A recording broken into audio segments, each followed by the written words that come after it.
You've just found the ultimate IELTS preparation resource. This is the longest, most detailed, most comprehensive IELTS preparation course on YouTube.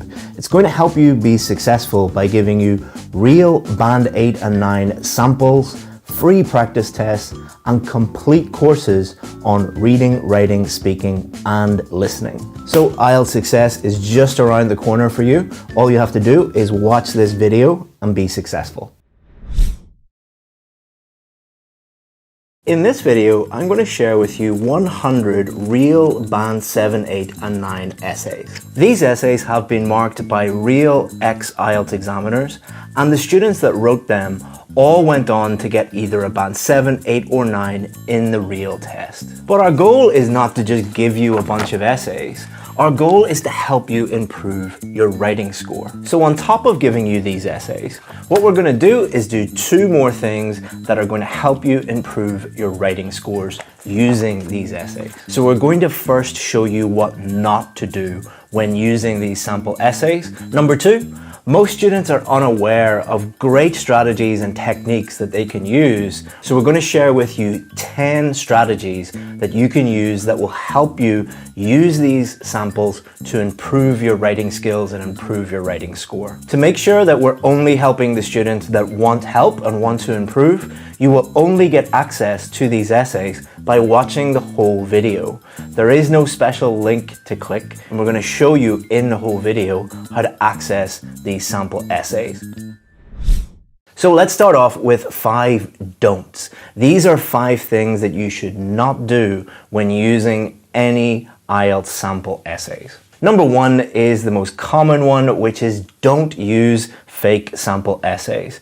I'd say that more than 95% of the supposed Band 9 essays that you'll find online are not anywhere near Band 9. And if you are reading and copying people that have never even got close to the score that you're hoping to get, then you're learning lots of bad habits. But don't worry, we've solved that for you by giving you these real sample essays, and we'll show you how to get those in the rest of the video. Number 2, don't just pick up the essay, read it, and think that you will magically, through osmosis, become better at writing. You cannot read an essay and become better at writing by just passively reading it. I think a lot of people have been convinced that all you have to do is read the essay and some magic thing will happen in your brain and you will improve. That is simply not going to happen. If you don't believe me, think back to last month when the World Cup was on. I think something like more than 1 billion people watched the World Cup final. Were any of those people better at football after the World Cup final, after watching 2 of the greatest footballers that have ever lived? No. You would think that that's ridiculous, but thousands of students every single month fail the test because they believe all they have to do is just read lots and lots of sample essays. It is not going to help you, but the good news is we're going to give you these 10 strategies, these 10 techniques that will actually help you in the rest of this video.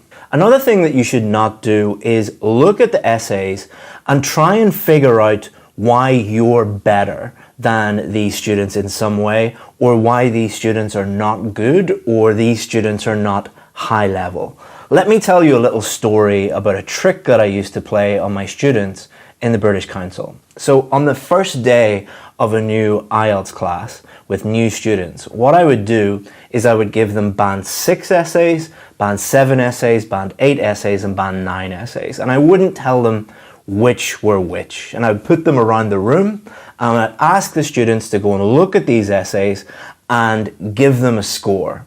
And every single time, and this is like hundreds and hundreds of students, every single time they thought the Band 6 was Band 9 and they thought the Band 9 was Band 6. You are a student, you are not an IELTS examiner.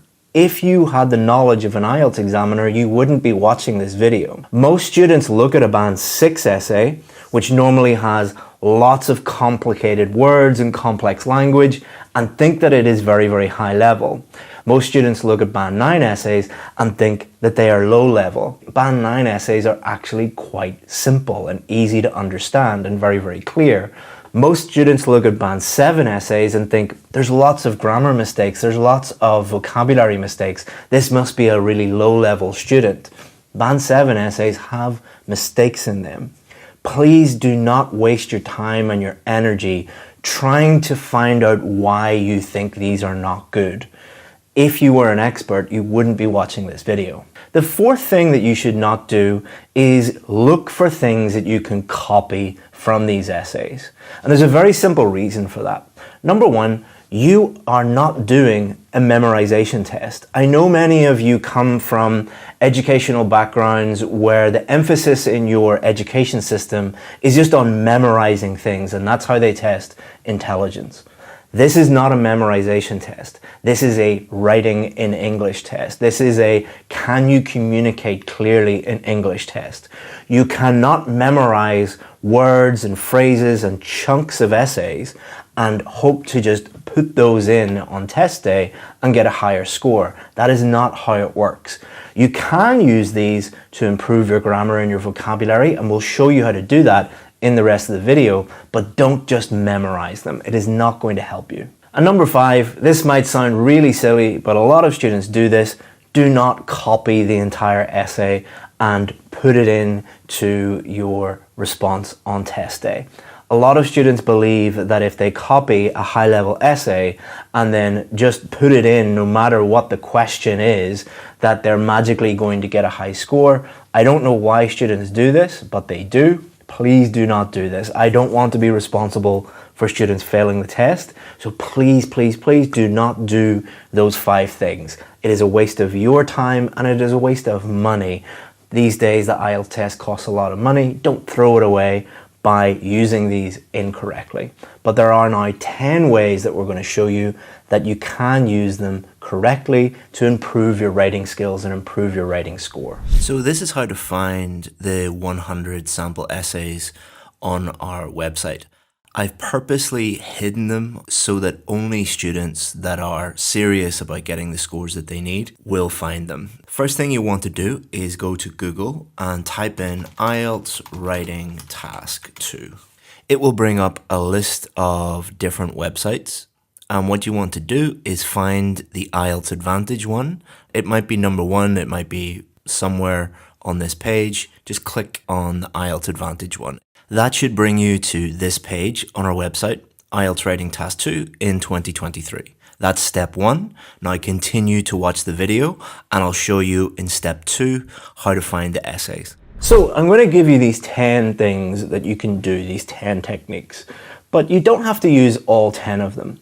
What I would recommend doing is watching them all and picking the one that you think is your biggest weakness. That's what you should always start with, not just for writing, but for all areas of the test. Don't work on things that you're already comfortable doing. Don't work on your strengths. Work on your weaknesses. I know that's tough, and I know as human beings we don't like to do difficult things, but this is the best way for you to pass the test as quickly as possible and then move on with your life and you never have to think about this silly test again.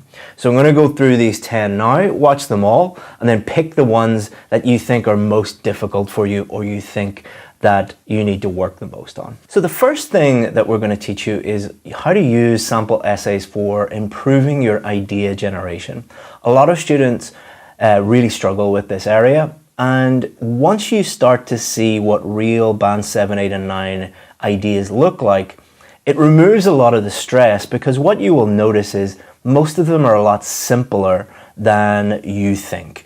You don't get extra marks for coming up with complex ideas. You get extra marks for thinking of ideas that answer the question and that are relevant to the question. And most of the time, these are going to be simple ideas. So the first thing that you can do to improve your idea generation is don't look at the answer to the question. Don't look at the actual essay.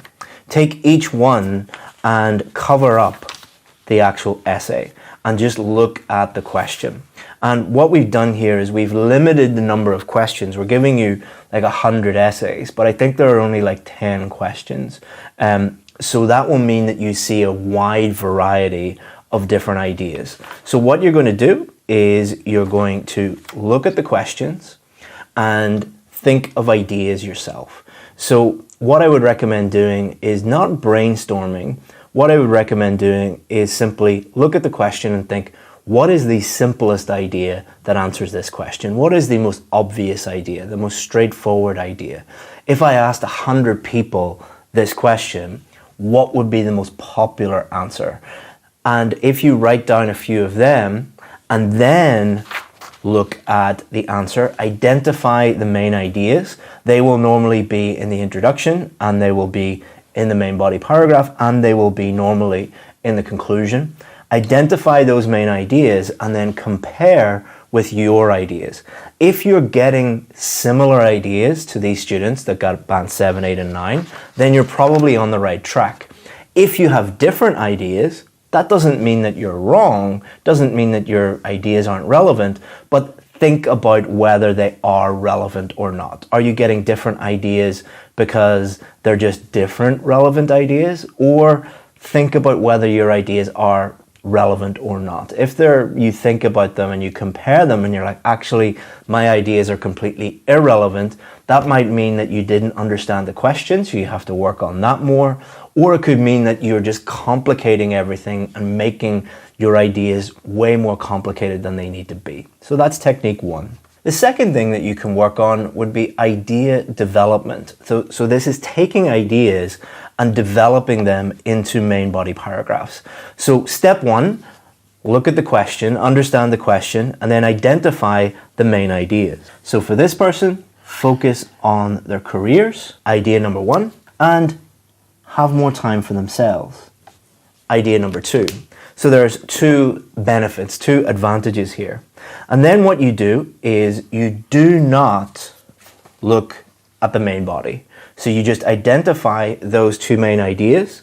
And then what you could do on this blank piece of paper, you could pick one. So for example, you could write an explanation, you could write an example, and then you could compare that with what the student has done in this essay. So here, focus on the careers. This is because they have less responsibility and distractions in their lives compared to the couples that have a child.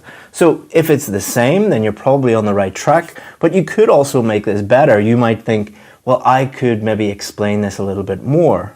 Again, you're not looking for exact matches. What you're doing is thinking about what they have done and what you have done. And this is just one essay. You might look at 5, 6, 7 other essays for this question and then look at all of the explanations and compare those with your explanations, compare those with your examples, and then that's going to help you develop your own. The next thing you can work on is structure. So what you can do is read the question, read the whole essay, and then think about the structure that they used. So for example, this is their introduction, this is their main body paragraph 1, this is their main body paragraph 2, and this is their conclusion. So what we're going to do here is discuss both views and give your own opinion. This is the type of question that we're talking about here. So they're using this 4-paragraph structure, but then within each paragraph, what are they doing? So here in the first sentence, what they have done is they have paraphrased the question.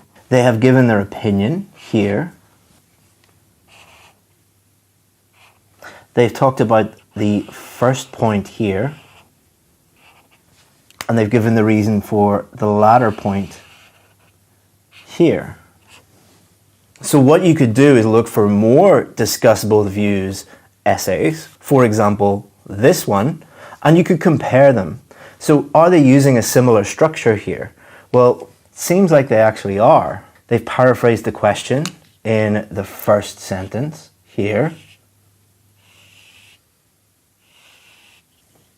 They've given their opinion, and they've said why they believe that here. They are slightly different, but again, if you look at 7, 8, 9, 10 of those, you'll be able to see similar structures. And then that is going to help you write your own structure. So what you could do is actually go through them all if you wanted, analyze the structures, and then look at all of the differences between the different types of essays. So you could go and look at, for example, Here we have a causes and solutions essay. Where do they put the causes? Where do they put the solutions? What do they put in their conclusion? Are there any similarities between the different students answering this same question? And you'll start to learn the different structures and then use them yourself. It's a great way to actually learn structures rather than just looking at them. As if you give students just a bunch of structures, they tend not to be able to use them on test day. But if you do it this way, it kind of internalizes it a lot better and they're able to use them rather than memorize them. Okay, so when you're on this page, what you want to do is scroll down. There's a lot of information on this page, so keep scrolling until you get to here, sample essays. Now we have a lot of different options here. Continue to watch the video and I'm going to show you which one to click in step 3. The next thing you could do is work on your coherence and cohesion by identifying linking words or cohesive devices. Some people call them cohesive devices, some people call them linking words. So for example, with this one, you could identify that there are only really 4 linking words or cohesive devices here. In other words, for example, for instance, and in conclusion.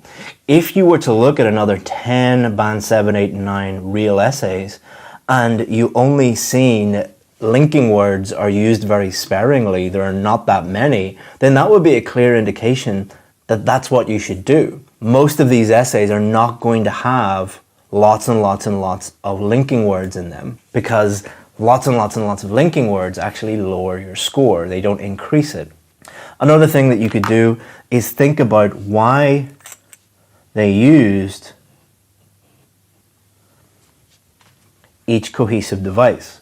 So for example, why did they use that? Well, they were giving an example. Did they use it correctly? Well, in this instance, they seem to have. That is helping you understand, okay, if I'm giving an example, that's what I should use. Or you might identify some linking words that they used incorrectly. That is going to help you improve because identifying other people's mistakes is helping you improve your knowledge and your use of linking words as well. Remember, these are real essays, which means that they have mistakes in them. They are not perfect. Perfect essays are not actually going to help you as much as real students that are at your level and have got the scores that you need. And that brings us on to number 5, which is identify grammar mistakes. As I've just said, one of the best ways to improve is to identify other people's mistakes. So what you would do is you would go through and highlight any mistakes that they have made. So for example, this one, you could write here, this is an article mistake. Here's another article mistake.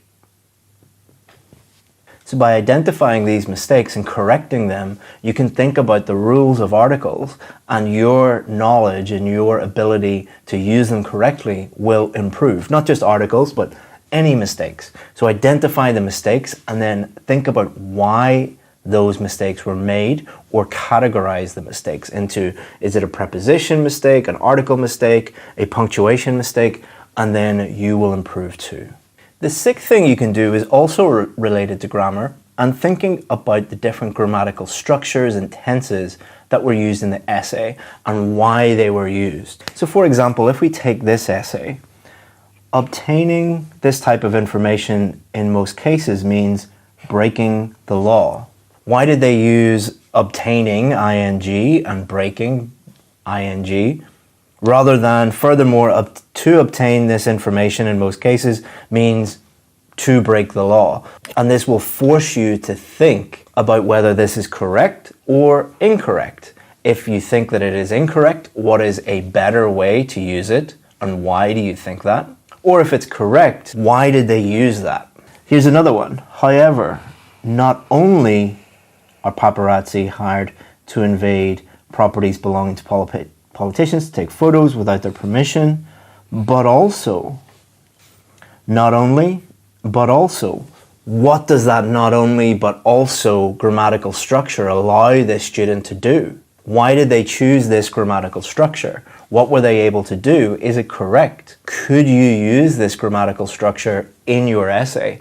Again, not copying it, Not blindly copying this and inserting it into your essay, but adding tools to your toolbox. The more tools that you have in your toolbox, grammatically and for vocabulary, then the better able you are able to build your essay on test day yourself. Number 8 is vocabulary and improving the range of your vocabulary. And you can do that simply by reading the question, reading the essay, and identifying any unknown vocabulary or collocations or phrases that you're unsure about. You're not 100% sure what they mean or how to use them in a sentence. So for example, you might see the collocation discover their talents. What does that mean, to discover their talents? Here's another one, potential talents. What's the difference between discovering your talent and a potential talent? What does potential mean? What does potential talent as a collocation actually mean? So you would note down those words or phrases or collocations, and then you would guess the meaning from the context. So you would read the whole sentence, read the whole paragraph, and try and guess what that word means. That is going to help with your reading skills. It's going to help you identify and understand unknown words in the reading test, and it will also help you improve your vocabulary, because you can take those new words or phrases, put them into a vocabulary book, add all the new information like the meaning, the synonyms, the example sentences, and then after a while, if you do this, you're going to have a massive bank of new words and new phrases. And then if you review those and use those in your own essays, then you're improving your ability to write essays. Another thing you could do with vocabulary, number 9, is identify any vocabulary errors. So for example, in this essay, if we look at this sentence, recently the pictures of a famous politician of Milan while playing football with local children were published in many newspapers, and he instantly became famous. So there's a problem here because it's saying a famous person became famous. Well, they were already famous. So either there is a meaning error here with this word, or we need to change this word to something different. Another thing that you could do is look for repetition. Are there words that are maybe repeated a few many times, and then you could try and change it to a synonym that means the same thing but has a different word that means the same thing. And last but not least, number 10, what you can do is look at the question, write the whole essay, and then compare your essays, compare everything with what the students have done. But I wouldn't recommend doing that right away. What I would recommend doing is use 1 or 2 of the other 9 techniques, work on your weaknesses, and then once you are more confident, then you can write the whole essay and then compare it with what the other students have done. But please, please, please don't think that if your essay is different, that it's wrong. There are hundreds of different ways that you can write a Band 7 or a Band 8 essay. It is not mathematics. It is not, there's only one answer to the question. So don't look at these essays and think that you're on the wrong track just because yours are different. What you're looking for is, are the main things, like the ideas, are they relevant? Is the structure similar? Did you develop your ideas in a similar way? If you focus on those big things, then your essays will be fine and you will really, really improve. Okay, so you should be here. The one that you want is this one, how to use Task 2 sample essays. If you click on that, you will get access to 100 Band 7, 8, and 9 IELTS Writing Task 2 essay samples. It will introduce them, it will tell you how to use them, and then it will give you all of these samples. So thank you very much for watching the video, and I hope that you enjoy using these samples and they help you improve your score. So now you know how to find those samples and how to use them to improve your writing. But you need to know how to write an introduction, a main body paragraph, and a conclusion. But don't worry, what I've done is I have added to this video a full IELTS writing course. Not only are we going to teach you how to write those paragraphs, we're also going to give you homework tasks and feedback for free. So coming up is IELTS Essay Builder. It's going to teach you exactly how to write a Band 7, 8 or 9 essay and build your essay up sentence by sentence, paragraph by paragraph. Enjoy IELTS Essay Builder. In this lesson, we're going to look at the first building block of your essay, which is how to build an introduction. But before we look at the detail of this lesson, let me just tell you what we're going to do in this course. So there are 7 steps to this course. The first one is today. It's an introduction lesson. So it is not an introductory lesson. It is a lesson all about how to write introductions. Then the second lesson, I'm going to give you global feedback on introductions. So we're going to look at some common problems, some common successes, so that you can compare your introduction with some really, really good introductions and some introductions that need a little bit of work. And then the third step is we're going to look at how to write our main body paragraphs. The fourth step, giving you feedback on your main body paragraphs. Fifth, conclusion lesson and writing a whole essay. And then we're going to give you global feedback on conclusions and give you some sample essays to look at so you can learn from them. And then finally, we'll be looking at how you can take it to the next level. If you need more help or you need help with other types of essays or with anything else at all, we will be helping you take things to the next level if you choose to do so. Okay, so what are we going to look at today? Today we're going to look at a quick outline of what is happening this week, so we've already done that. Then we're going to look at the question, the type of questions that we're going to be looking at this week. Then we're going to look at how to write an introduction. So we're going to look at how to analyze the question, plan, generate ideas, paraphrase, and the essential elements that you should include in your introduction. So you're going to learn everything you need to know about how to write an introduction, and then you're going to be set a homework task and do the task. Now guys, I know many of you are busy and IELTS is not the most exciting topic in the world, but imagine the difference that it's going to make to your life when you get this score. I work with students every day, and so many students come to me and say, you know, I failed this test 5, 6, 7, 8 times. I'm wasting so much money. I'm wasting so much time, and it's stopping me starting my future life, my life in a different country with a better job and different prospects for me and my family. You will hear me a lot talking about this because it really does mean something to me. It's the reason why we do these things. It's the reason why we help people with this. One of the main ways that you will improve is by doing the things that we teach you this week. So please do look at the homework tasks, complete the homework tasks. They'll only take you 10 or 15 minutes, and then look at the feedback and improve, because all I want, guys, is for you guys to improve and get the scores that you need. Okay, so this week we won't be focusing on every single type of Task 2 essay. There's a very obvious reason for that. Is A, we don't have time to look at every single type of essay. If we did that, this lesson would be, 5 or 6 hours long. And I don't think many of you have that amount of time, and I certainly don't have time to be creating lessons that long. And also, if we try to do everything if I tried to show you how to write introductions for every single type of question in 45 minutes, I wouldn't be able to really teach you properly. So what we're doing is we're going to focus on one type of question to really dive deep into that type of question, because that's how I teach. I don't teach people on a surface level. I teach people how to do things properly or not at all. So there are 5 different types of Task 2 question. Opinion questions, discussion questions, causes and solutions or problems and solutions questions. There are different types of advantages and disadvantages questions, and there are double questions. Double questions are, in one task, there are 2 direct questions. And that's what we're going to focus on this week. We're going to only look at double questions.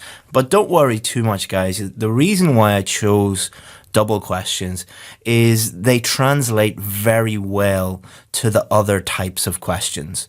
So you'll hear me talking a lot about double questions, and you'll hear me talking a lot about this is only for double questions, etc., etc. But a lot of the things that we'll be doing this week will be applicable to all of the different types of questions. For example, in this lesson, we're going to be looking at paraphrasing. You can use that for any different type of question. But what I will do throughout the course is highlight when this is only for double questions and you need to look at other stuff, that you need to go deeper on the other types of questions if that's applicable. Okay, so what are double or direct questions? So these are normally two questions in one task. So you'll get a background statement and then you'll be asked two different questions in the one task. And normally these are both direct questions. They are asking you directly what you think about something. And as I've already mentioned, these questions translate very well to the other types of task 2 question. So here's an example of a double question. So we have the background statement here. Nowadays, more tasks at home and work are being performed by robots. So this is just giving you the background information. And then these are your two direct questions. Why do you think this is happening? Is it a positive or negative development? So we have to answer both of these questions in one essay. And these questions are, I've noticed that they're becoming increasingly more common. I'm not suggesting that you won't get another type of question. You very well might get a discussion question, advantages and disadvantages, opinion question. But I've noticed these getting a little bit more popular. But this doesn't mean you're guaranteed to get this. Please do not think that all you have to do is just study double questions and then you can go and do the test. It's not like that. But they are becoming more popular. Okay, so just to give you an overview before we look at the introduction, before we get into the detail of the introduction, let's look at the overall paragraph structure of double questions. So there are 4 paragraphs. Introduction is your first paragraph. Then your second paragraph, which is your first main body paragraph, is you're going to answer the first question. Then your second main body paragraph, surprise, surprise, answer the second question. And then your last paragraph is going to be your conclusion. So keeping everything as simple and as straightforward as possible, guys. This is something that is really a hallmark of my teaching, or something that I'm known for, something that my VIP students experience a lot, is we take a subject that seems very complicated, seems very complex, and what we do is we simplify it as much as we can. We can't simplify it into, baby steps, 1, 2, 3, ABC. But one of the goals with this course is to show you that many of your issues are related to you overcomplicating things, or maybe you have a teacher who doesn't know how to simplify these things as much as I do. I'm not saying I'm the best teacher in the world or anything like that, but one thing that I am good at is simplifying things.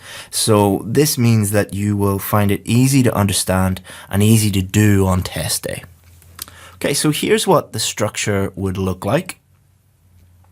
Introduction. So the introduction is basically, let's break it down into simple language. The introduction is saying to the reader, saying to the examiner, this is what this essay is about, this is what I'm going to talk about. Then your first main body paragraph, here's the answer to the first question. Second main body paragraph, here's the answer to the second question. And then your conclusion is, here's a summary of what I just talked about. So introduction, here's what I'm going to talk about. Main body, here's what I think about these two questions. Conclusion, here's a summary of what I just talked about. And if you break things down in that way and make them simple and easy to understand, they're simpler to do on test day. And that's my goal for you guys this week. Okay, so let's now break down the introduction. Let's think about the different stages of writing an introduction. So the first stage is thinking about the question, analyzing the question, understanding the question. It's impossible to answer a question if you don't understand it. That sounds very, very obvious and very simple, but it's so true. I look at 20, 30, 40, 50 essays some days, and I've been doing that for years. And one of the main problems is not that students don't know how to write, although that is a problem sometimes, but many of your problems stem from the fact that either you don't take enough time to understand the question, or you don't spend enough time, or you don't follow the steps to analyze a question and fully understand it. So once you've done that, then you need to decide your answers. So before you start writing, you need to really have it clear in your mind what you are doing before you start writing. Because if you don't, your essay is going to be a bit of a mess. Then we're going to think of ideas. So we're going to develop our ideas. And you'll notice that these 3 stages, these are stages without you having a pen or a pencil in your hand. You can have a pen or a pencil in your hand and making little notes, but really this is all just mental process. This is you really just thinking. This is the thinking stage, a stage that many of you neglect because you feel that you're under pressure, you feel that you don't have time, but it's an absolutely crucial, essential stage. Then we start picking up our pencil or pen and start planning. We start writing things down. So we use the structure. We use the paragraph structure. We use the sentence by sentence structure for each part of the essay to take our ideas, the things that we have been thinking about, and putting them down on paper into a plan. And then once we have done that, once we have developed a roadmap for our essay, then we can start writing our introduction. So steps 1 to 4 are before we start writing our essay. And then step 5, once we have a plan, then we can start writing. Okay, so the first stage is question analysis, thinking about the question. The writing test is not just a writing test, it is a thinking and writing test. If you immediately open your paper and start writing immediately because you think that you're going to run out of time, you are going to get in a lot of trouble. You need to dedicate some time at the beginning to think about the question, plan your answer, and then start writing. Think about it this way. If you were going to New York City tomorrow, you're going for a job interview in New York City, and your plane lands, you get to the airport. Would you find your destination quicker with Google Maps or without Google Maps? Imagine if you just left the airport and started running towards New York City. Would you get lost pretty quickly? But if you had Google Maps or you had Uber, for example, they'd be able to take you directly to where you need to go pretty quickly. This is the same as someone who doesn't think and doesn't plan versus somebody who does think and does plan. Thinking and planning is like having Google Maps for your IELTS essay. It might sound like a silly analogy, but my students seem to really like that analogy, and it does make sense. So the first stage is understanding what the question is about. That might sound very, very simple, but just think about what the topic is, and then go a little bit deeper and think about what the specific things they want you to talk about within that topic. So for example, you might get a question about the environment. So the topic would be the environment, but then once you look at it deeper, they don't want you to just talk generally about the environment. They might want you to talk about a specific thing related to air pollution, for example. So air pollution would be different from water pollution, for example. So thinking about what the general topic is and then looking a little bit deeper at what the specific content is, what they want you to write about. And then looking at the instruction words. What is it that they want you to do? Do they want you to give your opinion? Do they want you to discuss the advantages and disadvantages? Do they want you to talk about problems and solutions? You must do what they ask you to do. So let's look at this question to analyze this question. So if I was analyzing this question, the first thing I would think about is, okay, what topic is this about? Okay, robots, working, okay. So it's generally about technology. But I just don't write everything I know about technology. What I do is I have a look at it. Okay, what are the more specific keywords? Okay, so it's about robotics. Okay, so it's about robotics doing work for humans, basically. So that's what the specific things they want us to talk about. Okay, so I've understood this. Now I need to think about the instruction words. What do they want me to do with this statement? Well, there's two things they want you to do. They want you to answer this question. Why do you think this is happening? So you have to clearly state why you think this is happening. But it doesn't stop there. They want you then to say if you think it's a positive or negative development. So once we've understood the question and we've understood what they want us to do, the first thing that I always get my students to do is to make a decision on their answer. Make a decision about how they're going to answer this question. So how do we do that? So make a decision early on. This will mean you think and you plan clearly. One of the worst things that you can do, guys, is start your essay without having a clear idea about how you're going to answer it. Many of the students that I work with, they email me after their test and they say, oh, I changed my answer halfway through.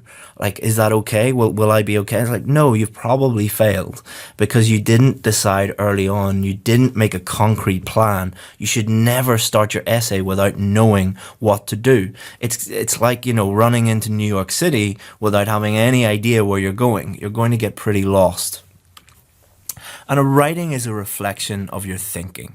So I stole this quote from somebody called Tim Ferriss, who I follow online, and he's a writer, and he said this, and it really resonated with me because the students that I work with who are very confused about what they think about a question always write a very confusing essay. Students who think clearly about what they're going to write a very clear, easy to understand essay. And a huge part of your overall mark is coherence and cohesion and answering the question clearly. So that's very, very important. Here are some things that you should consider when deciding how you should answer. Keep it simple, guys. Do not overcomplicate things. Do not, as I say, your writing is a reflection of your thinking. If you overcomplicate everything and your thoughts are very, very complex, then you're going to write an overly complicated, confusing essay. The simplest, most straightforward answer is the best. One of the things that I find very difficult to convince students of when we start working together is that the simpler you make your essay, the clearer it becomes, the better it becomes, the higher marks you're going to get. Many of my students find that very difficult to accept because when you fail something or when you get a low score, you automatically assume that you need to complicate things or make things more advanced or make things more complex, when the opposite is really true. And I guarantee many of you right now are thinking, that doesn't make any sense. How could making something simpler get me a higher mark? Guys, I wouldn't lie to you. I gave this advice to my wife when she was doing the IELTS test. I give this advice to all of my VIP students. This really does work. Many of you won't believe me, that's fine. But once you start realizing this, then it is really powerful. It's more powerful than anything else. And also, when you're deciding your answer, write about the things that you can write about. Remember that you're going to have to take these ideas and explain them, support them with examples. Don't try and think of a really complex idea if you can't explain that idea.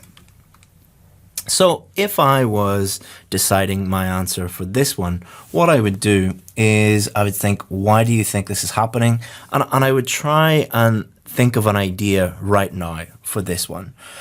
That's not the one that we really need to worry about. For this one, is it a positive or negative development? This is the one that we really need to decide our answer on pretty quickly. Because if you go into the essay thinking, oh, I don't know if it's positive or negative, or some of it's positive, some of it, you're going to get very confused pretty quickly. For this, is it a positive or negative development? Just pick one. Just pick one. This is positive or this is negative. If you do that, you're making your life so much easier and so much simpler. So pick one side and go with it, and just pick the side that you would find easiest to write about. That's all you have to do. So for me, for example, I think this is positive and I have a really good idea about why I think this is positive and I'm able to support that idea, I would go with that one. Okay, so now we've analyzed the question and we've decided our idea. Now we need to think of ideas. You've already primed your brain to think of ideas in a logical way that will lead to clear ideas. So by deciding what you think about these things, by deciding your answer, you've already started on the path to thinking about a clear idea.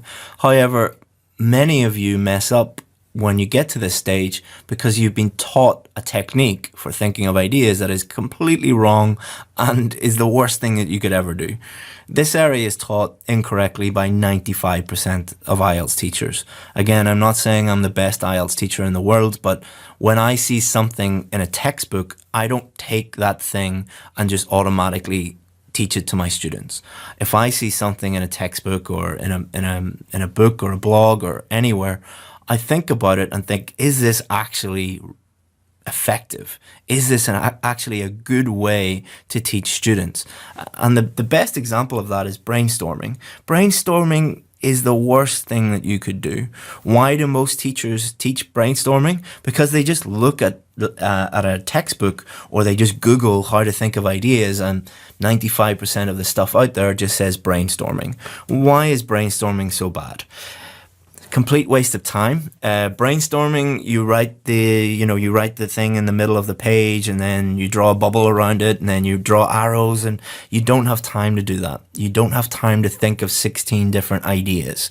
And even if you do think of all of these different ideas, most of them are not specific. They don't answer the question. They're not specific. They're not relevant. So what happens at the end of a brainstorm session is you've got a bunch of ideas that are not specific to the question, not relevant to the question. You've just wasted a huge amount of time, and then you have to waste even more time going through all of these ideas. Stop it. Stop doing brainstorming. It's a really, really bad idea. Instead, we should just keep it simple. The most obvious ideas are normally the best ones. The simplest, most straightforward ideas are the easiest to understand and the easiest to write about. There are no extra marks for amazing ideas. Many of you think that there are, 2 or 3 ideas for each question that get you a band 9 or a band 8. It doesn't work like that. It's not like the examiner has a list of ideas, and if they follow those ideas, they'll automatically get a high score. It doesn't work like that. It works by, are your ideas relevant to the question? Do they answer the question? And how well do you develop and use those ideas? So how can we think of simple, straightforward ideas that we can use in our essay? The answer is the direct method. Ask yourself direct, specific questions about the question being asked. This will generate specific, relevant ideas in a very short amount of time. The first ideas you think of are normally the best. So many of you are very intelligent people, like doctors, engineers, lawyers, and throughout your life, throughout your studies, you have had to think of complex, complicated ideas your whole life. So when you do the IELTS test, you tend to do the same thing. Other people have been taught by teachers that, complex, high-level ideas are a good idea. Many of you just assume that you would get more marks if you think of more complicated ideas. The opposite is true. So what is a good idea? A good idea is easy to understand, it's relevant to the question, answers the specific question, and is easy to explain. It's easy for you to take that idea, bring it into your main body paragraphs, and develop that idea. So many of you are probably thinking, what is this direct method? How do we use it? So let's look at a question. Nowadays, more tasks at home and work are being performed by robots. So the direct method is where you take the question and you ask yourself a direct question to develop an idea. So why do you think this is happening? How would you think of an idea for this? In the most obvious way is you would just think, why is this happening? You would ask yourself that question. So instead of, drawing bubbles and arrows and all of these different mind maps and all of these different things, it's not hard when you just ask yourself the question. For this one, is it a positive or negative development? So let's say we decide that it's positive. How would you use the direct method? You'd very simply say, why is this positive? And instantaneously, your brain should be able to help you think of an idea. If it doesn't, wait, think about it a little bit more. This really does work. And when students start using this, they're like, why did I waste so much time brainstorming? And why did I do that for so long? This is just one example, and you can apply this, keep it simple mentalities, keep it simple methodology to pretty much everything on the IELTS test. And, reading, listening, speaking, writing. When you stop overcomplicating everything, then everything becomes much, much, much easier. I keep saying that IELTS is an easy test, overcomplicated by students. And that's really, really true. So let's just recap what we've done so far. You understand the question first, you've decided how you're going to answer it, and you've thought of relevant main ideas. So as mentioned before, this is just the thinking stage, all right? So it's taken, 30 minutes to get to explain all of this, but you should be doing this in the real test in 1 or 2 minutes.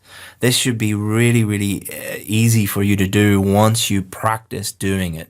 You can't just take all this information and automatically start doing it. It's like any skill, you have to practice it. But once you practice doing it in this way, it becomes automatic. Just like riding a bike or tying your shoelaces. It was difficult in the beginning. You had to think about it a lot, but then it becomes automatic. So let me do a quick demo of those 3 stages with this question.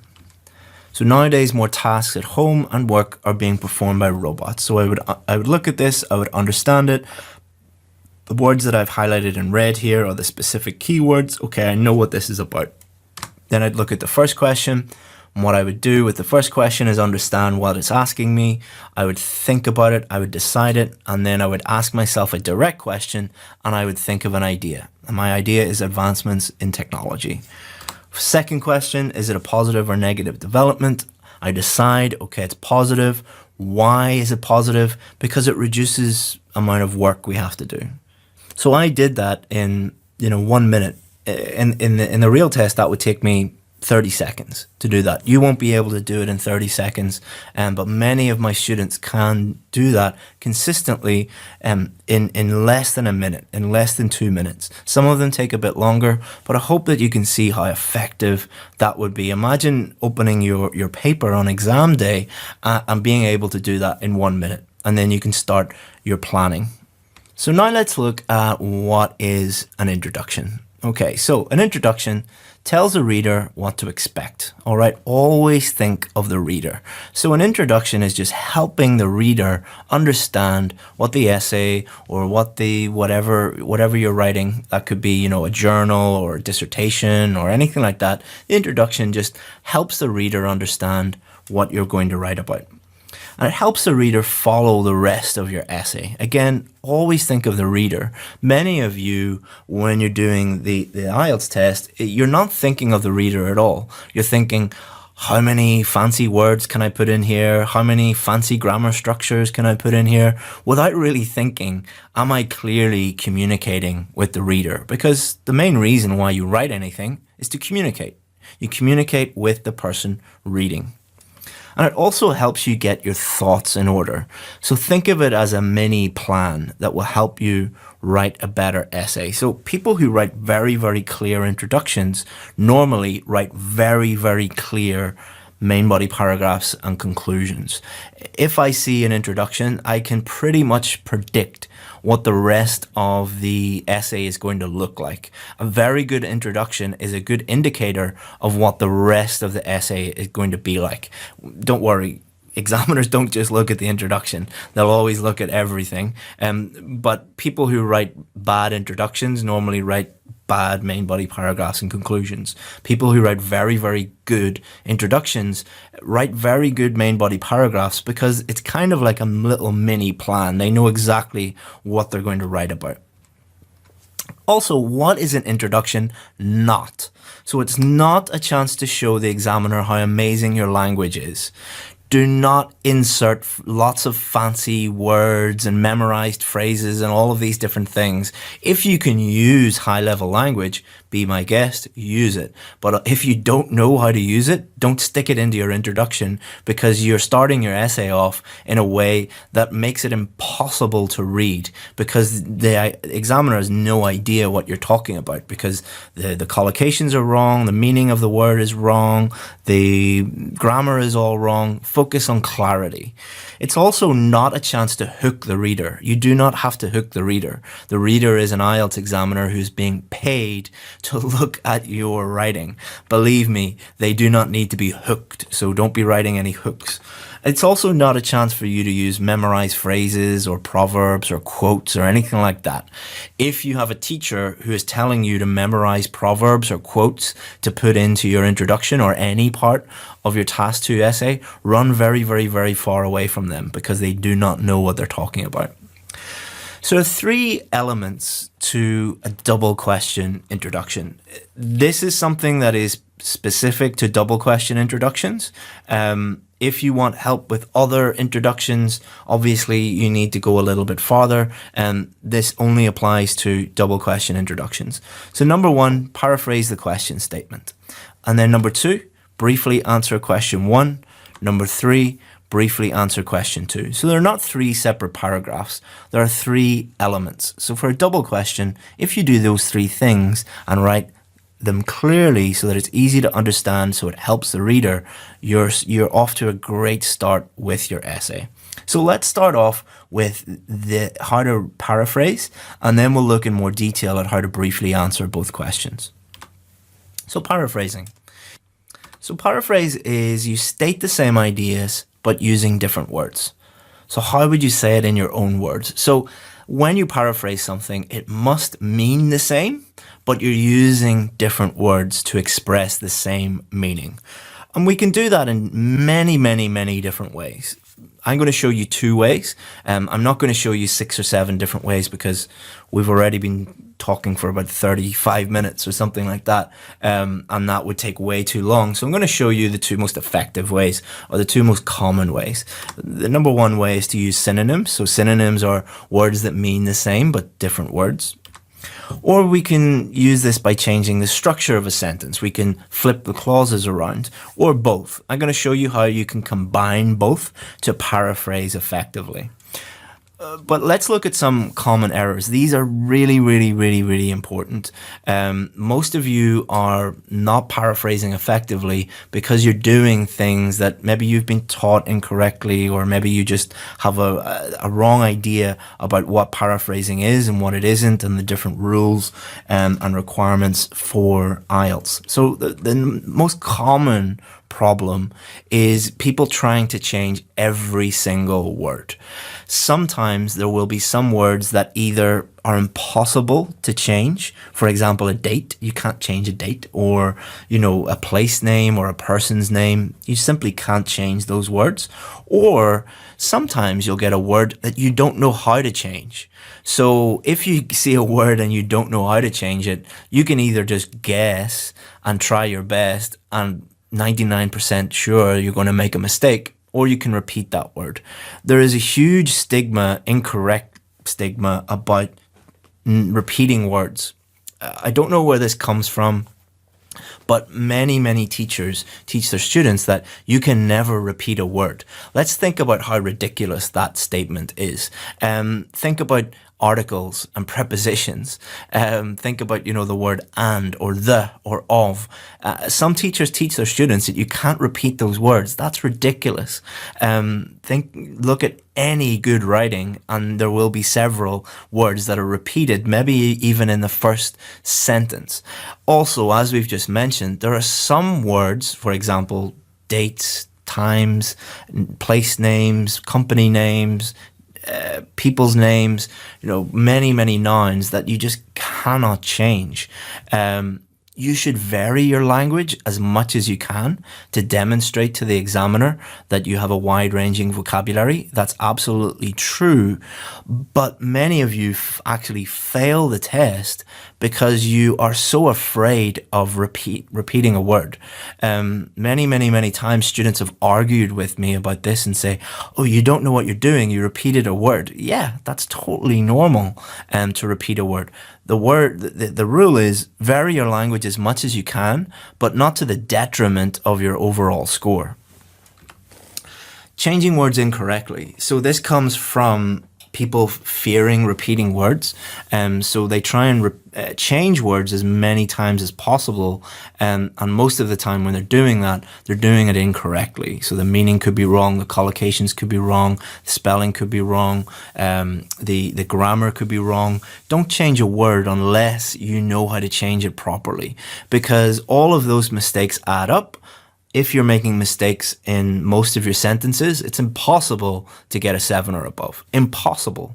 If you look at the marking criteria. Also, not thinking about grammar. When you change words, it changes the grammar within the sentence, and you need to be aware of that. Again, if most of your sentences have grammar errors in them, it's impossible to get a 7 or above. To get a 7 or above, most of your sentences need to be error-free. No errors in them at all. Think about that for a second. Think about your writing. Do you think that you can produce an essay where the majority of your sentences have no errors in them at all? That's a standard you need to get to. For many of you, it's not that you have problems with vocabulary and grammar. It's because you have been taught silly rules like you cannot ever repeat a word, and that's causing you to get a low score because you're making so many mistakes as a result.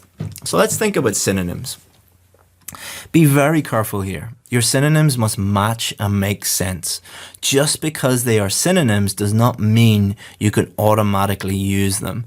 So one of the biggest problems when people paraphrase is when they're practicing, especially, they'll see a word, and what they'll do is they'll Google that word or look that word up in an online thesaurus. And when you do that, it will show you, 20 or 50 different synonyms. Now, some of those synonyms you can use, most of them you will not be able to use. Just because a word is a synonym doesn't automatically mean that you can use it when you're paraphrasing. Let's look at an example. So imagine you've seen in a question, rich country. So if you Google rich and look up the synonyms of rich, you might see decadent as a synonym of rich, and it is. Rich and decadent are synonyms. Do they mean the same thing? No, not at all. Someone can be very rich, but they can't be, they're not decadent at the same time. Look up the meaning of those two words and you'll see it means different things. Country and kingdom. So a country, yes, country and kingdom are synonyms. Can you use them when you're paraphrasing? No. Some countries are kingdoms. Most of them aren't. All right. So this is to show you that you can't just look something up and automatically use it as a synonym. Also, when you're in the test and you're thinking of synonyms, don't just write down the very first thing you think of that loosely relates to that word. A more accurate way would be to use synonyms that actually mean the same thing. Rich and wealthy mean the same thing. Country and nation mean the same thing. They're synonyms, they are close synonyms, they're not loose synonyms like these ones, and you can use those. So be very, very careful. Other thing when you're paraphrasing is you can change the structure a little bit. So most of the time what you'll do is there will be 2 or 3 clauses in the background statement, and what you'll do is you'll just flip the clauses around. So the last clause becomes the first clause and the first clause becomes the last clause. But when you do this, be very careful that your new sentence makes sense grammatically. All right, let's look at an example. So many developed nations have opened their doors to refugees recently. So if we wanted to change the structure, what we do is we just take the second part of this and open their doors to refugees, put this at the beginning, and then many developed nations put this at the end. But when you do this, you have to be aware of grammar, because when you change words around, the grammar changes and you need to be very careful. So I had one student, on my VIP course. And when they tried to do this, this is what they wrote. Recently, refugees go to developed nations who open their doors. And I said to them, okay, think about the meaning of this sentence, think about the grammar, and then try to fix it, fix your problems. And they changed it to, recently refugees have been taken in by many developed nations. So when they became aware of the grammar and became aware of meaning, they changed it so that it means that it's grammatically correct.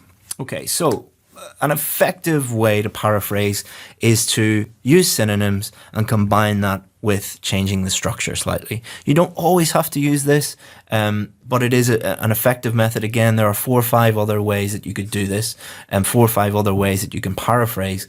We don't have time to go into those right now, but let's look at how to do this. So you can combine these two techniques to paraphrase effectively. So let's take this question, and I took a real student example from a student who I'm working with at the moment, and let's show you what she wrote. In recent years, refugees have been taken in by many countries in the developed world. So the reason why I've highlighted these two is I want to highlight something for you.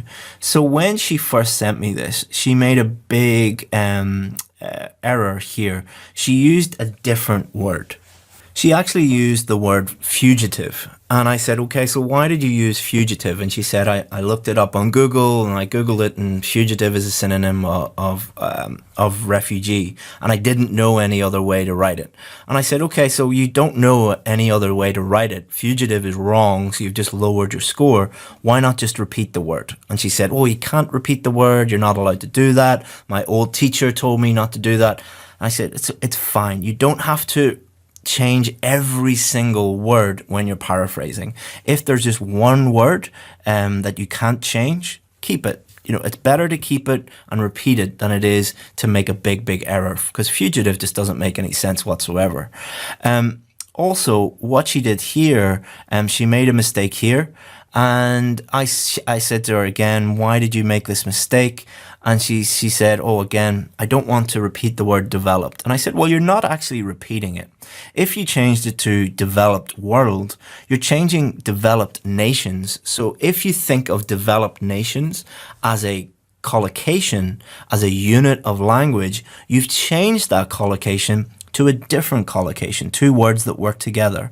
So you've repeated the word developed, but you've not actually repeated it because you've combined it with, correctly combined it with world. So that is fine to do that because you've actually demonstrated to the examiner that you know that developed nations and developed world are the same thing, and they go together and they collocate well together.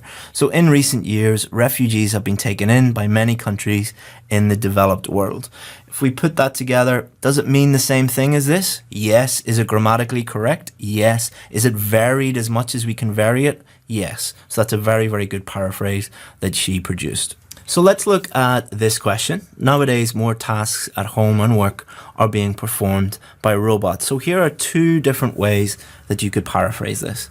Robotics increasingly play a role both in the home and the workplace, and robotics increasingly carry out jobs both in the home and in the workplace. So again, asking yourself these questions. Does this mean the same as this? Yes. Are they grammatically correct? Yes. Have they varied them as much as they can? Yes. Are there some words that they have repeated? Yep. Home, that's fine.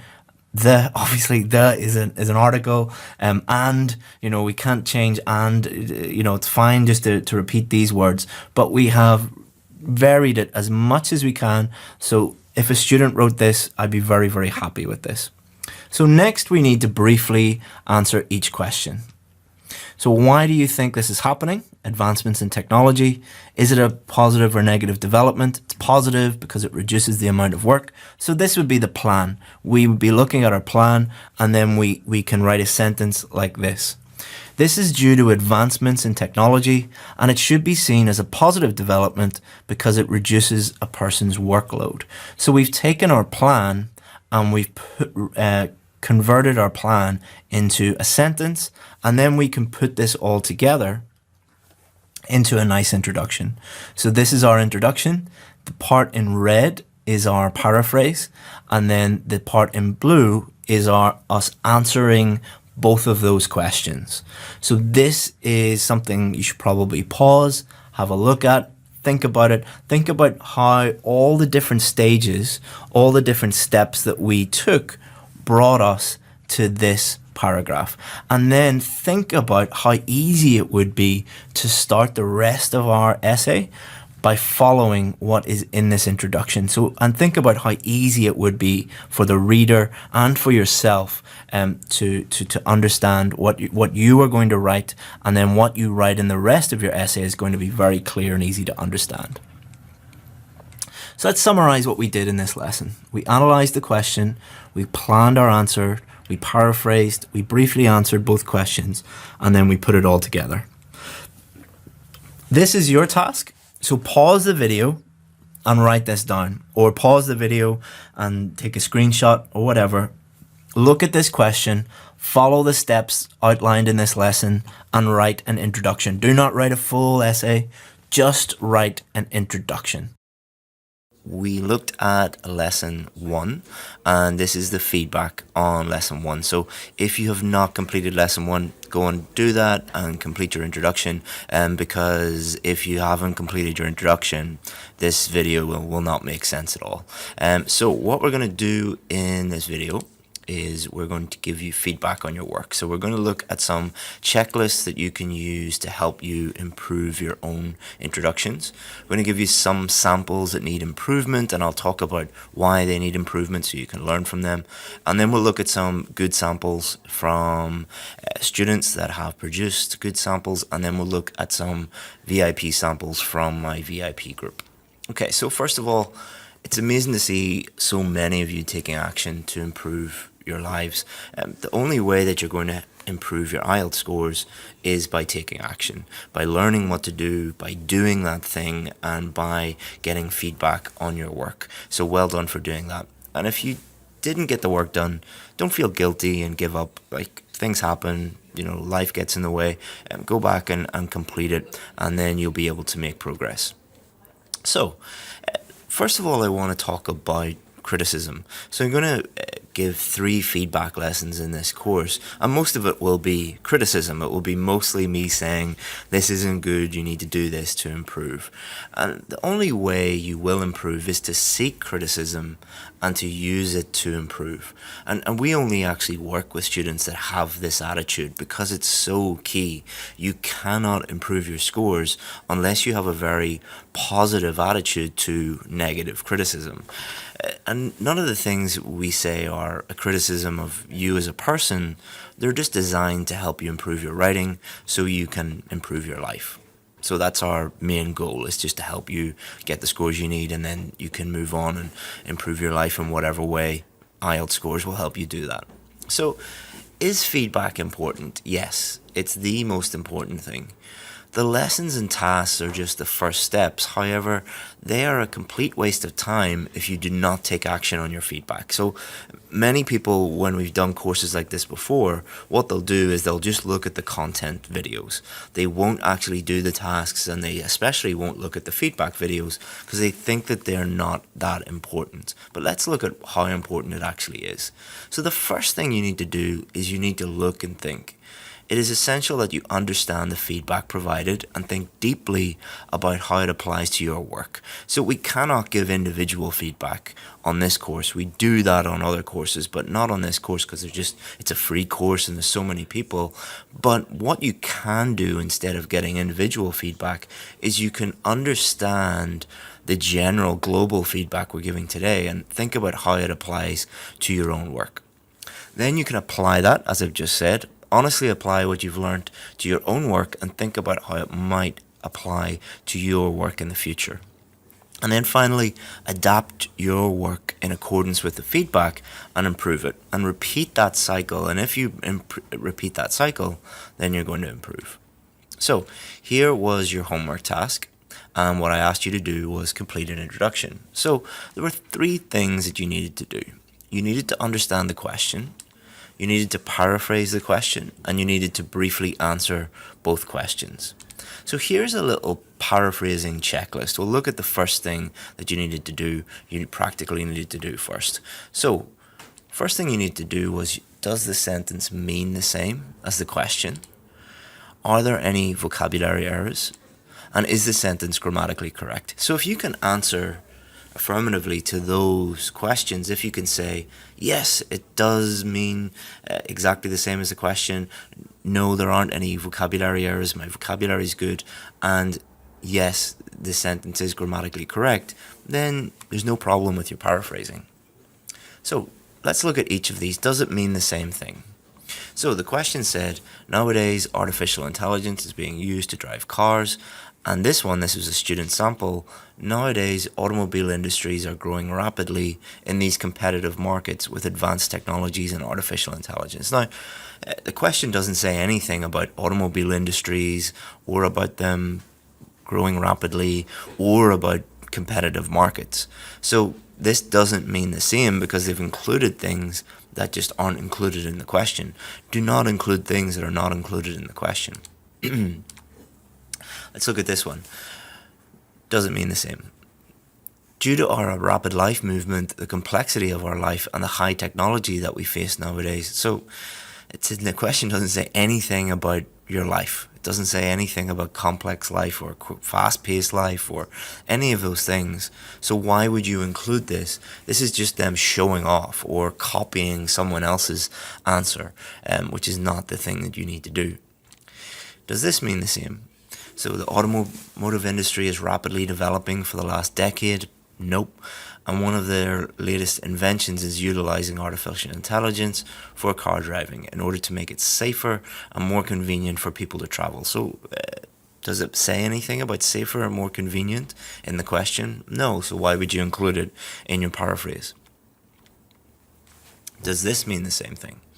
Artificial intelligence is the fruit of human beings' much toiled work. No, it's nothing to do with it.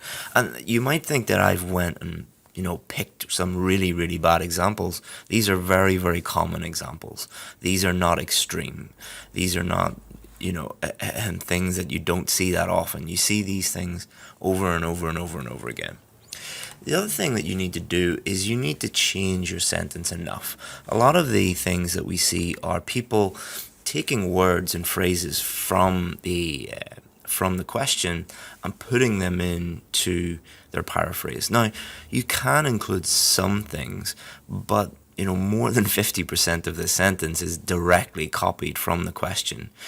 If you copy one or two words, that's fine, but overall, you shouldn't copy like more than 50% of the question. Also, let's look at vocabulary. Artificial intelligence has expanded its plethora in utility vehicles nowadays. Now, what this student has done is they've memorized a list of vocabulary. Often you'll get websites and you'll see it on YouTube and Facebook and places like this where someone will say, if you memorize these words and use these words, you'll get a high score. This is not true. You need to use these words effectively. You need to use these words appropriately. Just putting them into a sentence doesn't mean that you're doing anything correctly. Artificial intelligence to drive vehicles is getting more trendy in the world of advancement. So again, they're trying to use this word trendy. Trendy is not really appropriate. You use the word trendy to talk about fashion or to talk about trends in the world. You wouldn't really talk about it in this context. So these are examples of words that students are using because they think that it will impress the examiner, but they don't know enough about these words. They don't know the meaning. They don't know the context. They don't know the use. They don't know the collocations. They don't know how to use them in a sentence, basically. Don't use words you don't understand. Recently, automobiles are driven by robotics. So, robotics kind of related to artificial intelligence. You can have a robot that has artificial intelligence, but most robots don't have artificial intelligence. Robotics is not really precise enough in this context. So don't think about what word kind of means the same. You need to use words that mean exactly the same. Cars are driven with man-made techniques or functions. Again, this isn't really that accurate. You need or that appropriate. Again, four-wheelers, all right, I know what you mean. I know you mean a car, but you would never call a car a four-wheeler. Like, I would never say, I'm thinking of getting a new four-wheeler. You would say a car. Car is a car. Like, keep it simple. In modern life, self-driving cars are popular to transportation. So you'll see a lot of people trying to change the wording and change the vocabulary, but you need to remember that the grammar needs to be correct as well. Grammar is 25% of your total mark. Motorized cars controlled by artificial intelligence can be seen in modern days. Again, it's just small grammar errors can add up. If every single one of your sentences or most of your sentences have small grammar errors, even though you think they're just small ones like, punctuation mistakes or article mistakes or preposition mistakes, these add up and these can lower your score. Again, have a look at this. The artificial intelligence based on car driving is getting increased popularity in many countries these days. Again, just small grammar errors, but they will add up. Same with this person. This person needs to work on articles to make a computer software, way as the intelligent human. But the really great thing about this person is their main problem is just articles. So your main problem could just be one area of grammar, or maybe two areas of grammar, maybe like punctuation and verb tenses, or prepositions and articles. So this is great for this person because they know what to focus on, and they know that they can, improve that area by giving it their time and their focus. So let's look again at the paraphrasing checklist. Does the sentence mean the same as the question? Are there any vocabulary errors? And is the sentence grammatically correct? So apply that to your own sample that you have posted and correct it, and it will help you. So let's look at some good student examples. In recent times, it is not uncommon to see automobiles being driven by artificial intelligence. So does it mean the same? Yes.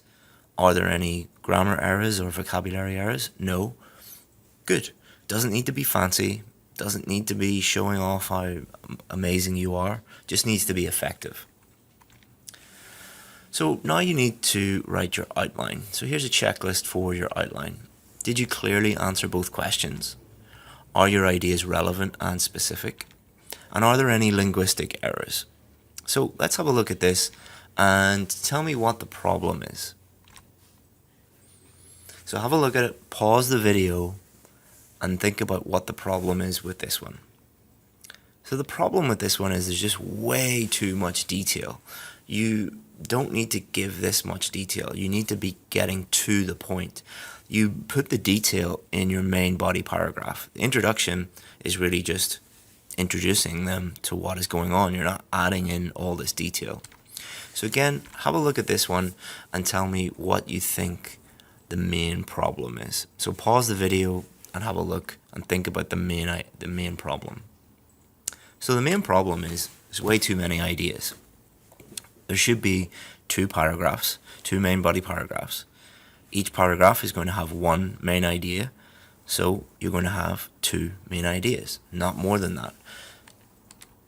So again, have a look. What's the problem? Again, too many ideas. Your introduction needs to match up with the rest of your essay. So you can't have, 3, 4, 5 main ideas in your introduction and then only 2 in your main body. That's the way it should be. So the main problem here is it's difficult to understand. Remember the purpose of writing. The purpose of writing is to convey a message to the reader. The person reading it needs to understand it. If they can't understand it, then there was no point in writing it in the first place. What's the problem here? Pause the video and think about it. So, problem here is it's way too vague. You do need two specific ideas. The purpose of the outline sentence is to give two ideas, so they should be specific. So let's look at a good student example. This is done in order to reduce costs associated with employees in the transport sector. So very specific, clear, easy to understand idea, and should certainly be seen as a negative development as it will reduce jobs available for the population. So again, clear, easy to understand, two main ideas that are clear. It's not perfect, it is a student example, but it's much better than 90% of other answers. Here's another one. Artificial intelligence increasingly plays a role in driving vehicles. Good paraphrase.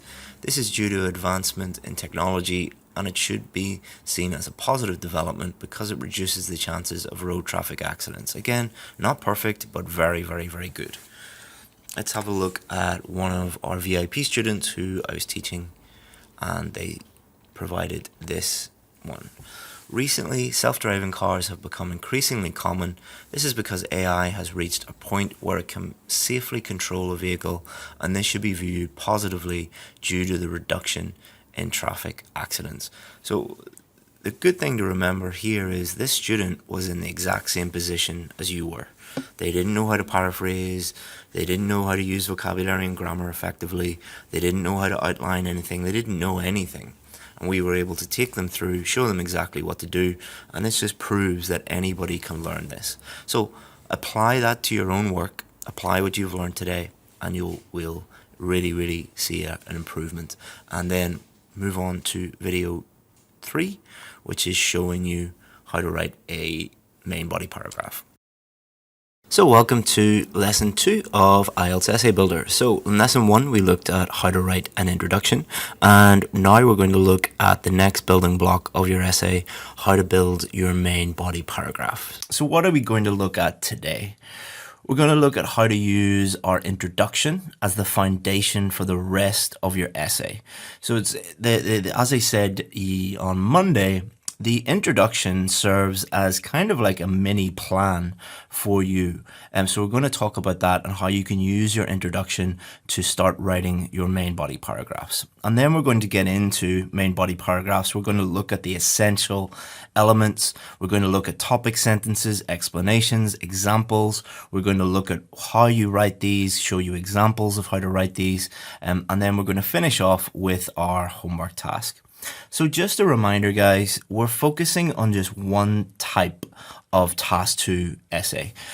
Please just remember this. You can't just look at all of the stuff that we've done this week and then hope that you're lucky on test day and that you'll get a double question. It doesn't work like that. Also, as I already said, the double questions, a lot of the stuff does translate to these other types of questions, but I would look into these. You have to study these properly. Many of you have been emailing me and messaging me and saying, can you just give us some quick tips or quick structures for the other types of essay? That's kind of like saying, at the end of your driving test, can you give me some quick tips on how to ride a motorbike or how to fly a plane or how to drive a train?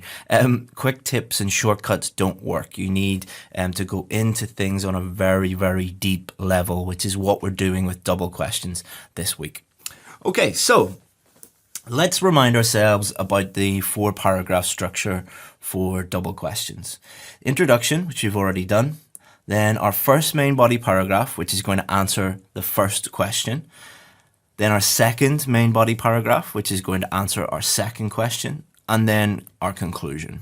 So let's review lesson 1 a little bit. Let's look at the introduction and the question that we wrote, because this is very, very important that we understand how we use the introduction to then write our main body paragraph. So this was the question that we were using. Nowadays, more tasks at home and work are being performed by robots. Why do you think this is happening? Is it a positive or negative development? So the introduction that I showed you was robotics increasingly play a role both in the home and the workplace. This is due to advancements in technology, and it should be seen as a positive development because it reduces a person's workload. So this is the question that we're going to use today, and this is the introduction that we're going to use today, and we're going to use this introduction as like a mini plan that's going to help us write our main body paragraphs. So how does that work? So if we break it down, the bit in red here is our paraphrase, and then the 2 bits here, these are our two main ideas. So this is going to be paragraph number 1, main body paragraph number 1, due to advancements in technology. And then paragraph number 2 is going to be about this one. So as you can see, our main body 1 is going to be our first main idea. This is occurring because of advancements in technology. And main body 2 is going to be about this idea. And it should be seen as a positive development because it reduces a person's workload. So this acts as both a help to the reader, because the reader knows exactly what is coming up in the main body. They know exactly what this essay is about. You've introduced them to these topics. And then you're going to take these ideas and you're going to develop them in your main body. Okay, so let's look at what is a main body paragraph, because it became very clear during Monday's lesson that many of you didn't really understand what an introduction was and what it was supposed to be.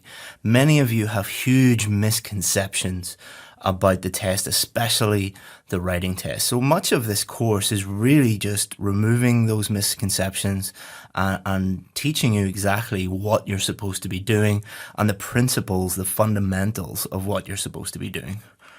So this is the most important part of your essay. Think of it as the meat in the hamburger. Imagine getting a hamburger and going into McDonald's and getting a hamburger and only the bread or the bun comes out. You wouldn't be very happy. That actually happened to me in Vietnam, in McDonald's in Vietnam before.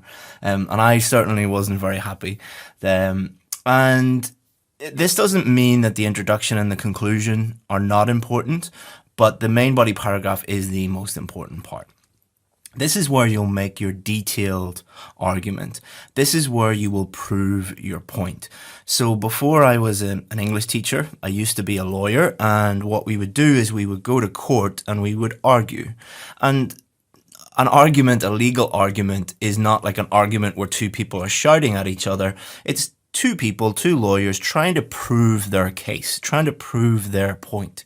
So think of your main body paragraphs is where you will do this.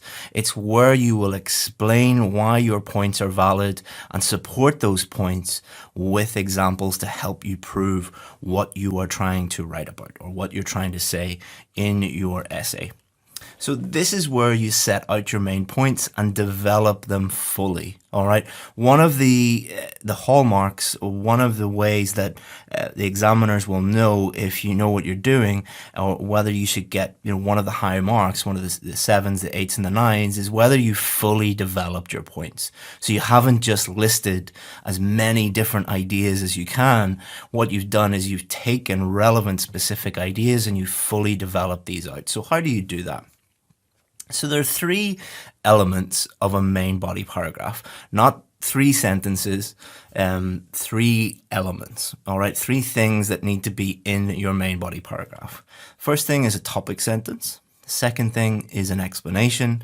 And a third thing is an example. Every single main body paragraph you should write should have a topic sentence, should have an explanation, and should have an example. If you do that, you're going to write a much better main body paragraph than somebody who, like many of you, what you do when your main body paragraphs is you include like 3 different ideas and no explanations, no examples, no topic sentences, and it's just like, I call it a shopping list main body paragraph. It's just a list of ideas. It's not actually a real paragraph. So now let's look at each of these elements.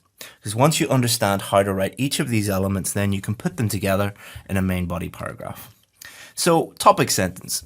This tells the reader what the paragraph is about.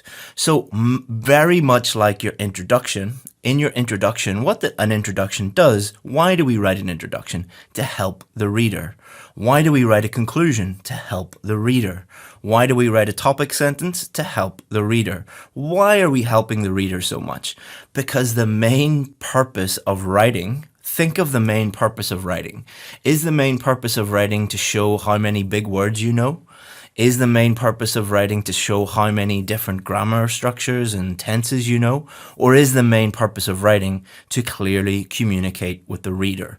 The more that you help the reader, the more that you clearly communicate with the reader, your better your writing becomes. Once you start to realize that, then you become a better writer. And it's essential for task response. Task response is basically, did you answer the question? Task response is 25% of your total mark. Did you answer the question? A topic sentence helps you make it very clear to the examiner, I've understood the question and here is my answer. Here is how I'm answering the question. But it's also important for coherence and cohesion. So coherence and cohesion, another 25% of your total mark. Coherence, is it clear and easy to understand? Topic sentences make your main body paragraphs clear and easy to understand. Topic sentences should be short and simple. They do not need to be long, complex sentences. Just short and simple. Just this is what the paragraph is about. Many people worry about repetition here. This is a huge problem. A huge problem is that I don't know where this came from, and it's particularly prevalent in certain countries. I'm not going to name the countries because I don't want you to think that I'm picking on certain countries, but in certain countries, for some reason, it's a very, very popular idea amongst IELTS teachers, or so-called IELTS teachers, that repetition, you cannot repeat anything. So that means that you cannot repeat anything that is in your introduction in your main body paragraph. And you can't repeat anything that's in your introduction or your main body paragraph in your conclusion. Think about that for a minute.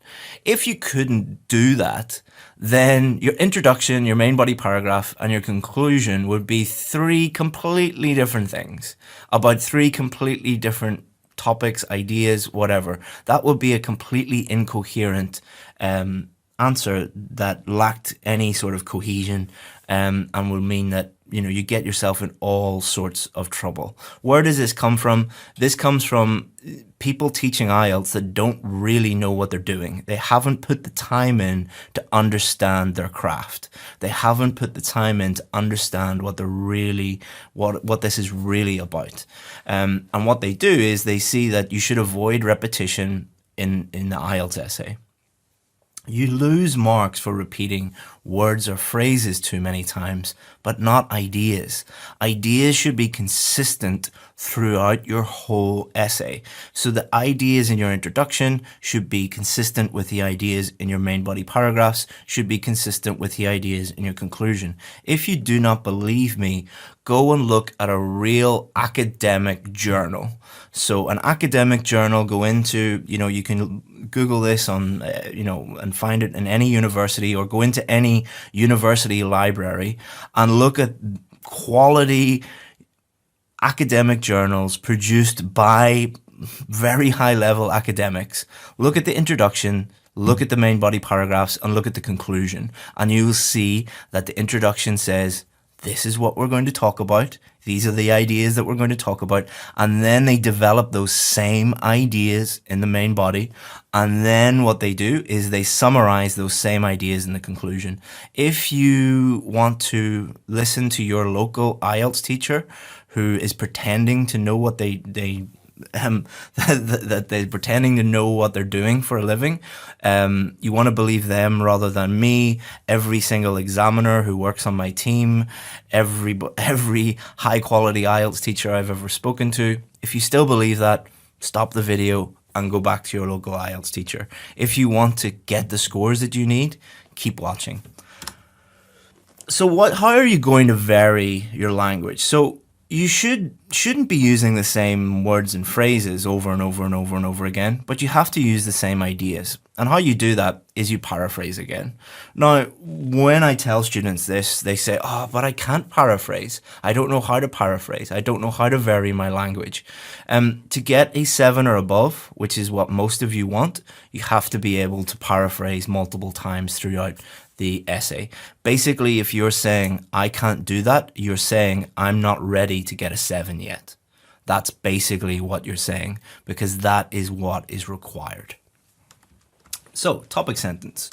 Let's look at my topic sentence. So, this in purple, this is the question in blue. In purple, this is what I wrote in my introduction. So all I do is just take this and then paraphrase it, say it in different words so that it means the same thing, and this is going to become my topic sentence. So this is my topic sentence in red.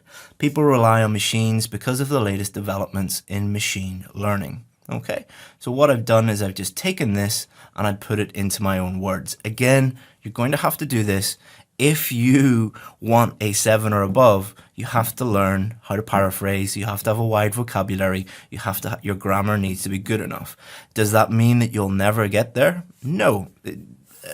I've helped, thousands of students get the scores that they need, but you need to change your mindset from I just need to memorize lots of words and phrases and insert them into my essay to okay, I actually need to learn how to write properly.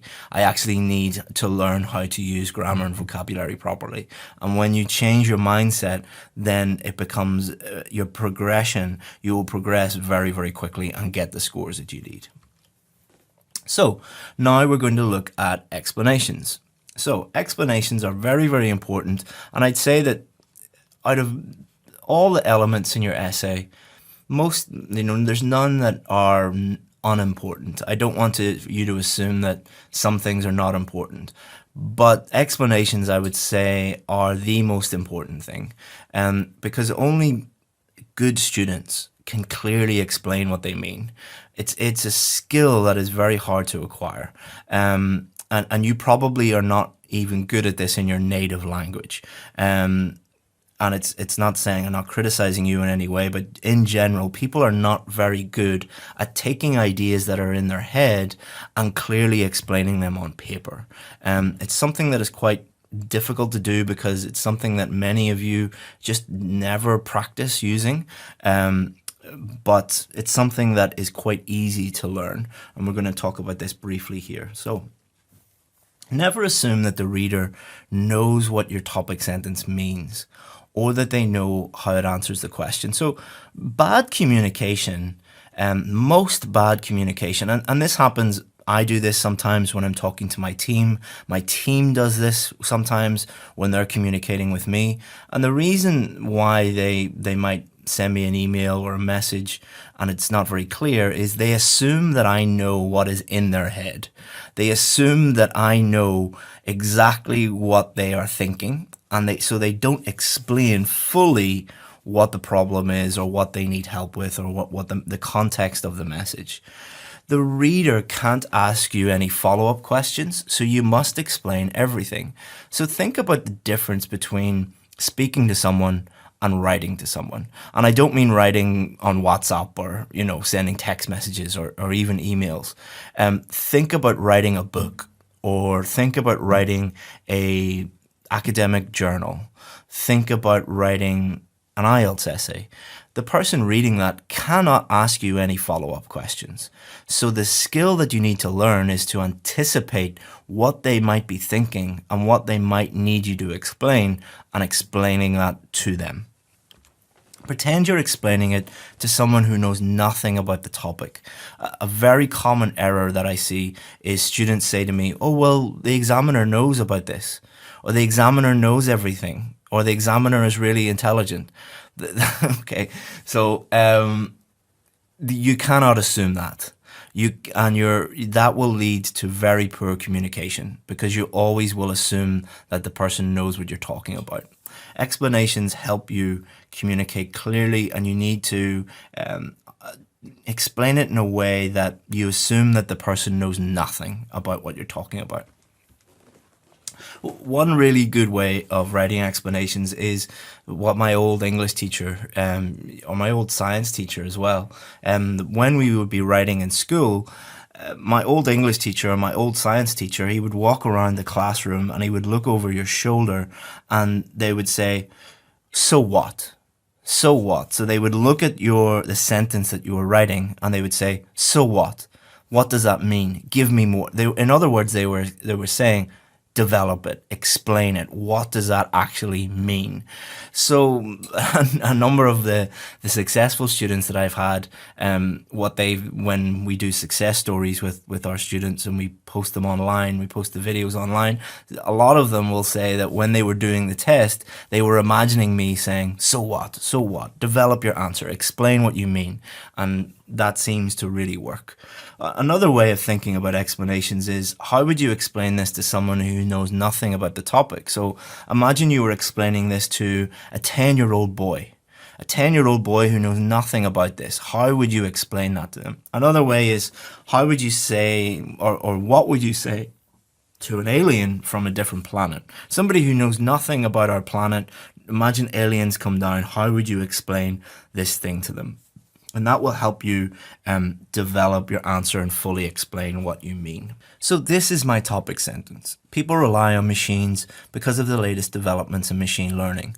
Now, if I just write this, it's not very good, because I'm not explaining what it means, how it answers the question. So if someone was reading this, what questions would they be asking themselves? Or let's imagine that I am speaking to someone in a normal one-on-one conversation, and I say this, what would they be thinking, or what follow-up questions would they be asking me? Well, they'd probably say, what is machine learning? What developments? How have those developments allowed this to happen? Why? What's the result? What are the consequences? So you're not going to be writing about what is machine learning, and then write about what is the developments, and then write about this, and then why, and then result, and that's not how you're going to do it. What you're going to be doing is you're going to be preempting what the person reading this might be asking themselves, or might be asking you if they were to be able to speak to you. And these are not, who, what, why, where, how. When I say that to some students, what they do is they write, one sentence about who, then one sentence about what, and then one sentence. No, these are just to give you ideas so that you can think about how you would clearly explain this, and then you can write your explanations. So this is my explanation. So this is my topic sentence at the top here, and then this is my explanation. This is because big data and the fact that we are all connected via the internet means that algorithms can learn basic tasks. As a result, software does not need to be programmed, but can learn from millions of other devices around the world, for example. And we're going to look at the example in a moment. But hopefully what you've been able to see here is what I've done is take this sentence and fully develop it, answer all those questions that somebody might ask me about it, and develop it in a way that it clearly helps to answer the question. It helps me to prove my point. And then once you've done that, then you can move on to the example. So examples. The examiners want you to demonstrate that you know how to use examples. The examiners don't want you to demonstrate that you have an unbelievable memory and you can memorize lots and lots and lots of different news stories and facts and figures and stuff like that. All they want you to do is to demonstrate that you know how to use an example. Why? Because that's a very useful skill to have. Imagine you are a doctor or a nurse or an engineer or a lawyer, and you move to a new job in London or Toronto or New York City, and part of your job will be writing to someone or speaking to someone. You should be able to use basic examples to help you prove your point, to help you prove what you are saying. It's a very, very basic skill to have. And if you're not able to do that, then you really, really are going to struggle in the workplace. And you're definitely going to struggle if you're a university student, because you're going to have to do this all the time when you're writing essays and things. The examples must support or prove your main point. So the example must be directly linked to your main point.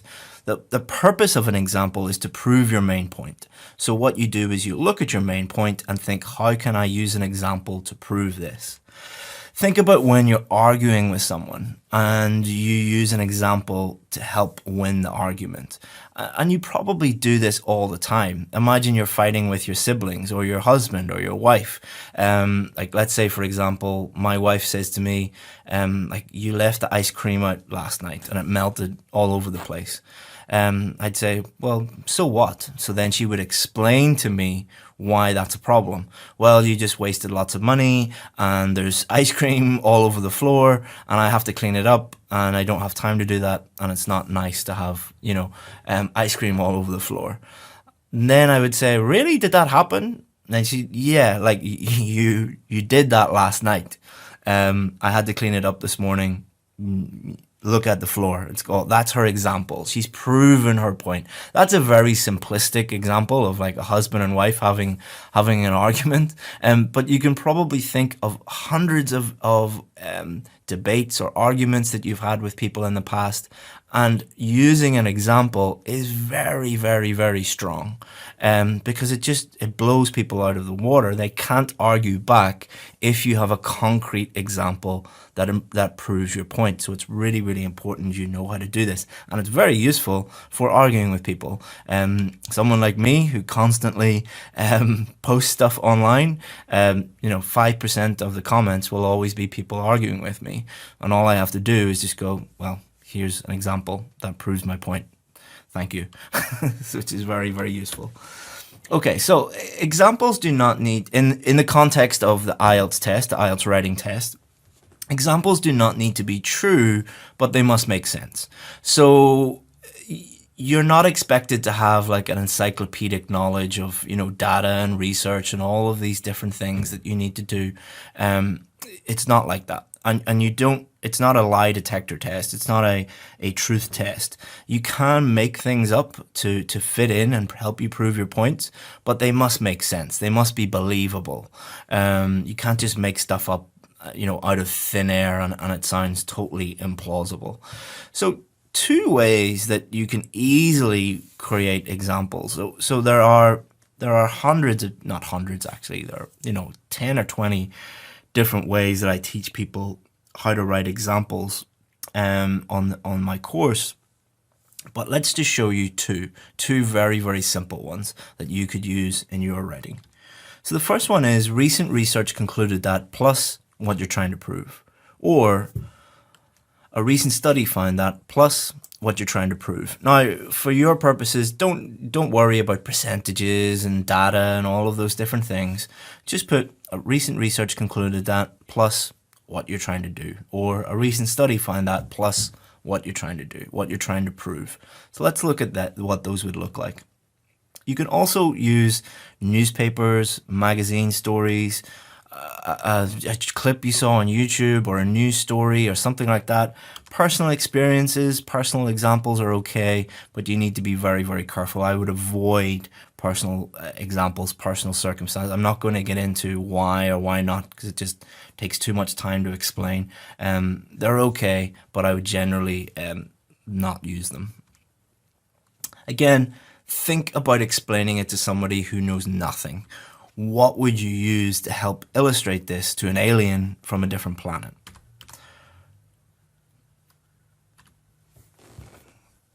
So before we get into look at the full main body paragraphs, and I'm going to show you full examples and all of those different things, many of you might be a little bit overwhelmed at the moment. Do not worry. If this is not making complete sense right now, many of you have a mindset where you want to just get some quick tips, some shortcuts, and understand things immediately, and then get the score you need. That's not going to happen. It will take further implementation, further practice for you to fully understand and be able to do these things. Like imagine wanting to learn how to drive a car in 1 day, or wanting to learn how to ride a bike in 1 hour. You can learn how to ride a bike pretty quickly. You can learn how to drive a car pretty quickly, but not in an unreasonable amount of time. You need further implementation, you need further practice, you need further feedback. This is just the first stage of your preparation. Don't worry if you're going like, how am I going to do this? This seems very, very complicated. You will get it. You do not worry about this. So like, for example, in my VIP group, we do a whole module on examples. Plus we look at each of the different 5 essay types individually for all of these different things. And we also have like Facebook Live videos on examples in the VIP Facebook group. We constantly give people work to do, they do them, they practice them, we give them feedback on them, and that's how they learn and that's how they get it. So if you're not fully understanding all of this, or you get your feedback later on tomorrow, and you're not perfect yet, you don't need to be perfect. It is a process and you will get there eventually. So let's look at our paragraph. So this is because big data and the fact that we are all connected via the internet means that algorithms can learn basic tasks. So this is our explanation. I haven't put the topic sentence in here. As a result, software does not need to be programmed, but can learn from millions of other devices around the world. So the bit in purple, that is my explanation. All right, and then here is my example. For example, Tesla cars now come with autopilot, which drives the car itself and shares the data with all other Tesla vehicles. So this is a perfect example because it's a real car that actually drives itself. All right, so if you know of an example that perfectly supports your main idea, then that's great. Use that.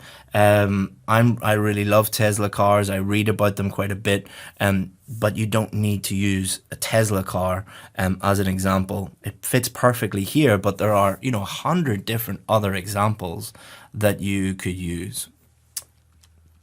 So this is the full paragraph. So you can pause the video and you can have a read of this, but let's just talk about it briefly for a moment. We have the topic sentence in the first sentence here. What does the topic sentence do? It says, hello, Mr. Reader, hello, Mrs. Reader, whoever's reading.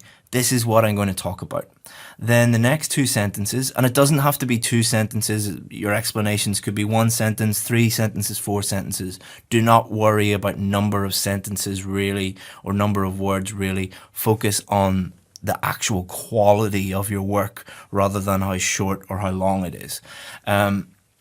What this does is it explains fully what I think about my main point, how it answers the question, and it proves my main point. And then the example helps support my main point. So think about this as an argument. If I was to make this argument, it's very, very strong. It's very clear. It's easy to understand. The reader knows exactly what I'm talking about. Paragraph 2. Is it a positive or negative development? So this is the second question. So this is going to be our second main body paragraph. Main idea, because it reduces workload. Explanation, so this would be my plan. Explanation, AI does boring, repetitive tasks, freeing up time to do other things. Examples, Google Home, Amazon Alexa. I don't know whether you've heard of those before. Pretty big in the UK and the US. They're basically smart devices. They're devices that you have in your home and you can talk to them, and they use AI to answer questions and do tasks for you in the home. Uber uses AI within its app. Netflix uses AI to learn your viewing preferences, and many thousands of other examples. Am I going to use all these examples in my essay? No. This is to show you what I would write if I were planning this out. I would quickly just jot down some examples. I would write very brief explanations. My main idea would be very, very clear. And then what I do, how easy is it going to be to write a main body paragraph when you have thought clearly about this, you've got it all planned out, and don't worry about time, guys. This will save you time. If I was to just start writing a main body paragraph, it could take me, let's say if I'm an average student, it could take me, 10 minutes or 15 minutes. Let's say 15 minutes to write a main body paragraph. But if I spend 2 minutes or 1 minute writing all this out, it reduces that time from 15 minutes to 5 to 6, 7 minutes, something like that. So putting in the effort to plan things out really does make a huge difference when you're starting to write your main body paragraphs. So let's have a look at this. Automation should be welcomed because it frees people from the drudgery of everyday duties. So this is my topic sentence. So it's saying it's a good thing because it means we do less work. All right, that's basically what it's saying. So then I have to explain this point. Our day-to-day lives are dominated by menial, repetitive chores that take up much of our time. Automating these is possible, and technological solutions allow us to focus on more meaningful activities. Then I need to explain this. For example, there is now a robot that both cuts grass and hoovers carpets, and the manufacturers estimate that this will save the average person 3 weeks per year. Okay, so what I've done is I've said, it saves you time, here's how it saves you time, here's an example of it saving you time, and then what I've done is I put a little further explanation onto the end here, just to show you that what a lot of students do is they think that there's only one way, and when I teach them how to do anything, they're like, okay, I'll stick exactly to that. Or some other students say, well, can we write 3 explanation sentences? Can we write 1 at the end? Can we write, like, you can pretty much do what you want, guys. And this is to show you that if you wanted to add a little bit of explanation at the end to really solidify it, you can do that also. Owners are free to choose what to do with these extra hours instead of being forced to carry out routine work. So it's just a further explanation. It's not a conclusion statement or anything like that. It's just a further explanation. Don't overcomplicate this and be like, do I have to do that? Do I not have to do that? As long as you have the 3 essential elements, the topic sentence, which always be first because it's a topic sentence, then you have your explanations, then you have your examples. That is going to help you write a clear main body paragraph that will help you prove your point, help you demonstrate that you know what you're doing. Okay, so now you're going to do the same thing for this question. So you're going to look at the question below and follow the steps outlined in this lesson to write a main body paragraph. So take a screenshot of this or write it down, whatever you have to do, and pause the video and you can have a look at this. You already have your introduction. So what I would suggest you do is, if you're very happy with your introduction, use that.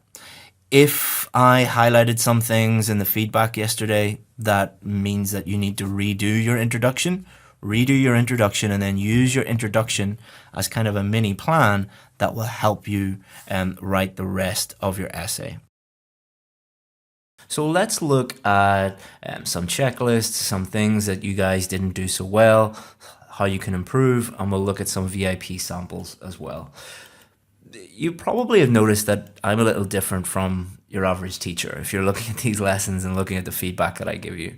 One of our main principles in our company, so we have 10 key principles, is that we treat everyone how we would want our loved ones to be treated. So if my wife was doing the IELTS test or my son was doing the IELTS test, how would we treat them? That's one of the reasons why we've been so successful. We're not just putting stuff out there and not really caring about it. We deeply care about you guys and about the stuff that we put out there, and we really care that you get the scores that you need. So would I want a teacher to lie to my son or lie to my wife? No. So some of you have said that, you know, you're very negative when you're always criticizing us and you're always telling us that, we're not good enough. I don't want to lie to you guys. I don't want to tell you that, you're doing a good job and then you go and do the test and fail. I'd rather be very, very honest with you and point out your mistakes and point out your weaknesses so that you can improve. However, would I want a teacher to be negative all the time? No, I don't think that I should be negative all the time, and I'm not negative all the time, especially when you work with me on a daily basis or work with me more closely. But do realize that I have to be a little bit negative during these feedback sessions. I believe in being compassionate, so caring about the person that you're teaching, but many of you need the truth. And looking at your work, many of you are going to fail. I'd say that the vast majority of you, if you continue down the road that you're going on and do not improve, then you're going to fail. I'm just being honest with you because I care about you and I don't want you to fail, and I want you to start taking action. But you will pass, you will get the score you need if you change. But if you do the same things, you will get the same result. If you just keep doing the same things over and over and over again, you're going to get the same result. fail, fail, fail, fail. You're going to have to make some big changes, guys, and you're going to have to start doing things in a different way. But if you do those, there is light at the end of the tunnel. So let's look at all of the common mistakes that I picked up from looking at all of the writing that you guys submitted. And what I want you to do is think about your own writing and if any of these things apply to your own writing, and then you can go back and apply that and improve. So many of you just did not follow the basic structure. So for example, with this one, so no real topic sentence, putting the example straight in there, not clear where the topic sentence is, the explanation and the example. As I said yesterday in the feedback, it's totally up to you how you structure your own essay. You're an adult. It's totally up to you how you want to do that. I'm just telling you based on years and years and years of experience helping people get the scores they need, that the structure that I suggest does work, and it is very simple and easy to understand. So I would strongly recommend that you follow that. If you don't want to do that, that's fine, but I would strongly recommend doing it. Same with this one. So let's have a look at this one. The benefits are numerous, and it enhances the transportation system of the country, thereby reducing road accidents and ensures proper conditions of cars. Okay, so I kind of know what you're saying here, but where are your explanations? Where are your examples? Where is the topic sentences? Again, you might say, oh, but this just does the job right, and this says what I want to say, but you have to give the examiners what they want. All right, so you have to understand what the examiners are looking for and then give the examiners what they are looking for. If you don't do that, you're going to really, really struggle. A lot of you just didn't have any paragraphing whatsoever. These are really easy marks to throw away. The simplest marks you're going to get are showing paragraphs. And it doesn't matter if you skip a line or you indent it or you skip multiple lines. All you have to do is just show the examiner, here's where one paragraph ends and here's where the next paragraph begins. That's all you have to do. And there are multiple ways that you can do that. But what you've done here is you've said to the person reading this, your time is not as important as my time. I didn't have the time to put in a paragraph. I don't care about you. My time is more important than your time. So I want you to spend the time trying to figure out where one paragraph ends and where the next one begins. You're throwing away easy marks and you're making it more difficult for the reader. If you follow just one rule, make it easy for the reader. Make it easy for the reader to understand your main points and how they answer the questions and your structure and all of those different things. That's what good writing is. It's making your message very clear to the person reading it. Again, no paragraphing here whatsoever. There were multiple ones like that. Some of you just copied my sample. So let's talk about copying for a minute. The IELTS test is not a memorization test.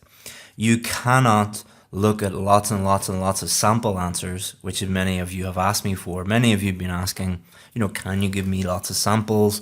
And what you're really saying is, can you give me lots of samples so that I can copy them, so that I can copy what you do and put it into an essay? Now, IELTS know that you're doing this, so they haven't made the test a memorization test. They've made the test a writing test. They've made the test a thinking test. They need you to do things like analyze and evaluate your own work and to create ideas and explain those ideas and respond to the specific question being asked. You won't be able to do that if you're memorizing stuff. And that also includes memorizing vocabulary, memorizing grammar structures, all of those different things. You have to start to operate individually and independently. A lot of you just didn't have a position. So position, what I mean by position is that you just didn't state what you think about it. So let's have a look at this one. The world has experienced a huge, unprecedented advancement in technology in recent years, particularly in the automation industry. So this really isn't a topic sentence. What this is just a paraphrase of the actual question. There's no position here. There's no opinion here. There's no main idea here.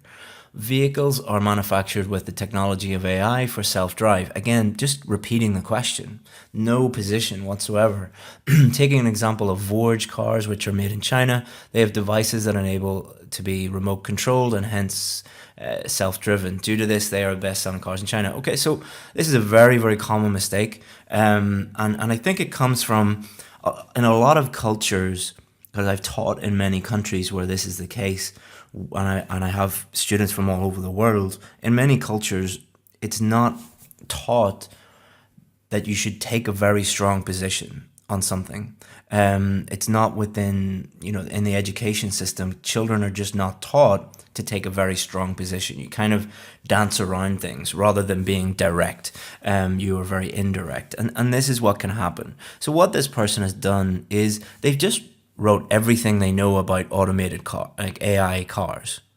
The task being set is not write everything you know about the topic.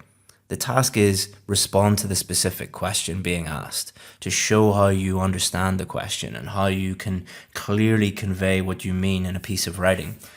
So that should be your goal, not write everything you know about the topic. Also, there were many of you, and this is very, very common, a very common mistake, massive focus on vocabulary. So your vocabulary mark is important, but it's 25% of your total mark. The person who wrote this thinks that vocabulary is the most important thing. Driverless vehicle, technological lift, automation sector, computer manageable programs, interpret human-like sensitivity, invest in further control. Like all of these things, they're showing off. They're trying to impress the examiner rather than just answer the question. And a lot of this vocabulary is wrong. So what's happening here is A, you haven't answered the question, so you get a low mark for task achievement. B, your answer is not clear, so you get a low mark for coherence and cohesion. And C, you have made lots of vocabulary errors, so you get a low mark for vocabulary. And also D, you might make lots of grammar errors because you don't know how these words operate in a sentence. So many people will look at this and think, wow, this person knows big words. They must be really good. Actually, it's one of the worst ones that we saw.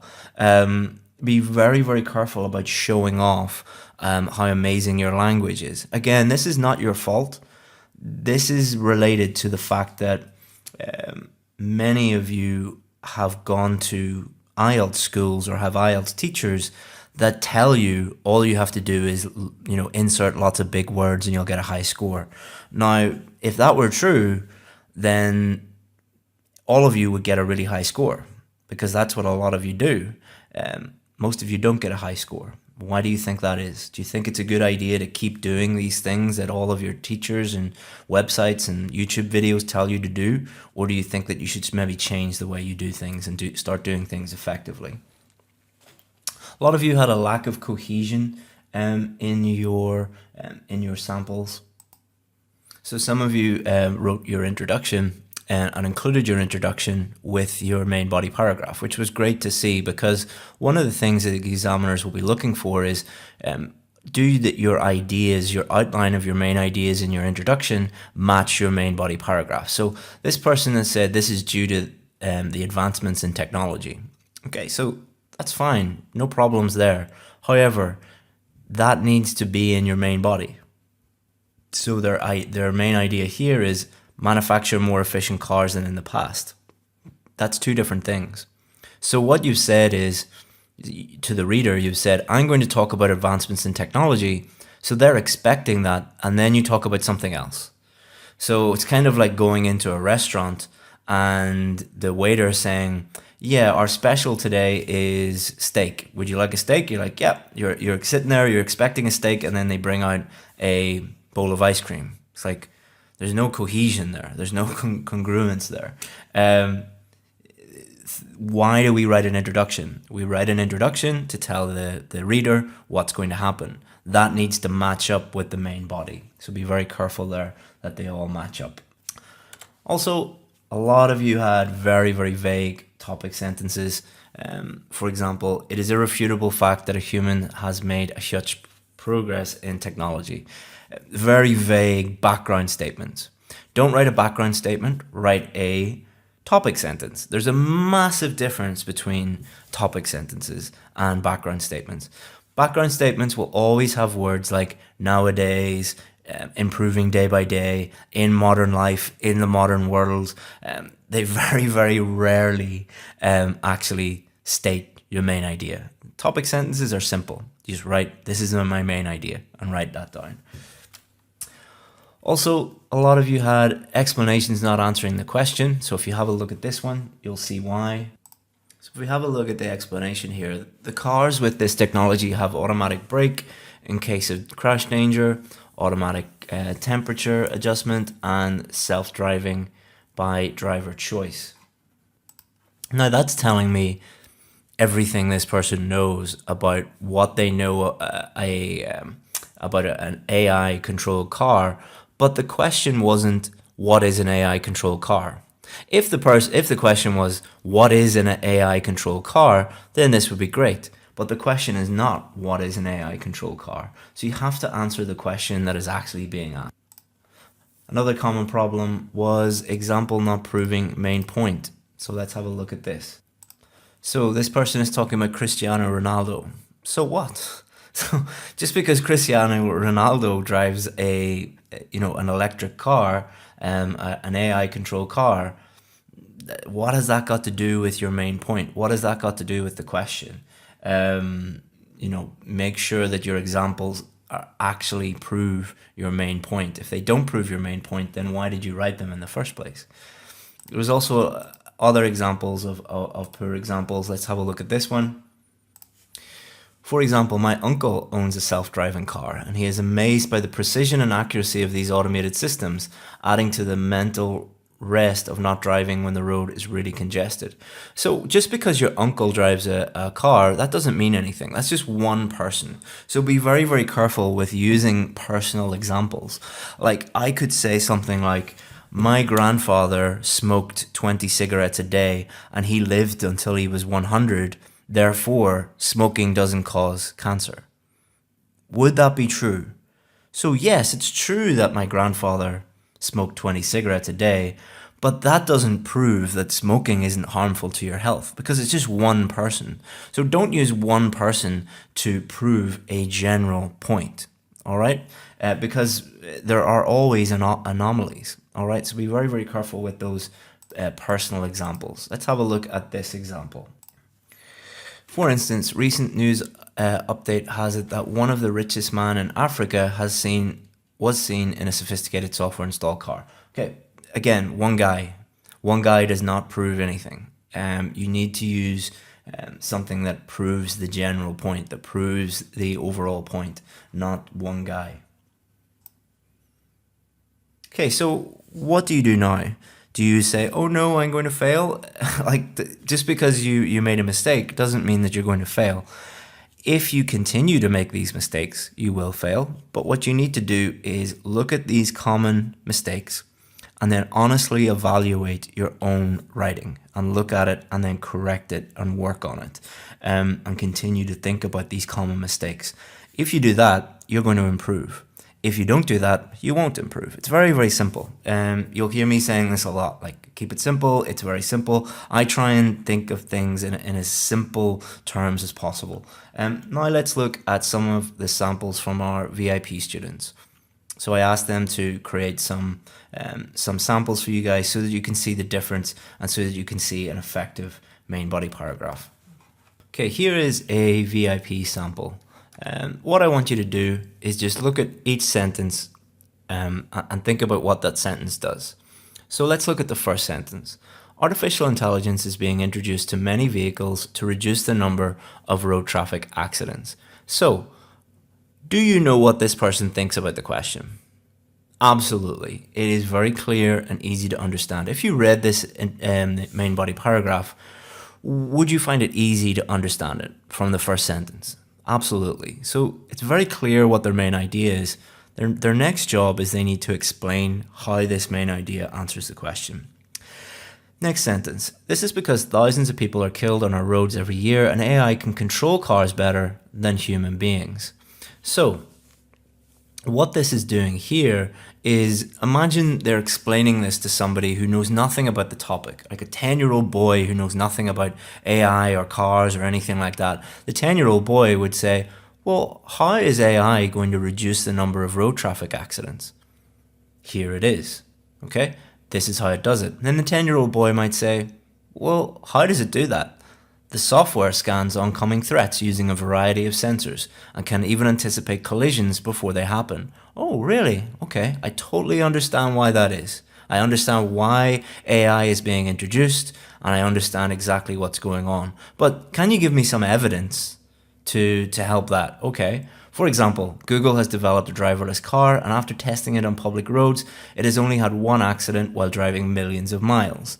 The same number of miles driven by humans would have resulted in many more serious injuries and fatalities. Oh, okay, I know exactly what you mean then. Also, look at the vocabulary. It is high level without showing off. They're not inserting words randomly. They're using vocabulary effectively and appropriately. Look at the grammar. They're using a mix of complex and simple sentences. They are using a different range of grammar, and all of it is correct. There's no grammar errors in it. This is the level that you want to get to. So this is one student. Let's have a look at another student. This should be seen as a negative development because of the number of jobs that will be lost. So this was a different student answering the second question. So do you understand whether they think it's negative or positive? Yes. Do you understand why they think it is? Yes, because of the number of jobs that will be lost. Well, what question would that 10-year-old boy be thinking now? How will AI cause jobs to be lost? Let's see if they've answered that question. Automation will always be more attractive to companies and consumers because it is much cheaper than human labor. Drivers account for a large proportion of the workforce in any economy, and removing them will result in mass unemployment because they will be replaced by machines. Oh, okay. So it's cheaper to have machines, so people are going to lose their jobs. I understand that. Do you have any evidence for that? For instance, Uber is developing new driverless taxis that will not require a person to operate them, and it is estimated that this could lead to around 300,000 taxi and Uber drivers losing their livelihoods in the UK alone. So this was a newspaper article that was in the Times, I believe, not so long ago. One of the things we do with our students is we encourage them to be reading the news every day. And then that's where, a lot of you were asking yesterday, what happens if I know nothing about the topic? Well, you shouldn't know nothing about the topic because you should be reading in English every single day. So let's have a look now at a checklist. Here are some things that you should have in your main body paragraph, some things you should be thinking about. So, does my main point match what I stated in the introduction? It should. Is my topic sentence clear? Does my explanation actually explain how my main point answers the question? It should. Does my example make sense? It should. Does my example directly support my main point? Why would you write it if it doesn't? Number 6, have I used vocabulary in a way that makes my writing easier to understand, not more difficult to understand? Is my vocabulary accurate? In other words, do you understand how to use the words, and do you understand the meaning and the collocations and everything about that word before you put it into your writing? Is my grammar accurate? Can I understand what I've just produced? If you can't understand it, nobody else is going to be able to understand it. Is it clear where one paragraph ends and the other begins? Paragraphing. And if you can answer those, and I've just made it really, really simple for you guys. It's so easy to understand this now. And literally you just need to apply this to your own writing and you will get better. So today we're going to look at what is a conclusion, and we're going to look at how to write a conclusion. Then we're going to look at proofreading and checking. These are two slightly different things. We're going to give you a checklist of things that you need to have done in your essay, and you can do this at the end of your test. And we're also going to look at time management a little bit. We're going to look at a demo, going to show you what to do, and then it will be your turn to write your full essay. So we're going to give you a completely different question to do. a double question, but on a different topic, so that you can apply all of the different things that you have learned this week, and that you can activate that knowledge, do the thing, and then I'll give you feedback later today. Okay, so what have we achieved so far this week? We've looked at how to write an effective introduction. We've looked at how to write effective main body paragraphs. And now we're going to complete our essay with how to write a conclusion and check our essay at the end. So let's have a look at the question. Nowadays, more tasks at home and work are being performed by robots. Why do you think this is happening? Is it positive? Is it a positive or negative development? And this was the introduction that I showed you. Just to clear something up, many of you said, why did you use robotics when you told us that robotics was not allowed? You couldn't change AI to robotics. I'm not changing AI. I'm changing robots to robotics. So again, guys, be very careful to understand the actual question and read the question before jumping to conclusions. All right, so what is a conclusion? This is where we state our opinion. So before we move on, many of you might be like, oh, what? Opinion? We're not doing opinion essays. What is he talking about? Don't worry, we'll discuss that. This is where we summarize our main ideas. So the two primary things that a conclusion is it's a summary of your main ideas, and it's a clear statement of what you think about the question, your opinion, or another way to say your position. So the conclusion is your position plus a summary of your main ideas. Read any academic paper, any academic journal, and you'll be able to find the main points in the introduction and the conclusion. The best advice that I ever received from a teacher was from my old high school science teacher. And he used to give us, he was an amazing teacher, and he was always pushing us to go further and to learn more. And he's a very inspirational guy, and taught me a lot about science and about teaching. And he used to give us university level scientific academic journals, and we would look at them and say like, oh, these are like thousands and thousands of words long. How will we ever learn this? His name was Mr. Rafferty, and he said, easy. What you do is you read the introduction, then skip everything else, and then just read the conclusion. By reading the introduction and the conclusion, you will understand everything in that journal article, because that is where everything is summarized and stated, and everything is very clear and easy to understand, and you don't need to read the rest of it. And that was the best advice I ever got, because it meant that I did really well in university, because when I looked at journal articles, I would just read the introduction, read the conclusion, and it was very easy for me to understand everything in it. This is why you need to write a good introduction and conclusion, because that's what they're supposed to do. They're supposed to, the introduction is, hello, Mr. Reader, Mrs. Reader, this is what we're going to discuss. Conclusion, hello, Mrs. Reader, or Mr. Reader, this is what I just discussed. A summary of everything. But there's no opinion. So many of you might be asking, like, we didn't do opinion questions. We just did double questions. So if you think about it, every single question on the IELTS Writing Task 2 paper is asking for your opinion, asking for your position on something. Let's think about this for a second. Imagine you get a question that says, what are the advantages and disadvantages? What they're asking you is asking you, what do you think? What do you think the advantages are? What do you think the disadvantages are? In other words, what is your opinion on the advantages and disadvantages? If they ask you, what are the problems and solutions? What they're asking you is, what do you think are the problems? What do you think are the solutions?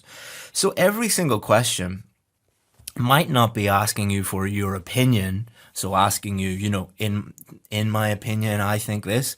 By stating what you think the advantages and disadvantages, problems and solutions, answering the double questions, you're stating what you think about something. And that's what you need to do in your conclusion. If you got a double question like this, why is this? That's asking for your opinion. Is it a positive or negative development? That's asking for your opinion. It's asking for your position on, do you think this is a positive or negative development? So once you start to understand that, the questions become much easier and more straightforward. So there's 3 elements to a good conclusion. A cohesive device, which is a linking word, your opinion, in other words, your position, what you think about the question or questions, and a summary of your main ideas. That's all it is. Okay, so let's look at each of these elements in more detail. Cohesive device. You're only going to write one conclusion in your IELTS writing test. So learn just one way to start your conclusion. Some students that I work with say, can you give me 10 different ways to start a conclusion? It's like, why? Why? That would be a complete waste of your time and waste of, your brain can only store a certain amount of information. You're only going to write one conclusion. So just learn 1 or 2 ways to start your conclusion. And those are, in conclusion, to conclude. You don't get any extra marks for writing anything fancier than that.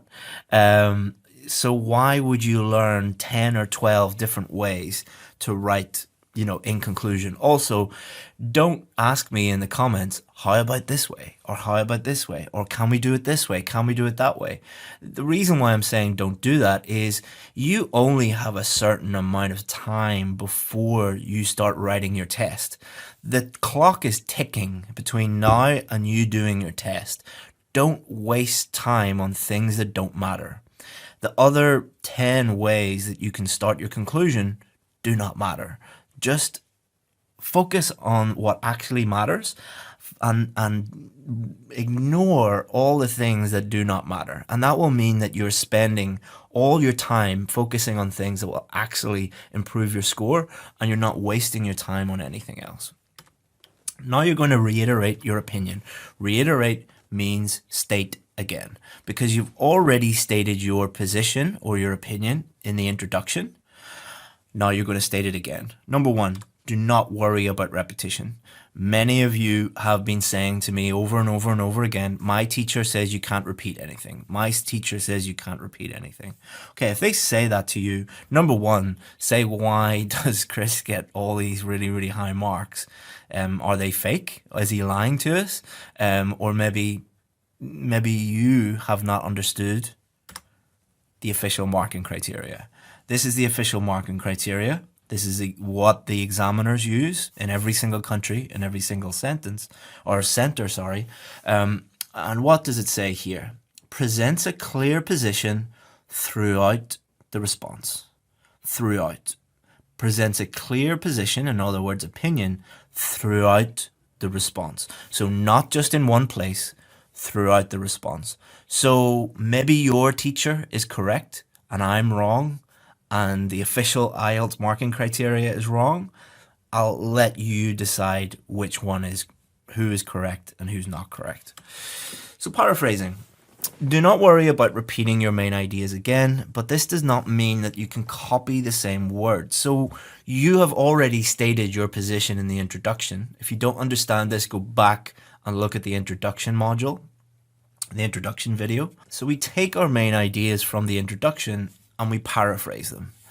This makes it extremely simple to write a conclusion and ensures that your position is clear throughout the whole essay.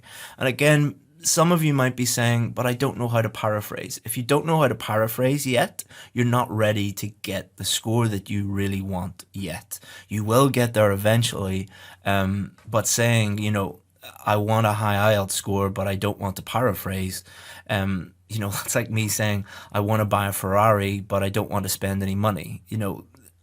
What you want and the price that you have to pay, you have to pay a price for everything you want.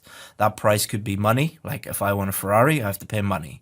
For you guys, the what you want is a high IELTS score. The price that you have to pay is work and effort and sometimes money by seeking out someone who can show you exactly what to do. There's a price to be paid for everything.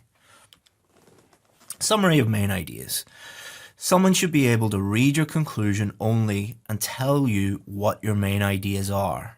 So somebody should be able to look at your writing, your essay, ignore the introduction, ignore the main body paragraphs, and just focus on the conclusion and tell you exactly what you just wrote about, exactly what your main points are, exactly what your whole essay is about. Again, don't worry about repeating your main ideas, but you just paraphrase. You must paraphrase. This will make the conclusion easy to write and ensure you summarize your main ideas. So here's a demonstration of that. Okay, so here is my introduction. Robotics increasingly play a role both in the home and the workplace. So that was the question being paraphrased. Okay, that was the very first sentence. This is occurring because of advancements in technology. So that is my opinion plus my main idea. This is occurring because of advancements in technology. That's my position on the first question, and that's my main idea also. And it should be seen as a positive development. That is my opinion, because it reduces a person's workload. That's my main idea. So what the question is about, my position on it, my main ideas are all in the introduction. Now we need to just take this and we need to create a conclusion. Let's see how we've done this. In conclusion, machines carry out tasks for us due to the fact that engineers and computer scientists are pushing the boundaries of science and engineering.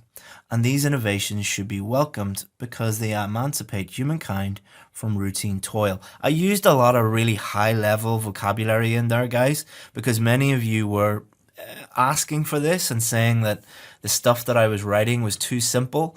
Another reason why I don't use like really high-level vocabulary is it makes it really difficult for you guys to understand it.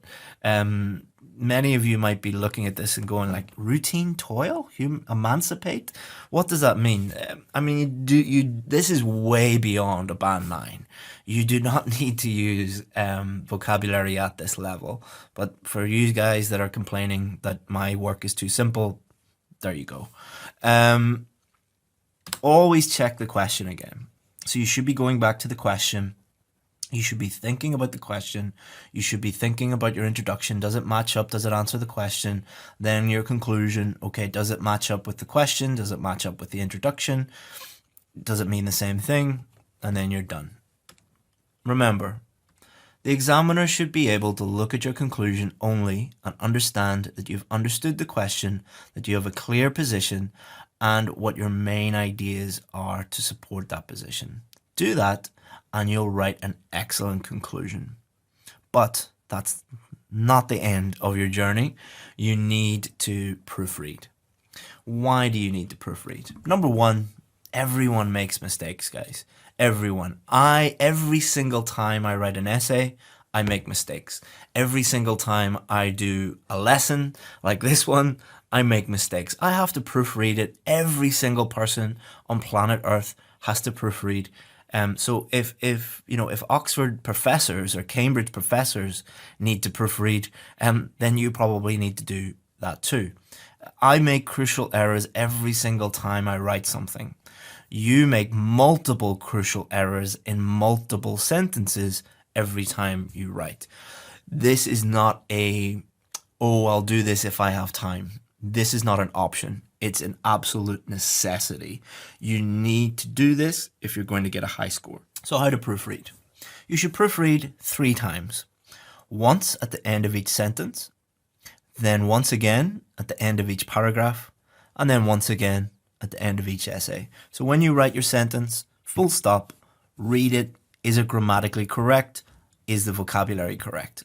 That's what you should be asking yourself. We're going to talk about all the other things you need to worry about at the end. That's what you should be thinking about.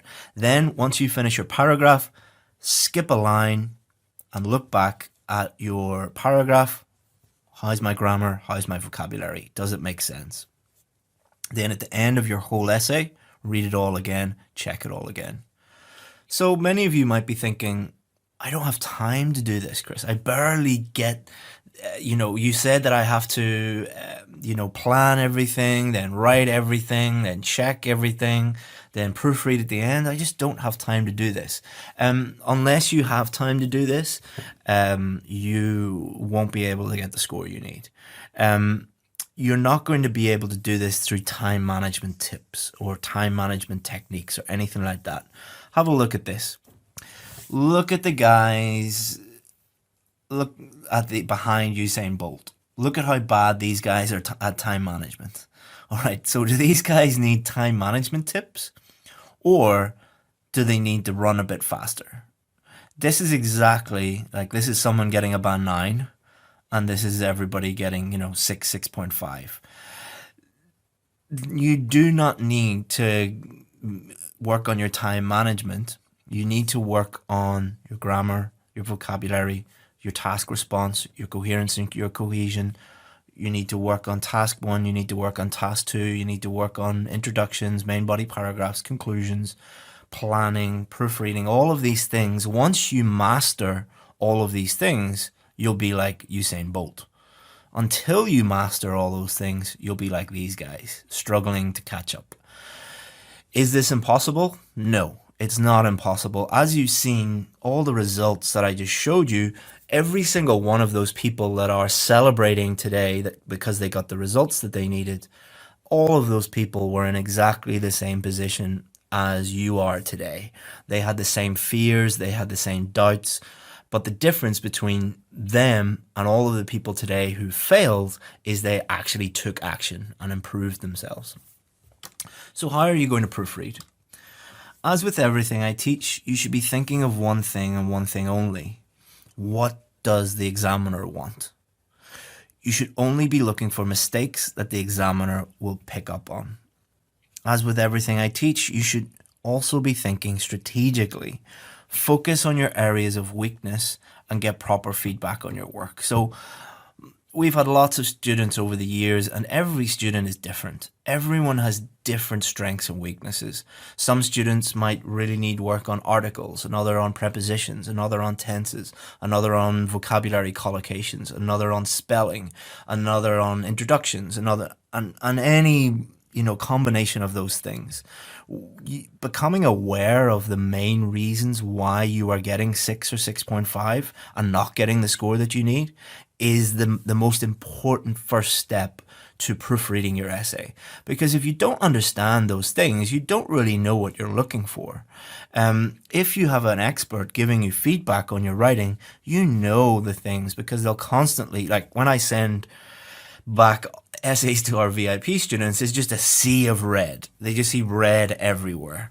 Fix this, do this, this is wrong, this is wrong, this is wrong. And that's not me being overly critical. It's just to be honest with them and open with them and show them these are the things you need to improve. And then when they're in the real exam, they'll be looking out for those things. So here are some of the things that you should be looking at when you're proofreading. Word count. Did you go over the word count? Did you answer the question? Is your message clear? Is how you answered the question, what you think about the question, your position, is it clear? Are your points consistent? In other words, does your introduction, main body paragraphs, and conclusion, do they match up? Is your position clear throughout the essay? Did you develop your main ideas, or do you just have lots of ideas that are undeveloped? How's your grammar range and accuracy? How's your vocabulary range and accuracy? How did you use cohesive devices? How's your paragraphing? These are just some of the things that you should be thinking about. These things should be at the top of your mind, so what you're actually thinking about when you're preparing, when you're practicing, when you're planning, when you're writing, when you're proofreading. So it's not proofreading starts, months before you even think about booking your test, because you want to minimize the amount of proofreading you have to do, and you do that by starting today, by preparing properly. And then when you're practicing, think about your weaknesses. When you're planning on exam day, think about the things that you need to do. When you're writing, think about how do I give the examiner exactly what he or she wants? And then when you're proofreading, Your proofreading's easy, guys, because you're just looking at it and going, okay, just checking off. I know that I've prepared properly and I practiced and I've got feedback on my work and I know exactly what to do.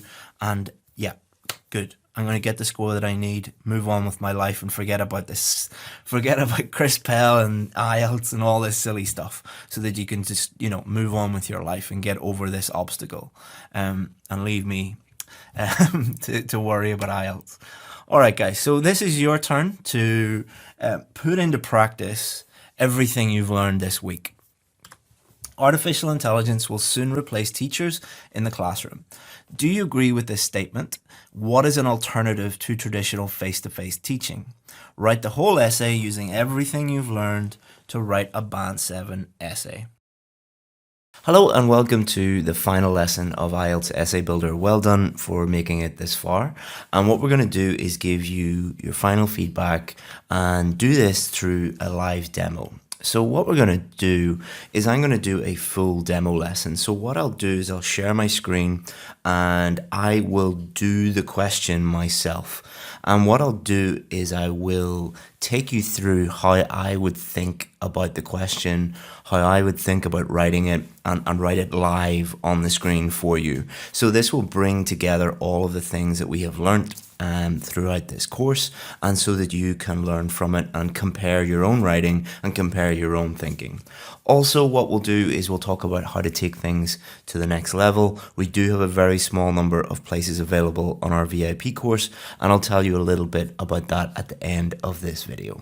Okay, so hopefully you can see this. This is a document on Google Docs, and what I'm going to do is I'm going to look at the question that you have already attempted, and I haven't looked at it, I haven't prepared an answer or anything like that, and I'm going to just do it as if I was a student doing the test. Obviously, I have to talk you through it because you can't read my thoughts, but I'll try and talk as much as I can about how I'm thinking about the question and as I write it. Now, because I'm doing it live, I will make small mistakes, and that's all part of the process, and I'll go and edit it at the end as you would do in the real exam. Now, let's start. So the first thing we need to do is we need to understand the question. So artificial intelligence will soon replace teachers in the classroom. So artificial intelligence, AI, deep learning, computer learning, whatever way you want to put it, will replace teachers in the classroom. So this is going to understand this. I need to think about teachers and education. So what we're going to have is we're not going to have teachers. Instead, we're going to have artificial intelligence. So students will be learning by looking at computers or speaking to, an AI robot or something like that, and it will be in the classroom. So I understand that, and that's going to be in the near future. So it hasn't happened yet, but it will be in the near future. So in the test, the first thing I would do is just sit calmly and not try and think of any ideas or not try and think of how to answer the question at all. Do one thing at a time and just think about what this means. Because if you don't understand what it means, then you're not going to be able to answer the question. The next thing I'd do is I would look at the type of question it is. So we have two clear questions here, so it's a double question. So I understand what that one is. So what I would do now is I would just separate this out. Most people are not good at multitasking. What you want to do is give each question just total focus. So I'm going to ignore this question for the time being, and I'm just going to look at this one. So do you agree with this statement? So there's only two possible answers to this. Again, as I always say, keeping it simple, there's only two possible answers. Yes, artificial intelligence will soon replace teachers in the classroom, or no, they won't. Now, you could give your personal opinion, but the best way to answer this is just which one can I easily write about? Which one is the easiest to think of an idea, explain that idea, and to support with an argument, support with evidence? And I think the easiest one, because it's the near future. You're not talking about 100 years. No, I don't think that they will replace teachers.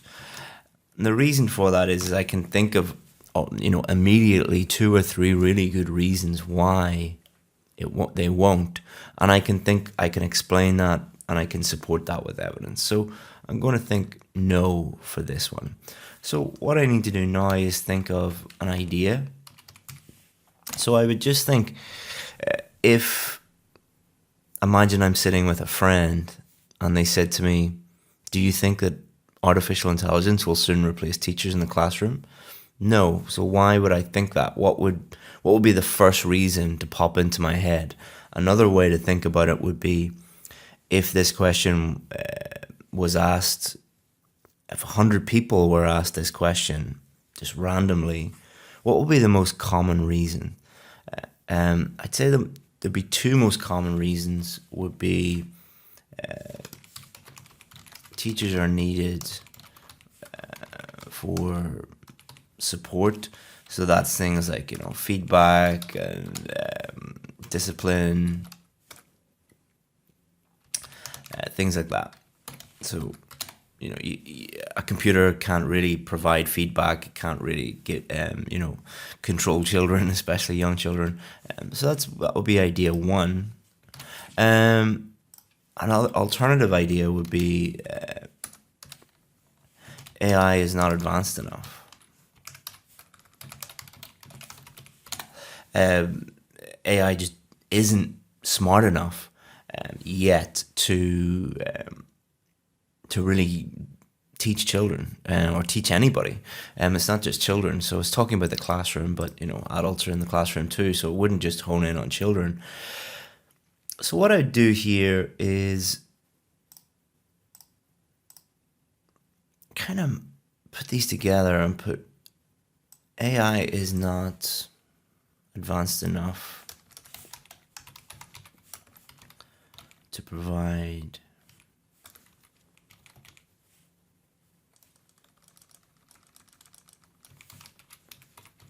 to educate. And I'll just put some ideas here, because remember, it's just the ideas phase. We haven't begun writing yet, and obviously you wouldn't take this amount of time. I'm explaining this and talking through it, and in the real test I would do this in 1 or 2 minutes. So what I'm going to do is I'm going to keep that one. How would I explain this? So a teacher needs to give feedback and support and discipline. Again, just very basic notes. I know that that's not grammatically correct or anything like that. It's just doing quick notes. I think example I would use for this would be Google Translate.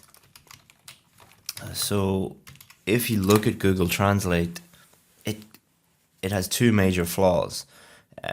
The first major flaw would be it's not very good at translating language, demonstrating that AI is not advanced enough. And the other thing is that like a program like Google Translate obviously can't, identify strengths and weaknesses, provide practice, things like that. So this is a very, an example of AI, an example of a computer program that isn't a tool that is involved in education, but it's just not there yet. Maybe in 20 years it will be, but not there. So we already have like the bones of the structure of an argument here.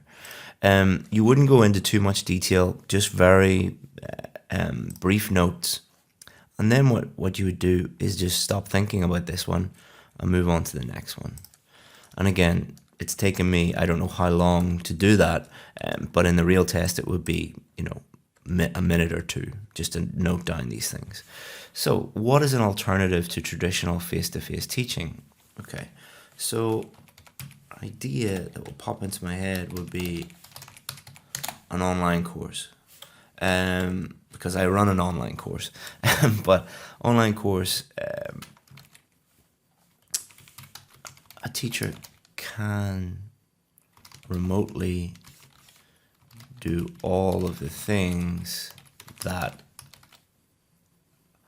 a regular teacher can also do. Also access to the best teachers in the world. You know, in your local area, you might not have access to really good teachers, but if you're using an online course, normally, you know, you could have access to literally the best teacher in the world, and they could be on the other side of the planet. Example, so a lot of the best universities in the world have online courses now where they record the lectures and they put them online, and then they provide like individual classes and practice activities and all of these different things. So already I have, this is my paragraph, all right? So to check back, always check back to the question. So this is good. Do you agree? No, I don't. Here's my reason. What is an alternative? Here's my alternative. Here's an explanation about why, you know, why is it a good alternative? And then an example here. I could use my own course, but I'm not going to. Okay, so this is my argument. Now, what you could do now is you could do a full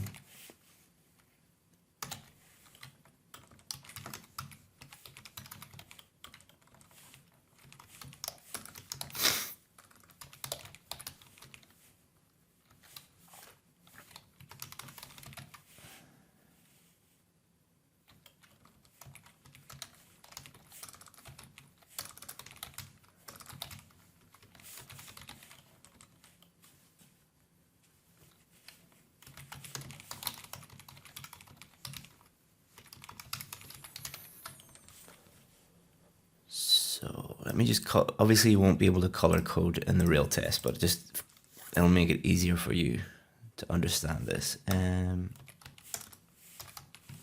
Main body paragraph 1.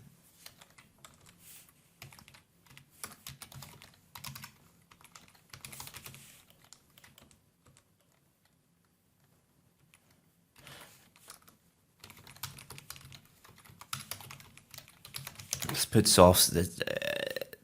I'm not going to get into an argument about what soft skills are, but just for the sake of in the test, if I know, if just to encapsulate what that is, and let's put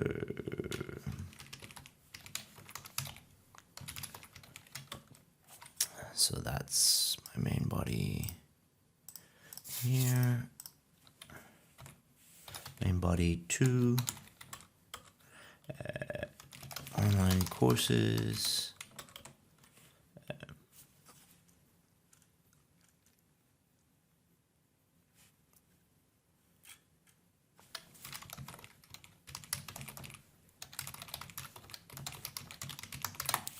That could be two separate ideas, two separate explanations. What I tend to do when I'm planning stuff out is I don't really delete stuff. If I have like a couple of ideas or a couple of explanations or a few different examples, I normally just keep them in here.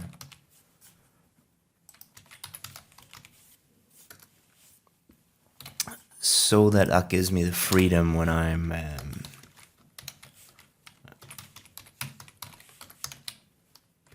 let's put that in there just in case I do use that, because when you start writing, ideas pop into your head and you can go in different directions. So it's good to just have a few different options here. Conclusion.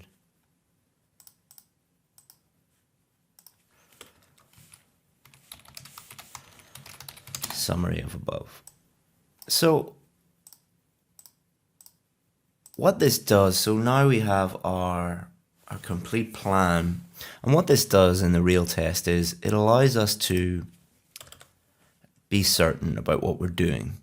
Because if you don't have a plan, you don't know where you're going. Like, and there's a quote, I think it's Warren Buffett said, who's, was the richest man in the world. An idiot with a plan can outperform a genius without a plan.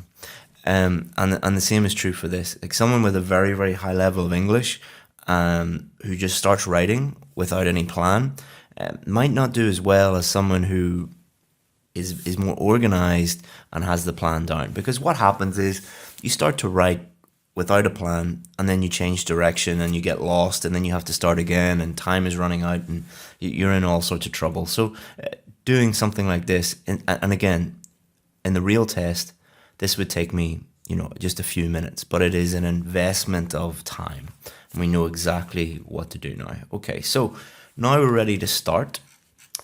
When you are paraphrasing, always have this with you.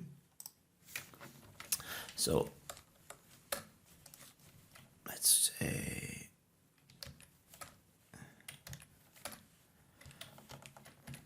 so normally you wouldn't just abbreviate words.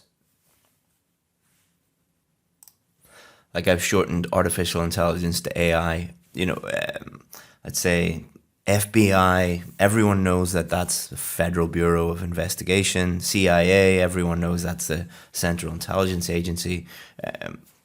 If it's commonly known, everybody knows that AI means artificial intelligence. So if it's a common thing, then that's no problem.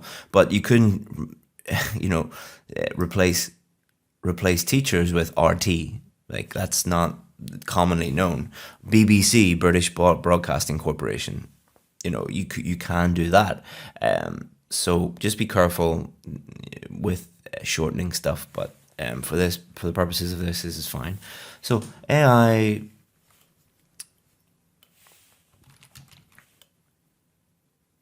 could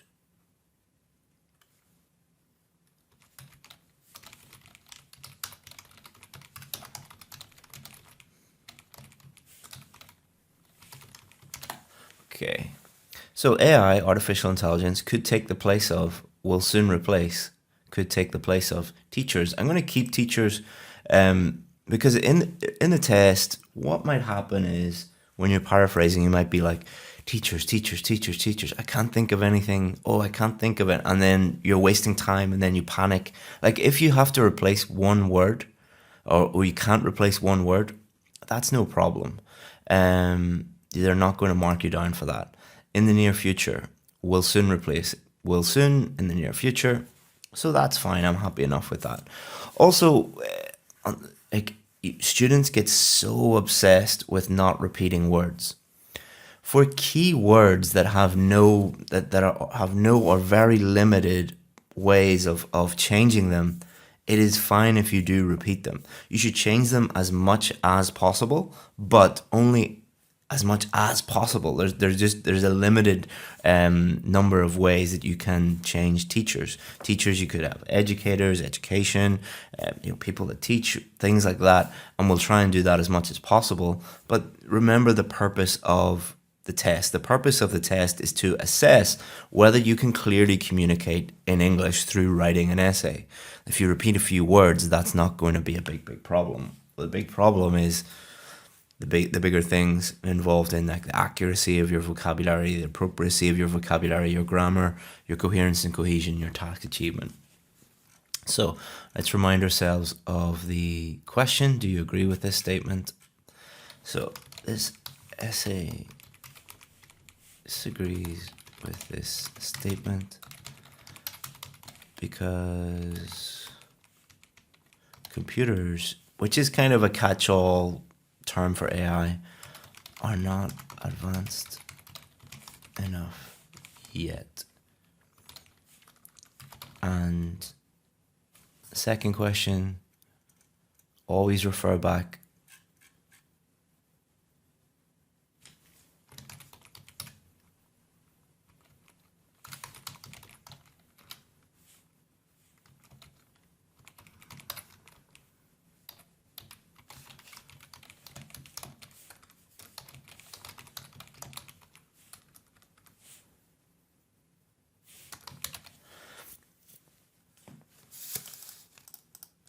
And students can effectively use online courses.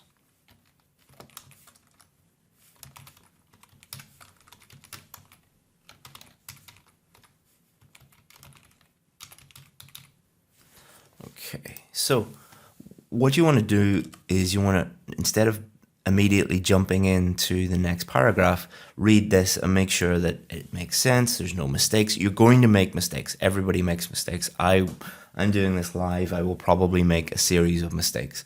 AI could take the place of teachers in the near future.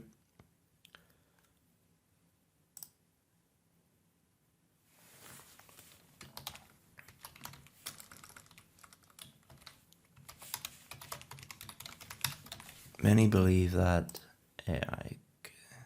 This essay disagrees with this statement because computers are not advanced enough yet, and students can effectively use online courses instead of attending class. Very clear. Like if you gave that to someone, they would know exactly what I thought about that, and two very clear reasons. Okay, so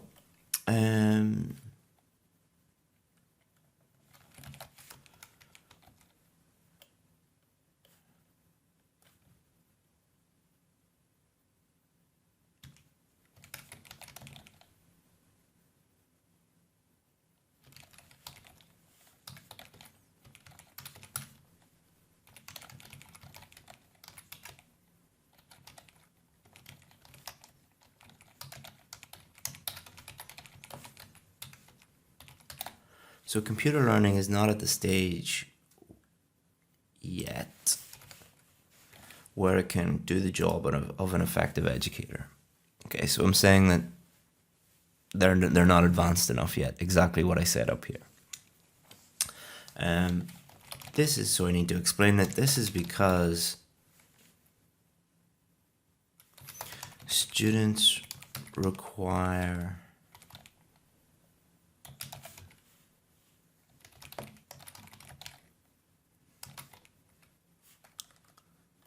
many things that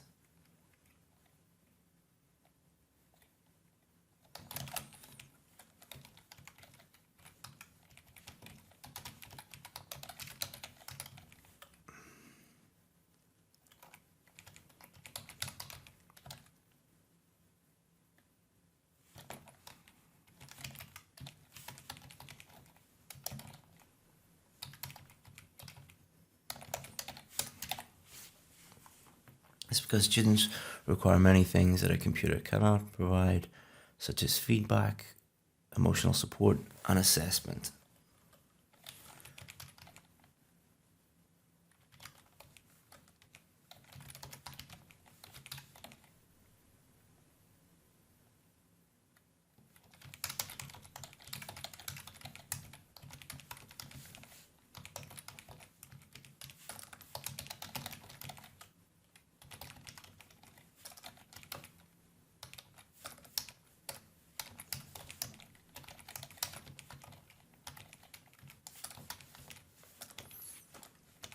These soft skills that teachers have are absolutely essential for the proper education of a child or adult. There is no computer program that can compete with human beings. And there is no computer program that can compete with human beings.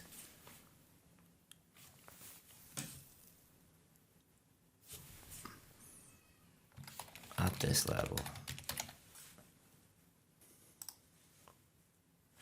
Okay, let's read this. Computer learning is not at the stage yet where it can do the job of an effective educator. This is because students require many things that a computer cannot provide, such as feedback, emotional support, and assessment. These soft skills are absolutely essential for the proper education of a child or adult, and there is no computer program that compete with human beings in these areas. Okay, for example, so I'm not going to use, I know up here we put translate, but just as I was writing, I was thinking of a better example that is linked to this, because we want to link all this together with the example. And that's Grammarly. Grammarly, you can check it out. It's a tool that checks your English, checks your grammar. But it has some major weaknesses. So it's perfect for this. For example, Grammarly is a program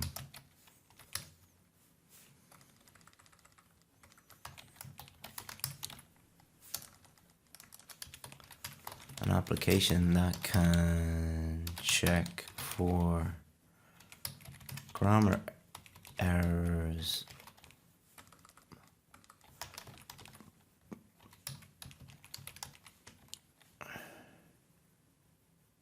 but it falls short for English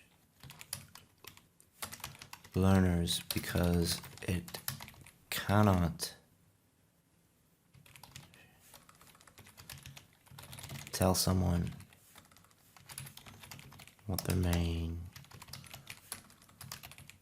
weaknesses are or explain why the mistake was made or how it can be fixed. So, for example, Grammarly is an application that can check for grammar errors, but it falls short for English learners because it cannot tell someone what their main weaknesses are or explain why the mistake was made or how it can be fixed. Okay. So I'm happy enough with that, and we can move on to the next one.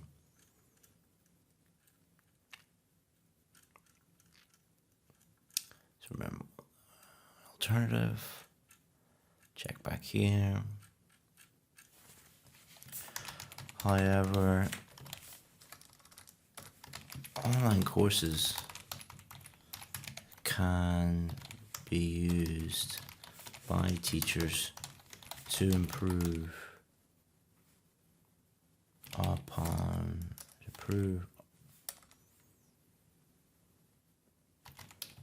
lessons.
Okay, so just explaining how to do online courses make education better. So, compare IELTS is a really good example. Compare your local IELTS teacher who maybe doesn't know much about IELTS, but is working out of their local school, and compare that with the very best in their field who can record lessons and through things like Skype provide interactive feedback, or through online course platforms provide practice activities, and it just enhances the whole experience. This is always very bad. For example, the very best universities in the world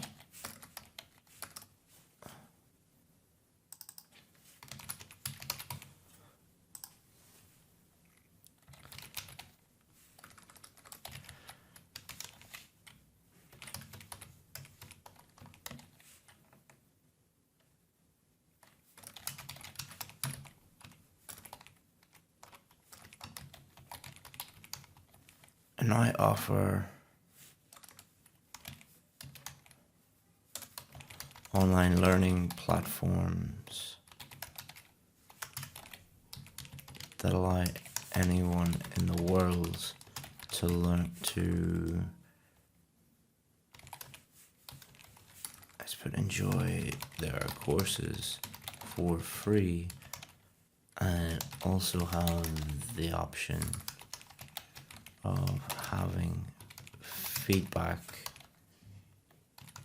sessions with their tutors through Skype. Okay, let's have a read of this. However, online courses can be used by teachers to improve lessons.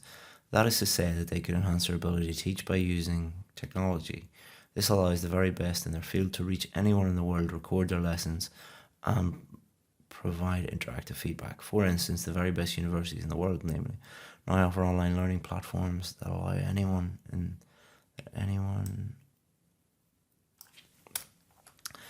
to enjoy their courses for free, and also have the option of having feedback sessions with their tutors through Skype.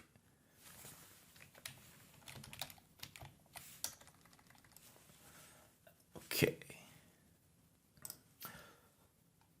I want to link it back to the question a little bit. This does not replace the teacher, but makes them even more effective and available to a wider number of pupils.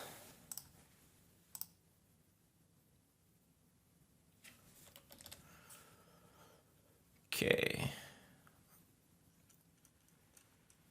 So I'm happy enough with that. Now I can do the conclusion. So the conclusion, what I'm going to do is look up here at the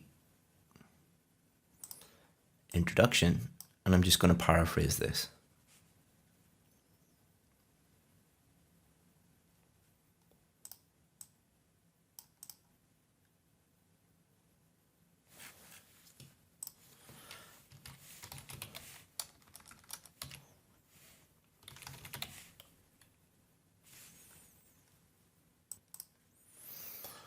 So although neural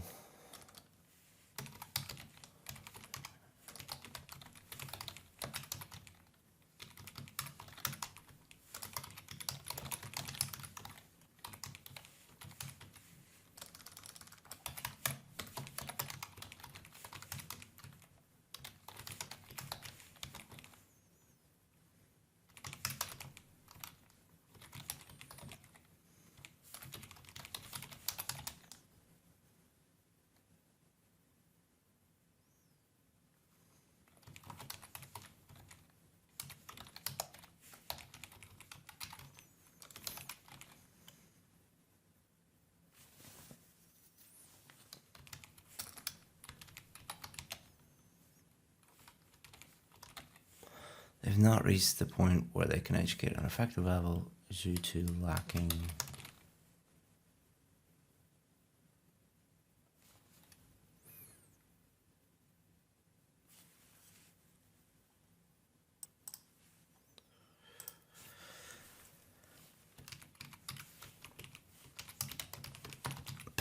pedagogical is a fancy word for education.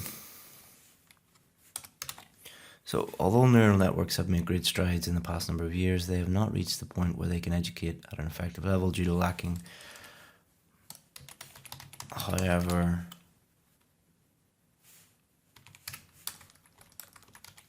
teachers, I know I've repeated teachers many times, I'll explain this in a second. However, teachers can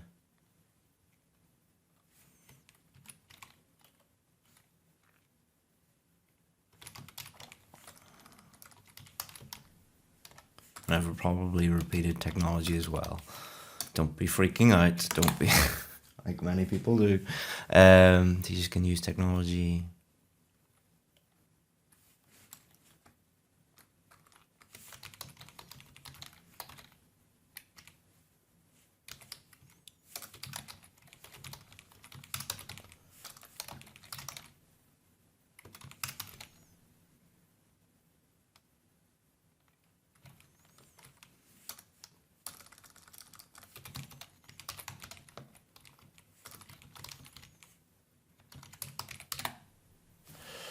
Okay.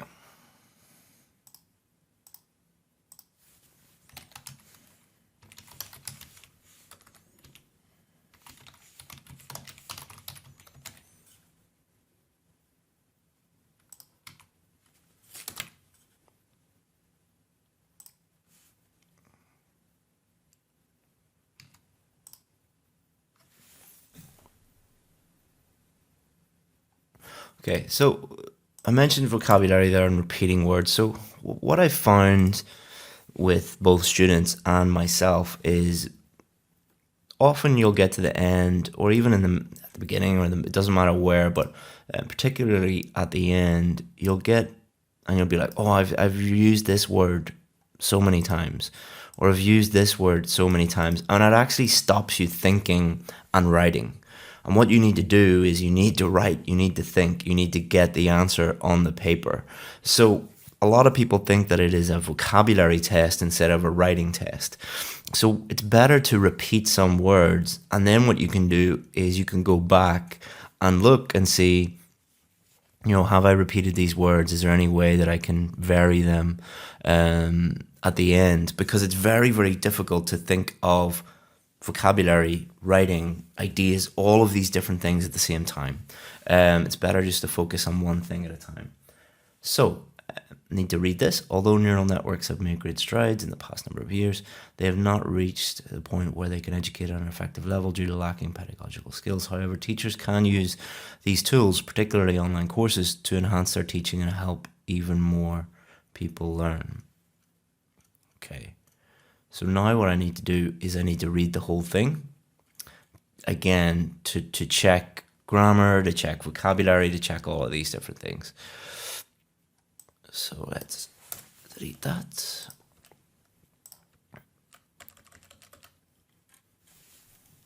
Many believe that AI could take the place of teachers in the near future. This essay disagrees with this statement because computers are not advanced enough yet.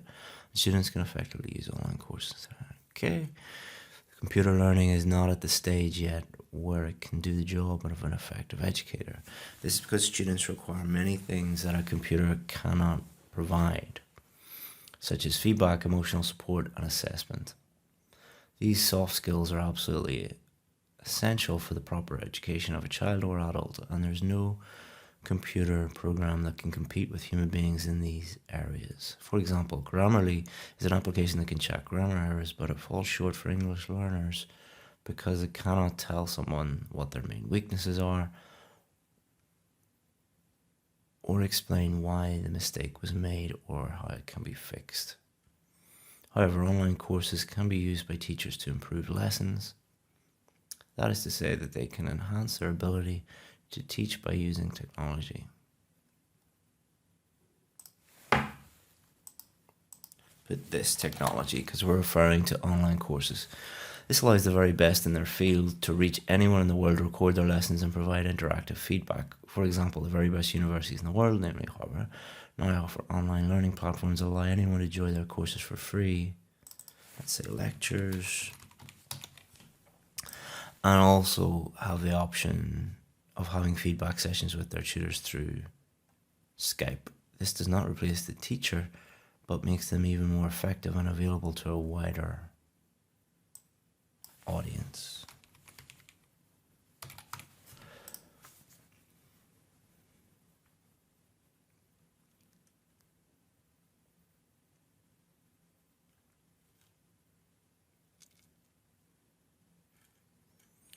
Although neural networks have made great strides in the past number of years, they have not reached the point where they can educate at an effective level due to lacking pedagogical skills. However, teachers can use...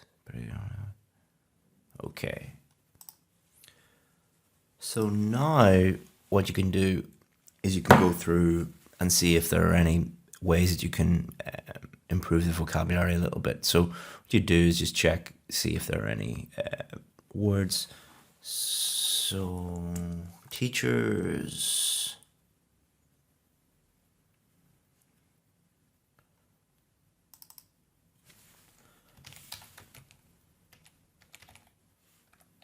let's change that one to lecture because we're talking about universities. Is there any other ways you could structure. And you're not going to have time to really spend,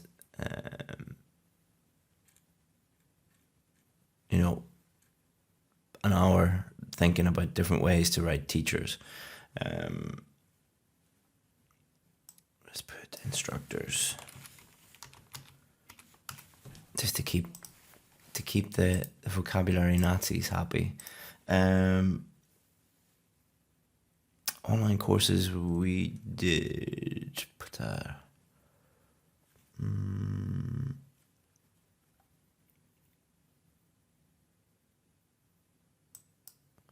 Let's put distance learning.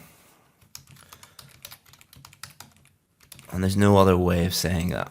There's no, without getting really contrived.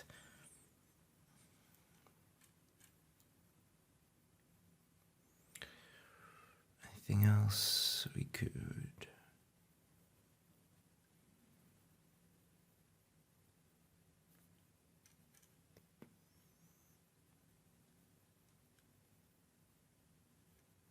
So here we have computer.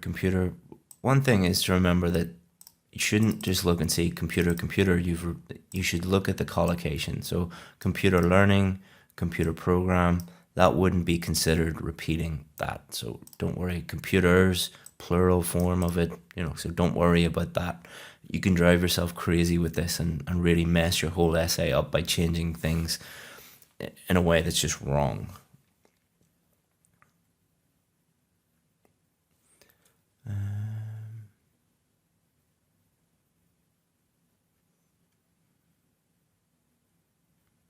Feedback sessions.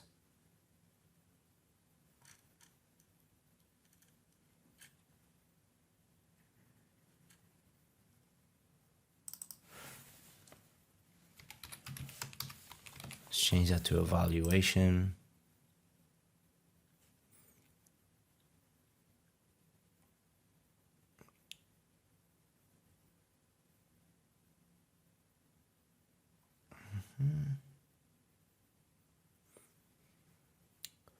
And change this to competent.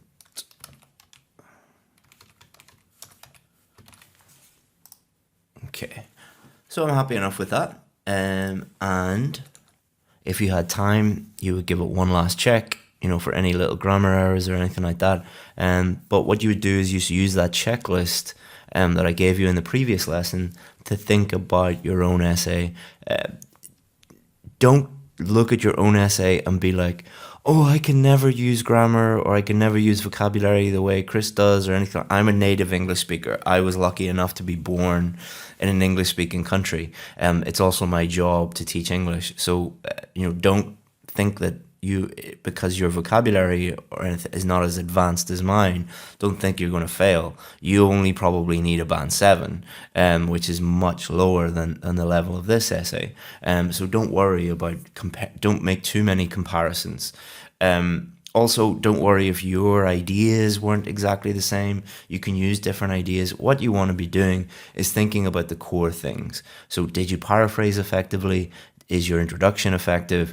Is your main body paragraph effective? Is your other one effective? Is your conclusion effective? Is your grammar as accurate as it can be? Is your vocabulary as accurate as it can be? Are your main ideas clear and well developed? And have you clearly answered the question? And if you can answer those questions, then you'll be absolutely fine and way above what most people are. But you probably need a little bit of extra help, and let's talk about that now. So, taking things to the next level. So if you need more help with writing, help with task 1 test, help with the other types of questions, you need help with speaking, reading, listening, anything you need is included in the most successful online or offline course in the world. We have helped more students get the scores they need than anyone else in the world, whether that's an offline or online course. Does it actually work? Well, let me show you something. So no other course in the world has this number of successful students. We are not saying that we are the best in the world. What we do is just ask people to judge us on our results, and more importantly, our student results. As you can see here, this is just one person after the other, all at a 7 or above. If you look at these in detail, you'll see that it's all life-changing stuff here. And it's just one happy person after the other. And if you consider that we only work with a very, very, very small number of people, the number of happy students is unbelievable. And then if you also look here, a lot of other schools have testimonials. No other school has one-on-one interviews with their past students.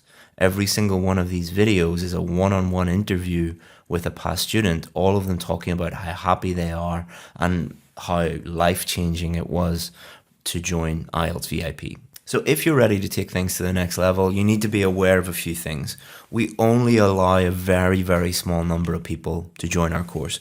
It's a VIP course. We're going to give you VIP treatment. We cannot give that VIP treatment to everybody because it's just impossible to do that. So we only work with a very small number of people, and we have to keep numbers low to keep standards high.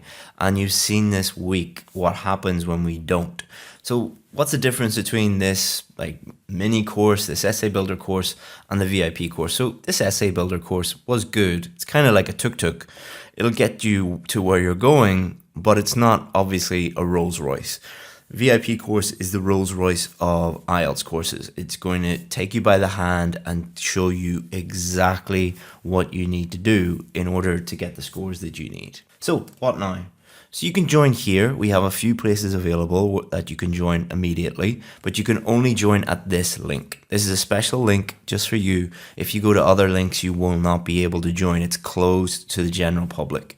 So if you go to IELTSadvantage.com/VIP Academy, you will be able to get in today. If you have any questions, you can email me, chris@IELTSadvantage.com, and either myself or one of my team will get back to you.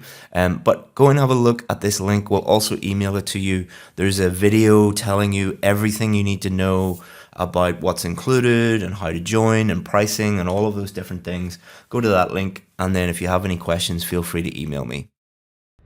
So now you know how to improve your Task 2 writing, and we're going to move on to speaking and help you with that. But one of the biggest challenges that students have when it comes to speaking is where to find real, genuine questions and how to use those questions at home for free to improve their speaking. And that's exactly what we're going to give you. We're going to give you more than 1,000 real IELTS speaking practice questions and show you how to improve your speaking at home for free without paying for a course or a teacher. So without further ado, here's how to find those questions.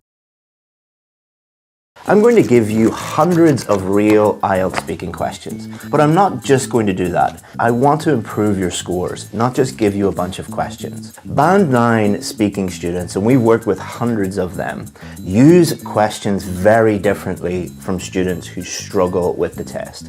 So we're going to give you 3 things on top of giving you all of these questions. Number 1, I'm going to show you what Band 9 students do not do with speaking questions. There are some key differences between what they do and what they don't do. So first of all, we're going to go through the don'ts. Then we're going to show you how students actually do use these speaking questions to practice and improve and get the score that they need. And then finally, I'm going to share a VIP strategy with you. This is a strategy that we give our VIP students that uses AI to allow them to practice their speaking questions at home and actually get feedback for free. So you can not only use these real questions, practice and get feedback.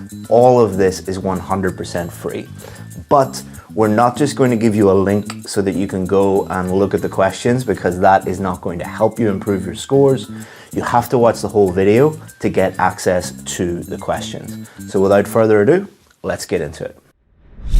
Let's start off with the don'ts. These are things that you should not do, and these are things that Band 7, 8, and 9 students do not do when they're using IELTS speaking questions. Number 1, don't get overwhelmed. Sometimes when we give students hundreds and hundreds of questions, they get completely overwhelmed and they think that their job is to analyze and look at and practice every single question, and they need to be aware of all the different questions. You do not need to do that. Don't look at hundreds of questions and think that you must have an answer for all of them or be aware of all of them.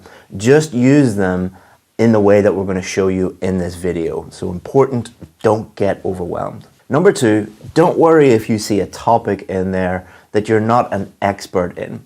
Remember that it is a speaking test. It is not a knowledge test or an intelligence test. Number three, you should not try to prepare answers and memorize them and try to improve your speaking score in that way. IELTS examiners are trained to spot this, and they can easily spot it, and what they will do is they will ask you other questions that you were not prepared for, and they will base your score on those unprepared questions. Because IELTS is not a test of memorization, because it is testing communication. You don't use memorization when you're communicating with people in any language, so don't try to prepare answers for any of them. Number four, don't try and anticipate the different topics that come up. If you go through all of these, you will see that there are no common topics. You could be asked about anything. So you'll see lots of things online about YouTube videos saying these are the common topics that might come up, or here are the predicted topics that might come up. This is just to get you to click on those videos. None of those are actually real, so don't try and do that. This is a big one. Don't compare your performance with so-called Band 9 students that you find on YouTube. This is going to damage your confidence, and it is also highly misleading. Now, not to bash any other channels, I'm not doing that, or I'm not going to mention specific channels, but just looking at those Band 9 mock speaking tests or Band 8 or whatever they are, the vast majority of them either are not actually Band 9 or Band 8, or the people giving feedback are not real teachers. Those videos are incredibly popular, so what's happening is companies are hiring fake teachers and then hiring models and actresses to make IELTS videos about speaking, but none of them are accurate. So if you're comparing yourself to those people, it's not a fair comparison, and if you're watching too many of those videos, you might be getting bad advice from unqualified teachers. And the last don't is something that a lot of students don't really think about. Don't take these questions and look constantly for feedback. So some students, what they do is they'll look at the questions and then they'll ask their teachers or some online services to just constantly do mock speaking tests and constantly do feedback tests with them and give them lots and lots of feedback. Those things are important. You should be practicing, you should be getting feedback, but the real improvement comes after you get feedback. So if a teacher gives you feedback, for example, on pronunciation or fluency or grammar or vocabulary, doing another mock speaking test is not actually going to improve those things at all. There is such a thing as too much feedback. So don't take these and just do lots and lots and lots of feedback sessions. Work on improving the things that you need to work on, and you're going to see far more improvement if you work on your weaknesses. Okay, let's get into the things that Band 7, 8, and 9 students do when they are using these practice questions. Okay, so Chris here. This is how you find the article with all of the practice questions in it.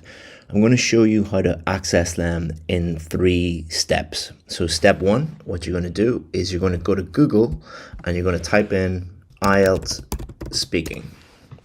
Once you have IELTS speaking up in Google, you're going to scroll through all the different websites and go to IELTS Advantage. So it might be on the first page, it might be on the second page, probably be in and around the middle of the first page. You're just going to click on IELTS speaking, how to get a Band 7 or above, IELTS Advantage. You're going to click on that. That's step 1. One of the big things successful students do is they treat each part of the speaking test separately. So part 1, part 2, and part 3 are very, very different. Different types of questions, different types of answers, and the examiners are thinking about different things when they are assessing you. So what you should not do is just take some part 1 questions, a part 2 question, some part 3 questions, and then try and answer them all in the same way. Band 7, 8, and 9 students don't do that. Keep watching this video, but at the end of the video, I'll give you some links so that you can understand the differences between the different parts. It's very, very important.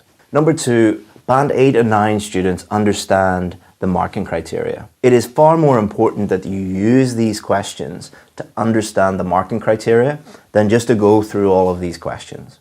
Use the questions to test yourself, to practice, to think about your performance and think about how are you doing in relation to the marking criteria. That's the only thing that matters, because that's the only thing that the examiners are thinking about on test day. And we'll show you how to do that when we give you the VIP technique at the end. Number 3, get your speaking checked at least once by a real IELTS professional. Now, I'm not saying that because I want you to buy our services. We're normally completely sold out. I'm saying this because it is so easy to spot. If you're a real IELTS professional, an ex-examiner, it's so easy to spot little things that the student is doing that will lead to failure. And it's so easy to fix these things. Now, many of you don't want to spend any money on this, but it is a lot cheaper than failing your test.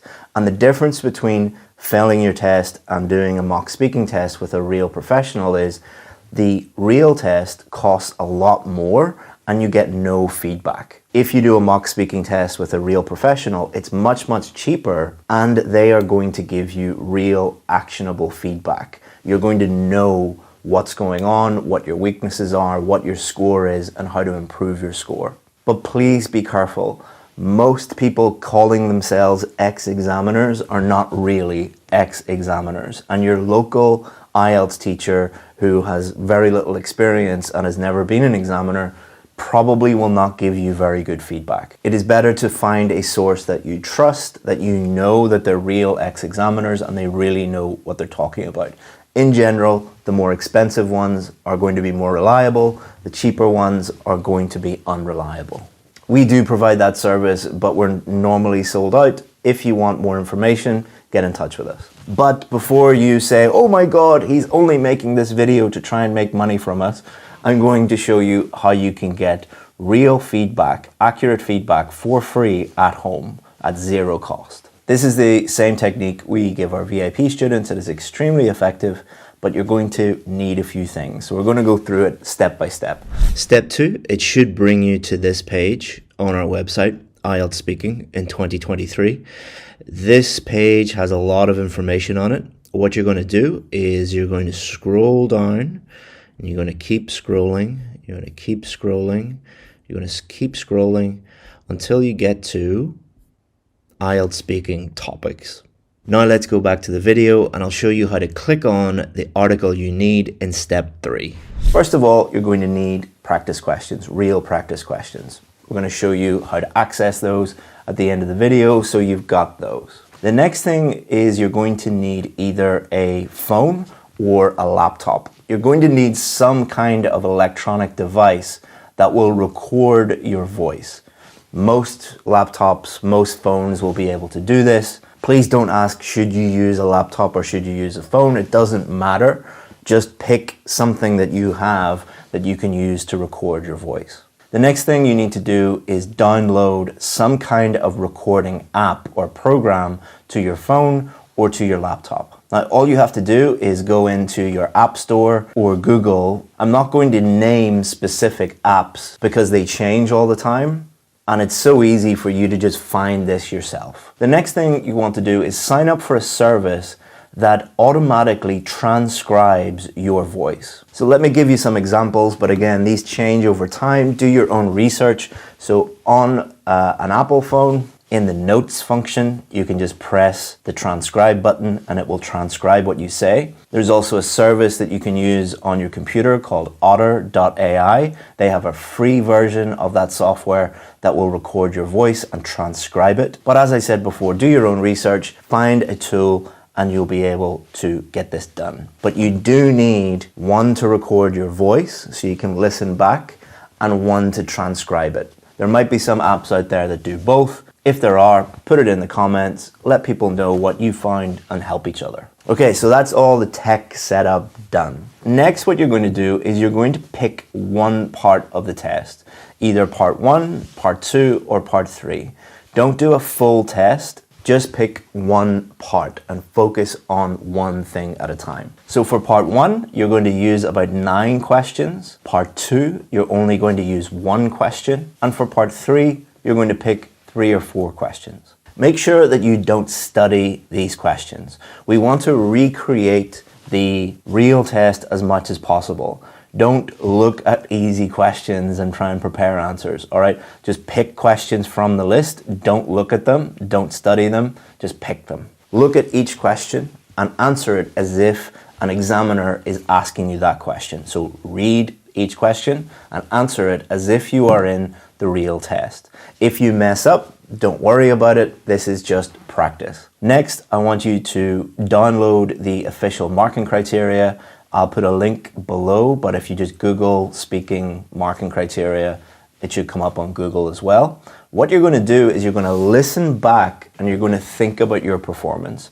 You're going to read the marking criteria and think about which band you should get based on your own performance. If you don't understand the marking criteria, you don't understand the bands, I'll put a link at the end of the video that will show you in more detail what the bands mean. As you're listening back, think about your biggest weaknesses. So if you were, you couldn't really answer the questions, fluency is an issue.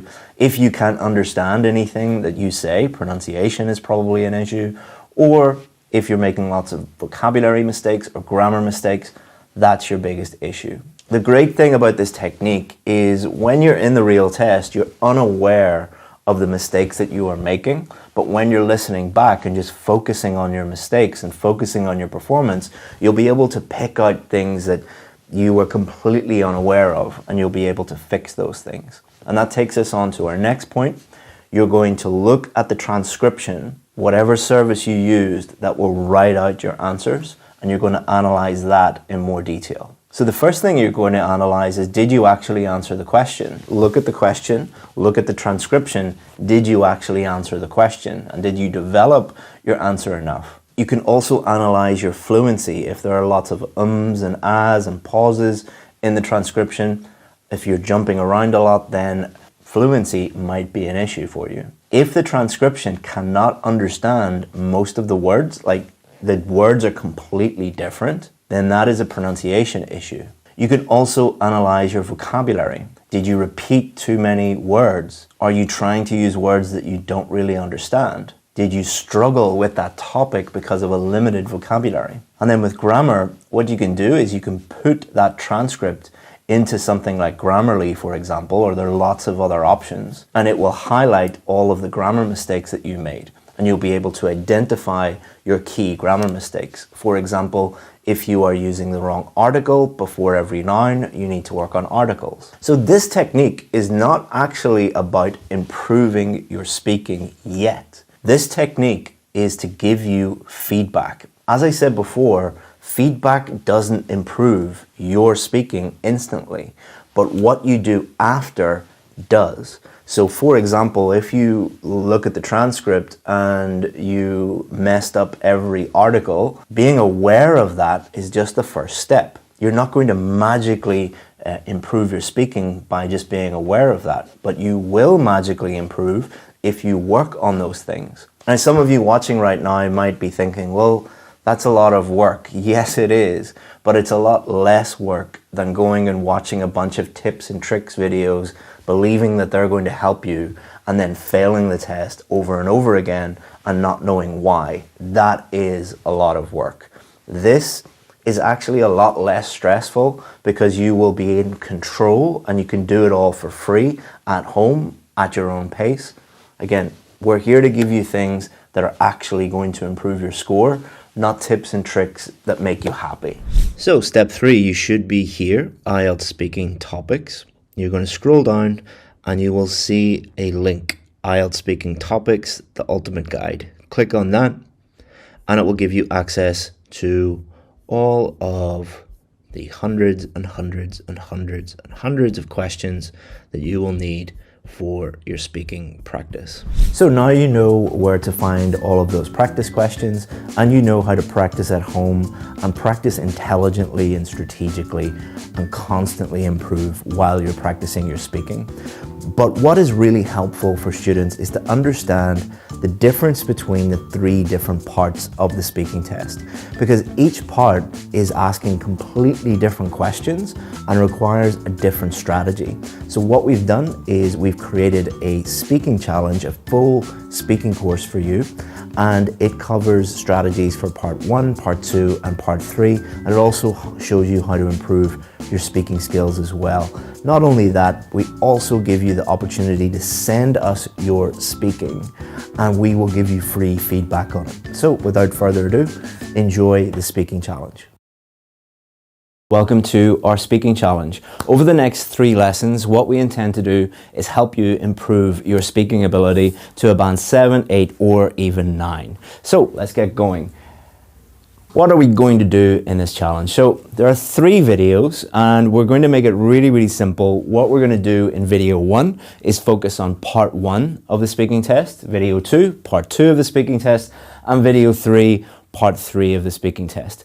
The examiner is going to be judging your whole performance, the totality of your performance. So you can't just focus on one part. You need to become proficient and be aware of all of the things that you need to do in each part. And the thing about IELTS is each part is different. They're testing different things, different types of questions. So we're going to look at each of these individually. And then at the end of each video, we're going to set you a challenge. So there's no point in sitting looking at a video. You could look at every single video that related to IELTS in the world. There are thousands and thousands of videos online and on YouTube. And they're just really the first step. You need to do these things. So we're going to set you a challenge at the end of these videos to get you to do the things that you have learned in the video, and then you're going to improve. But not only that, we're going to get you to send us your challenges, send us your tasks, and then we'll give you feedback and you'll be able to improve even more. Our mission at IELTS Advantage is to help people improve their IELTS scores, and we will do everything we can in this short 3-day or 3-video challenge to help you improve your speaking scores. But if you need anything else, if you need help with writing, reading, listening, always feel free to just hit reply to any of our emails. We respond to every single email that you send us, and we'll help you out as much as we can if you have any questions or need help with preparation or anything. Okay, so part 1, what are we going to do in this lesson? We're going to look at what part 1 is. It's really, really important that you understand the types of questions being asked, what the examiners are going to be thinking about, what not to worry about, all right? In the speaking test, it's really important that you only focus on the things that actually matter. Because if you go into the speaking test and you're worried about all the things that don't matter, then that's going to affect your performance. It's going to definitely affect your fluency, but it could also affect your grammar, your vocabulary, even your pronunciation. So we just want you worrying about the things that you actually need to worry about. We'll look at common mistakes. If you can avoid these common mistakes, then you're going to do much, much better. And then we're also going to look at a real student who got a band 8 in her speaking test and show you some good answers and answers that could be improved to really demonstrate what needs to be done. And finally, we're going to give you that challenge. Okay, so what is part 1? The most important thing to remember about part 1 is it is about you. They're not going to be asking you questions about general knowledge or abstract ideas. They're just going to be asking you questions like your hometown, whether you study, what your job is, your likes and dislikes, what you do in your free time. So the best way to think about this is, imagine you started a new job or started a new English class and you met a person for the first time. Just small talk, everyday chit chat, just getting to know someone. And that is all they're going to ask you about. Now, they might throw in a few more unusual questions, like I've asked people about their favorite hat or their favorite color, and you might be like, well, what has that got to do with anything? They will throw a few strange topics at you to test your ability, but I wouldn't worry about that. Remember that every answer is you talking about you. So the important thing is you can't get it wrong. It's impossible to get any part 1 questions wrong because they are asking about you and you know more about you than anybody else. This part will last about 4 to 5 minutes. And they start off with quite easy questions, like tell me about your weekend, or what you do in your free time, or what your job is, or where do you live, your neighborhood. These are quite easy questions because they don't want to immediately start with really difficult questions, because they want you to warm up and ease into this. Now, that doesn't mean that these questions are not important. Remember, you're being judged on all of your answers in total. So don't think that you can, ignore these questions or not practice them. They are very, very important. But it will only last about 4 to 5 minutes. And the examiner will ask you a range of questions. So they definitely will ask you about either your hometown or your job or your studies or your home. And then they might ask you a few other questions, but remember, they're just about you. Okay, so do not worry about it. So think about your brain as a computer. So a computer has a CPU, it has memory, it has RAM, and what happens when you open up too many tabs or too many programs at the same time? Your computer slows down. It doesn't perform very well. Your brain is exactly the same. If you're going into the test and you're worrying about 20 different things and you're thinking about 20 different things at the same time, then your brain is going to slow down. Your brain powers your mouth, which is going to produce the sound, produce the words, produce the sentences. If your brain is not working optimally because there are too many things going on, you're not going to perform very well. I have worked with students who should have got a band 8, should have got a band 9, but because their teacher was teaching them lots of things to worry about that they didn't actually have to worry about, they only got a band 6.5 because they were really suffering when it came to their fluency, their pronunciation, their grammar, their vocabulary. So here are things not to worry about. This might sound really silly. You don't have to worry about your clothes. I've seen so many articles online talking about what clothes you should wear, what shoes you should wear. It doesn't matter. They're judging your speaking, not your shoes. Your shoes. Greetings. The most popular speaking video related to IELTS on YouTube is how to greet the examiner. It has millions and millions of views, and it doesn't matter. You are not being judged on whether you shake their hand or what you say to them. The actual test that does not start until the questions begin. Okay, so don't worry about greeting the examiner. It doesn't matter what you say to them. They don't care. It's like talking to someone at McDonald's, all right? All they want to do is serve you and move on to the next person. Don't worry about the examiner. Don't worry if the examiner is not friendly. It is not their job to be your friend. It is not their job to make you happy. It is their job to listen to you and to give you an accurate band score. Some examiners will be friendly. Some examiners will be very professional, not too friendly, but not angry with you, or they don't look upset. Some examiners will look upset or they will look angry. It doesn't mean they are angry with you or they are upset with you. They maybe just had a long day. They are human beings. Or maybe they're just focusing on your pronunciation, your fluency, your grammar, your vocabulary. So often students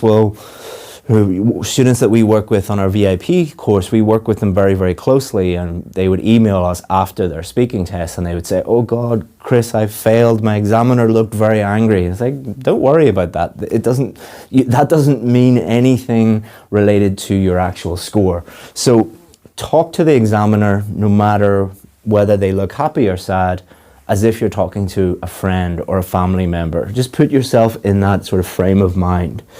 Hand gestures. I use hand gestures all the time. Some people don't use hand gestures at all. It doesn't matter. You are not being judged on whether you use your hands or not. So don't worry about that at all. eye contact. It doesn't matter if you stare at the examiner all the time or you look at your feet. It doesn't matter. It's the words that come out of your mouth. Now, the examiner is a human being. You're a human being. So just talk to them like they are a normal human being. How would you use eye contact normally? How would you use hand gestures normally? How would you use body language normally? You don't get a score for body language, eye contact, or hand gestures, and any teacher that tells you that you do, please just show them the official marking criteria and ask them where it says anything related to these. It's nonsense. But just use these as you would normally use them. These are things that you do not need to worry about.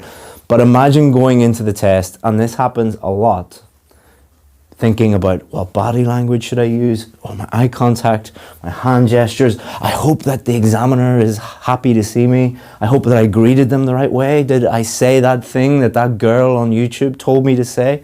And how are my clothes and my shoes? I hope that they are respecting the examiner. None of that matters. If you're thinking about that, you're not going to do very well. The only 4 things that you need to think about are pronunciation, fluency and coherence, grammar, and vocabulary. Why do you need to only worry about these things? Because these are the only 4 things that the examiners are thinking about. That's the only thing they are thinking about. Pronunciation, fluency and coherence, vocabulary, and grammar. So if you are totally focused on these things, you're going to do really, really well. If you are focused on any of these things, you're wasting your time. So most of the things that we will be talking about in this challenge will be related to these 4 things. This is how we teach people. We don't look at tips and tricks and hacks and things that don't work. We just teach you to give the examiners exactly what they're looking for. Okay, so common mistakes. These are things that you need to avoid. And if you avoid these in part 1, you're going to improve your score. So this is the most frustrating part. Not too short, not too long. I'm sure you're thinking, oh, like that's really horrible advice. Not too short, not too long. Why don't you just tell me an exact number of words or an exact number of sentences?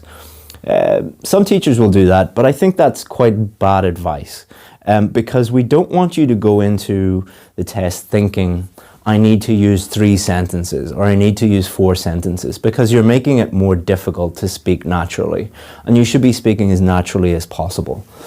Now, you don't want to give a very short answer because you're not giving the examiner enough to really go on.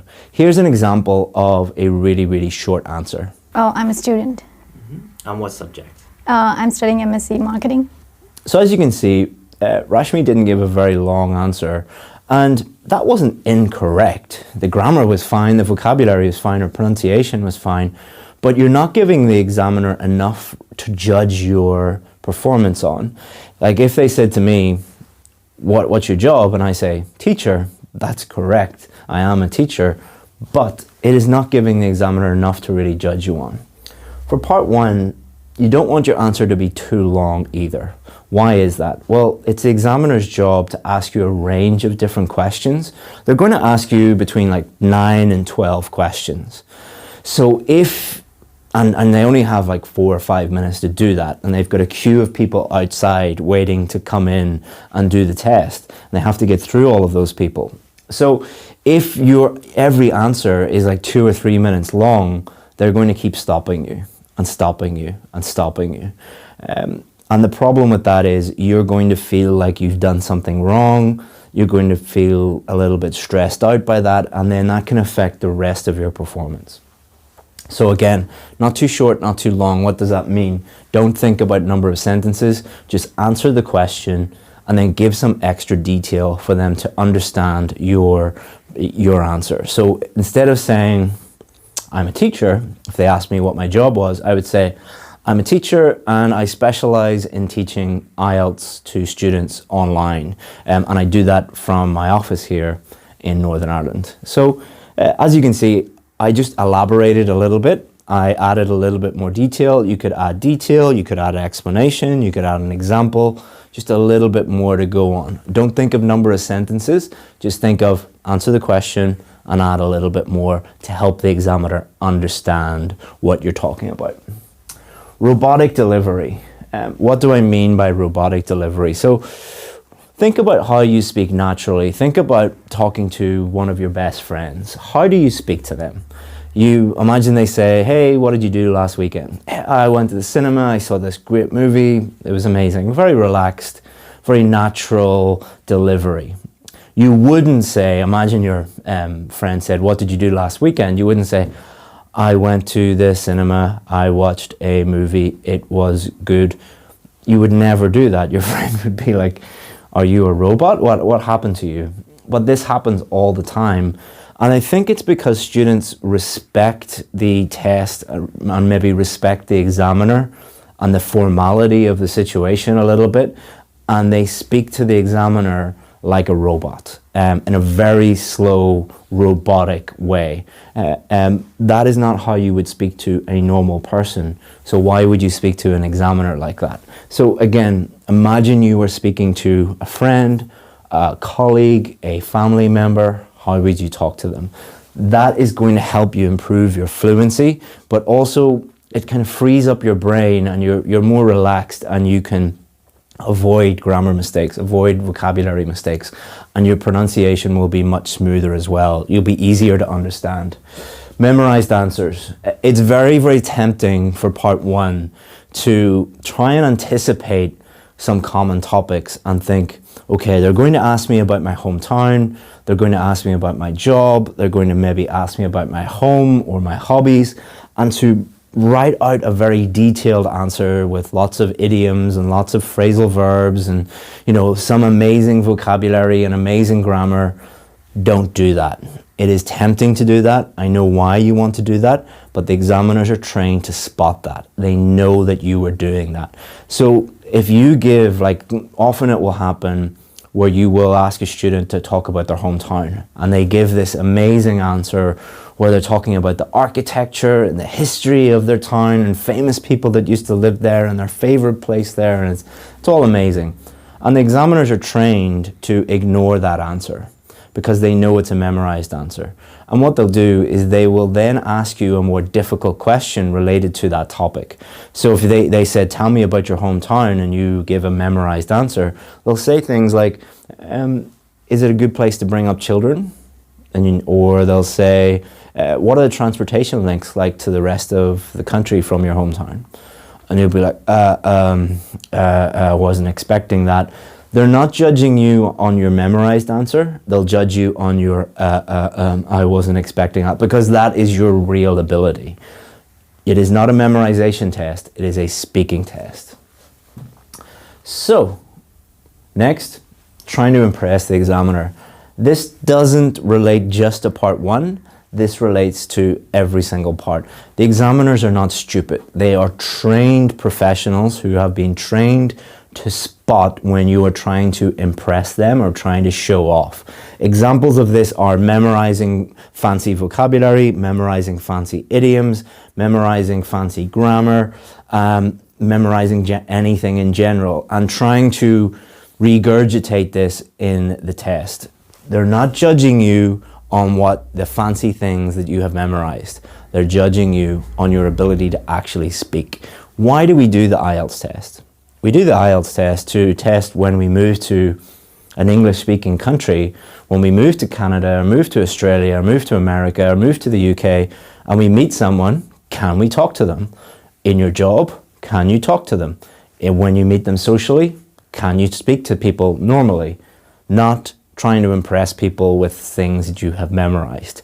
They're judging you on your ability to naturally speak at your natural level, and they know how to do that. So memorizing things and trying to show off is a complete waste of time. They're not judging you on that. They're judging you on your ability to talk naturally. So, part one, best practices. These are things that you need to focus on. These are things that you need to be aware of, that you need to practice, that you need feedback on. And if you do all of these things, you will really, really improve and you will perform to the best of your ability. Okay, so next one. Part 1, best practices. Natural. All right, we've already talked about this. You're not in a memorization contest. Just speak to the examiner like they're a friend, they're a colleague, and speak as naturally as possible. Give reasons or give explanations or give examples or give extra detail. That is going to help you develop your answer. So instead of saying, what do you do at the weekend? I went to the cinema. Which cinema did you go to? Why did you go there? Which movie did you see? What did you think of that movie? What was the character like? Who did you go with? You don't have to answer all of those questions, but those are just some examples that you could use to help you develop your answer by giving reasons, by giving extra detail. So you're not being judged just on fluency, you're also being judged on coherence. So what does coherence mean? Well, for the purposes of the speaking test, coherence means, did you actually answer the question? So if they asked you about what did you do last weekend, tell them what you did last weekend, not what you're going to do next weekend or what you had for dinner last night. Like, you need to actually answer the question. That might sound really obvious and really straightforward, and duh, Chris, why are you telling us that? You would not believe the number of students who memorize a bunch of answers and then try and fit their answer that they have memorized to suit the question. Don't do that. Just answer the question that they've asked. How do you do that? Literally answer the question and then develop your answer. You'll always answer the question if you follow that. I've already talked about this. Develop your answer by giving explanations, giving examples, giving extra detail, and talk about things specifically, all right?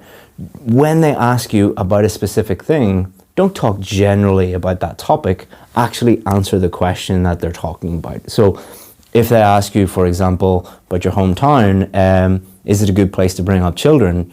Don't talk about, oh, the architecture from 1789 and the history and the founding father. Like, that's not what they asked you, all right? They asked you the specific question. Answer the specific question. And the questions in part 1 are not difficult, so that should be pretty easy to do. But people don't do that because they prepare memorized answers. Give examples, and that is going to help you be as fluent as possible, and you will become fluent if you practice and you are not worried about all of these things that you don't have to worry about. We'll also talk a lot more about fluency in lessons 2 and 3. And grammar, don't try and use every single tense in the known language and every single grammar structure. Use the grammar and the tenses that are appropriate to use in the circumstances. So if they ask you, what did you do last weekend? You're going to use mostly past simple. If they say, how has your hometown changed in the last 20 years? Probably going to be using a mixture of present perfect and past simple. If they're asking you, how do you think your hometown will change in the future? You're going to use will, or it is going to. If they ask you, where's the best place to go to eat in your hometown? You're going to use comparatives and superlatives. So you shouldn't go in thinking, I'm going to use the past progressive, don't go in thinking I'm going to use all of these different tenses and all of these different grammar structures. Just use the grammar that's appropriate to use in those circumstances. Don't overthink it. And don't try and think, I need to avoid every single grammar mistake possible. Even people who get a band 9 make small little grammar mistakes. Everybody does it. Native English speakers do it. I probably have done it in this video. When you are talking, your brain is working so hard that you will make small little grammar mistakes.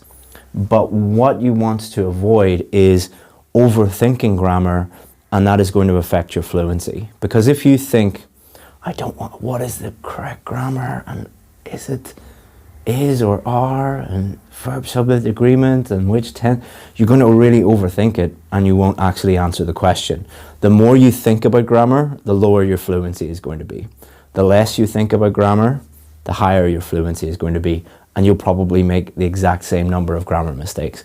Avoid as many mistakes as you can, but don't overthink. So a really easy way to answer part 1 questions is answer the question, give an explanation, and give an example. You don't have to answer every single question like that. In fact, I would encourage you not to answer 100% of questions like that, because some of them you won't be able to think of an example, or some of them won't need an explanation. But if you practice using that, most of your answers, you will be able to answer them in that way. So for example, if someone asked me about my degree, I studied law. Why did you study law? So what did you study? I studied law at university because I wanted to be a lawyer. So that's my explanation. And then I would give an example. So when I left, I became a lawyer and I worked in the City of London as a commercial lawyer for about 3 years, and then decided to become an IELTS teacher, which is a true story. Okay, so that's how you answer a question, but you don't have to stick to that, but it'll help you if you practice that way. Okay, now I want you to listen to a student who got a band 8 and listen to some of her answers. Some of them are really, really good answers. Some of them could do with a little bit of improvement, but I just want you to listen to them and think about her answers and how she has answered these questions. So now let's talk about travel. Do you like to travel? Yes, I do.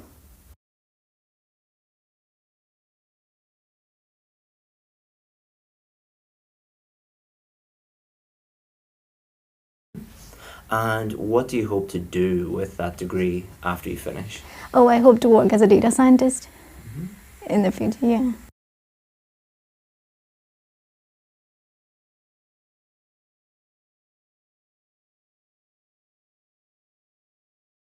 And where would you like to travel to in the future?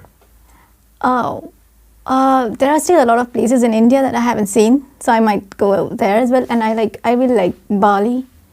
So Bali and Greece, yes.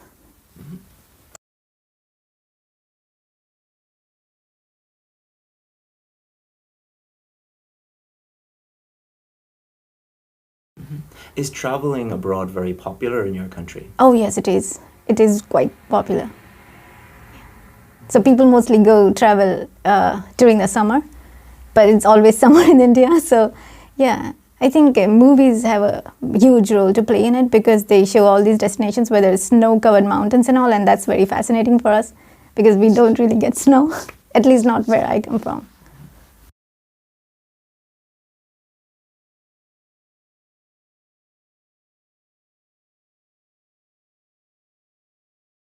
So hopefully you were able to see Rashmi and her performance, and some things that she could have improved and some things she did really, really well. But hopefully by understanding this whole lesson and seeing what Rashmi did, and Rashmi went on to get a band 8, which is amazing, in her speaking test, to show you exactly what you need to do. But watching this video is just the first step. The second step is completing the challenge. So let's jump into my computer and we will show you exactly what to do for your challenge.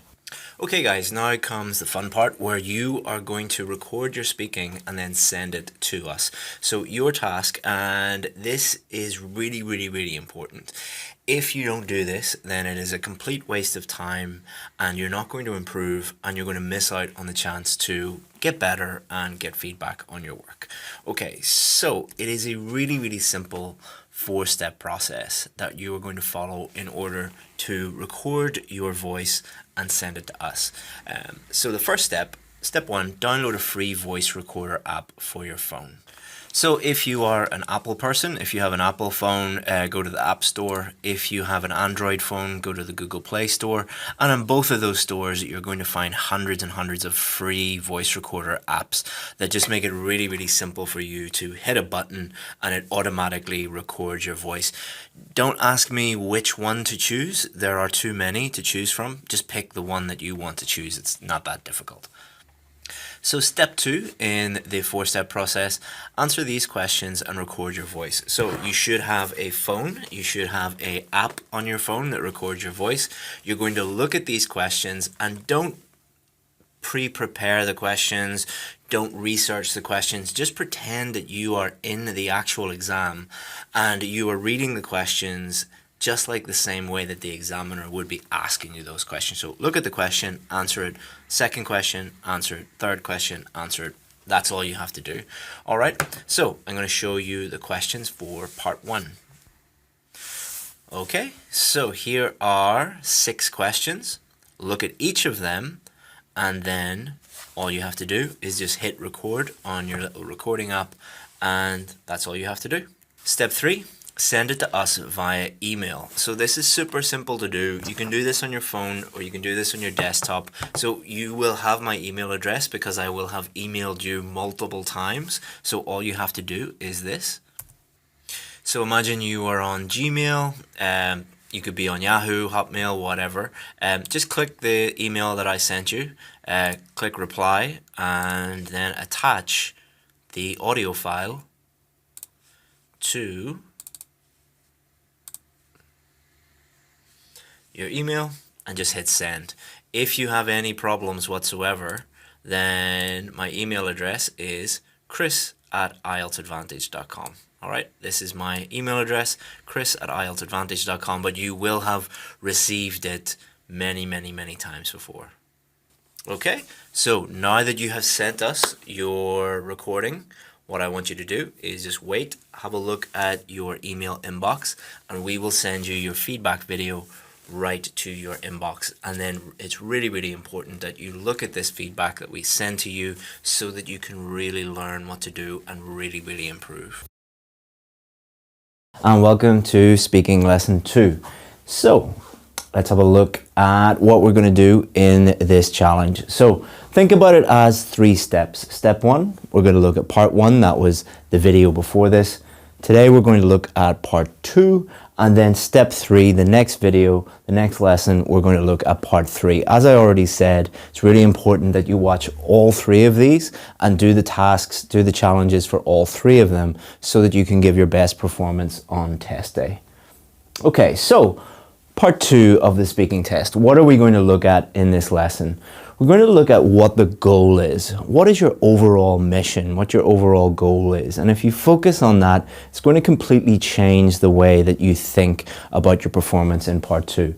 Of course, we're going to look at common problems and how to avoid those common problems. Common strategies, you'll find a lot of strategies online, on YouTube. Maybe your teacher has taught you a few strategies, and if you're watching this video, those strategies probably don't work for you. And I have a much better strategy that actually does work and has repeatedly, week after week after week, for years and years, got scores of a band 7, 8, and 9 for my students. And I'm going to share this with you today. So, what is the goal? So the goal is to speak fluently and coherently for up to 2 minutes about the topic. Let's look at that again. Speak fluently and coherently for up to 2 minutes about the topic. So for 2 minutes, you have to speak fluently. Fluently doesn't mean no pauses or no hesitations whatsoever. It means speaking without unnatural pauses and hesitations. Coherently, so stick to the topic and talk about the topic and only the topic for 2 minutes. And that might sound quite easy, but as you know, it is quite difficult to talk about one thing in a foreign language that you are not 100% sure about fluently for 2 minutes. So it's a big challenge, but it's not a challenge that you can't overcome. And this lesson will show you how to overcome that. But you should focus on the end goal. Focus on this and nothing else, and you'll do really well. The examiner should be able to understand what I'm saying, okay? And kind of a sub-goal should be always, the examiner should be able to understand what I'm saying for pronunciation, grammar, and vocabulary. Pronunciation, if you want a 7 or above, the examiner should be able to understand 100% of what you're saying. If they cannot understand 100% of what you're saying, you're going to get a 6 or a 5. Hopefully none of you will get a 4 for pronunciation. And grammar and vocabulary, use grammar and vocabulary as tools to help you communicate clearly with the examiner. The examiner is not looking for your ability to show off how amazing your grammar is, or show off how amazing your vocabulary is, or show how amazing your pronunciation is. What they're looking for is, are you able to use these things to help you clearly communicate with them? So can the examiner understand what you're saying. You're not using grammar, vocabulary, and pronunciation as tricks. You're using them as tools to help you with that. And we'll talk more about that and what that actually means later. Okay, so let's look at common problems for part 2. And there's really only one common problem. There are some problems that are related to that, but there really is only one thing. Unable to speak fluently and coherently for 2 minutes. That is the goal. If you can't complete the goal, you're not going to do very well there. So we need to think about why people struggle to speak fluently and coherently for 2 minutes. So one thing would be a lack of development. They're not developing their ideas. They're not talking at length about the points. And why is this? So they're not developing the points because they're looking at the bullet points. So there's normally 4 bullet points. And they'll talk about the first one for about 5 seconds, then the next one for about 10 seconds, and then the next one for about 6 seconds, and then the next one for about 10 seconds again. And they look at their watch and they've only been talking for 30 seconds. They've still 90 seconds to go, and they're like, what do I do there?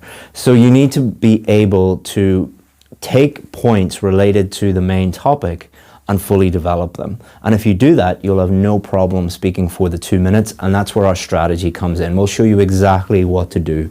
It's a little bit more complicated than just develop each point, but don't worry, we'll cover that in this lesson.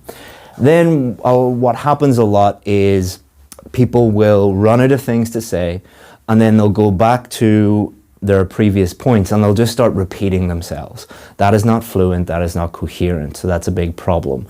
You want to avoid repeating the same ideas. So they'll say things like, the topic could be, talk about your favorite book, and they'll say, the favorite book is the Bible. I really like the Bible because it's about God. And then they'll run out of things to say and they'll say, and yeah, it's about God and I really like it and that's why I like it, and yeah, it's a really good book, I enjoy it. So they're just repeating the same thing over and over and over again rather than speaking fluently and coherently. Lack of knowledge. So many people believe that they're going to get a topic that they know nothing about, or some of the bullet points will be on things that they're not sure about. So they see that thing and they just freeze, or they see the general topic and they're just, I'm not an expert in this thing. I don't know how to talk about that. So I do think that the bullet point issue, not being able to talk about certain bullet points, is a real problem, and that's what we're going to address in the strategy. The problem that most people fear is they're going to see the topic and they know nothing about that topic. I don't think that's a real fear, because where does this come from? It comes from students looking at fake questions. Most websites, most places that produce questions are not, they don't really know what they're doing. Everybody thinks that they are an IELTS expert these days. You've got a huge number of people creating their own questions, and because they don't know what they're doing, they assume that all questions are really difficult, and therefore they give people really difficult topics. If you look at the real questions that you get on the real test, they are about normal everyday things that 90% of the world could actually talk about. That's how they design them. Believe me, I have talked to many people who actually write the questions for Cambridge, and what they do is they think, how could we come up with a topic that most people will be able to talk about? Not, how can we think of a topic that will trick lots of people? They are trying to make your job easy for you, trying to give you the best opportunity to do your best work and to be able to speak to the best of your ability. So if you think, what if I get a topic I know nothing about? It's like saying, I don't want to go on holiday because I don't want to get on a plane, because what if the plane crashes? Is it possible? Yes. Is it likely? No, it is highly unlikely. Is it possible that you will get a cue card in speaking part 2 that you know nothing about? Possible, highly, highly, highly unlikely. Always remember, they are testing your speaking ability, not your knowledge of a topic, and the topics are normal everyday things. Look at the official question and those fears will go away. Okay, so we're going to teach you now how to speak fluently for 2 minutes. So what happens when you get the cue card? So you get the cue card, and this is the main topic, okay? This is the thing that you need to talk about for up to 2 minutes. So for this one, describe something you own which is very important to you. So the goal is to speak fluently and coherently about something you own which is very important to you for 2 minutes in a way that the examiner can clearly understand what you're saying. These are the bullet points. So this is bullet point number 1, this is bullet point number 2, this is bullet point number 3, and this is bullet point number 4. These are important, but not as important as you think. And we'll talk about that in a second. Okay, so before we get into my strategy, I want to talk about 2 common strategies that are very widely taught. You'll see them a lot on the internet, and we have a team of examiners and working for us that help our VIP students. And we see these every single day. Students come in and they're like, I'm going to use this strategy and this technique. It's like, okay, go and use it, and they mess it up. So let's talk about those 2 very, very quickly so that you understand why they don't work, so that you can avoid them. So common strategy number 1 is talk about each bullet point in order. All right. So common strategy number 1 is you look at this bullet point and you talk about it. You look at this bullet point and you talk about it. Then you look at this bullet point and then you talk about it. And then you look at this bullet point and you talk about it. The big problem with that strategy is you're going to run out of things to talk about very, very quickly. Also, there might be one of the bullet points, let's say what you use it for, and you don't know what to say. So you're going to be like, you talk about this one, then you talk about this one, and then this one, you don't know what to say. So you get in trouble. So it's you're going to run out of things to say, and it's also a very unnatural way of talking to someone. Remember, the goal is to talk to the examiner as if they're a friend or a colleague. You don't normally talk to a friend by saying, let me look at a bullet point, and then let me look at another bullet point. It's not going to help you speak fluently and coherently. It is kind of the worst thing that you can do. I've also seen teachers tell people, speak about this one for 30 seconds, and then this one for 30 seconds, and then this one for 30 seconds, and then this one. That's I couldn't do that. All right, and I do this every day for a living. That's impossible. You're actually making it more difficult if you do that. The second popular strategy, which you will see a lot, it's been around for years and years and years. I first saw this like nearly 10 years ago in a book, which is to talk about the past, then talk about the present, and then talk about the future. So what you would do is you would look at these, and then you would think about something about the past and talk about this, and then talk about the present, and then talk about the future. Not so good. All right, why is it not so good? It's very, very rigid. It is not giving you enough freedom. So there are lots and lots and lots of other things that you can talk about that have nothing to do with the past, nothing to do with the present, and nothing to do with the future. And the best performances from students, especially band 7, 8, and 9, come from people who don't really think, I'm going to talk about this, and then I'm going to talk about this. They just talk naturally. So it's far too rigid. It might work for people who need a band 5 or a band 6, but not for band 7, 8, or 9. And you will soon run out of ideas. You'll talk about the past first, okay, and then the present, and then the future. Okay, what do I talk about next? So again, you can't speak for up to 2 minutes, and it's also a very, very unnatural way. Again, imagine talking to a friend and they ask you, what did you get up to at the weekend? Okay, let me think about the past. Like, you just would never do that. Let's look at the strategy in a little bit more detail. I'm going to take you through it step by step. So if it looks a little strange or it's different from what you have experienced before or have been taught before, don't worry. Okay, number 1. Establish main topic. You're going to have to talk about the main topic. It's really, really important. You have to stick to that for 2 minutes, so establish what it is. So number 1, what is the main topic? Take time to understand what it is, because if you don't understand what it is and you just start talking, you're going to go off on a tangent and you're not going to actually stick to what the actual topic is. Number 2, think about each bullet point, all right? So look at the different bullet points, and what you're trying to do here is establish which ones you actually want to talk about, all right? So describe something you own, which is very important to you, where you got it from. Okay, no problem, I can talk about that. How long you have had it, yeah, no problem. What you use it for, yeah, no problem. Explain why it is important to you. I can't really think why it's important to me. Okay, so here we go. We're going to delete that. Okay. So we've understood the main topic, and we've thought about the bullet points, and we've deleted the ones that we don't want to talk about, and we've thought about these ones that we do want to talk about. The next one, add any others that will help. So we're going to add more things in that will help us think about the topic and talk about the topic. So let's think about some things that we could add in here. We could add in our opinion.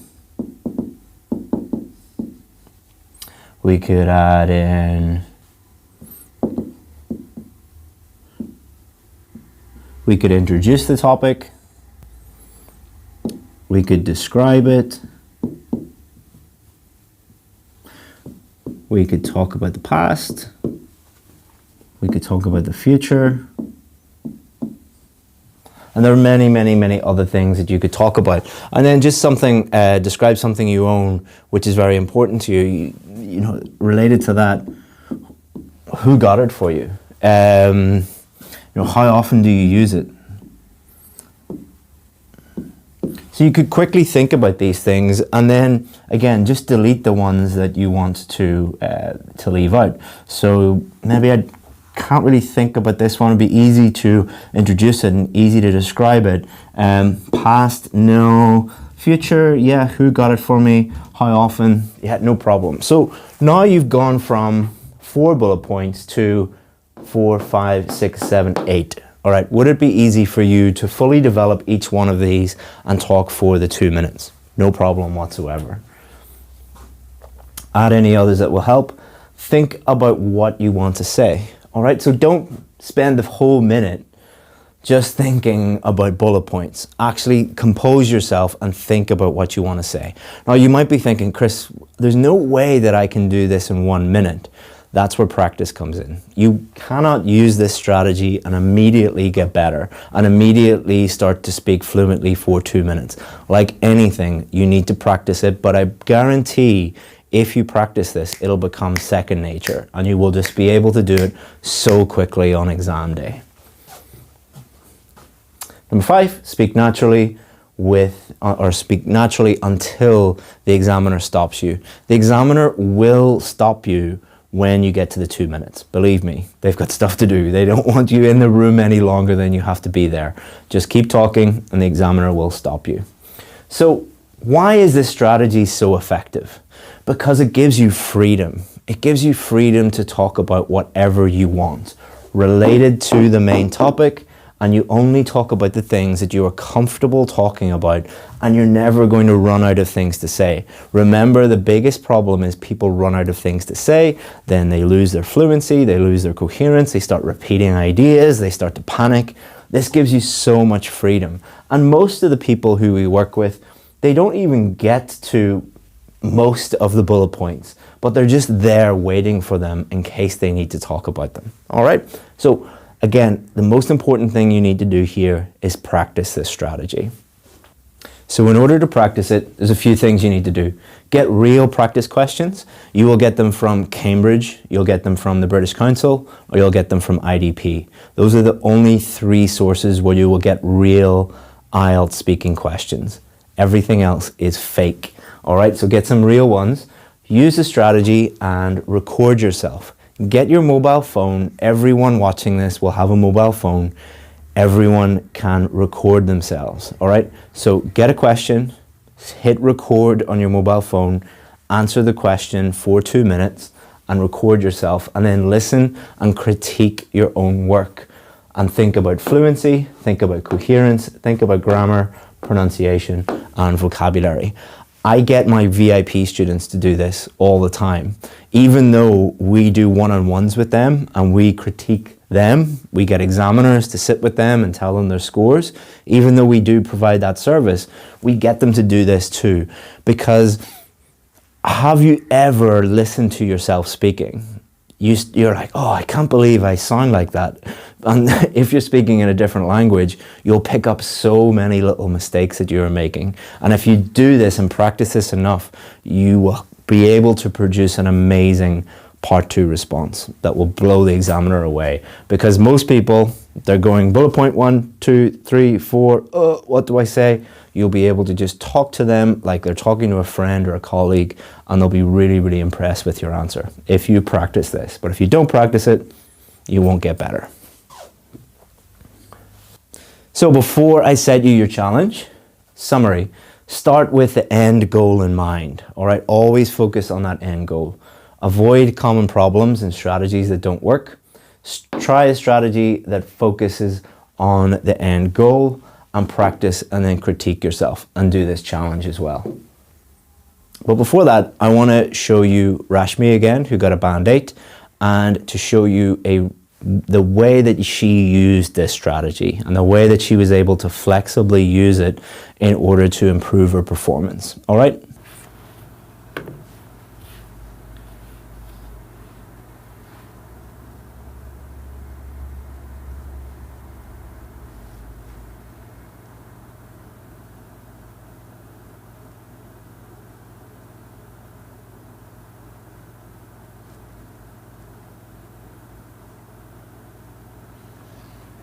Okay, Rashmi, when you're ready. I don't think I have bought too many expensive things. I'm not materialistic at all, so I don't tend to spend too much. But if education counts, then I think the most expensive thing I've ever bought is an education at Queen's. I paid £25,000 to be here. That does not include the plane ticket. But yes, till date, that would be the most expensive thing. Where I bought it? Well, I live in India, so I came here at Queen's, and I came here in the UK to study at Queen's. Education has become really expensive, but I think this is by far the most expensive ever. But it was worth it because I learned a lot. They have really good infrastructure, and the quality of the teaching staff is really good. I met students from all over the world here, so the cultural exchange was really good. I learned a lot, not just from being in the classroom, but from outside of the classroom as well. And just talking to people on the streets or volunteering, it gave me a lot of experience, which I don't think I could have gotten just being in a classroom. So I did pay for education here to study marketing and analytics, but I came out learning a lot more than just that. Why I bought it? Because I really wanted to study analytics, like I mentioned before, but besides that, Queen's is a really good brand, and it has a really good image in India, and I think all over the world. It's in the Russell's group, so an education at Queen's is going, I knew that if I invested in it, it was going to pay off. So as you can see, Rashmi used our strategy to talk fluently and coherently for 2 minutes with ease. And before that, she really struggled with that, and she was running out of ideas. We gave her that strategy. She was able to practice it, and she was able to do that and get a band 8. Okay, so your challenge is, let me jump into my computer again and show you what your challenge is and how to send it to us. Okay guys, now comes the fun part where you are going to record your speaking and then send it to us. So your task, and this is really, really, really important. If you don't do this, then it is a complete waste of time and you're not going to improve, and you're going to miss out on the chance to get better and get feedback on your work. Okay, so it is a really, really simple 4-step process that you are going to follow in order to record your voice and send it to us. So the first step, step 1, download a free voice recorder app for your phone.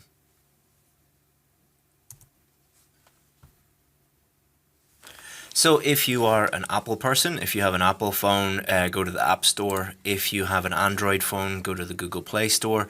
And in both of those stores, you're going to find hundreds and hundreds of free voice recorder apps that just make it really, really simple for you to hit a button and it automatically records your voice. Don't ask me which one to choose. There are too many to choose from. Just pick the one that you want to choose. It's not that difficult.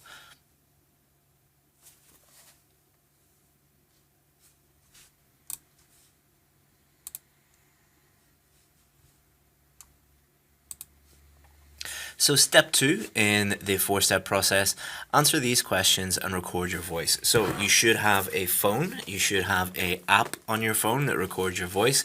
You're going to look at these questions and don't pre-prepare the questions, don't research the questions, just pretend that you are in the actual exam and you are reading the questions just like the same way that the examiner would be asking you those questions. So look at the question, answer it.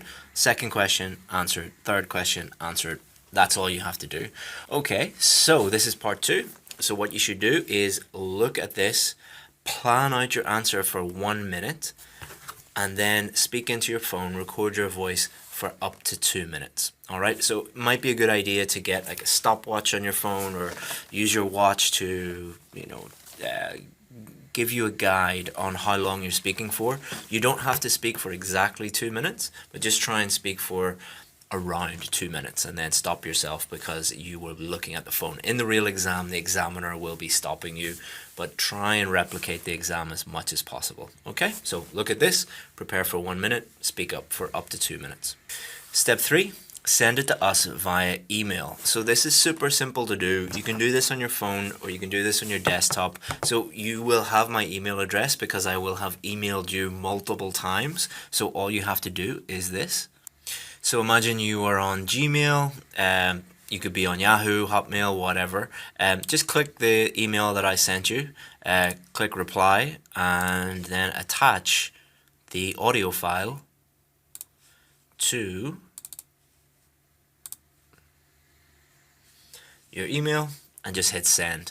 If you have any problems whatsoever, then my email address is chris@IELTSadvantage.com. All right, this is my email address, chris@IELTSadvantage.com, but you will have received it many, many, many times before.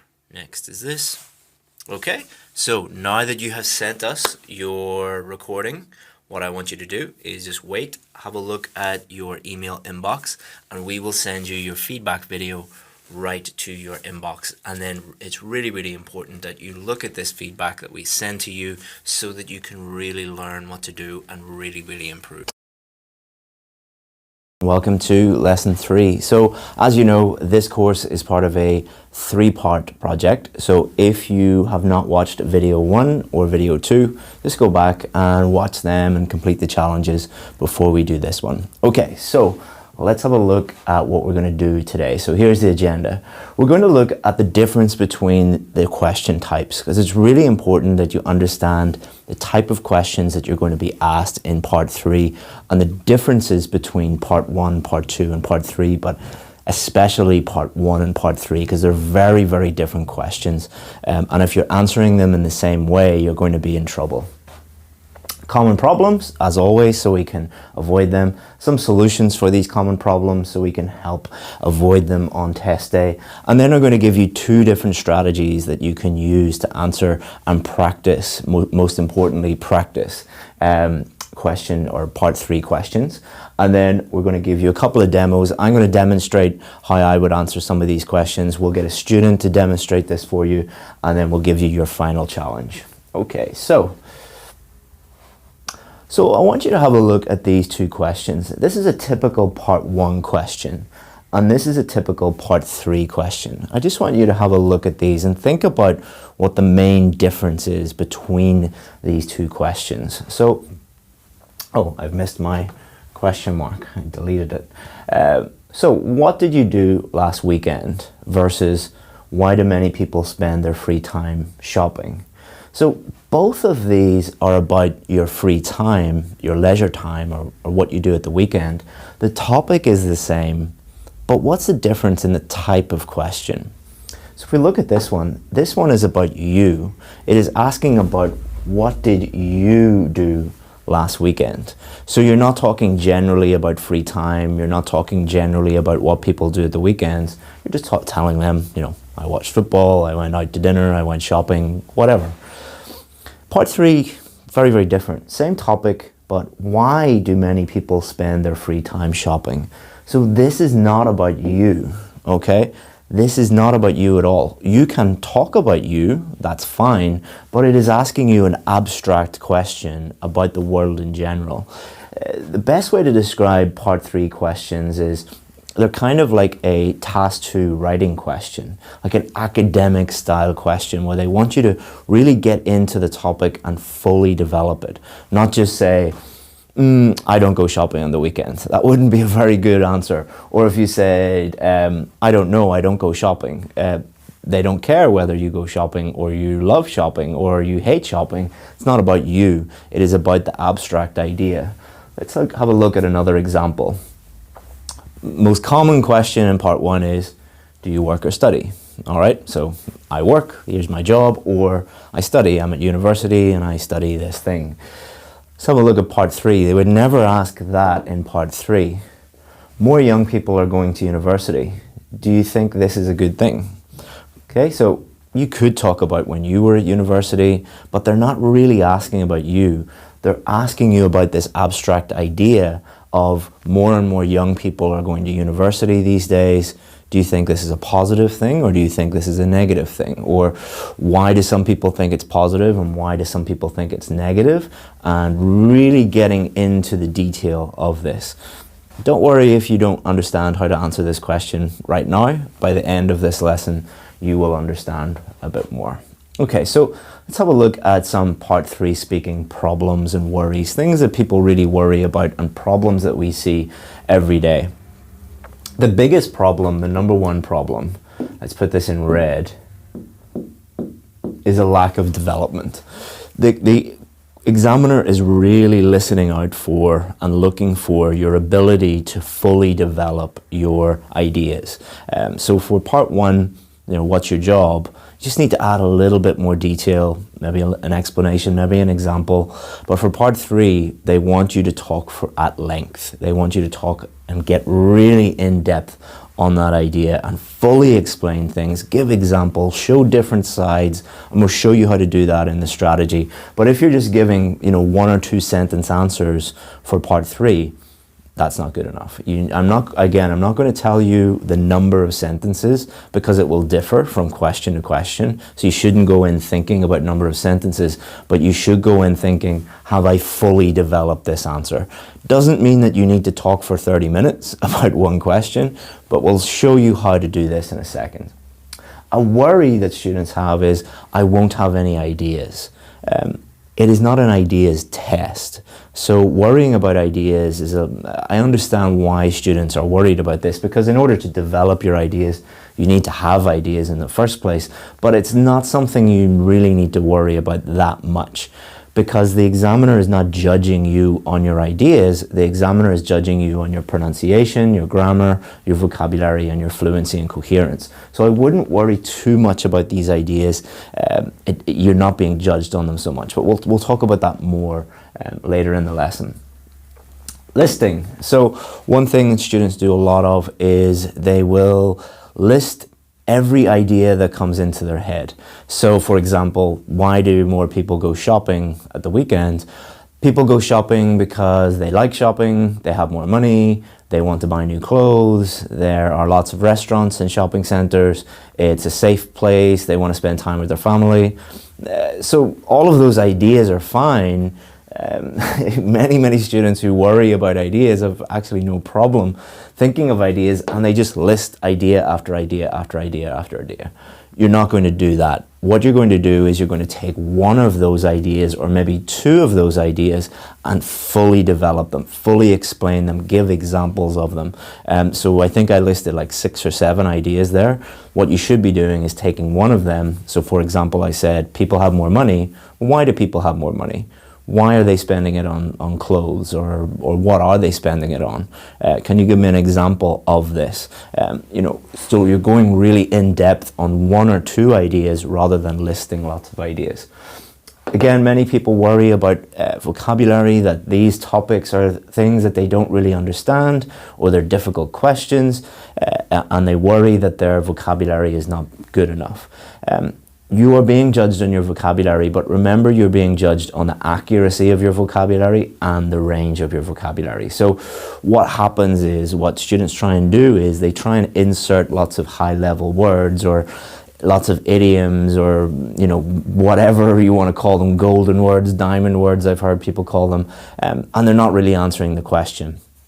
If you just try and answer the question and fully develop it and use the vocabulary that you have, you will naturally use a wide range of vocabulary, and then you will avoid mistakes because you're using vocabulary that you're comfortable using. But if you try and push yourself too much, then you're going to get in trouble because you're going to make lots of mistakes. Your fluency is going to suffer because you are having to think about the vocabulary very hard. So what my suggestion would be for vocabulary, use the vocabulary that you have.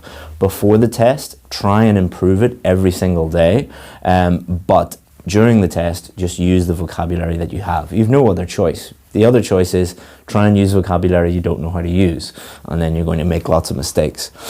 This is another common thing where we see in part 3 is people just not attempting the answer at all, or saying, I don't know, or saying, that's an interesting question, and then not saying anything, or I've never thought about that before, and then saying nothing. The questions will get more difficult and more difficult and more difficult because the examiner is testing you, is trying to stretch your linguistic ability. If you get difficult questions, that means that the examiner thinks that you're good. If you don't get any difficult questions in part 3, they don't think you're good. There's no point in trying to test you too much. But what they're looking for is you to attempt the answer. If you don't attempt, then they can't give you any score for that answer whatsoever, and you're going to drop down. But even if you know nothing about that topic, or you don't really know anything about it, at least try and make an attempt, because that is what the examiner is looking for. And if you are overthinking your ideas, and you're trying to think of really impressive ideas, and you're trying to think of really impressive vocabulary, and you're thinking about it too much, overthinking is going to cause fluency problems. As people see these questions, they're like, oh, I've never thought about that before. It's not a test of your knowledge. It's not a test of your IQ. It's a test of your speaking. All they want you to do is attempt an answer and show how good your fluency, your pronunciation, your grammar and vocabulary are. And people worry again about not enough knowledge. It's not a knowledge test. It is a speaking test. So always remember that. So let's look at just some solutions.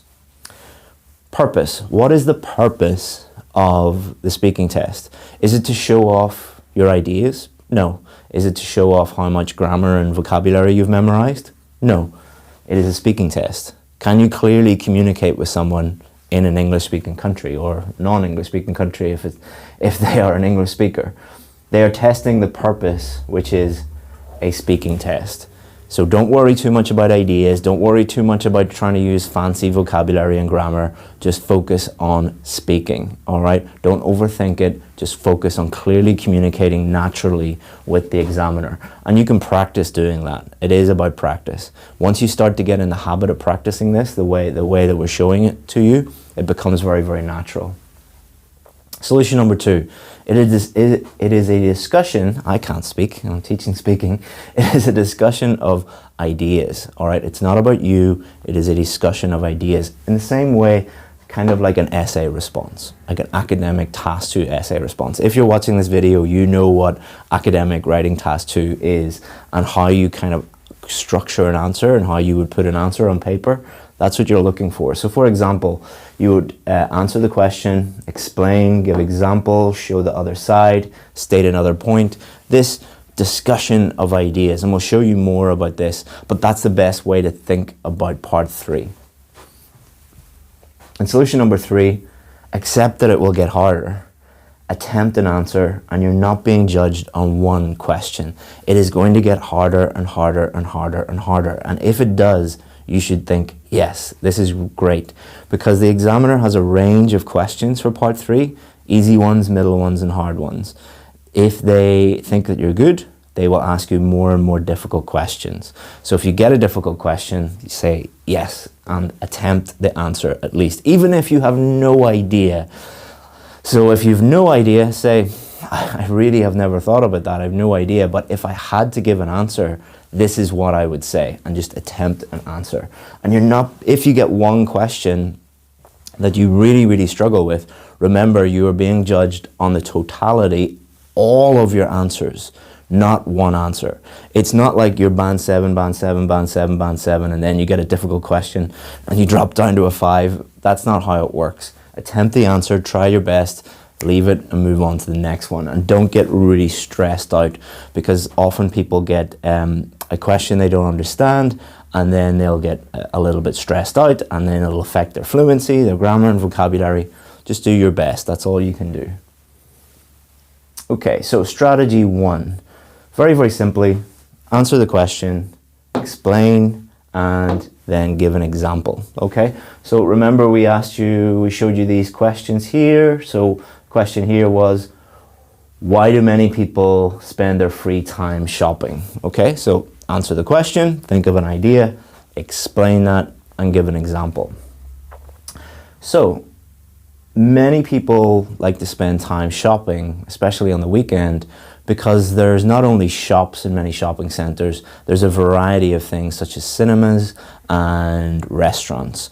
So the reason why people love this is they can go to just one place and they can go there with their family, and there's so much choice that they can do a little bit of shopping, then they can get something to eat, and then they can bring their kids to the cinema, or if they're on a date or something like that, then they can go to the cinema as well, or the bowling alley. There's a lot of leisure activities as well. For example, in the city near where I live, there's a place called Victoria Square. It's all under one roof, and they have designer shops, they have a great movie house, they have a range of restaurants such as like Wagamama and Burger King and Pizza Hut, and we love to go there at the weekend just so that we can get a variety of different leisure activities. So we're not only doing shopping, we're doing all the other things in the shopping centre, and that's what most shopping centres are doing now in the UK, because they know that people want a variety of choices. So you can see what I did there.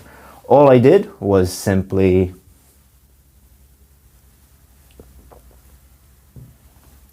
answer the question, then I explained it, and then I give an example. All right? You can do that for pretty much any question. Don't go into the test though and think very rigidly, like I'm going to answer every single question in this way, but it's a good way to think and a good way to practice your questions. But allow yourself that flexibility. Strategy number 2 is, where is strategy number 2? Here we go. Strategy number 2 is, it's 3 parts. Part 1, part 2, and part 3. So some people think this, explain why they think it and give an example. Others think this, explain why and give an example. And I think this. All right, so let's have a look at the other question that we had for an example. More young people are going to university. Do you think this is a good thing? Okay, so some people would think this is a really, really positive development, because it means that there are more poor people going into university, and this reduces the gap between rich and poor, which is very, very important for society, for equality. For example, in the UK in the last 20 years, they have really pushed free university places for poorer students, and now more than 50% of students go to university. However, many people think that this is not a good thing, that this is actually a negative development, because there are lots of young people who are not suited to academics. They are not academically inclined. They would be better getting a job in the trades. So for example, many people who want to become carpenters or mechanics or even software engineers, for example, who don't need to go to university, they can learn that in an apprenticeship, and they'd be much happier doing that. And if they are forced to go to university, it is a huge waste of money. I think it should be based on the individual student. If they want to study something that can only be covered in university, like medicine or law, they should go there. But if not, they should go into a trade, and there's no need for them to get all that student debt. So you can see what I did there. What I did was, some people think this, so I didn't say what I think. Some people think this, others think this, and then this is what I think. So that allowed me to talk and fully develop my answers. So a demo, what I'm going to do now is show you a student who got a band 9, Rashmi, and you'll be able to see how she fully developed her answers. So now I want to talk about money and society in general. Can money buy happiness? This seems like a philosophical question, but for me personally, I don't think so. Money is not everything. I do volunteer at a lot of places, so I know that I do that because mostly I'm an introvert. I don't really talk much, but when I'm volunteering with people, I gain valuable experience, and that's how I learned that money is not everything. To some people, yes, money can make them less miserable, as long as you are not like homeless or desperate for food putting food on the table, and as long as you have like a shelter, a roof over your head, and food on the table at night. That's all you need, for me personally. So it depends on people, like what money means to them. But to me, I don't think it can buy happiness. Okay guys, so now it's your turn. So what we're going to do is I'm going to jump into my computer, share my screen with you, and show you what your challenge is for today. Okay guys, now comes the fun part where you are going to record your speaking and then send it to us. So your task, and this is really important. If you don't do this, then it is a complete waste of time, and you're not going to improve, and you're going to miss out on the chance to get better and get feedback on your work. Okay, so it is a really simple 4-step process that you are going to follow in order to record your voice and send it to us. So the first step, step 1, download a free voice recorder app for your phone.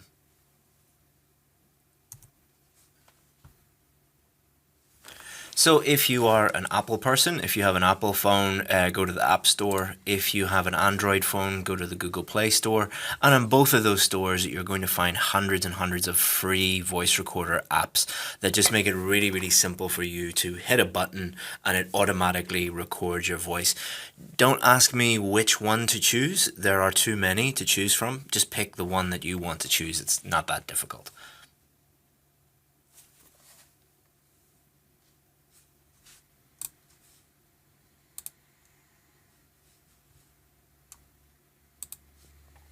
So step 2 in the 4-step process, answer these questions and record your voice. So you should have a phone, you should have an app on your phone that records your voice. You're going to look at these questions and don't pre-prepare the questions, don't research the questions, just pretend that you are in the actual exam and you are reading the questions just like the same way that the examiner would be asking you those questions. So look at the question, answer it. Second question, answer it. Third question, answer it. That's all you have to do. Okay guys, so now we're going to look at 4 part 3 questions. You should look at each question and attempt to answer each of these questions. Don't worry if one of the or 2 of the questions are like really difficult or you've never thought about that before. You need to attempt an answer. So get your phone, look at each question, hit record, record your voice, and answer the questions. Step 3, send it to us via email. So this is super simple to do. You can do this on your phone or you can do this on your desktop. So you will have my email address because I will have emailed you multiple times. So all you have to do is this. So imagine you are on Gmail, you could be on Yahoo, Hotmail, whatever. Just click the email that I sent you, click reply, and then attach the audio file to your email and just hit send. If you have any problems whatsoever, then my email address is chris@IELTSadvantage.com. All right, this is my email address, chris@IELTSadvantage.com, but you will have received it many times before. Next is this. Okay, so now that you have sent us your recording, what I want you to do is just wait, have a look at your email inbox, and we will send you your feedback video right to your inbox. And then it's really important that you look at this feedback that we send to you so that you can really learn what to do and really improve. So hopefully you enjoyed the speaking challenge. Now let's move on to reading. One of the biggest challenges that students face when it comes to reading is where to find real, genuine practice tests. And there are only a few sources out there. So what I've done is I've put together a video that shows you where to find those practice tests for free, and then gives you the most effective technique that we know that has helped thousands of students get a band 7, 8, and 9. And not only is this a highly effective strategy, it is totally free and is going to guarantee that as you practice, you are constantly improving and you know exactly when you are ready for the test. So without further ado, let's show you where you can find that. We've helped thousands of students get a band 9 in reading and listening over the years, and there are 3 key things that separate band 9 students from the rest of you. And it's all to do with how they use these practice tests. Practice actually makes most students worse, not better. But if you want to join the 1% of students that get a band 9 in reading and listening, all you have to do is just learn the 3 key differences that separate band 9 from everyone else. They understand where to find real practice tests and how to use them. They understand these key practice principles, and they use practice tests completely differently. Every single minute a band 9 student is using practice tests, they are improving. And I'm going to show you using these real practice tests exactly what they do in this video. Okay, so point number 1. They know where to find real practice tests, and they know where to find them for free. There are only 5 places in the world where you can find real, reliable practice tests. They are Cambridge.org, IELTS.org, IDP, the British Council, and these Cambridge books. Now for the first 4, all you have to do is just go onto Google, put in IELTS practice tests, and then put in Cambridge, IELTS.org, IDP, or British Council into the search bar, and Google will take you directly to those free practice tests. All of these are real and reliable. The Cambridge books are not free, but I would actually consider them to be free. So which is more expensive, $200 or $20? $200 is the average cost that you will waste if you fail the test. You're never getting that money back. But if you invest $20 in this, you're far more likely to get the score that you need. So which is more expensive, 200 or 20? When you think about that, they pretty much are free or an investment. But don't be a naughty boy or girl and go online and try and find the free soft copies or the free PDFs. Most of the PDFs, the vast majority of them, are not actually the real tests. They are fake and highly misleading and will lead to failure. So don't do that. So now that they've got their practice tests, what they do is they don't just go and practice as much as possible. They follow these 5 key practice principles. Number 1, practice does not make perfect. Let me illustrate this by telling you a little story, a true story about a friend that I went to school with. He lived on a farm and his dad bought him an old car when he was like 10 years old, and he drove around the farm every day in this car. When it came time to doing our driving test when we were 17, all of the other friends that I had that were doing the test did about 6 weeks of practice. He had 7 years of daily practice. 6 weeks, 90% of them passed first time. The guy who drove for 7 years, practiced every day, he failed multiple times. This is because he developed bad habits, and every time that he drove that car, he was making these bad habits worse. This is exactly the same what I see with IELTS students. They have bad habits, they're doing things wrong, and by doing lots and lots of practice tests, they are getting worse, not better, and they're wasting their time. But don't worry, we're going to show you a technique in this video that guarantees that every second you are practicing, you are constantly improving. Number 2, most practice tests are fake. As I said, these are the only 5 sources that are trustworthy. More than 90%, probably closer to 95% of tests that you find online are produced by people who don't know what they're doing, which means that they are 1, fake, and number 2, they are unreliable. Because these people don't know what they're doing, they either produce tests that are way too easy or way too difficult. If they're too easy, you will be overconfident, you will go and do the test thinking that you are going to get a high score, and you will fail. If they are too difficult, you will give up too early. You will just think these are way too difficult, you'll get very, very stressed, and most students just give up in that scenario. So it doesn't matter if the website is called Real IELTS Practice Tests, we promise they are real, we are experts.com. Doesn't mean that they are. These are the only 5 sources that you need. Band 9 students also understand that improvement comes after practice. So I want you to imagine you're going to the gym and you're trying to build your muscle. When you are lifting weights in the gym, do your muscles instantly increase in size? No, your muscles don't increase in the gym. Your muscles increase after you leave the gym. This is a concept that IELTS Band 9 students understand about practice. You are not improving while you are practicing. In fact, to go back to the gym analogy, if you lift weights too much, your muscles will get smaller, not bigger. We get hundreds of emails a week saying, I've done every single practice test in the world and I'm not improving. It's like, yes, because practice does not make you better. It is what you do after practice that makes you better. And that's what we'll show you in the rest of this video. Because Band 9 students understand the real purpose, the real goal of practice is not to get better, it is to establish weaknesses. So I want you to imagine you are sick, you go to the doctor. What does the doctor do? Does the doctor immediately treat you? No, they normally diagnose your problem, they will run tests. But once they establish what the problem is, they don't just keep giving you tests until you get better. They treat the problem. This is exactly the same approach that Band 9 students use. They do practice tests in order to establish what their key weaknesses are, and then they can improve those key weaknesses. This is where the real improvement comes.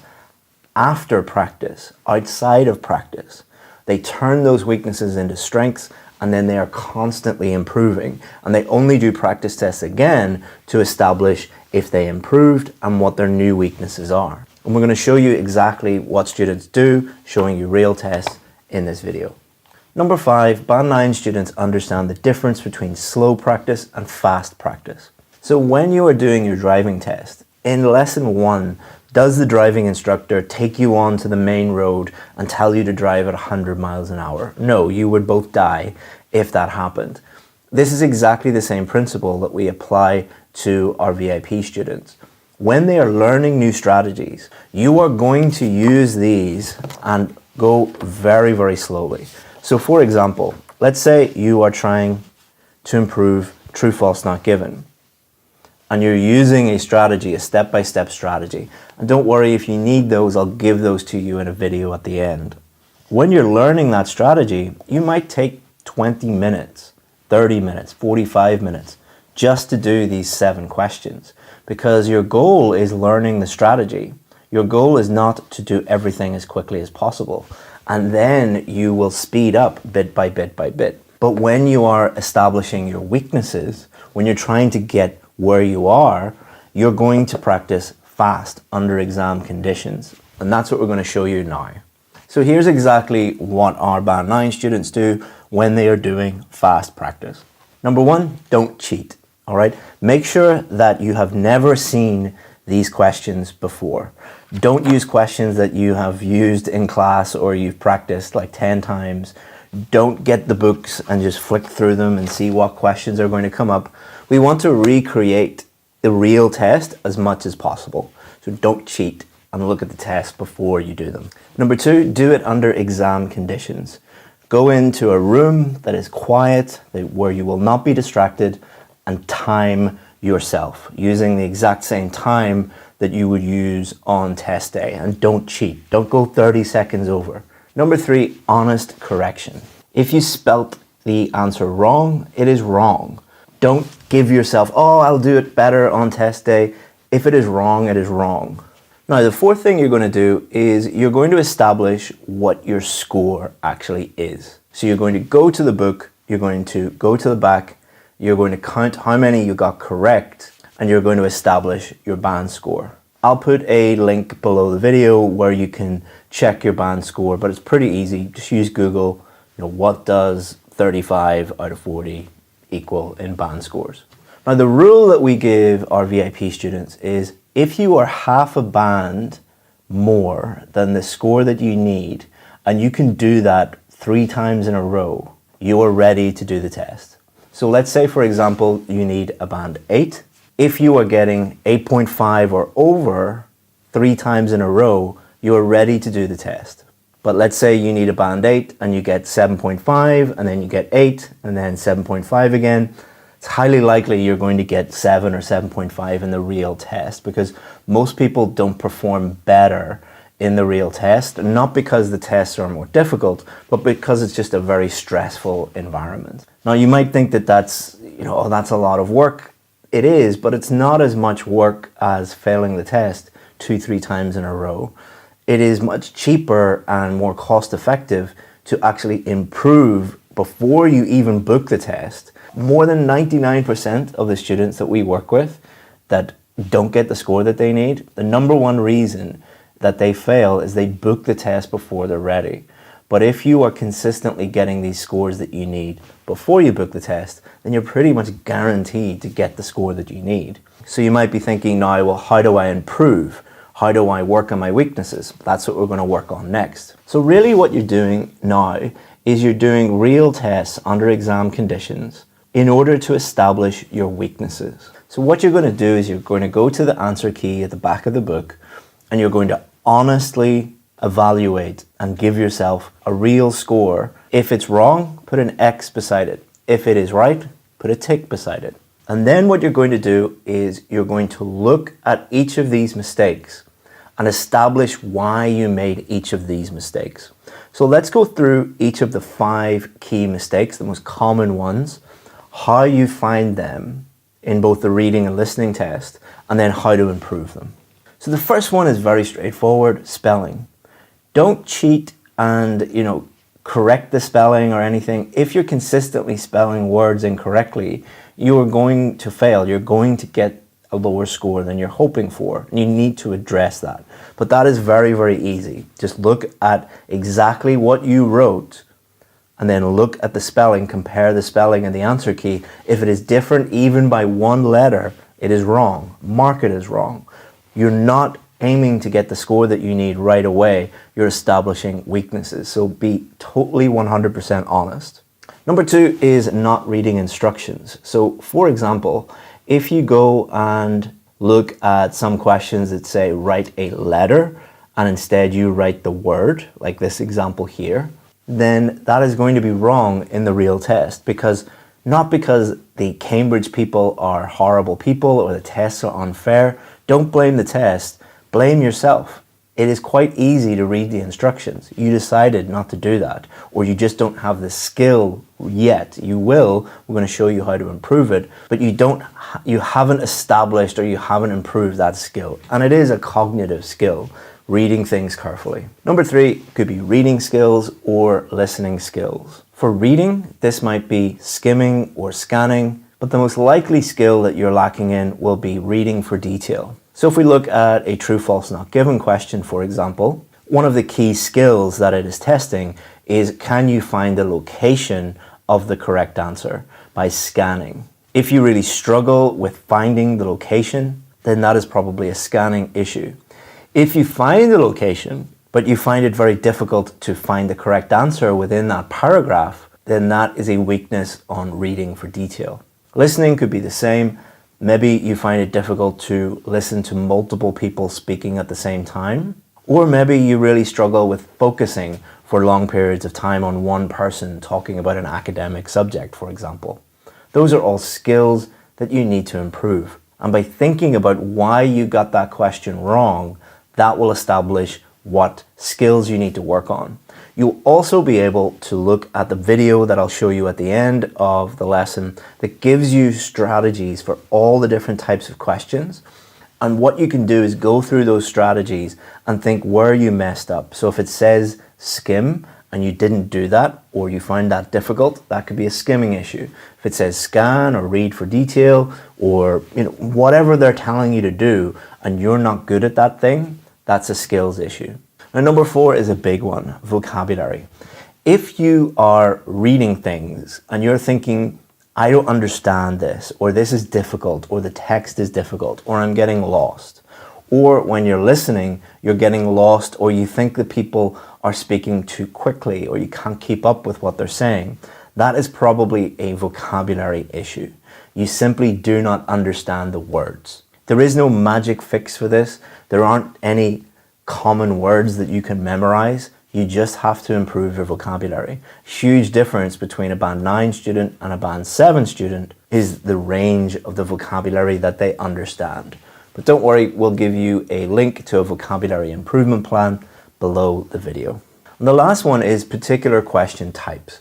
So let's say, for example, you're looking at the answer key and you notice that most, if not all, the yes, no, not given questions that you get, you do 2 or 3 different tests. Every time these questions come up, you're getting them wrong. That is not a vocabulary issue or a reading skills issue or a spelling issue. That is, you're just not comfortable with those questions yet. What you need to do in that scenario is you need to familiarize yourself with a strategy, practice that strategy slowly, learn the strategy, become more comfortable, and then you will improve. So as I said at the beginning of the video, what Band 9 students do is every minute that they are practicing, they are constantly improving because they are establishing their weaknesses and then they're working on those weaknesses. So let's say, for example, you need help with spelling. I'll put a video at the end that'll help you with that. Not reading instructions. This is just about being more careful and actually just practicing reading the instructions. You cannot magically tell yourself, read the instructions, and then you'll do it in a stressful situation like an IELTS test. You need to practice that multiple times. Always read the question. Reading and listening skills. I'll give you a free course. I'll put it below in the description that will help you with that. I'll put a vocabulary improvement plan and I'll give you access to that video with all of the different strategies. You actually do need to sit down and practice those strategies if that is a weakness. Finally, I would recommend focusing on your biggest weakness first. I know that's difficult, but it is far easier to tackle your biggest weakness first, get that out of the way, and then everything becomes much, much easier. Next up, we have our free reading course, our IELTS reading challenge. It's going to give you strategies for all the different types of questions and show you how to improve your reading skills as well. So enjoy the reading challenge. Welcome to our IELTS reading course. Thank you very much for joining me. My name is Chris Pell. You might know me, you might not know me, but I'm the founder of IELTS Advantage, and we've helped thousands of students over the years with their IELTS reading scores, and particularly helping students who need a 7 or above. So what we decided to do with this whole course that we're going to give you today is we decided just to put it all into a mini course, just the essentials, just the most important things so that you can improve your reading scores in the fastest time possible. So there are 3 lessons. Today's lesson is number 1, and without further ado, let's get going. So what are we going to do today? So lesson 1 today, what we're going to look at are the real reasons why you struggle and vocabulary. So it's really, really important that you understand what works and what doesn't work, because there's a huge amount of confusing and conflicting information out there. And if you're listening to the wrong people or doing the wrong things or have the wrong mindset, the wrong attitude, then you're going down the wrong path and you're going to consistently fail over and over and over again. So it's really important that you understand those warning signs and understand why you might be failing or why you might fail in the future. We'll talk a lot about vocabulary in this lesson and talk about why it's so important and give you a step-by-step vocabulary improvement plan that I actually share with my VIP students, and has helped thousands of them get the scores they need and improve their vocabulary. And this is going to improve not only your reading scores, but your speaking, your writing, your listening, absolutely everything. Lesson 2 is going to be about improving your reading skills. Things like skimming, things like scanning, but also other skills that you might not be aware of, how to use them, strategies, all of these different things. And then lesson 3, we're going to look at using a strategic approach, having a step-by-step strategy for all of the different types of questions, how valuable that is. And we're going to demo that and show you exactly how to do that in these lessons. So just 3 lessons, and I would definitely encourage you to watch all 3 of them in their entirety. All 3 of them are really, really important. So, why are you struggling? So, to answer this question, I'm going to show you this diagram. If you're watching this video, you're either struggling with the reading test or you're worried about the reading test. So, the number one reason why I'd say 90% of students are struggling with reading is not because of their reading skills, it's not because of their English ability, it's because of this. They're looking for tips. They're looking for, in other words, shortcuts or hacks or tricks to pass the reading test. And a lot of the stuff that you'll see online, a lot of the YouTube videos and Facebook videos and blog posts and things like that, they're all focused on giving you tips and shortcuts and hacks and tricks. Why is that? Because basically they're giving you what you want. Normally they're giving you that so that you'll join their school or you'll buy their course or something like that. But basically they're being smart. They're giving you exactly what you want. So one of the reasons why we have helped more students and get the scores they need than any other course or school in the world is we don't tell you what you want to hear. We just tell you the facts. We just tell you the truth. We give you the things that actually work. So what you're ignoring are the things that actually matter, the things that will actually determine your score. And let's look at these. So the first one here, very, very important, is mindset. So in other words, how you think about the reading test and what your attitude is to preparation will determine your score more than anything else. This is the most important thing. What does that mean? Well, we'll be talking a lot about that throughout the course, but one very quick example of a good mindset versus a bad mindset. A good mindset, they know that, shortcuts and hacks and tricks don't work. Name one thing in another area of life, like can you hack your way to losing weight? Like can you eat some pill and then magically lose 50 pounds? Can you shortcut your way to becoming stronger, or shortcut your way to becoming smarter or more successful or make more money? No, you can't. All of these things just don't work. They sound good. They sound really tempting. Everybody wants to hear that get-rich-quick scheme that you hear over and over again, or everyone wants to look, fitter or slimmer or whatever by doing something really easy. But in reality, the people who are successful are the people who have the opposite mindset to that. The people who know that success or results only come from hard work and doing the work. Now, I'm not saying that you have to, work 12 hours a day for the next 10 years or anything like that. But you do have to do a lot more work than just looking at, top 10 tips to improve your reading. If you are looking for top 10 tips, stop this video and go somewhere else, because you're not going to get that. We're only going to give you the things that actually will improve your score. The second most important thing is vocabulary. We're going to talk a lot about this today. So when I say this in class, a lot of students will say, vocabulary, well, it's a reading test. It's not a vocabulary test. What I normally do then is just show them the reading text and the real questions. Say, do you understand all these words? How about the questions? Are the words here directly matching with the words in the text, or are they synonyms? Okay, so that is a vocabulary test as much as a reading test. So improving your vocabulary, you're not going to get a band 7 unless your vocabulary is at that level. You're not going to get a band 8 until your vocabulary is at that level. And in today's lesson, we'll show you a vocabulary improvement plan that will get you there and help you with your vocabulary. The third most important thing, or things, are your reading skills. Now, what a lot of people will talk about is skimming and scanning. You just have to skim and then you scan and then you find the correct answer. Well, if that were true, you wouldn't be watching this video. That is very simplistic. A lot of people don't understand what skimming is, what scanning is. They are not aware at all of the other reading skills they need to be aware of, and they don't know how to practice these skills. Same as like playing cricket or playing basketball or playing football. Those are skills. You need to practice them. And there are good ways to practice them, and there are bad ways to practice them. So we'll be talking a lot about in lesson 2, I believe, lesson 2 or lesson 3, about all of these skills and how to perfect them. And in lesson 3, the last lesson, we are going to look at strategy.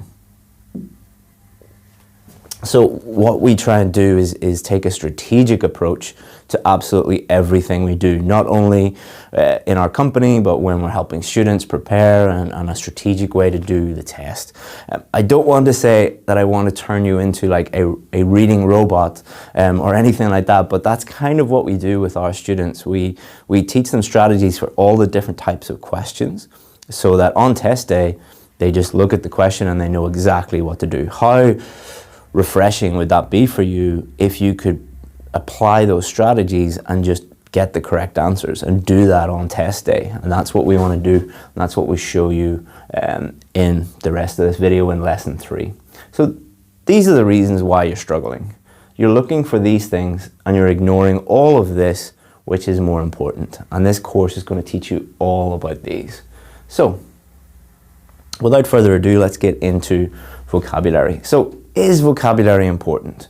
Well, here's 3 reasons why it is, because even though we've talked a little bit about why vocabulary is important, I need to talk about it again, because you will not do the work to improve your vocabulary until you believe how important it actually is. So let's have a look. So number 1, helps you understand the text. So when you're reading, are you able to understand enough of those words? Now, you will never be able to understand 100% of every single word in the reading text and in the questions. That's not what we're trying to do. What we're trying to do is to make it as easy as possible for you by allowing you to understand as much of that as you can. The more you're able to understand, the faster you'll be able to read, the faster you'll be able to understand it, the faster you'll be able to locate the correct answer, the faster you'll be able to decide the correct answer. And it's not just about speed, it's about efficiency and it's about effectiveness.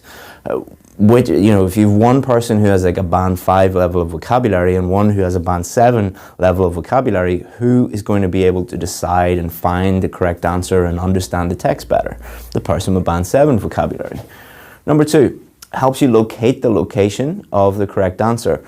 A lot of the strategy that we'll be talking about in lesson 3 will be showing you that you don't just read and then magically find the correct answer.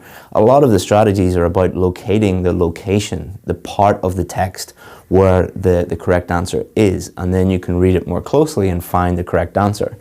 This is a lot to do with synonyms. So the synonyms are 2 words that mean the same thing. So 2 different words that mean the same thing, like woman, female, right? 2 different words, but they mean the same thing. So often the question will be talking about 1 word, but the location of the area where it is in the text will be a synonym of that word. So it might be talking about men, and then in the text it might be talking about males. So if you were looking for men, you wouldn't find it. But if you're know all the synonyms of that word and you're aware of that, then it helps you find the location much quicker. Number 3, helps you decide the correct answer. So you're often going to get, for example, multiple choice questions where you'll have 3 answers and they all kind of look the same, and you have to decide the answer to the question will be determined by you understanding the difference in meaning between those words. Or in the text, there might be 2 areas or two parts of the text that are similar in meaning, and you need to understand what those words mean. So it's really, again, a vocabulary test that is going to help you get the score that you need. I can't emphasize this enough. That's why I'm repeating myself, but it is very, very important that you understand that. So, how not to improve your vocabulary? So, if you go to a lot of IELTS schools in inverted commas, or speak to a lot of IELTS teachers in inverted commas, there are some great IELTS schools. There are some great IELTS teachers. I'm not knocking them all, but there are lots of terrible ones too, pretending to know what they're doing when they don't really know what they're doing. So a lot of schools, a lot of teachers, their solution to the vocabulary problem is give you lots and lots of lists of vocabulary. This is another example of a shortcut. It's another example of a hack. They do not work. Let's look at why they do not work. So it's impossible to predict which words are going to come up on the reading test and which words are going to be important. The English language is just way, way, way, way too broad for you to be able to predict that. So you would literally have to read the dictionary, and I don't think anyone wants to do that. Number 2, it doesn't teach you the word 100%. So it doesn't teach you the synonyms of that, it doesn't teach you collocations, it doesn't teach you anything other than the word and a translation, or the word and the meaning. You should never have just a list of words with translations or meanings, because you're not going to be able to understand that word or use that word. Remember, you're going to have to do your reading or your writing test as well as your reading test. So wouldn't it be great to be able to use those words in a sentence? Also, the speaking test needs to be considered as well. Number 3, doesn't improve reading skills. So by using lists of vocabulary, you are not improving your reading skills at all. Wouldn't it be great if you could improve your vocabulary and your reading at the same time? That would be the perfect solution, and that's the solution we're going to give you. So the best way to improve your vocabulary is to read. So this is not just my opinion, even though I've helped thousands of students with this method, and this is the method that has helped all of my students and proven over and over and over again. But there have been a huge number of studies done on how to learn and retain vocabulary and use vocabulary, and all of them conclude that the best way to improve your vocabulary is to read. Listening is pretty good too, but since it's a reading course and we want to improve our reading skills at the same time, we're going to use reading, and reading is better than listening, to be honest. So, however, just reading is not the answer. All right, so if you think that all you have to do is just read a book every day and your vocabulary will magically improve, you're wrong. It's not going to improve. It might improve a little bit, but remember, this is a test situation. Your date is coming up. You want to get it done as quickly as possible, so we need to think a little bit more strategically. You need to be a little bit more strategic. So, what I'm going to show you now is my vocabulary improvement plan. Normally I only share this with my VIP students, but I'm going to share it with you today, and it has helped so many students to get the scores that they need, improve their vocabulary. And not only is this going to help you improve your vocabulary and improve your IELTS scores, but a wider vocabulary is going to help you improve your life in your new English-speaking country, because you're going to be able to engage people in conversation, understand what they say, and be able to communicate with people far more effectively. So I would recommend not only doing this, up until you get the score you need, but to continue to do this after, because it really does work, and it really doesn't take that much work. It's all about being consistent. So, part 1. Number 1, pick something you enjoy reading, all right? Do not pick boring IELTS books, all right? Don't pick the guide to vocabulary IELTS or whatever. It's going to be really, really boring. And don't just go into the library and pick the first English book that you see. You have the internet, there's loads of ways that you can access books now. You have a huge choice. Pick something you enjoy reading, because you are going to have to read regularly and consistently. This is not a method that you can do the day before your test or the week before your test. This is something that you should be doing every day, consistently, making it a habit. So if you're trying to make something a habit, you're trying to do something consistently, wouldn't it be a good idea to do something that you enjoy doing? So pick a topic or a book or a newspaper or whatever, anything. It could be on cricket or gardening or cooking or celebrity gossip. It doesn't matter. What matters is you do it regularly and consistently. So please don't ask me which book to read. That's up to you, whatever you want. Number 3, while you're reading, underline new words and phrases. So you don't have to read for 8 hours a day. You know, if you're doing this consistently, 10, 20, 30 minutes a day is more than enough. What you're aiming for is about 10 new words.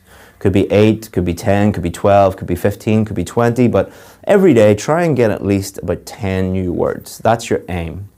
And what you're doing is, while you're reading it, you're going to underline the new words, or it could be an idiom, it could be, you know, a phrasal verb, whatever. Number 4, this is really, really important. Guess meaning from context. What does that mean? That means that when you underline your new word, do not immediately Google that new word. Do not immediately reach for the dictionary and look up the meaning. What you're going to do is you're going to guess what that word means from the context of the words around it, the paragraph, the title, whatever information you have. So I'm not making it purposely more difficult for you. It's a skill in itself. Number 1, you're going to have to do this on test day, because there will be words that you don't understand on test day. I guarantee it, on the IELTS test. And then when you move to, you know, the UK or Canada or Australia or wherever you want to go, you're going to constantly see new words that you don't understand. And do you want to be like talking to someone and, you know, looking at your phone, Googling words, or looking, you know, walking around with a dictionary? No. So guess the meaning from context. Then at the end, once you've finished reading, compare what you thought the meaning was with the dictionary meaning.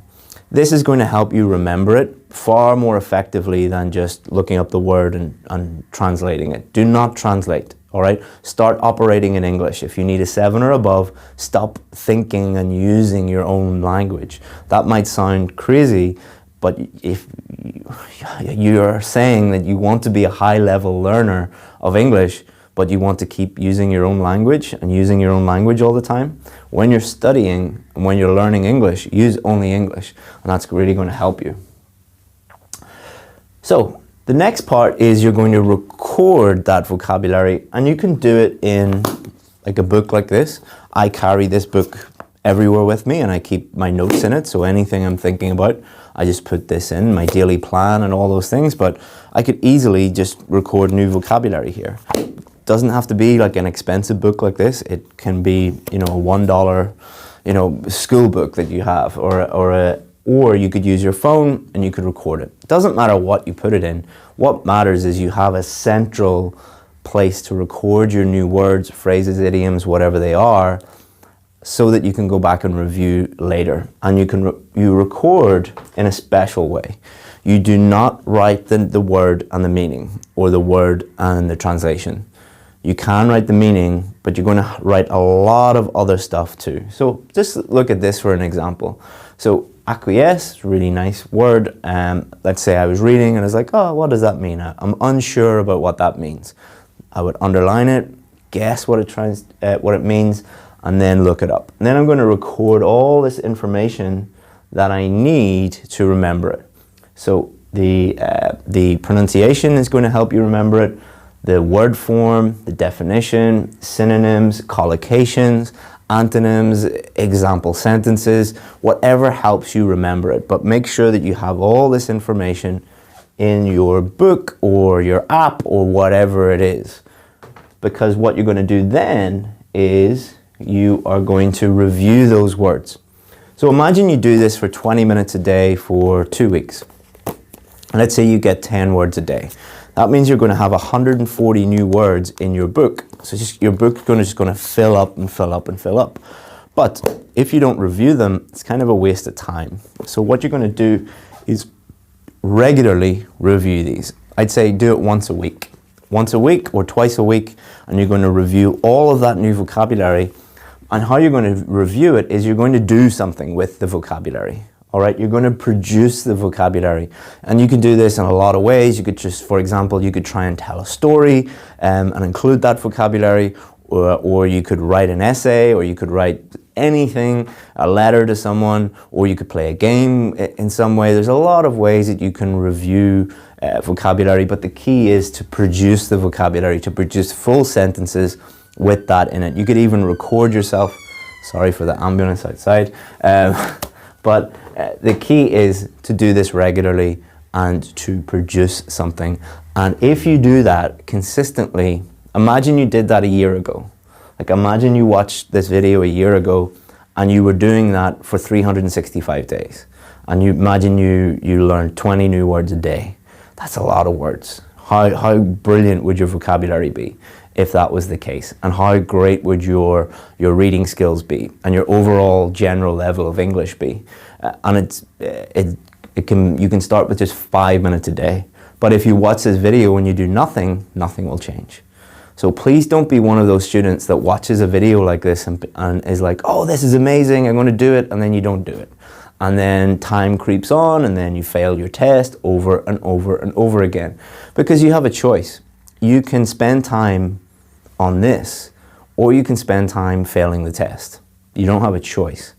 You know, that's your choice. Spend time doing something that will lead to a great IELTS score, or spend time wasting time and then failing the test over and over and over again. So to talk about mindset a little bit, many of you will be like, why is he not giving us tips? And that vocabulary improvement plan, that's going to take ages. Okay, so that vocabulary improvement plan, if you are thinking that's going to take a really long time, your mindset is wrong. You're going to fail over and over and over again. But if you're like, oh, I only need to do that for like 10, 20, 30 minutes a day, I should get going now and I should make it a habit and schedule it every day, and in time, I'll really improve, then you're going to get the score you need. There's no other way of doing it. So that's everything you need to know about how to improve your vocabulary and a little bit about mindset. So in lesson 2, what we're going to do is we're going to look at reading skills. So we're going to look at skimming, scanning, and close reading. Many of you might not have even heard of this one. And we're going to look at the real problem, the real reason why people don't develop their skills, why people don't use these skills effectively on test day, don't practice properly. We're going to look at all of that in lesson 2. So make sure you tune in for lesson 2, and I'll see you then. Hopefully you find this lesson useful and get going with your vocabulary improvement plan. Hello there and welcome to lesson 2 of our IELTS reading course. So if you watched lesson 1, well done. If you haven't watched lesson 1, please go back and watch it. There's some really essential information in there that you need in order to improve your IELTS reading scores to a 7 or above. So what are we going to do today? So we're going to look at reading skills mostly. We're going to look at scanning and skimming like every course does. But we're going to look at them in a lot more detail and think about what they actually are and how to use them. Because one of the main problems is students talk about skimming and scanning. A lot of teachers talk about skimming and scanning without really knowing what they are and how to use them. We're also going to look at close reading, which is another skill in itself, as well as a couple of other reading skills that most students just aren't aware of or don't talk about or don't know about. And we're going to talk about the real problem, the real reason why you are struggling with reading skills. And we're also going to give you a couple of exercises that you can do at home to help you improve your reading skills. Okay, so what we need to do is we need to find out what these are. What are these skills? How do we use them? So a very good analogy is Google Maps. So bear with me. This will all make sense in a second. So I'm here, I'm in Northern Ireland, and I need to answer this question. How many angels are there outside Rockefeller Center in Manhattan, in New York? So imagine this is kind of like a reading question, and we're going to be using the same skills to answer this question as you would during your reading test. But we're not going to be reading a text, we're going to be looking at a map. So to answer this question, I'm in Ireland here, and I know that Rockefeller Center is in New York City. So what would I do in order to find this quickly and efficiently and effectively? Would I go into every single country in Europe or Africa and South America and try and find it there? No, I would scan for the United States really, really quickly, and I would find it there. So using that scanning skill has helped me find it, the location of it, really, really quickly. But have I found the correct answer? No, I haven't found the correct answer yet. So what I need to do is look at things in a little bit more detail. So look for New York. So scanning again, New York. Okay, so let's click on that one. Let's go into here. So New York is divided into 5 boroughs. We have Staten Island, we have Queens, where my sister lives, we have Brooklyn, and we have the Bronx and Manhattan. So by skimming this, by looking at it quickly, I can understand that yes, I'm in the right area. I know where I am. I know I'm in New York. I'm in the right place. So by just looking at it quickly, by skimming it, I'm kind of orientating myself and I know exactly what's going on. But I need to scan again, so switching skills, to find Manhattan, where Rockefeller Center is. So if we go into Manhattan, so Manhattan's like a big, long island, and I need to find Rockefeller Center. It is a landmark, so it will probably be one of these things that is highlighted. So what are we going to do? We're going to scan again. Hopefully it comes up. Rockefeller Center. Okay, so we did a little bit of scanning, a little bit of skimming to help us find it, and then scanning again. But has that allowed us to find the correct answer? Well, this kind of looks like an angel. So could we look quickly at it and then get the score or get the correct answer? No, we wouldn't be looking at it in enough detail. Now we need to look at it in detail, no skimming, no scanning, looking at it in detail to find the correct answer. So let's have a look again. So there's some pictures here. So if we click into the pictures, okay, angels, here we go. If you've never been here at Christmas time, it is beautiful, the tree and the angels and everything. So can we skim this, which means look at it really, really quickly to get like the general meaning, to get the correct answer? No, we can't do that. Can we scan to find the location? No, we've already done that. We need to look at it in more detail. So we have 1, 2, 3, 4, 5, 6, 7, 8, 9, 10, 11, 12 if you look down there. So the answer to the question is 12.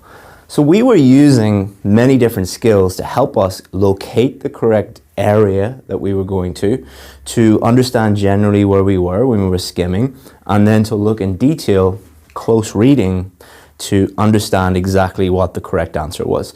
And that's exactly what you're going to do on test day. You're going to be using different skills in order to help you understand what is going on, locate the location of the correct answer, and then to understand exactly what you're doing. That example, my students normally like it because it kind of takes them out of the IELTS test. Normally when you've been studying IELTS for a long time, you're just like, oh, another IELTS test, another reading test, and so it's just kind of normalizing the situation for you and helping you understand that these are skills that you already use in your native language. Let me show you another example. Newspapers are very, very good. I've covered this one up on purpose. So newspapers are a very good example of when you use skimming, scanning, and close reading. So imagine I want to find a movie review. So let's say my little boy wants to go see the latest Disney movie, which is Mary Poppins. At this moment, Mary Poppins is in the cinema. So being a selfish dad, I want to know, like, is it any good? Because I don't want to go and see a movie if it's not good. So let's use those skills again to help us find it. So again, if I wanted to find out the movie review, would I read every single story here on the front page? No. What I would do is I would open the newspaper and I would scan very quickly for some keywords, which would be Mary Poppins and a review or some kind of synonym of the word review. And I would come across this. So here is the title, Mary Poppins returns review. So I found it by scanning, okay? So now I need to understand, is it any good? So let's have a look at the title. A truck full of sugar can't make this uplift go down. It's unsure. All right, might be good, might be bad. Unsure from the title. We need to look at it in a little bit more detail. So what skills could we use? Let's say I'm in a rush. I need to find the correct answer quickly. What skills could we use to help us understand this? So let's try skimming. Skimming means that we are reading the text quickly. It doesn't mean reading the first line and the last line. That's not what skimming means. It means reading it all pretty quickly to understand the general meaning. So let's try that.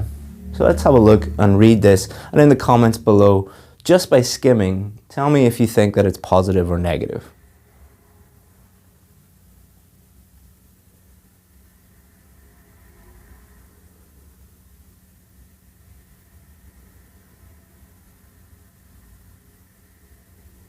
Okay, so reading it pretty quickly, I'm still not 100% sure. Remember that my little boy wants to go see it. I don't want to waste my time, so I need to know 100% the answer to this question. Is it any good? So another skill that we could use would be scanning. What would we scan for? Well, we would scan for positive adjectives or negative adjectives. Like if it says good, it's probably good. If it says bad, it's probably bad. But we'd need to be aware of all the different synonyms and the different vocabulary that might be used. So let's try that.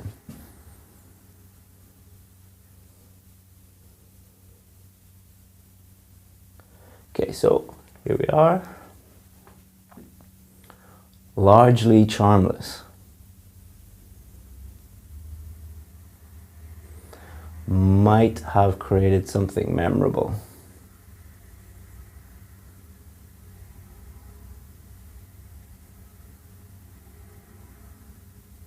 Okay, so does this help us understand the correct answer? No, because we've just found the location. So here, if we change colors, so here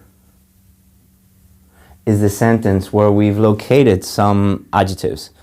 They seem to be negative adjectives, but if we just did this, just looked for negative adjectives, we don't know 100% sure whether they're talking about the movie or they could be talking about the original movie made in the 60s. Like, we don't know. So we need to use a different skill, which is close reading. So let's look at this in more detail. Let's read this sentence properly and think about it deeply. Suddenly it becomes clear that the people who made this largely charmless venture, charmless means that there's no charm to it, with its hard-smiling nanny, might have created something memorable, even good and hummable, if they had turned it over to Miranda. So when we're looking at this in detail, it becomes quite clear, even without looking at the rest of the review, that they don't think it is very good. All right, it's not going to be a positive review. So you can see that the different skills that we used there to help us find the correct answer. Again, you're going to be using these in the test, but it's not as simple as skimming, scanning, close reading. You need to understand what those are and more importantly, how and when to use them and how to practice them, how to get better at them, because they are skills, just like any other skills. So not only are we going to be looking at these ones which we mentioned, two that are really misunderstood or not talked about enough are these two. Understanding the question. You could argue that this isn't a skill, but I'm including this here because it is so important. And deciding the answer, drawing a conclusion. So let's take one at a time. Understanding the question. If you don't understand the question, you will not be able to find the answer. All right, it's as simple as that. If you don't understand the question, you won't be able to find the answer. What a lot of students do is they immediately go in, skim the text, scan the text, look for the answer, but don't really pay enough attention to the different options. It is a reading test. You should be spending most of your time reading, but this is a skill in itself. Also, you need to be aware of synonyms. So it might talk about the movie in the questions, but in the text it talks about a film. Movie, film, they are, or a picture. They are, pictures like an old-fashioned word for a movie or a film, but they're all synonyms of each other. So by looking at the question and thinking about which synonyms might be coming up, then it's going to help you with especially scanning. Skimming, we've already talked about that. Reading quickly to understand the general meaning. You're going to use this for some types of questions, other types of questions you're not. We'll look at that in a little bit more detail. Scanning is just a tool to help you find the location. It's not a tool to help you find the correct answer. What you should use is scanning to help you find the location, and then close reading, looking at things in detail, and that is going to help you decide the answer. And I would separate these out. This is more reading and thinking up deeply about what the text says. Then you need to decide the answer and come to a conclusion. It's kind of a separate thought process. It's going to happen very, very quickly, one after the other, but really separating them out and this drawing a conclusion, deciding the answer is key, I think.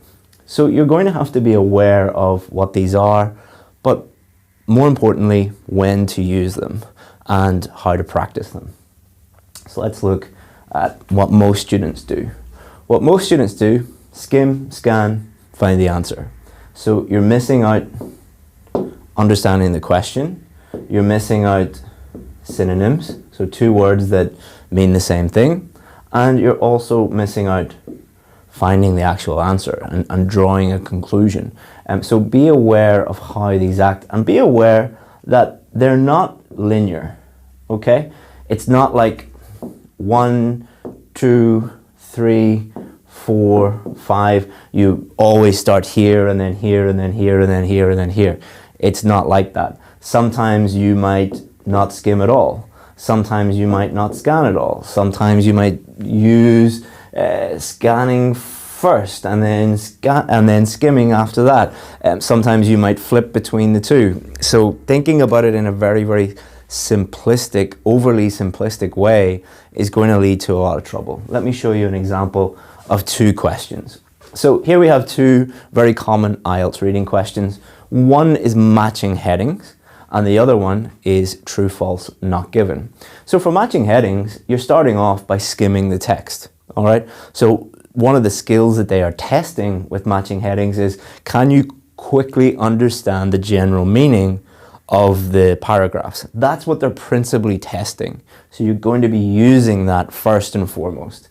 Then you're going to be answering the questions. So you're not really looking at the questions at all until you skim the text first. So if you did it the other way around, it's going to be less efficient and it could cause some confusion. Then you're going to use close reading, and then you're going to decide the answer. No scanning. True, false, not given, on the other hand, is the other way around. So you're going to be understanding the question and then scanning, not skimming at all, close reading and deciding the answer. So you can see the difference between these two questions, and this is one of the reasons why you will hear a lot of people complaining about these questions and say, like, I hate matching headings and I hate true, false, not given. Most of the students that I work with, when they say that, I say, well, what's your strategy for each of the questions? What they'll normally say in return, they will say, what do you mean there's a different strategy? Is it not the same? Is it not just skim, scan, find the answer? Like, no, they're two different questions. They are testing different skills and testing different things. They have been constructed in different ways. Therefore, you need a different strategy. And this is a very simplified version of the strategies that I share with my VIP students. This is not the complete strategy yet. So what we're going to look at now is how to improve these. So these are skills, just like archery or basketball or football or whatever you want to do. Every skill requires you to learn how to do it and then to practice it. If you don't practice it, what happens? If you don't practice anything, like driving a car or riding a bike, they say you never forget how to ride a bike, but it would be a very good idea if you are a keen cyclist to cycle regularly to keep up that skill. And some skills are perishable and some skills are not so perishable. But a perishable skill, something like shooting or archery, means that if you don't do it for a long time, or your skill diminishes very, very quickly. Exactly the same with these. So it's not only important that you practice these regularly, you have to practice them at all. Like, a lot of people just don't practice them at all. And if you are able to do these effectively on test day, you're going to get everything done much more efficiently and quicker, and you're going to be able to find the correct answers more effectively. So if you want to improve your scores, basically, learn these. So these, what I'm going to do is give you some exercises for the 3 main skills. So, and most of these are best to do with a partner, but if you don't have a partner, you can adapt them and do them by yourself. So, improving scanning exercise, number 1, find an article. Could be a newspaper article, could be an academic article. You can find something online. It doesn't matter as long as it's in English. That's the only thing you need. Identify some important words. So underline some words that you think are crucial to understanding this text. Number 3, change some of those words to synonyms. Okay, so what you're going to do is take those important words and change them to synonyms. So you could write these out on little individual pieces of paper if you were doing this with a partner. Then what you would do is you would swap them with a partner, and their job is to match the synonyms with the word that you underlined in the text. So you would obviously delete the underlined so it wouldn't be too easy for your partner. You could do this on your own by creating this and then leaving it, using it as a review game after a week or a month to help you with that. But if you do it with a partner, it will really, really help. So that's just a really simple game. It's not the only game that you can use to help you improve scanning. If you're on your own, what you can do is, let's say you can try and find some specific information in a newspaper really, really quickly, like cinema times or stock prices or, what's going on in politics that day, or the scores of a cricket match or a football match. Like, just try and find that really, really quickly, and that will help you with your scanning. Moving on to skimming. Number 1, find an article, exactly the same as before. And number 2, create a title for each paragraph. So let's say you find a newspaper article and it has 8 paragraphs. What you're going to do is you're going to look at the paragraph, skim it, read it quite quickly, and then create your own title. So again, if you're doing this with a partner, write it down on a little piece of paper and have them for your partner. And then what you would do is your partner would be doing the same thing, and then you swap. So you have your partner's article on all these little pieces of paper with their titles on them for each paragraph. What you would do is you would try and match it with, and the person who gets the most within a time limit, because remember, it's skimming, so you're going to do it on the clock, so you could do it in 1 minute or 2 minutes, whatever you need to do. And that's going to force you to skim your partner's text very, very quickly and try and match them up. Again, you could do this by yourself, by creating your own titles and then leaving them and using them to review. Or you could do this yourself by, if you have a newspaper, every single paragraph that you see, read it quite quickly, like 20 seconds, 10 seconds, time yourself, try and get faster and create your own title for each one. And that will really, really help you. Improving close reading, again, find an article and do this with a partner. Write 1 comprehension question. A comprehension question means something that you're going to ask someone and the answer will demonstrate that they understand the meaning, the general meaning of the paragraph or something specific within that paragraph. Basically, you're forcing the person, or forcing yourself if you're doing this by yourself, to look at it in detail. You can't skim it, you can't scan it, you have to really think about it and read every single word and really think about the meaning and what's going on in that paragraph. And again, just swap with a partner, set a time limit, do it with points. You could do this by yourself by creating your own questions and then, you know, leaving them until you forget about them and then coming back like a week later. Or if you're doing this by yourself, like you're reading a newspaper article, think about try and create your own questions anyway, and that will force you to think about the detail of the paragraph. You don't have to give those questions to anybody, but just creating the questions forces you to really read it in detail and think about it that way. So these are all just examples of active reading. You are reading for a purpose. You are doing something while you're reading. Compare that with how most students learn, which is just like reading an article or reading a newspaper. You're not really doing anything. Your brain isn't being activated in any way. You're just bored. Your brain is bored. But if you're doing those things, then you are doing something with the intention of improving something specific. You can do it with vocabulary as well. So, how to improve your reading skills? Number one, understand the difference between the 5 reading skills, Number two, practice thoughtfully and regularly. Do something while you're practicing and do it. You know, if you really need to improve your reading skills, you should be doing this every single day. Don't be one of those silly people who complains about not being good at something but doesn't do anything to improve it. That's crazy. Number 3, have a step-by-step strategy for all question types. We're going to look at this in lesson 3. So to look at our little pyramid here again, we talked about vocabulary in lesson 1. Today we talked about skills. Okay. And then tomorrow what we're going to do is we're going to look at strategy. And that will complete our pyramid, and that will complete raise your awareness about what will actually help you improve your scores. And tomorrow we're going to look at a step-by-step strategy for matching headings to show you how effective that strategy is and to convince you how important it is to have a strategy. But to just circle back to mindset, again, thinking about skills, you do have to practice them. You have to put in the work.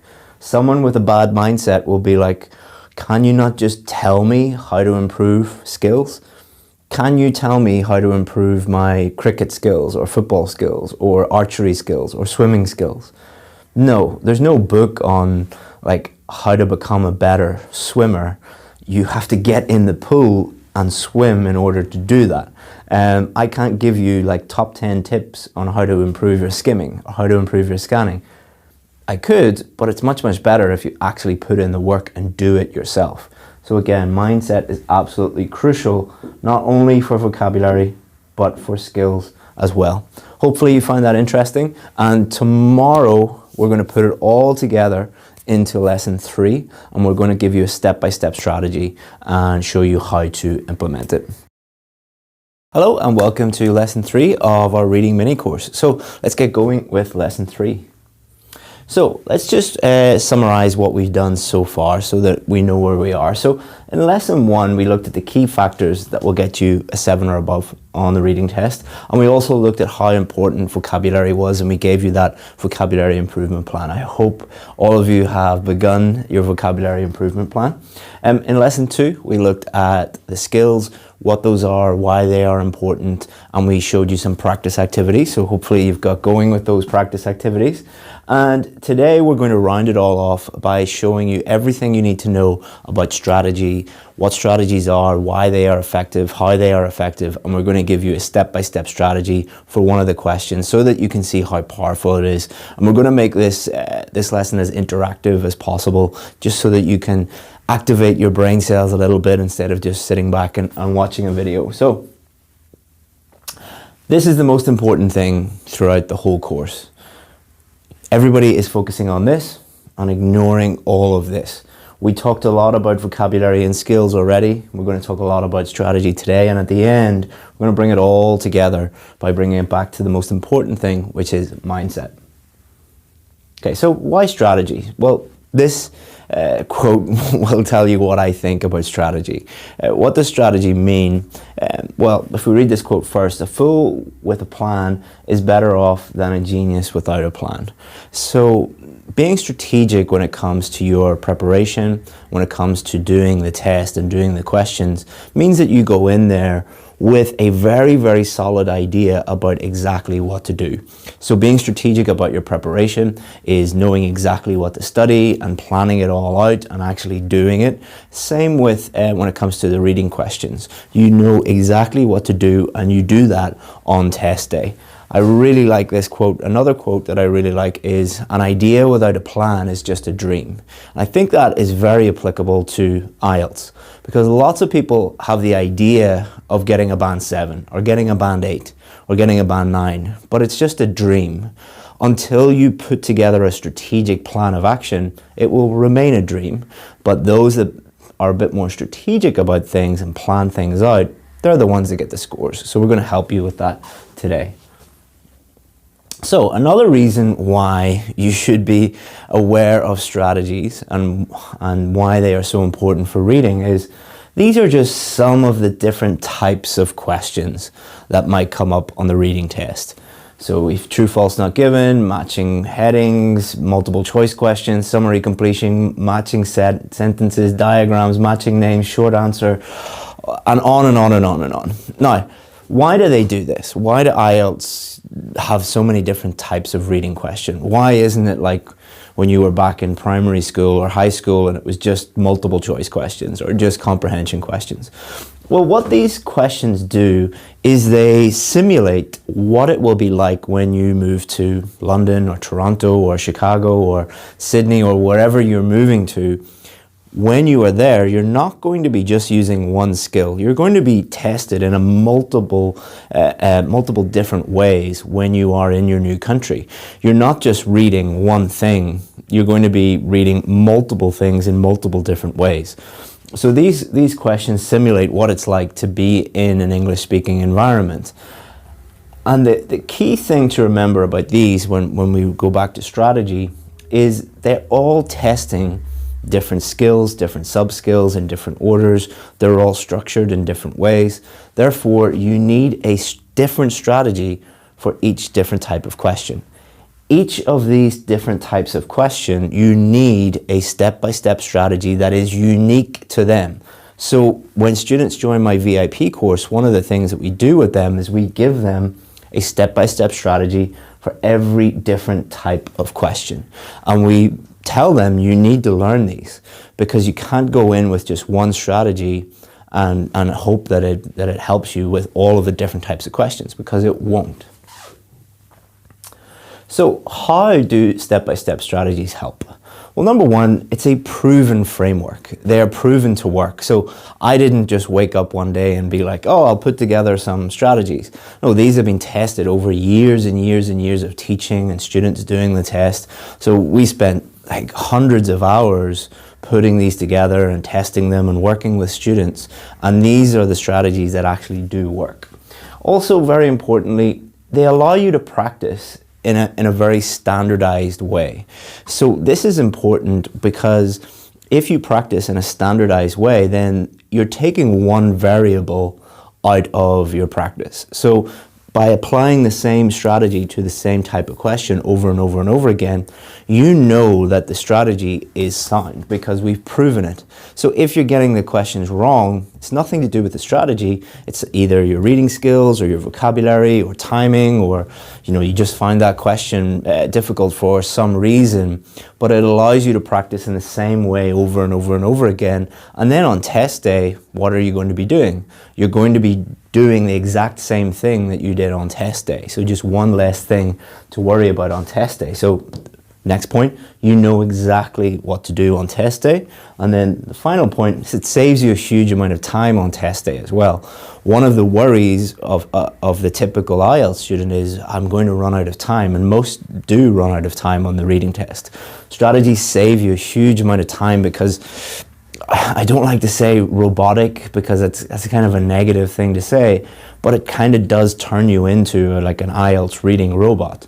You know exactly what to do when you're just like, step 1, do this, step 2, do this, step 3, do this.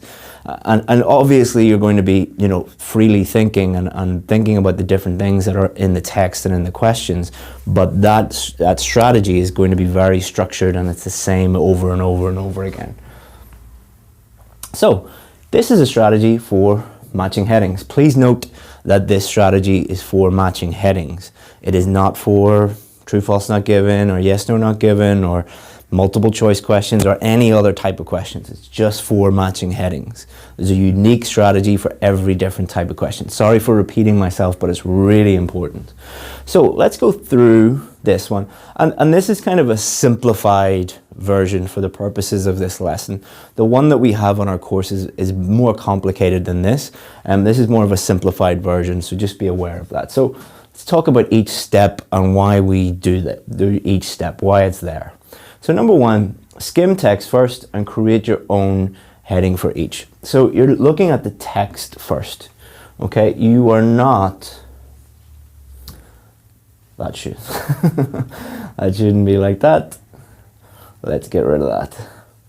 We need to change our thing to this. Okay, so you're looking at the text first.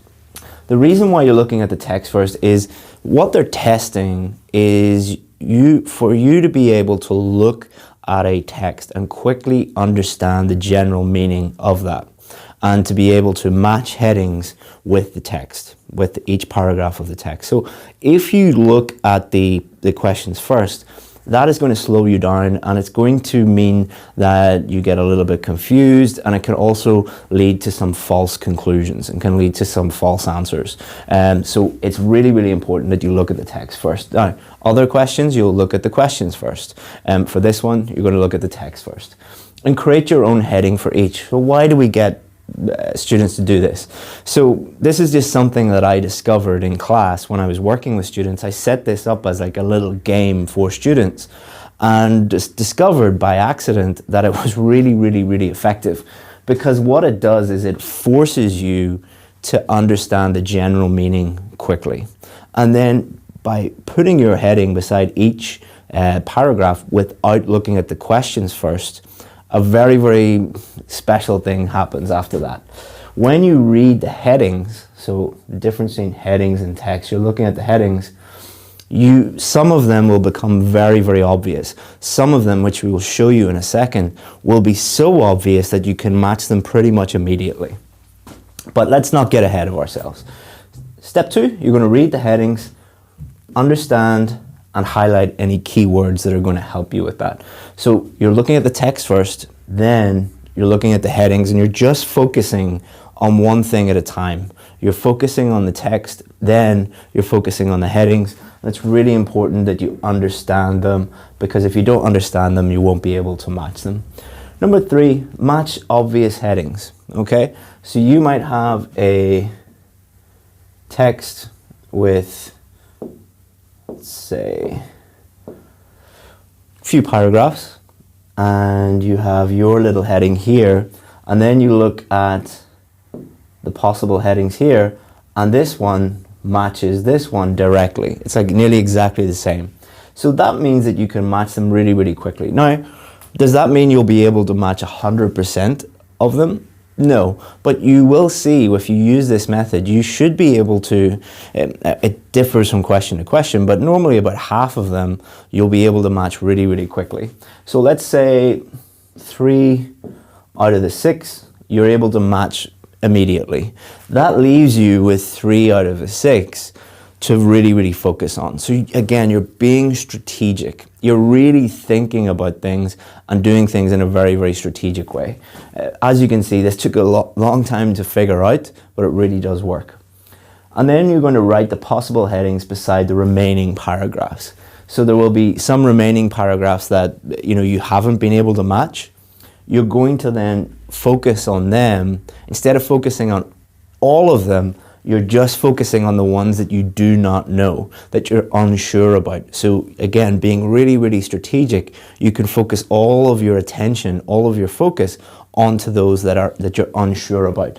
And then you come to a conclusion, okay? So that's the first time you've seen this probably. So let's look at what it might look like on test day. So here I have a paragraph from the Mary Poppins review from the New York Times. What I want you to do is I want you to read this quickly. So I'm going to give you less than 1 minute. And what I want you to do is, on a piece of paper, or you can type it out, write your own heading. If you had to create a heading for this paragraph, what would you write? Okay, so pause the video, do it in less than 1 minute, and write your own heading. Go. And I'll get out of the way. So you can pause the video now. There you go. Okay, so now you should have your own heading for this one. Really, really important that you do that. If you didn't, go back and do it. Okay, now let's look at another one. Same thing. What I want you to do, pause the video for about 1 minute, read it quickly, come up with your heading. Okay, so now what we're going to do is we're going to look at a list of headings. So here are a list of headings, and both of them should be, you should be able to kind of get a good idea of what they are already, but at least one of them will be very, very, very obvious, okay? Because you've created your own title. So what you can do now is think about your title for this one. So most students are able to match the first one with this one, okay? There's a review of the soundtrack. If you had looked at this really, really quickly, it talks about songs. It talks about a lot about songs and song titles. So if you read that quickly, words like melodic and lyrical and all of these things, you would have wrote something like soundtrack or songs or something like that. And then it would have been very easy to match it up with this one. Now, that leaves us with 3 options, okay? How the movie compares to the original, performance of the actors, and the screenplay is poorly written. So now, what we can do, instead of wasting any more time with this one, we're not going to waste any more time because we've already got the answer. We can really read this carefully, okay? And a lot of these you could just discard. So does it talk anything about the screenplay? Read it carefully, think about that. Does it talk about the actors, the performances? Read it carefully. Or does it talk about how the movie compares to the original? So what I'd like you to do is read this more carefully and decide which one of those so is it 1, 2, or 4, which do you think? So again, pause the video and think about it and have a go at picking it. And hopefully, because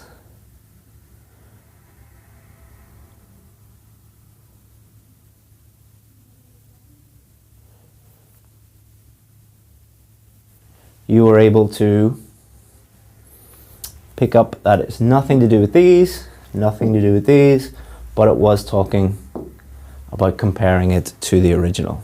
So hopefully you can see, by using a strategy like this, you're just making everything so much easier for yourself. So matching headings are one of those types of questions that students hate. They're just like, oh, I absolutely hate this question. I can never get the answer. So imagine going from someone who just doesn't know anything and hates those questions to someone who can just apply this strategy and hopefully get the answers. Now, are you going to get 100% of the answers all the time?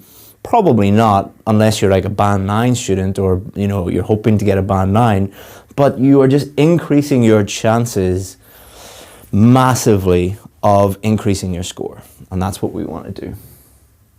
So, finally today, let's go back to here.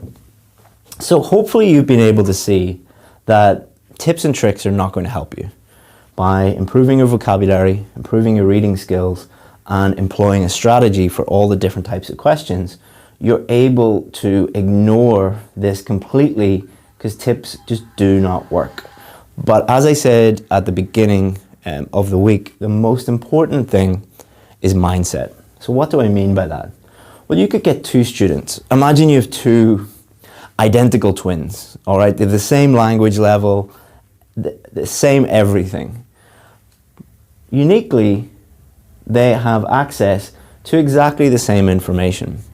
So every student in the world now has access to the same information online, all right? Or imagine they went to the exact same school and got given the exact same books and the exact same lessons. But one of them is getting a 7 or above, the other one is getting below a 7. So this is why he is not very happy and he is. So exactly the same information, same teaching, same everything. Why is one getting over a 7 and one is getting below a 7? And we see this every single day. Every single day. There's one thing that is the crucial factor in this equation. So let's look at the difference between happy student who's getting the score they need and unhappy student. Well, unhappy student, all they want to do is just learn tips and tricks and shortcuts. Happy student, what they want to do is they actually want to learn and improve. They want to improve their vocabulary. They want to improve their reading skills. They want to improve their general level of English. They want to improve their scores. This attitude means all the difference in the world. The guy who failed, he wants it now. He might have, like 6 months ago, he started studying and he said, I want it today. I want it right now. I just want shortcuts and tips and tricks. Whereas this guy said, okay, it's going to take time, it's going to take effort, it's going to take hard work, but I'll get there. I'm not there now, but I'll get there in the future. And that is the difference between getting the score you need and not. This guy is totally clueless. He doesn't know what is going on. He's not aware of any of his problems. A lot of these guys actually think that they are entitled to getting a really high score. These are the guys that blame everybody else. They blame their teachers, they blame the British Council, they blame IDP, they blame everybody because they deserve a high score. Whereas this guy is aware that in order to get a high score, you need to do a few things. You need to put the work in. You need to learn a few things. So this guy is a lot more humble. This guy is a lot more arrogant. This guy is very strategic in his preparation and in what he does on test day. This guy, luck and hope are his two favorite words. How many times have you heard this? Next time I'll be lucky. Oh, I hope that I'm lucky next time. Luck is going to play is going to be a factor in my preparation. It's not, all right? I don't care about other areas of your life where you believe in luck and you believe in hope. Don't apply that to the IELTS test. Luck and hope are the two most dangerous words that you can believe in. Finally, this guy sees mistakes and learns from those mistakes. He actually likes mistakes. He loves mistakes because they are an opportunity to improve. This guy, first mistake he makes, or the first time he gets a low score in a practice test or something like that, he just quits, all right? So the missing ingredient is attitude. This is all just attitude. And you can change any of this immediately. It doesn't actually require any effort or any work. It's just about changing your attitude, changing your mindset. And let's finish up this course by talking about one thing that we do on our VIP course. Now, if you only learn one thing from this whole experience, this whole mini course, pay attention to this. We've helped more students get the scores they need than any other course in the world. Why is that? It's because we're the best teachers in the world or the most intelligent or the most hardworking or anything like that. No, it really just comes down to our methodology and how we think about the test and how we think about preparation. So there's a few things that need to happen in order for you to improve. You need to learn what to do, okay? So if you have bad materials or, if your lessons are bad, if you've bad input, then you're not going to learn what to do. But you need to learn what to do first. But that's just the first step. Then you need to do those things. Okay, so you need to practice, you need to put in the effort to do those things. But if you just do them without any feedback, you've just wasted your time. So you need feedback on your work, okay? Then from that feedback, you're going to learn. So it just goes around in this positive feedback loop, and you're going to improve if you do this. Let's look at a real example. Let's say you don't know how to write an introduction for a task 2 essay. You need to learn how to do that first. Someone needs to teach you what to do. Then what are you going to do? You're going to write an introduction, but you're probably not going to do it perfectly. So you need to get feedback. These are the things you did well. These are the things you need to fix. You're going to learn from that, and you're going to do it again and get more feedback until you are able to do it at the level you need to do it at. This is simple methodology is where you need to get to, but most students are nowhere near this because they're listening to people who don't know what they do, or they are using materials that are just unreliable. Then there are some students who have a really great teacher, but they're actually not doing anything. If you just sit back and listen to a teacher or just watch videos, you're not going to learn anything. You need to do those things. There are a lot of students who do have a good teacher, are doing those things, but they're not getting any feedback on their work. So they don't know where they're going right, they don't know where they're going wrong. So you need to do all of these things in order to move up and get the score that you need. And we believe that anybody can do that. We believe that anyone can help, we can help anybody get the scores they need as long as they're prepared to put in the work and have a really good mindset. And that's it. Hopefully you enjoyed this course, and there will be a few spots available for people who want to continue to work with us. We only work with a very, very small number of students on a more intimate basis. But you know, if you want to be one of those students, there'll be some information about that. We'll send you an email. As I said, there's only a few places available. But if you want to, you know, continue on your journey with us and get the scores you need, and then you can forget about this silly test and move on with your life and move to the country of your dreams, we'd love to help you do that. So if you do need extra help, feel free to get in touch. So I hope you enjoyed that reading challenge. If you need help with listening, I've included this video that is the fundamentals of IELTS listening. It is going to really help you understand exactly what is happening during the listening test and what you need to do to improve your score to a band 8 or even 9 in listening. So enjoy the fundamentals of IELTS listening, and after that I have something very, very special for you. And in today's lesson, we're going to focus on the fundamentals of IELTS listening. So what are we going to do today? So we're going to look at an overview of the listening test. Many of you will be aware of this, but it's good to just quickly go over it so you know exactly what's going to happen. 10 reasons why you are failing and 10 solutions to those problems. So the IELTS test is, the listening test is quite difficult to teach online. The reason why it's quite difficult to teach online is obviously you need to be listening to things, and you need to be looking at the questions. It's really easy to teach when you're working one-on-one with a student, but online it's a little bit more difficult. So I thought about what would be the best way for me to structure this lesson so that you could get the most out of it and so that you can improve your listening, improve your strategy. So what we're going to do is look at, I've identified the 10 most common reasons why students don't get the score they need in the listening test, and then 10 simple solutions to those problems. And what we're also going to do is I'm going to demo how to use step-by-step strategies for any type of listening question. Listening is probably the area that students need the least help with, but some students do struggle with it, and it can also just help boost your overall score.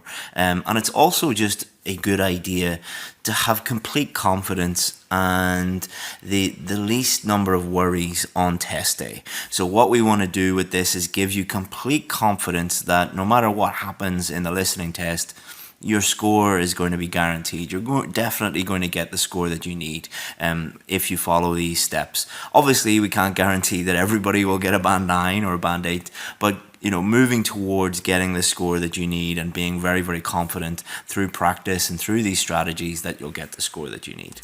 Okay, so let's look at an overview of the listening test first. So it's 4 sections and there are 10 questions in each section.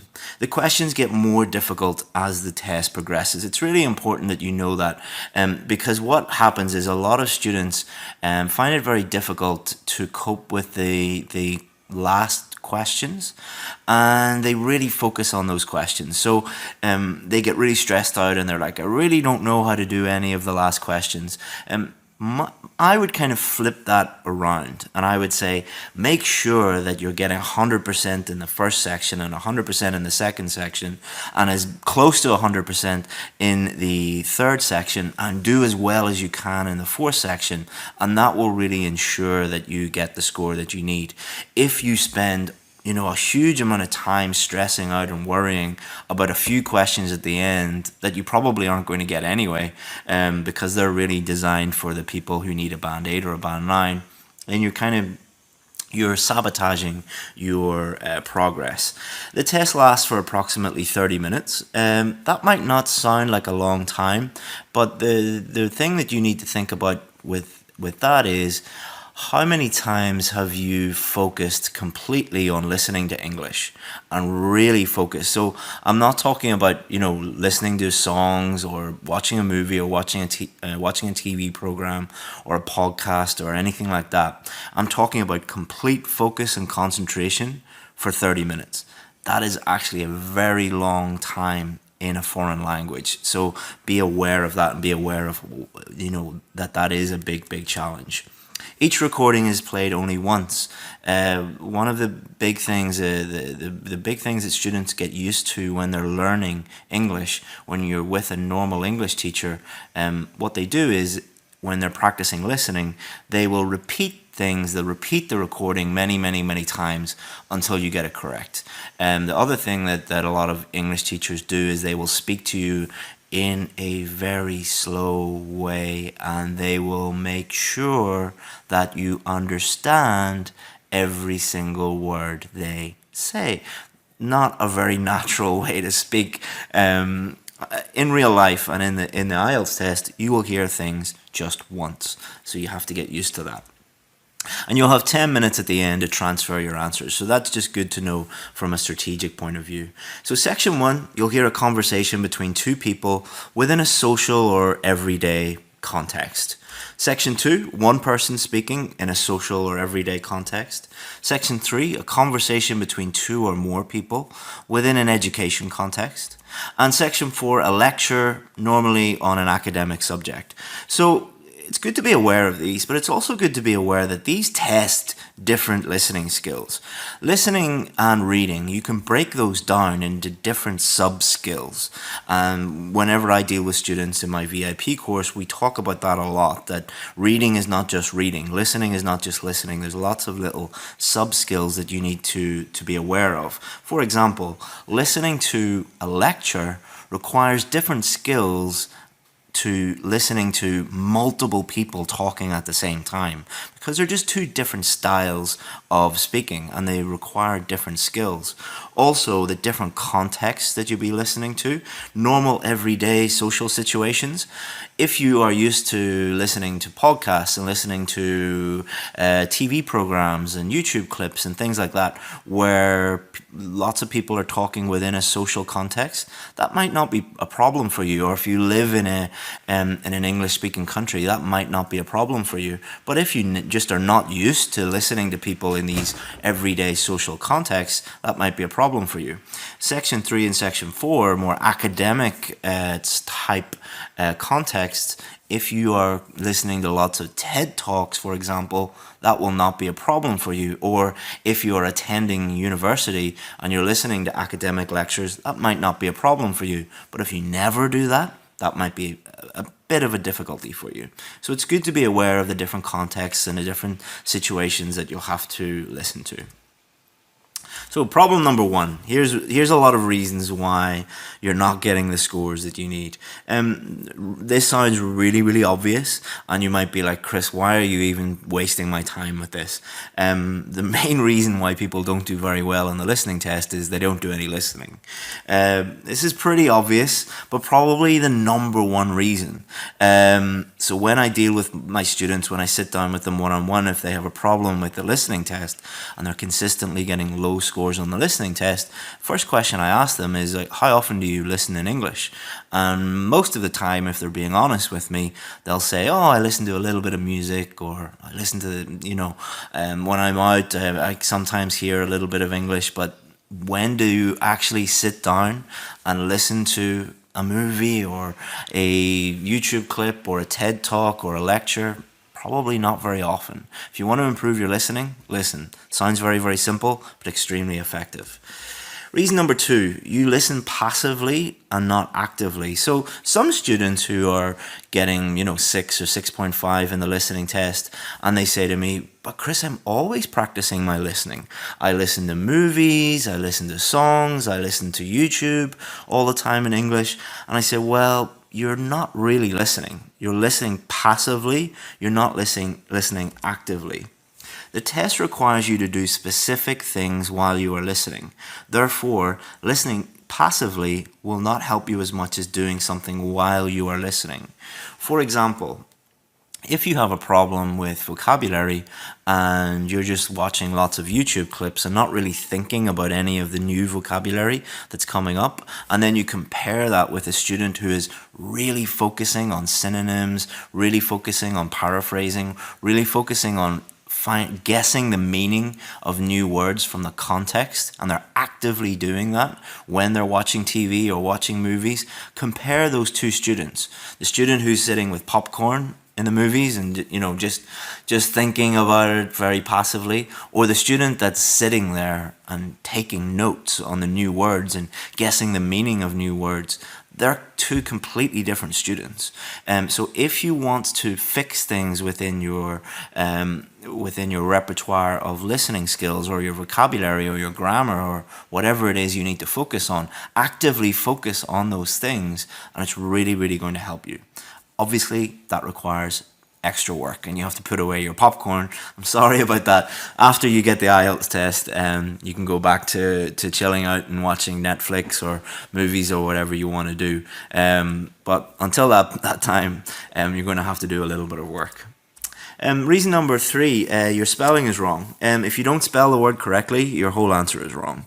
So students get really upset about this, and upset with me in class for some reason. But is that I don't make the rules. So I think that a lot of students think that this is a little bit petty. They're like, okay, I got the question correct. I know what it is, but I just misspelt the word. Can they not just give that to me? I'm sorry, I don't make the rules. If you have a spelling mistake, even if it's the correct word, it's wrong. So if you a really good thing to do is go and analyze the reasons why you got some questions wrong. So what I would suggest you do is do some listening tests, and then correct them exactly how they are corrected in the real test. So look at the answers, and if you're making spelling mistakes, mark it wrong. If you're consistently getting things wrong because of spelling mistakes, then you really do need to work on your spelling and not your listening. So establish if that is a problem. If it is a problem, you need to work on that. Reason number four, you don't read the instructions carefully. Again, this is something that a lot of you are going to be like, oh, of course, I read the instructions properly. I always do that. This looks like a really simple reason, and something you would never do, but everybody, even the best students that I've ever dealt with, even the students who are very meticulous and very hardworking and very careful, sometimes they get things wrong because they didn't read the instructions properly. You must do this. Again, go back and analyze your mistakes. Do some practice tests under exam conditions and analyze why you made the mistakes. Did you make the mistakes because you just didn't read the instructions carefully? If that's the case and you're getting multiple questions wrong because you just didn't read the instructions carefully, you should be very, very, very happy, because it means that you can boost your score almost immediately by focusing on understanding the questions and reading the questions carefully, following the instructions and doing what they say. So see these mistakes that you're making as opportunities to improve. Reason number 5, your vocabulary is just not wide enough yet. Your vocabulary can improve, but if you are struggling to maybe go from a 6, 6.5 to a 7, 7.5 or an 8, could be vocabulary. Very, very common. The listening test is as much a vocabulary test as it is a listening test. The listening test is actually a listening test, a reading test, a writing test, a vocabulary test, all at the same time. But vocabulary is a huge, huge component of it. If you don't understand the meaning of some words, or you don't get used to being able to accurately guess the meaning of some words from the context, you're really going to struggle. If you are completely unaware of synonyms and paraphrasing, you don't know that one word is a synonym of another, you're really going to struggle. So for many people, with the listening and the reading test, they don't need to work on their listening skills or their reading skills, they need to work on their vocabulary. If you want help with your vocabulary, go and check out the video and the bonus video that I've given you in this course, all about how to improve your vocabulary, and you can actually combine your reading practice and your listening practice with improving your vocabulary. Reason number 6, you don't listen just once. So this is not your fault. This is because most English teachers, when they're practicing listening, they will let everybody listen 3, 4, 5 times. In real life, people are not going to repeat themselves 3 times. If you're listening to a lecture and your professor says something once, it's not like you can put your hand up and say, sorry, can you please repeat yourself, because my English teacher always played things 3 times for us. You will have to do this in the real test and in real life, so get used to it. Do not make your, how would I put this? Do not make your preparation too easy. There is always a temptation to make things a little bit too easy for yourself when you're doing your practice. When you're doing your practice, you're listening to things many times, you're getting a high score, and then you make it so easy for yourself that on the real test, you fail.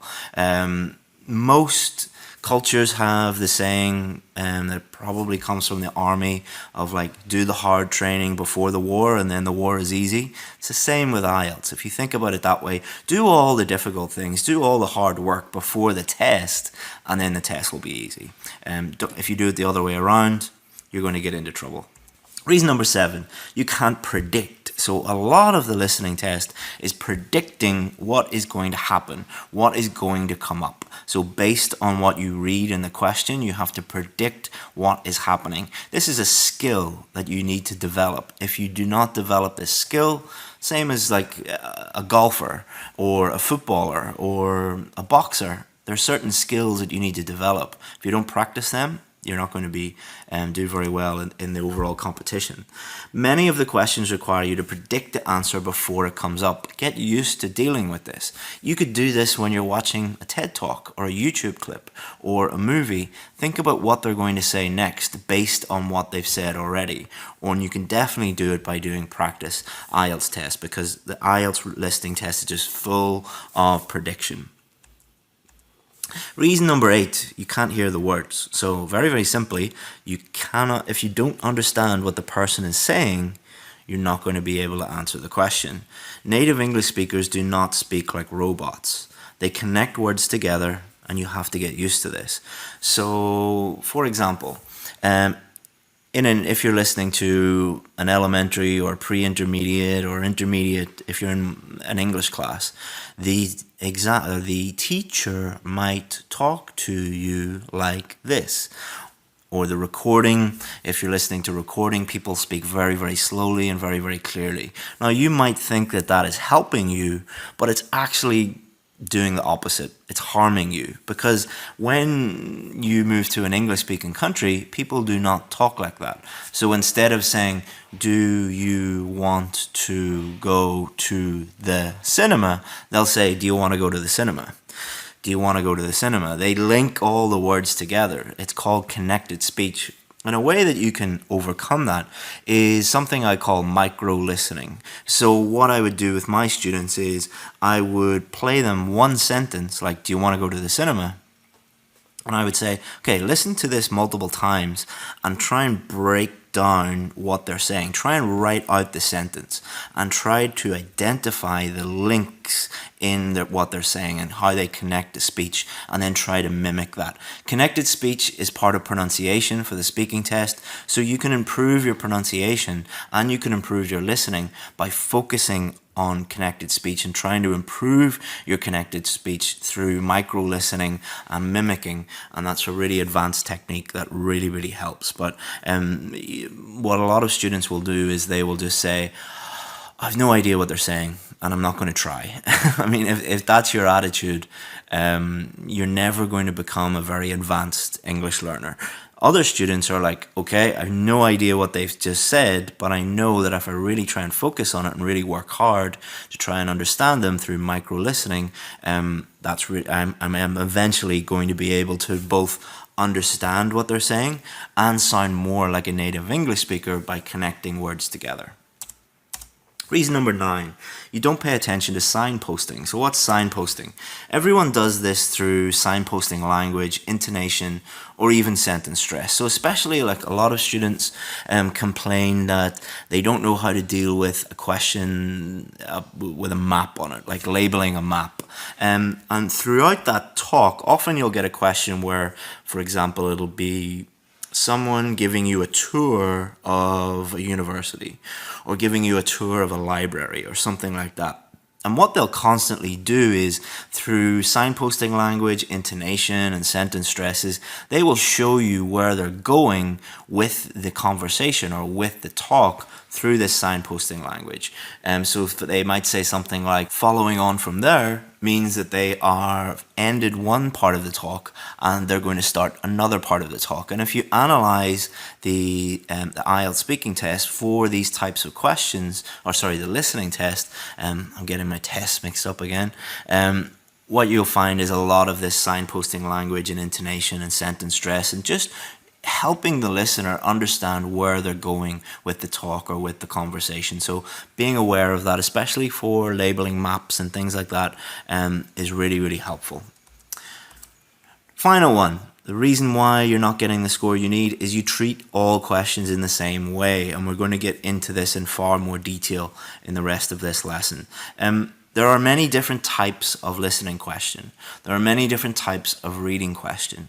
If you approach every single one of those questions and in the exact same way, you're going to get into a lot of trouble. So each of the different types of question requires a different set of skills. It's a different situation. So if you are applying the same strategy to every single question and they're all different, you're going to get in a lot of trouble. So there are several different types of question and they all require a different set of skills, therefore a unique strategy. So with all of my students, what I do is I give them a separate strategy for each different type of listening question and each different type of reading question. And all they have to do is learn that strategy, apply it, practice it, and then in the real test, they use that strategy to help them through the questions. So all I'm trying to do is just make it easier for them and give them a system that works, that I've tested over years with students, and I've got them all down exactly the way that students need to do them for each different type of question. So let's look at one. We obviously can't look at every single type of listening question and give you a strategy for every single type of listening question, because the video would be 10 hours long. So what I've done is I've just to show you how this works, and then you could maybe try and do this yourself for free, or you could just try and figure it out yourself if you want. But what I'm going to show you is a popular question on the listening test, something that students have asked about, and I'm going to show you how the step-by-step strategies work for this type of question. So here, I've took this from the official IELTS website. So here's a typical multiple choice question. Choose the correct letter. The type of insurance is economy, standard, premium. Customer wants goods delivered to port Home Depot. Many of you maybe have done this question before. So what I'm going to do is I'm going to show you this question and then show you how I would help a student with this question. So what I often do with students is I say, go and do some practice tests and analyze the questions and tell me which questions you're very, very strong in. So which questions are no problem for you at all. And then also tell me which questions are you getting like all of them wrong or most of them wrong. And that's how we strategically approach things. And what we do is we target those problem questions. So there's no point in working on questions that you get right every time. Just work on the questions that you really need help with. So this is the advice that I would give my students for multiple choice questions. So this does not apply to the other types of questions. This is just for multiple choice questions. Obviously, read the instructions. That's well, I say that this is unique to multiple choice, and then the first one applies to them all. Sorry.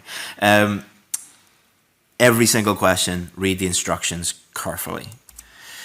Move to this question as soon as possible. So in the different sections, if you see this question, move to it quickly because there's going to have to deal with it and there's going to be a lot of thinking that you're going to have to do. So move to this question as soon as you can. Do not sabotage the rest of your test by focusing on one question that you're not sure of.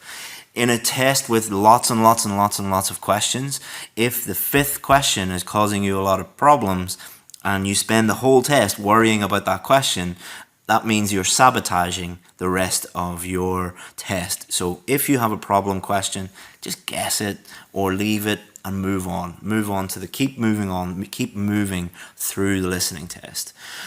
Then you need to look at the differentiating keywords. So what does that mean? So if we look at these different choices, what we need to do is think about the differences. So economy, standard, premium. So economy and standard, they're both kind of synonyms of each other. So if we think about that, there's a big difference between economy, standard, and premium. Premium means you get more service, cost more money, it's more like a VIP type of service. Economy and standard are kind of the lowest standard if you're given a choice of different services and they cost the least amount of money. So it's really important that you think about the difference between the meaning of these different ones. All right. Same with here. Port, Home Depot. All right. These mean three completely different things. Port is going to be somewhere beside a river or beside the sea or beside an ocean where ships come in and deliver things. Your home is your home where you live. A depot is a central building, like a central warehouse building where companies like Amazon.com or whatever big company you have that delivers things in your country, where they keep a centralized place where they keep lots of goods and then they deliver them out there. So being aware of the different types of answers here, but most importantly being aware of how they are different from each other is really, really going to help you. And this will only take 1 second, 3 seconds. Just look at these and understand them, rather than trying to understand them in the middle of everything. Okay, so look for differentiating keywords. If you're not sure, move on. Okay, so if you get a listening question, and okay, so this is question number 9. So there are a huge number of questions that are going to come. And if you spend your whole time just going, was it economy or was it standard? Was it economy or was it standard? Oh no, I'm going to fail my test. Oh, I better get this one. What happens is you're so worried about that one and you don't move on that you get questions 10, 11, 12, 13, 14, 15, 16 and on wrong because you just run out of time and you get mixed up. It would be better if you just said, okay, it's either economy or standard, I'll just guess that one and then move on. So what you're doing is you're giving yourself a better chance with the questions that come next. All right, so don't focus too much on one question. Remember that you get a score for the whole test and one question is not going to make a lot of difference. So guess if you have to and move on. We've already talked about that. Remember synonyms and paraphrasing. All right. So remember that, let's look at this. Premium. So the person might be talking about VIP. or the highest level service, or first class. So like first class, the highest level, the most expensive. These are synonyms and paraphrases of premium. All right. So the person might not say premium. The person might say VIP or first class or the most expensive one, or they might just be talking about different levels, the highest level. You have to be aware of this. If you're just thinking premium, premium, premium, premium, I'm looking for premium, I'm listening for premium, and premium doesn't come up, you're going to be completely lost. So again, always be aware of those different things. Get used to reading and listening at the same time. This is a skill that you need to develop. You need to develop the ability to read and listen at the same time. If you do not, or if you are not able to do that, you're really, really going to struggle. How do you do that? Practice tests, listening and reading at the same time, practicing those skills is really going to help you, and developing those skills is something that is absolutely crucial to do before your test, not doing it for the first time in the test. And start slow and build up. This might be a little bit overwhelming for you right now, and you might be thinking, God, look at the number of things that he wants me to do. Like, and the number of now he's going to start talking about strategies, and this is just one question. Like, how am I ever going to do that? Like, remember how you learned how to ride a bike or learn how to drive a car. You didn't learn how to drive a car by going onto the motorway and driving at 100 miles an hour immediately. You weren't with your driving instructor and they just said, okay, right, now we're going to drive at 100 miles an hour. No, you started off in a car park with no people around you, so you didn't cause any accidents, and you took everything very slowly and slowly built up your confidence. That's what you need to do, not just in the listening test, but every single part of the test. And if you're listening to this right now and you're thinking, but I want a band 8 next week, and you have done the test 17 times and you keep getting a 6, but you're saying, I want to do the test and I want to get an 8 next week, you're being very, very unreasonable, and you're being very, very unrealistic. And you might think that that is a silly thing to say, like someone failing 17 times. I've dealt with students who have come to me and said, I failed my test 14, 15, 16, 17, 20 times, but I want to do the test next week and get a band 8. Maybe it might be better, instead of doing the test another 15 times, to take some time and slowly build up your confidence and learn the things properly, and then get the score that you need. Okay, so here's a strategy. Again, not for all listening questions, just for multiple choice questions. Number 1, read the instructions. Number 2, read and understand the questions. Number 3, highlight the keywords and think about differentiation. Number 4, think of synonyms and paraphrasing. Number 5, predict if you can. Sometimes you'll be able to predict, sometimes you won't. Listen to the whole section, all right? Listen to everything they say.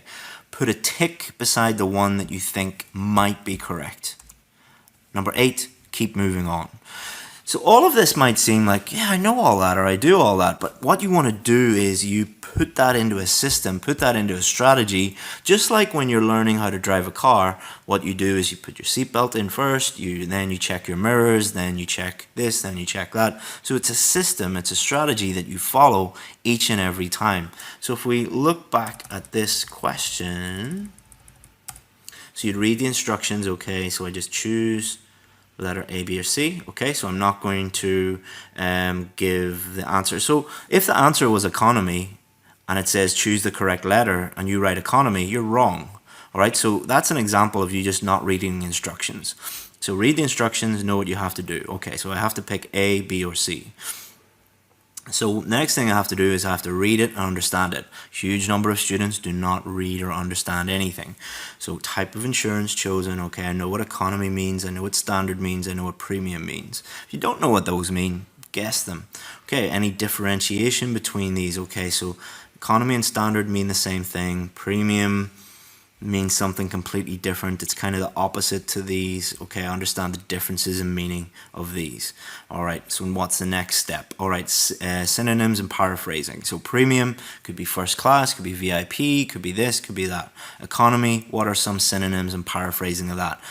Prediction, can I predict what they're talking about? Okay, so I can't predict this, but what I can predict is they're going to be talking about insurance, and they're going to be talking about different levels of insurance, the quality of the policy. So I'm thinking and I'm predicting, and that makes it much easier for you to identify your the answer when it comes up. Okay, so then you've got to this stage where you're listening to the whole section.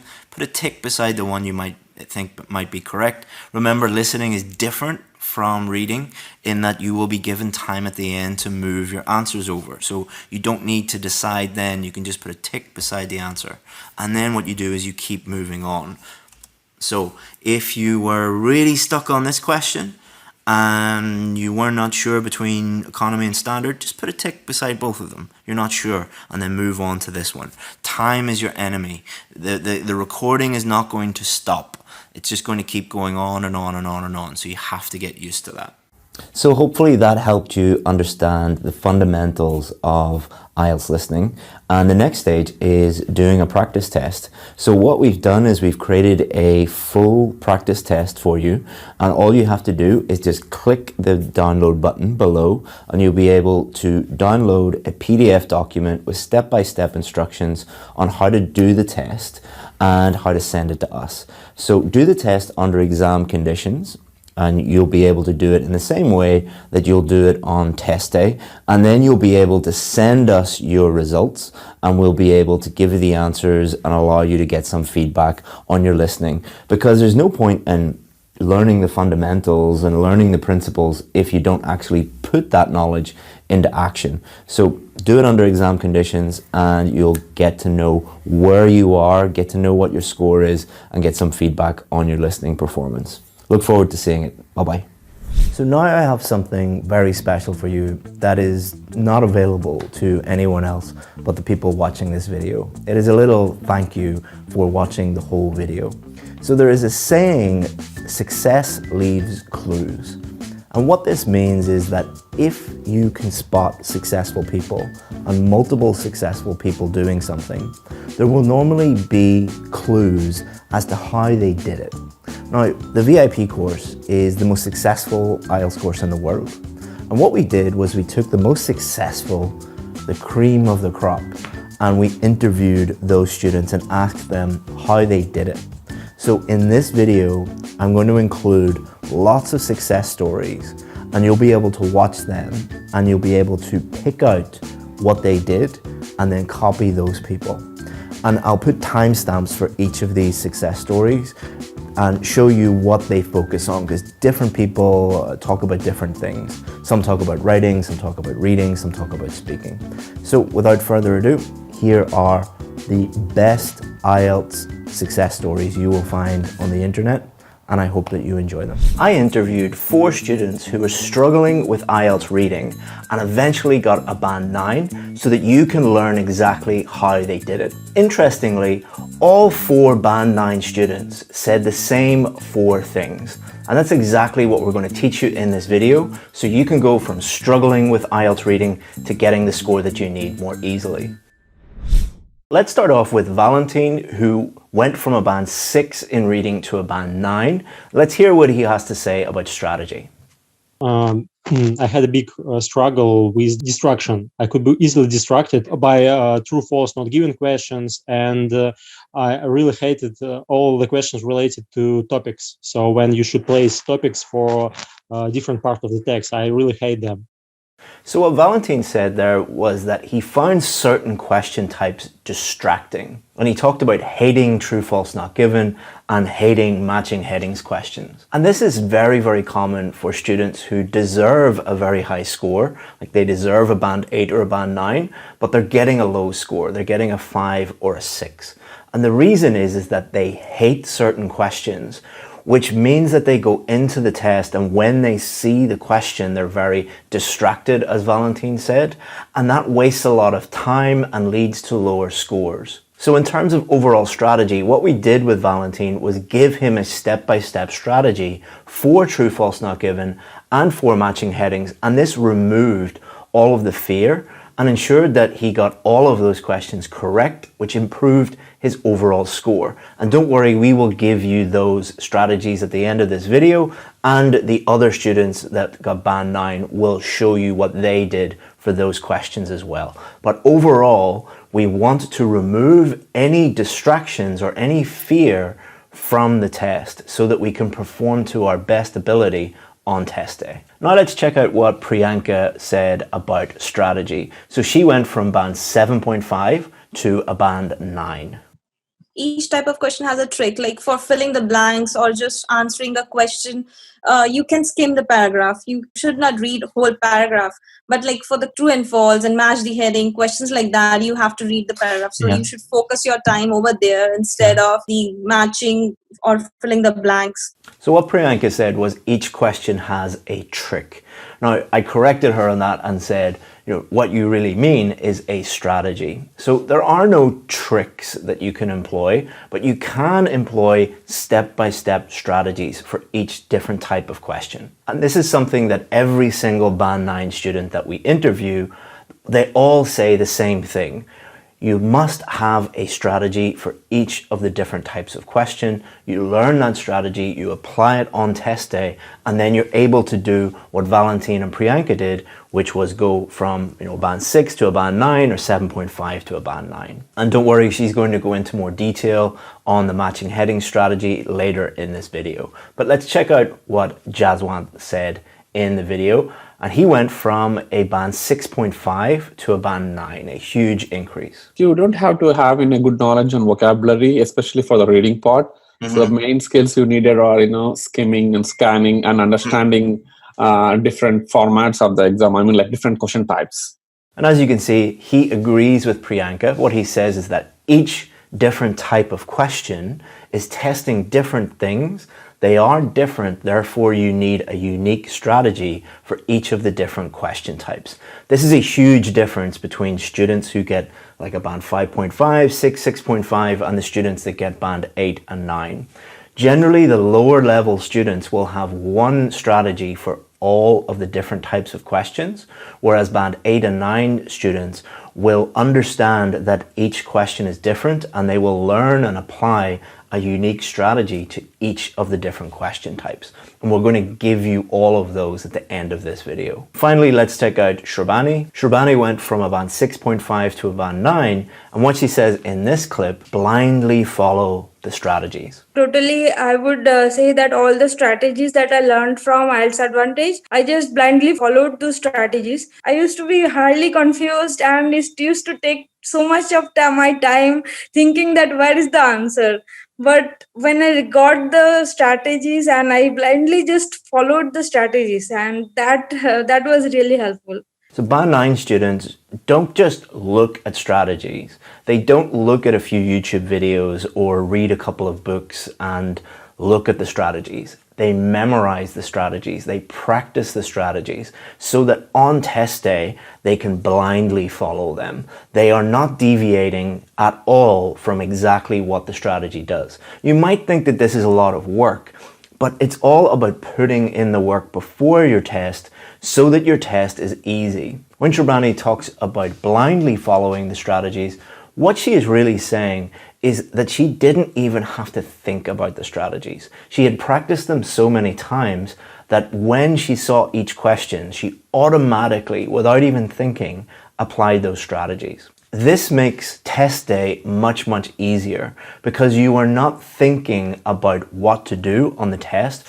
You're automatically applying everything, which reduces stress, reduces cognitive load, and not only improves your reading, but also means you have far more energy to apply to the other 3 skills you will be doing on test day. Now let's look at what the students say more specifically about the 2 most difficult, the 2 most challenging question types, matching headings and true false not given. So what Priyanka says about matching headings is this. I always used to do is I always read the questions and all the headings which question is asking us to do, but we should not do that. We should just straight away go to the passage and read the passage, and with each passage we should give a particular idea of that passage or write somewhere that idea, so that in the last you can match it. What's your idea and what's given in question. So this advice shows you how important strategy is.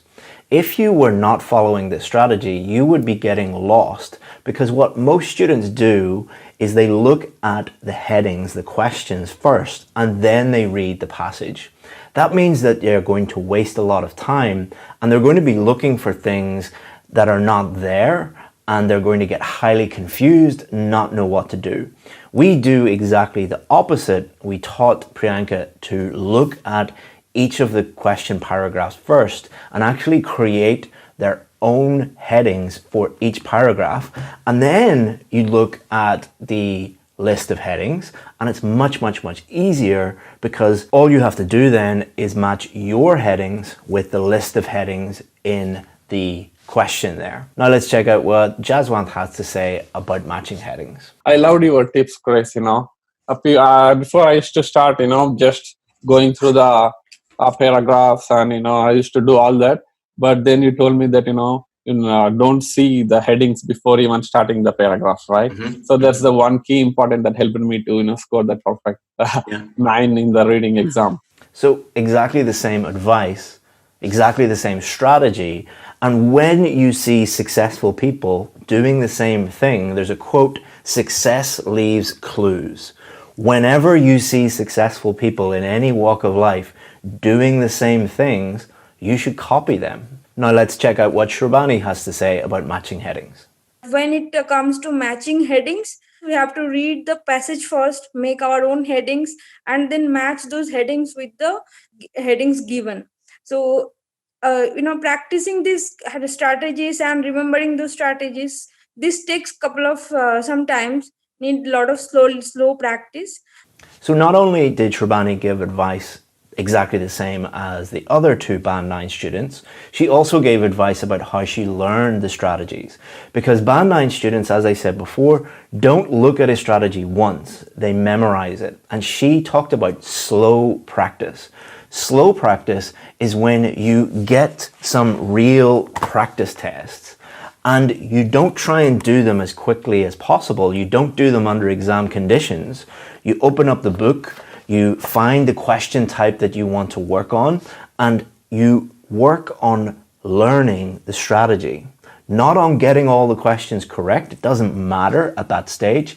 That is why we call it slow practice. You might take 20 minutes for one question or 1 hour for one question because your focus is on learning. Your focus is not on getting up to exam speed. So very good advice from another Band 9 student there. So I'll give you that matching heading strategy in a lot more detail at the end of the video for free. But let's see what they have to say about true, false, not given, because it is completely different. So let's check out what Shrubani has to say about true, false, not given. For true, false, not given, for example, I used to read the passage first. And for not given questions, I used to be highly confused and it used to take so much of my time thinking that where is the answer. But when I got the strategies and I blindly just followed the strategies, and that was really helpful. So as you heard there, Shrubani would read the text first for true, false, not given, and this would lead to a huge amount of confusion. And this has knock-on effects on the rest of your test. Because if you think about it, if you get lost with one type of question, it wastes a lot of time and it also really increases stress. So a lot of students that we work with deserve a band 8, 8.5, 9, but because they mess up one part of the test, that means that the rest of the test is messed up as well because you're running out of time, you're very stressed. When you're stressed, your brain is not working optimally. So it is really, really important that you establish what your weaknesses are and have a strategy for each of the different question types. So let's check out what Priyanka has to say about true, false, not given and the differences between what is true, what is false, and what is not given. If you have read the paragraph first and then you are reading the question, then it's really easy to know that it's not given in the paragraph. So you should mark it not given. So what she's saying there is not that she read the text, the paragraph first, and then read the questions. She's talking about comparing the paragraph that you think contains the correct information and the question statement. And if you can't find any information in there, then it's not given. And really what Band 9 students say over and over again is you must develop the confidence to write not given, because searching a paragraph for something that is not there is like me telling you to go into the next room and find something that is not there. It's going to take you a huge amount of time, and you're going to get lost and you're going to get confused. By practicing the strategy that we'll give you at the end of the video, it gives you the confidence to immediately look and say, okay, this isn't here, I can't find it, let's move on, and not given. And then she says, when something is there. So when something is there, then you have to think about, is it true or is it false? So if it's not there, not given. If there's something in there related to the question statement, then you decide, is it true or is it false? But when something is there and you can correct that sentence, that means it's a false sentence. So what she said there was, if you can look at the text and think, this is wrong, I can actually correct it, I can change it to something that is true, then that is false. Now, there are many other ways that you can do that, but that is a very logical way of thinking about it.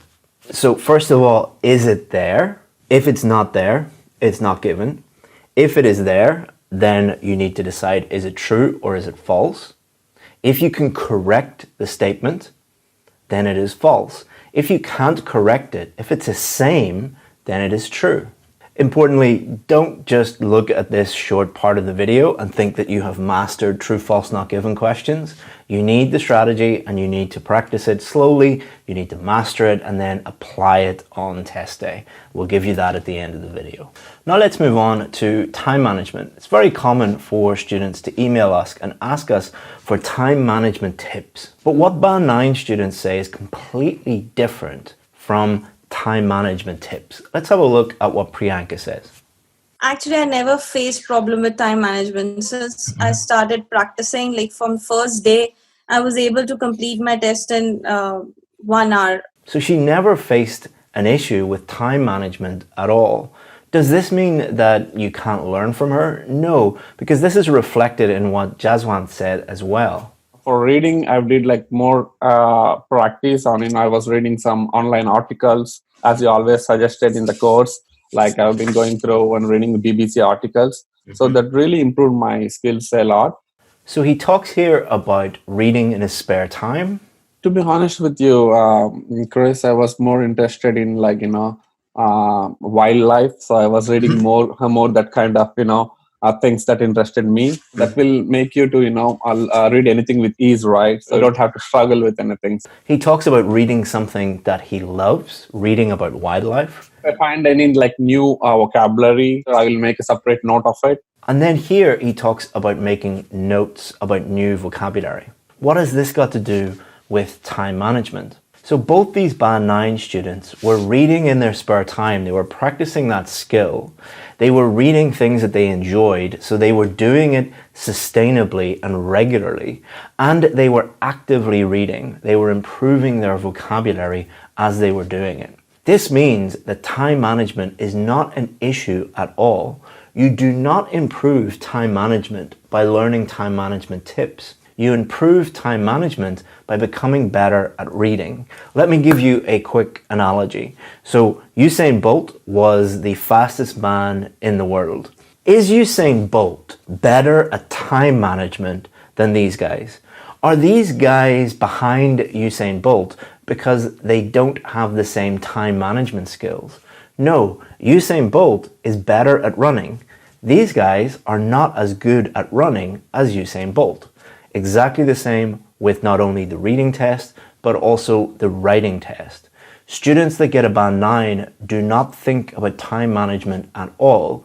When I did the real IELTS reading test, I got a Band 9 in 20 minutes. After 20 minutes, I just went to the toilet and then came back and just stared at the ceiling. That is not because I did anything magical or looked up top 10 magic time management tips the night before the test. In fact, I was in the pub drinking the night before the test. It's because I'm a native English speaker and I am an IELTS teacher. Of course, I should easily be getting a Band 9. But there is one extra thing that Band 9 students do related to time management that lower level students don't do. So there are 3 sections in the reading test. Section 1, Section 2, Section 3. And they will get more difficult as you go through them. Let's have a look at what Shrabani has to say about that. What I did some time bounding practice, and I checked that each and every section, how much time I'm spending. And I realized that initially I used to spend a lot of time in the section 1 and section 2. So I used to have very little time left for the third section. In an Excel sheet, I marked my times, like I'm taking 7 minutes.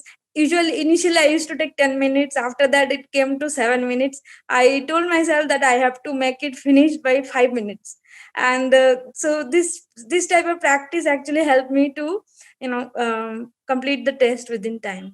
And Jaswant says a very similar thing here. So I don't know, how much time I should allocate for each section. So I try to complete, first 2 sections in 30 minutes so that I will have plenty of time for my section 3, right? So what they understand is because the questions get progressively more difficult, they spend a lot more time on the more difficult questions later on in the test. So most Band 9 students that we work with tend to not think about I must spend this number of minutes on each question or this number of minutes on each section. What they generally do is they try to get section 1 and 2 done as quickly as possible. Correctly, but as quickly as possible. And then that gives them a lot more room, a lot more time at the end to really think and focus in on the last most difficult questions. So to summarize Band 9 advice, real Band 9 advice from real Band 9 students. Each question is different and you must have a separate strategy for each of them. True, false, not given and matching headings questions are difficult and can cause problems, but not if you practice them and master them and apply a real strategy to those questions. And then finally, time management tips just don't exist. It's all about improving your reading skills and your vocabulary. And if you get to that level, Band 9 is inevitable. It just will happen for you. Okay, so this is a very special video that we're going to make today. One of the most successful students that I've had, Sana, I posted her results last week. She got 8.5 overall, and we got a huge response from people who wanted to get more information about her, wanted for me to share her story a little bit more. So we're going to do a video with her today, and she's going to help you guys with some advice on how maybe not get 8.5, but help you reach your goals. So Sana, can you first of all just introduce yourself to people and give a little bit of background information about yourself? Yeah, of course. Well, my name is Sana and I'm a medical student. I recently graduated. I finished my medical school, and in order to set my medical exams, I was supposed to do the IELTS exam because my primary medical qualification is not from the UK, so I was supposed to set it, and that's why, yeah. Excellent. Can you tell people just a brief story about your IELTS journey? About so people know that you got 8.5 overall, but how many times did you do the test? Some things like that. Yeah, well, this one was my second attempt. I did the last one in July, yeah. And then what happened was I didn't get the scores that I needed. I basically needed 7.5 each of the sections and also overall. But the part that I really struggled with was the writing part, and that's why I came to you for help. Excellent. So what we're going to do is something slightly different today. On my page, I told people that I was interviewing you, and did they have any questions for you? So I have the 5 most popular questions. Okay. So we're going to do that first. So the first question was a really, really important question. I think, how did you identify your weaknesses? Well, I think it was just natural. Whenever I'm doing something, I just know, because my whole purpose is to improve myself in whatever I'm doing. So IELTS was no different anyway. So what happened was I exactly knew that, and after the school especially, I knew that the writing part was the one that I was struggling with. And in the listening, for example, I knew that I'm going to get a 7.5 the last time that I got. That was the score. And I missed 6 of the questions, and that was everything to do with the map. So obviously I knew that the map was the area. In the reading, well, I was kind of confident. Last time I got an 8. So I was okay with that. Then speaking, yeah, I knew that the 7.5 I got wasn't really reflective of my true ability because I got really nervous in the exam and I just messed it up. So I knew. And in the writing, I obviously knew because of the score that I got that I'm not up to the mark because I got a 6.5 and I needed a 7.5. So I just knew everything exactly where I'm falling short. Yeah. So because you were my student, I was able to help you identify your weaknesses in writing. Yeah. But maybe for a student who either doesn't have access to a teacher or doesn't have the money for a teacher or just lives somewhere without any IELTS schools or something like that, how could they identify their mistakes in writing? I think this question is very subjective because it really differs from person to person. Every person has a different way of identifying their weak areas, but the best thing they can do is obviously regarding the IELTS that they can just practice with the official material, and that really helps because when you do that, obviously you will know which areas you're falling short of, and if you have sat the IELTS exam before once, twice, thrice, you definitely know because the scores are reflective of your ability. Mm-hmm. So obviously I knew, in the listening part, for example, I knew that the maps was the thing that I was really struggling with because when it came in the exam, I got all 6 of them wrong. So if you subtract 6 from 40, obviously it's 34 and it's a 7.5. So you just know because you practice and you practice mm-hmm. a lot. Mm-hmm. And then the next question was just how do you boost your general level of English? Because one big misconception is you can just learn lots of IELTS skills and tricks and tips and things like that. But at the end of the day, IELTS is an English exam. So to get 8.5, you need a certain level of English. How did you get to such a high level of English?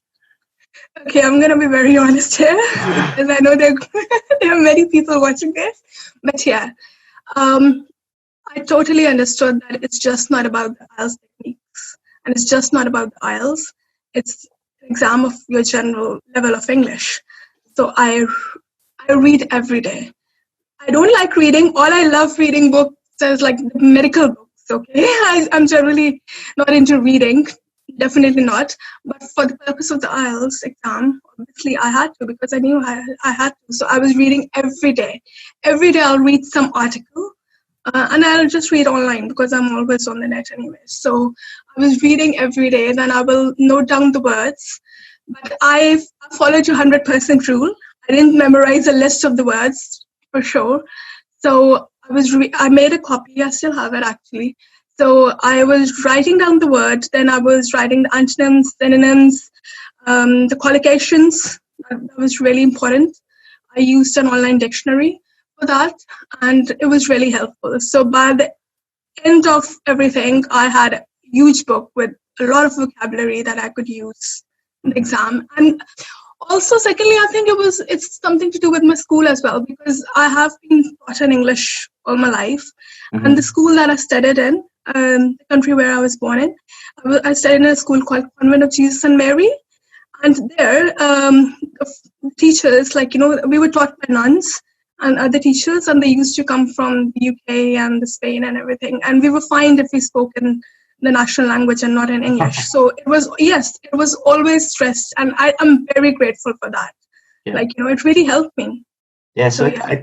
I think for anybody wanting, just do what you did. Surround yourself with English, which could mean reading every day or listening every day, speaking to people. Just do whatever you can in English. Yeah, and I listened a lot as well, actually, to be honest, because I love watching documentaries regarding human trafficking and prostitution and stuff like that. I'm just interested in those topics, mm-hmm. Those things that affect socially, everybody. So, I would watch a lot of documentaries. I love documentaries. Yeah, so choose something that you're interested in. Like it doesn't have to Definitely. be. It doesn't have to be like an academic book. No, of course. I mean, if I was choosing an academic thing, I would definitely choose something related to medicine only.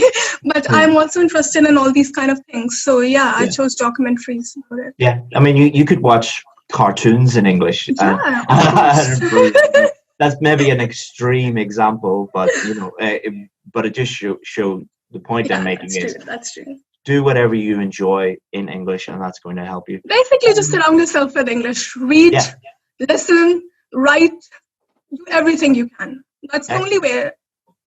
Okay, so the next question was, this is a really popular question, but I don't think that the answer is going to help a huge number of people because it is so subjective. But how much time did it take you to get to that score? Okay, as you already said, it's very subjective, so it differs.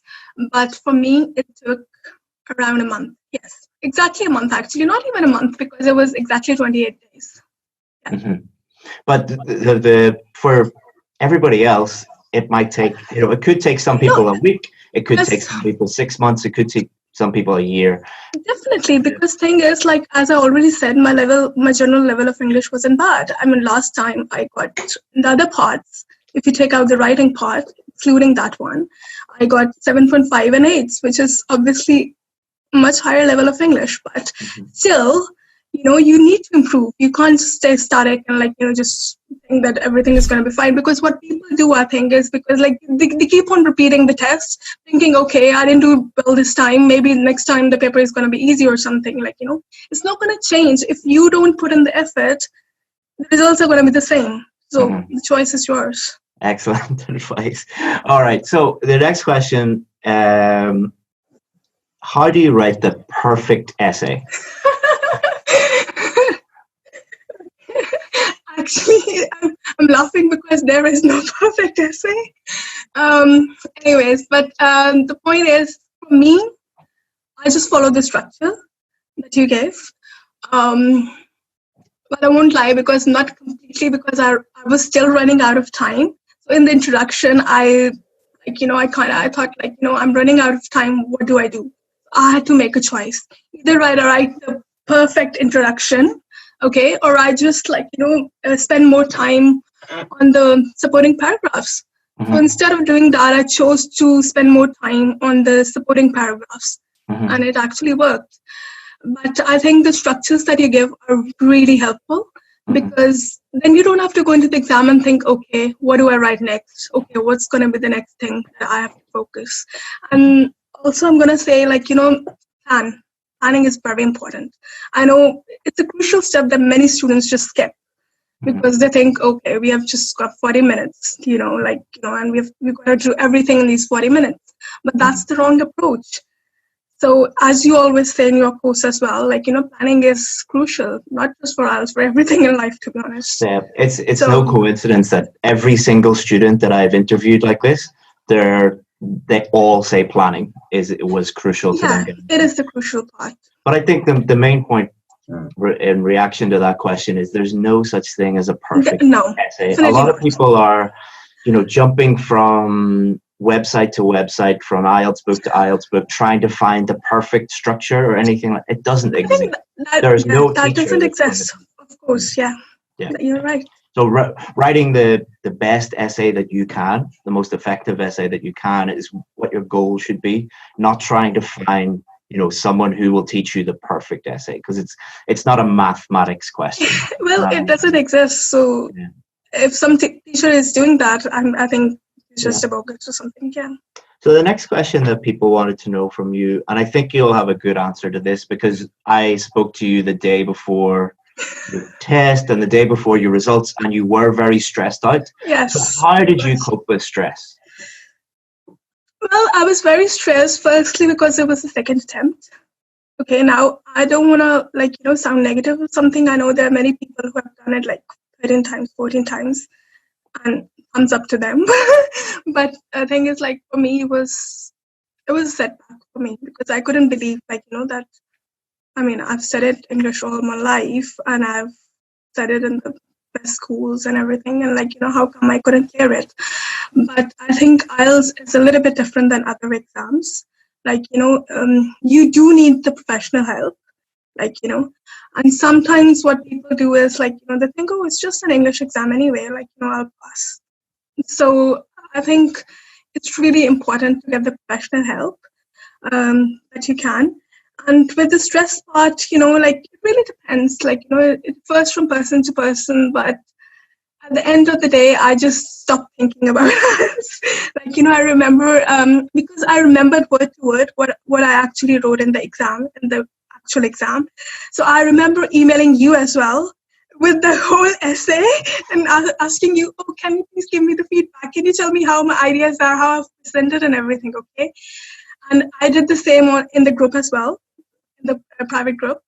And then, like, some people were saying it's really good. Some were saying, oh, no, you could have done this, that, like, and it was just like, absolutely, like, I was like, okay, I can't take it. So I just, like, deleted that post. Okay, in the exam, with what other students tell you, because it's normally not. Some of it is very, very good advice, but some of it is. Yeah. So you told me not to worry. So after that, after hearing your advice, like, I acted on it, and like, I just deleted the comment. But yeah, what I did in the exam, like, I thought, because I messed it up last time because of getting nervous. I mean, like, obviously the 7.5 was not, like, it was not my real mark. I was pretty sure on that in the speaking part I'm talking about.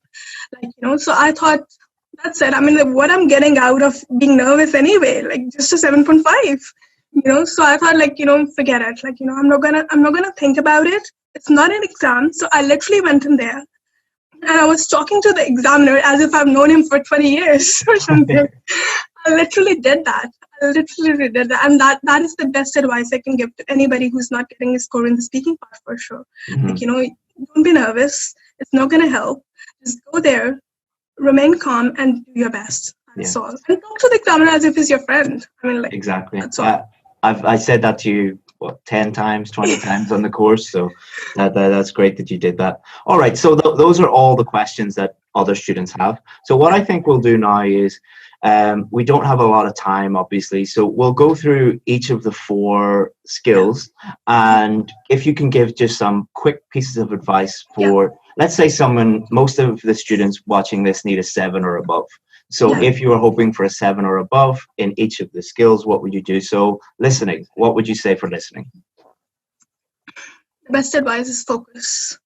In the exam, just focus, like, forget about the surroundings, everything. I was literally like, I don't know how to explain it, but be very focused, especially in the maths questions, because you have to use more than one senses at that time, like, hearing, listening, like, just moving from one point to the next. And that was the part I was struggling with. So focus is the number one advice I can give you. Yeah. And for the people who are not, like, used to listen to, like, English language most of the time, maybe for them, I would say, like, listen to documentaries. There's a lot of stuff on the net as well to help you with the listening part. If you are obviously already in the UK, you're obviously surrounded with people, like, who already speak in English. But if you're not, then try and speak in English, listen to English, I don't know, watch movies and things like that, maybe. And I think for when you say focus, I think that's something that is a skill that needs to be developed. Yes. Yes. I was talking to another student who got 8 or 9 in listening, and they said it was very similar to meditation, that you need to build up slowly the skill, the focus that you need to do that. So I mean, just saying focus is some people will be like, well, how do I do that? How you do that is slowly building up your practice and through listening. Yeah, I can add another advice as well, actually. I mean, I don't recommend this because this is, like, very risky, but I did it and it worked for me. But maybe but I don't recommend it. I just recommend you, like, listening very carefully. But if you can't, like, if you just miss the point of something, let's say, like, there are 6 parts to a question, and let's say you didn't quite get, like, the third part or something, then what you do is, like, you listen, and when you've listened, just quickly write the important bit. Like, if it was a map question, that's how I improved on the maps. Like, that was the reason I got a 7.5 last time in the map, because I just couldn't follow the conversation. I just lost focus. So, like, like this time, what I did was, like, I just wrote, like, the important bits, like, of opposite the road or like on the north side or something like that. And I just quickly wrote it. So when you have a minute, just to check your answers, instead of checking my answers, I just quickly read it and then wrote the correct option. That's how I improved. Great. So let's look at reading now. What would be some advice that you would give to someone for reading? Reading is, I think it's more to do with like improving your vocabulary first of all, because it's just easier when like you know the words already and it's not something new. Secondly, for the reading, of course, practice goes for every part anyway, but for reading it's very essential. Third, and very important, timing. Okay, because I said it in one of my thing, but yeah, I'll say it here as well. That like don't divide your time equally. Like because it says like you have 20 minutes for each passage. Don't do that, because the difficulty level of each passage is different. So first one is the easiest and the third one is the most difficult. So obviously it makes sense to give more time to the third one rather than the first one. And because first two passages are easier relatively, then you gotta like just get as many questions you can get, like just get them correct in the first two, and the third one is just a bonus. So yeah, this is my advice. That's what I did. That's great advice. And did you do it in order? Did you start? Yes, I did it in order. Yes, I did it in order. But I mean, you can do any part first. I mean, like you can do the third passage first. But if you're doing a difficult thing first, it's just like maybe. I think it's better to do it in order. Yes, I did it in order. Yeah. The low-hanging fruit first, because what people I've seen a lot of advice from other people that says do the hard part first, but then you're going to spend lots of time, and your brain is just going to be like, oh my god, this is difficult, and then the easier questions become more difficult because you're mentally drained and you don't have time. And probably, because you're not going to get many of them correct anyway in the third one. So you're just like, your confidence. The third part is really for people. A lot of the questions are to separate out the band 7, 8, and 9 people. For realistically, a lot of people who just need a 7 or an 8 are going to always get some questions in the last part wrong. So that is really good advice. So speaking. You're obviously very good at speaking, but let put yourself in the shoes of someone who just needs a 7 or a 7.5 or something like that. What would be your advice? You've already talked about talk to the examiner like you would talk to a friend and relax. Anything else? Yeah, for sure. Okay, now because I've been studying in Ukraine, and obviously I didn't know the Ukrainian language. And the only way I learned it was to converse with people in that language. So English is no different as well. It's a language at the end of the day. So if you want to learn it, and be good at, conversing, so you should talk to more people and try to talk to people in English anyway. Because what happens is, when English is not your first language, at home you don't tend to speak in English, But if I have to give an advice, it would be a month before your exam, or if your level of English is really bad, then probably 2 months or something, just speak in English. Don't speak any other language. Just speak in English, and that's the only way you can improve. And it's better to speak with somebody who's got a better level. I mean, because if you are speaking with somebody who's at the same level as you, it's not going to help, because they're at the same level as you and they can't tell you the mistakes or whatever you are. So it's better to do that. Excellent. I mean, English speaking is a skill. You have to practice that skill. I don't know how many students I've met who say that they want a band 7 or a band 8, and then you say to them, well, how often do you speak? Never. It's it is important to practice. Task 2 writing, what would be a quick piece of advice for that? Task 2 is the most difficult. Okay, practice as much as you can, because that's what I did. Every day I will write 3 essays. Wow. Okay, now because and actually I have to say, sometimes I would post the essays, and even though you're only allowed to So Michael would sometimes just check it anyway. And I was the lucky one. So yeah, practice a lot. At least write. Okay, I'm not saying because most of the people work. I was not working. So, and I had just finished my medical school. So it wasn't a problem for me. But at least write one piece. Writing a day, it really helps. And I mean, in the group, we have the chance to put 2 essays every week anyway. So it's more than enough for the people who are working. And that's the way you can improve. And secondly, I think that's very important. Once you have done the 5 writings with you, once people have sent you the writings and they get the feedback, it's very important to read through the whole feedback. I know it's quite long, but it's really helpful. I mean, that's what I used to do. I would read through the feedback, and then if I was struggling, let's say if I was struggling with a particular part, let's say I was struggling with the grammar bit. I was struggling with the grammar bit, to be honest. I was struggling with articles. The thing is, I don't know, when I speak naturally, I don't think, there should be an or an or the, I don't think, it just comes naturally, okay? But while I was writing, I was kind of struggling with it because according to the feedback you gave me, so, I just went on the internet and, I literally read through all the rules. And after that, I practiced a lot and I improved. So the whole point is just whatever your area is, that your weak area is, know that area, and you will know because we get the feedback. It's very detailed feedback that we get. So after that, just try and improve, and that's the only way you can improve in anything. Just target the weak areas, and that's what I did. That's how I improved. Excellent. And last but not least, academic part 1 or task 1. What would you That's what I hate. But anyways, yeah, okay.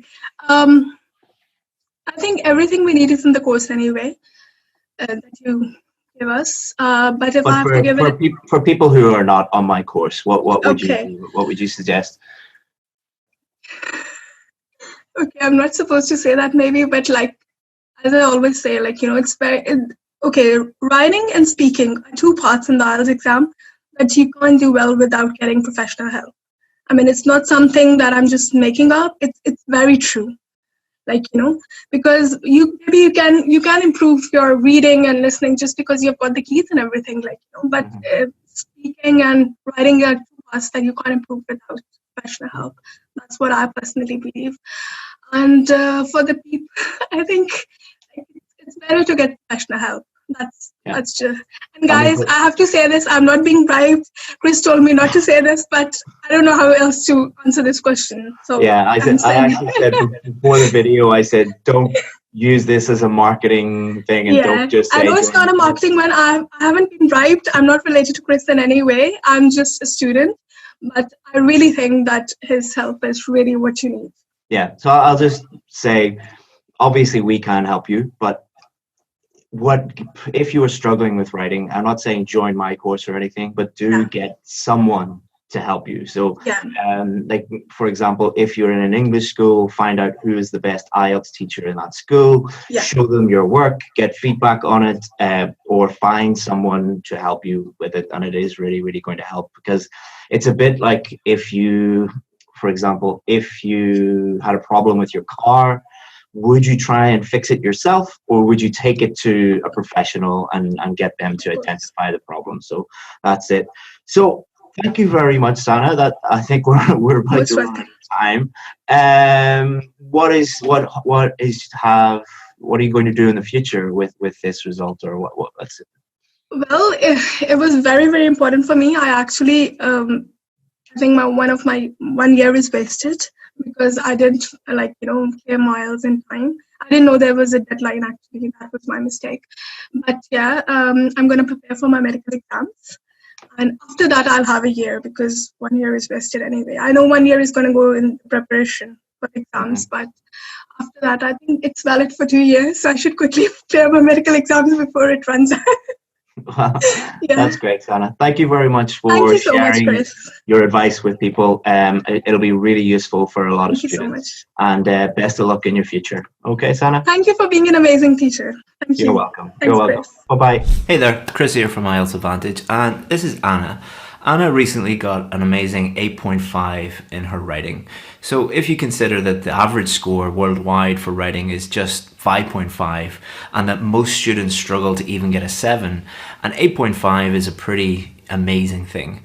So I had an idea. Instead of doing a normal success story video where we talked to Anna one-on-one and talked about how she did it, I decided to do things a little bit differently and do a one-on-one interview with her, but get Anna to write out her essay, the real question that she got on the test, and write it nearly exactly the same as she did in the real test, and then go through it sentence by sentence and talk about what she did, why she did that, and show you guys what an 8.5 essay looks like. And we're also going to talk about how she prepared for the test, how she generated ideas, what her practice routine was, all of the things that you guys need to know to help you improve your scores. So without further ado, I'll introduce you to Anna. Okay, Anna, so when you saw this question for the first time, some think that only those people who have worked for a company for many years should be promoted to a higher position. Do you agree?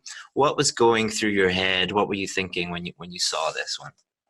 Well, first of all, I was over the moon because that very topic was one of my favorite, because I immediately realized that I did have a lot of good vocabulary and quite clear ideas, because it's not something, vague or something too complicated. Everyone can have good ideas about this.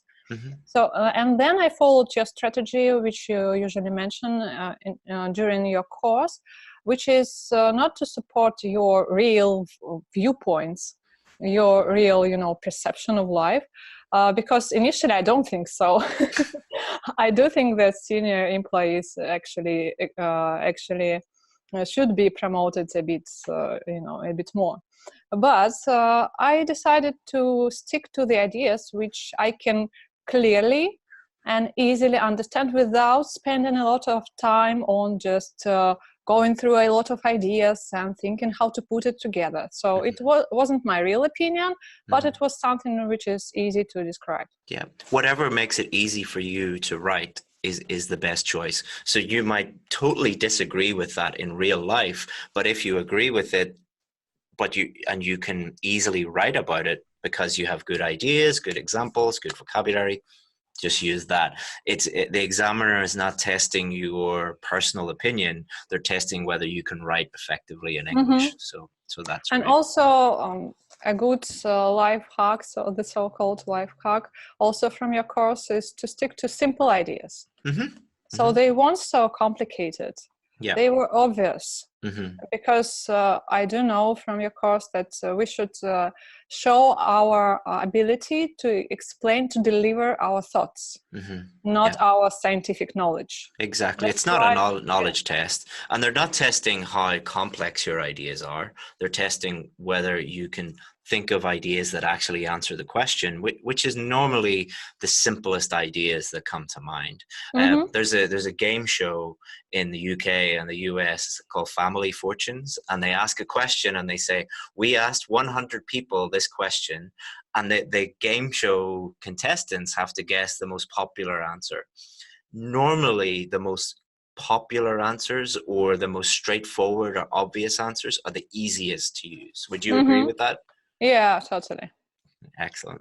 So how did you generate ideas? Was there any technique, or did they just pop into your head because it was a very obvious question? Or so I followed the strategy to stick to a one-sided opinion.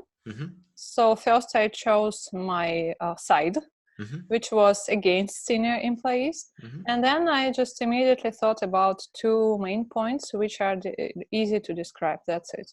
Exactly. There's a lot of strategies. Like we have the coffee shop method on the course. A lot of teachers teach brainstorming, but sometimes you will get a question where the answers or the ideas just pop into your head. They're very obvious, and you don't need to go through that whole technique and strategy. They're helpful if you can't immediately think of what is going on, but if they pop into your head, just use those. Yeah, and also Also, I think it's important to write a lot of essays to practice this very skill. Because before that, 1 year ago, it took me much more time just to think of ideas. I was really stuck looking at some essay topics. Yeah. But just practicing this skill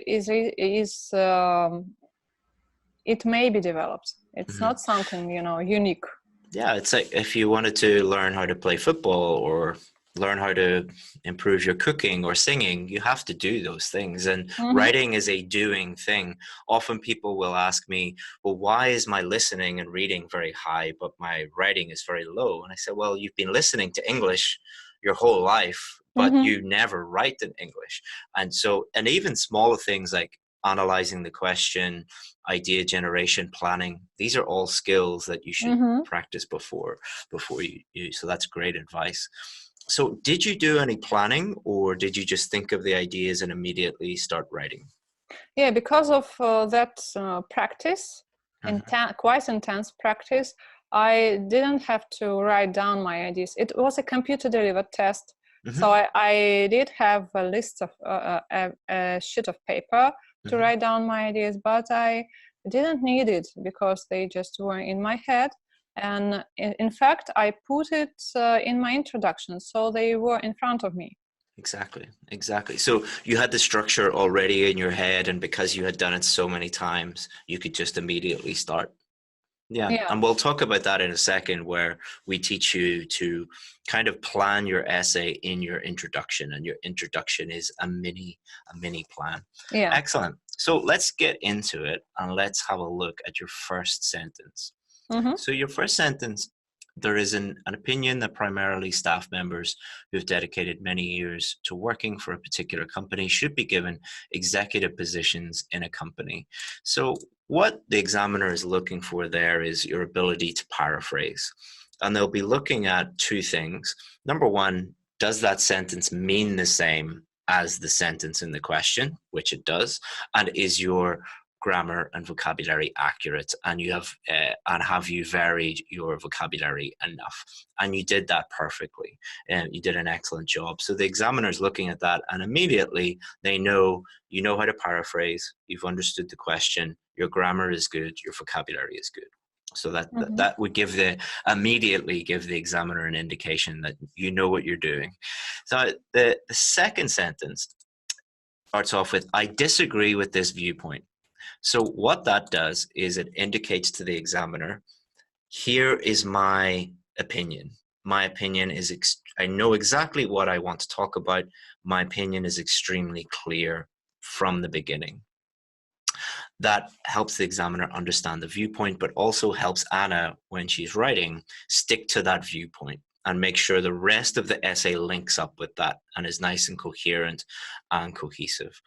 Now, the second thing that she has done in that sentence is she has listed her two main ideas, her two reasons. In as much as younger workers may have more skills, and if not provided with an opportunity for a promotion, they will become demotivated. So Ada has put two main ideas here. Number one, younger workers have more skill. And number two, if they're not promoted, they'll become demotivated. So it's very clear to the examiner, here's my opinion, and here are the two reasons to support my opinion. And as Anna said before, that acts as a mini plan for the rest of Anna's essay, because the first main idea, lack of skill, she's going to use that in main body paragraph 1. And then the second main idea, demotivated, she's going to use that as her second main idea in her second main body paragraph. So is that what you did? Is that what you were thinking about while you were writing it, Anna? Sorry for talking so much. It's your video, but it's our video. yeah, that was exactly my my approach. Excellent. And did you proofread the introduction, or did you just immediately then go into the Yeah, it was a computer-based test. That's why I used to do a lot of spelling mistakes because of my typing. When I write by hand, I don't do so many spelling mistakes. But when it comes to typing, I do have to check each sentence right on the spot. It helps me because maybe by the end of the test, I may not have any time to check it. So that's why I do it right after finishing a paragraph. Yeah, I would recommend at the end of every sentence, check your work. At the end of every paragraph, check your work, and then when you have time at the end, check your work again. So you check three times. So that would be good. So let's move on to the first main body paragraph. And what we can see here is in the very first sentence, this is Anna's topic sentence. And what the topic sentence does is it tells the examiner, this is the main idea of this paragraph. This is the main thing that I want to talk about.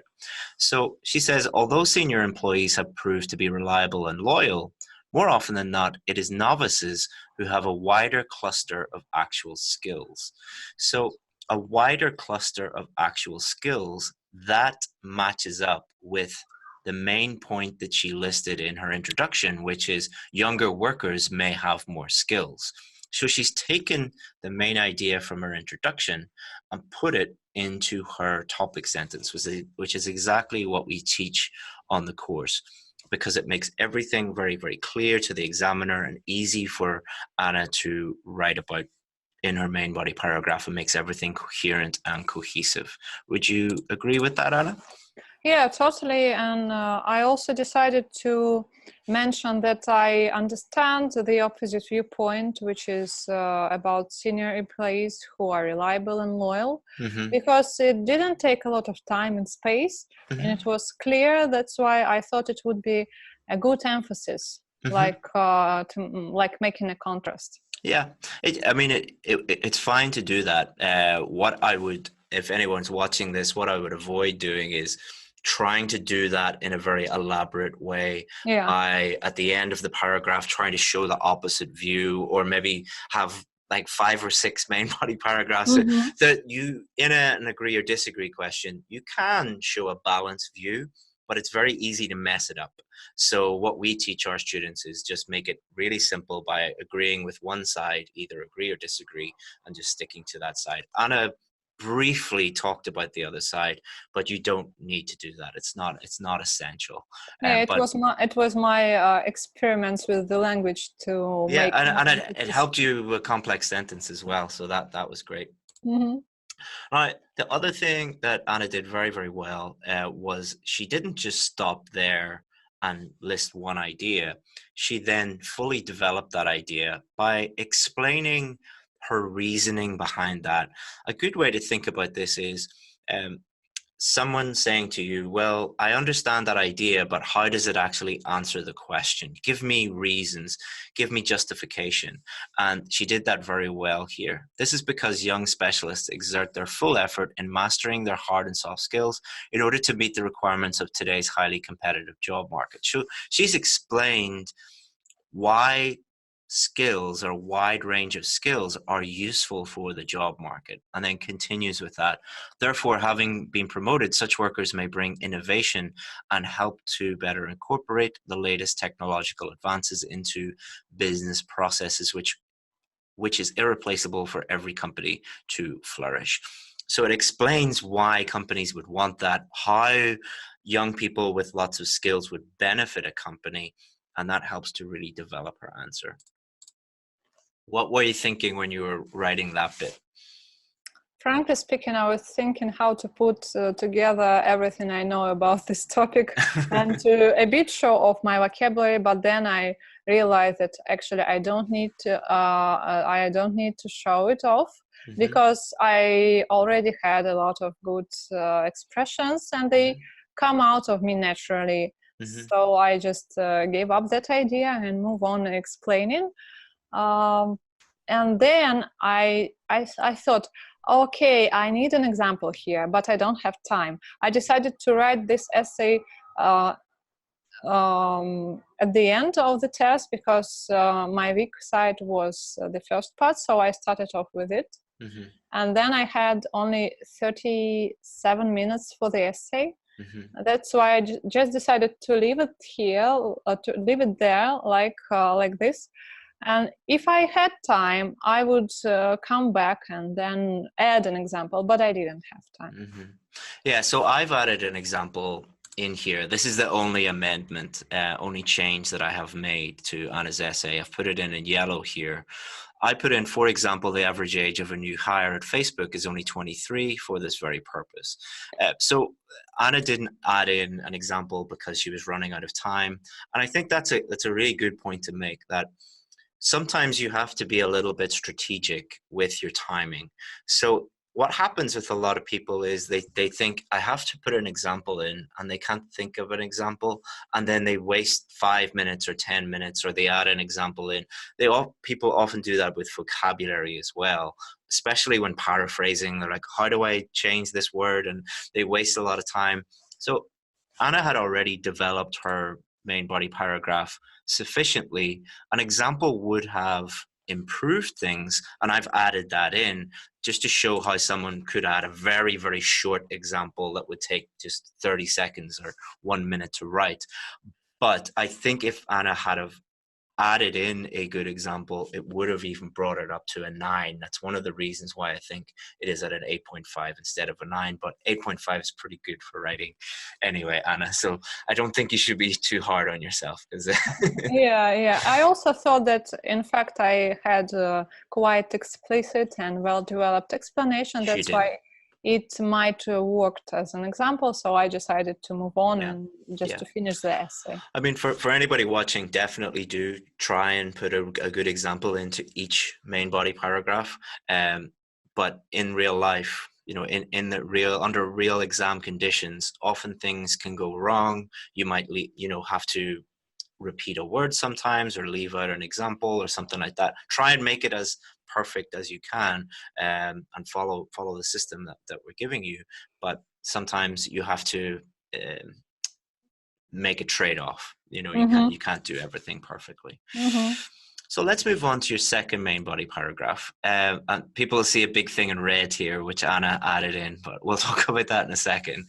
But what Anna has done here in her topic sentence, yet another reason why less experienced staff members should have even chances for a promotion is that otherwise they will not be motivated to do their best. Again, so she has taken demotivated, her main idea from her introduction, and she has added that into her topic sentence. And we've already talked about why that is a good idea, so we can move on. Explanation. Knowing that however hard they try, they still will not be given a higher position in a company, young employees are likely to grow reluctant to go the extra mile, which may negatively affect the company's revenue and curb its development. So a good way to think about explanations is, imagine somebody saying, well, so what? Well, what does that mean?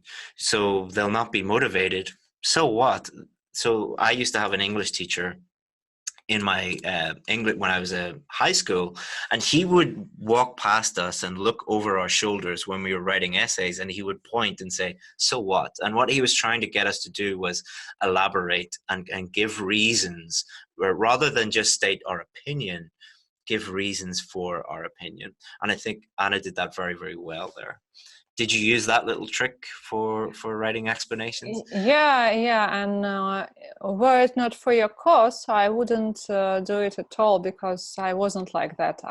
Initially I thought, oh my gosh, one sentence is enough. Why should I write more? But when I sent like 10 or 12 essays for correction, then I realized, I have to elaborate my ideas. Yeah, I think it's the difference between speaking and writing. When you're speaking to someone, they can ask you follow-up questions. They can say, what do you mean? Or so what? Or can you tell me more? But when you're writing something, the person reading that doesn't have the chance to ask you follow-up questions. So you have to leave everything on the page and kind of anticipate follow-up questions that they might have. One of the great things about your essay is an excellent example here in the second main body paragraph to illustrate a prominent IT entrepreneur, Pavel Durov. I don't know if I'm pronouncing that correctly, but I'm sorry if I'm mispronouncing it, had to leave his first workplace since despite his outstanding abilities, he was not rewarded with a leading role. As a result, he has successfully set up his own business while his employer lost his company due to a lack of highly qualified workers. So is that a real example that you read about in a newspaper or a magazine or something?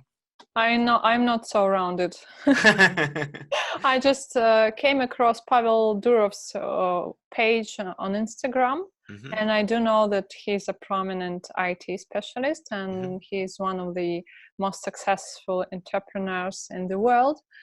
But I really don't know about his working background, about his story. Yeah, it was just made up for the to show the example. That's it. That's a really good point, because sometimes you'll be able to think of a real example that is 100% true.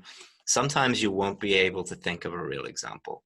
And in that situation, you can make up an example as long as the example makes sense and it fits the question. And it's not like some people write 99% of, they make up some crazy statistic, but yours was false, but it did a very good job of exemplifying that point. So it's fine to make up examples as long as they make sense.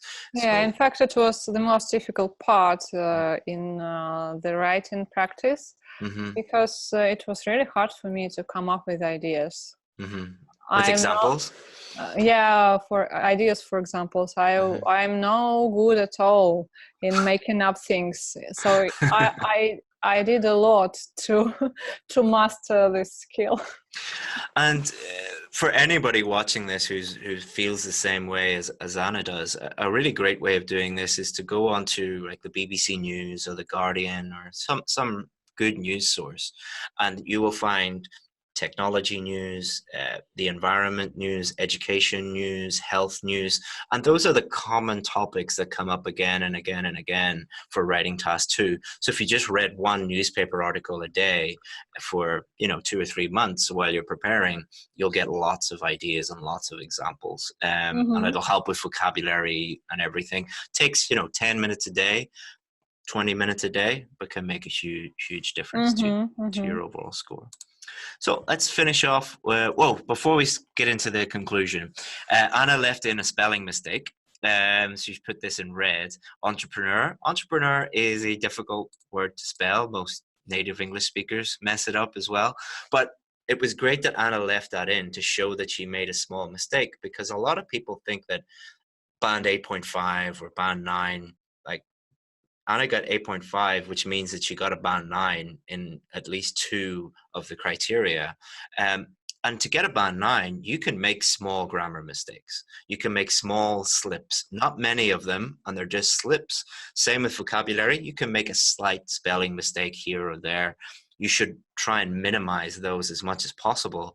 But many people watching this, even when I post sample essays, someone will see 1 comma out of place and you made a mistake. That's terrible. It's like this. Everyone's human. You're writing under exam conditions.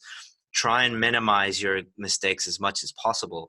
But even band 9 students make little slips, and it even says that in the marking criteria. So you're not for most students, I wouldn't focus on the small details as much as focusing on getting the big things correct. Like, for example, paraphrasing, your idea being clear throughout, your structure looking good, clear topic sentences, clear explanations, good examples, good conclusions. The big things are the things that really matter, not things like a lot of people focus on, you used 1 personal pronoun, or you misspelt 1 word, you must be a band 5. It's like, no, that's not realistic, and that's not how the examiners think about it. By the way, what do you think about the viewpoint? I've heard it a couple of times that there are such things like the so-called native speaker mistakes, and they actually don't lower your score as much as other types of mistakes do.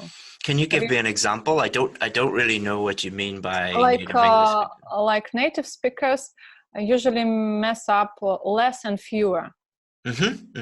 Yeah. So if you do this in your essay, this is just one out of or only one, or you have only 2 mistakes throughout the whole essay, it won't affect your score that much, because even native speakers do this. I mean, And if you listen to if you go and live in London or New York or Sydney and you listen to how native English speakers talk, they make little grammar mistakes a lot. Countable, uncountable nouns, for example, or verb subject agreement.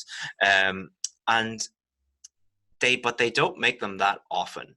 And that is what is referred to in the marking criteria as a slip, an occasional slip. So it wouldn't be like a massive mistake like getting a tense wrong, or or a systematic mistake, which is you make a mistake every time you use that grammar point. You make that mistake. Articles or prepositions is a very good example of that. So somebody who has a big problem with articles, especially Russian speakers, every article is wrong. That would be a systematic error, and that would lead to a band 6, because it just shows that your grammar is not up to the level it needs to be. But if you got one article wrong in your whole essay, that's no big deal. That's just a slip. So yeah, that's a very good point. It's a very good point. I do live lessons all the time, and I make little slips all the time. Nobody's perfect. Even in class, I'd be writing on the board and talking at the same time, and I'd make a little mistake, and some students would say, "Oh, you know nothing, teacher." It's like, no, I'm human. I'm a human being. Yeah. So that's a good point. So your conclusion. What we're looking for in the conclusion is the examiner's looking for no new ideas. They don't want to see new ideas or anything that hasn't been talked about in the rest of the essay.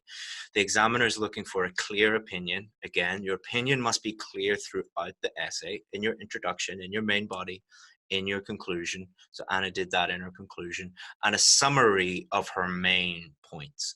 So taking the same 2 ideas from the introduction and the same 2 ideas from the main body and stating them again in the conclusion. And a lot of people have a problem with this. Every time I teach this, people will say, well, how could you're repeating ideas? Like, well, that's what a conclusion is. A conclusion is, this is what I just talked about. This is a summary of what I just talked about. And that will improve your coherence and cohesion, because everything links together and is very, very clear. And how you do that is you need to improve your vocabulary, because you can only do that if you have a wide-ranging vocabulary and you can vary the language.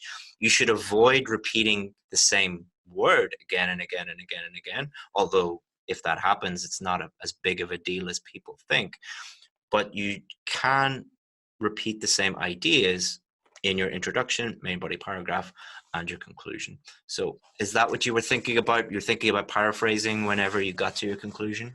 Yeah. I used to look at my introduction just to remind myself of my own ideas. And then I decided to put that concession, which I did in the first body paragraph, just to stick to, one rule. If I made it once, so I decided to repeat it just to be on the safe side. I know I could avoid it, but I decided it wouldn't damage my score, so I did it. Yeah. Excellent. So there's 2 more things I want to talk about before we finish. Talk about why this is such a good essay and why it's at such a high level. The first one is grammar. So the number one thing you're looking for to get a band 8, to get a band 9, is not so much range, although that's important. It's accuracy, the avoidance of making lots of mistakes.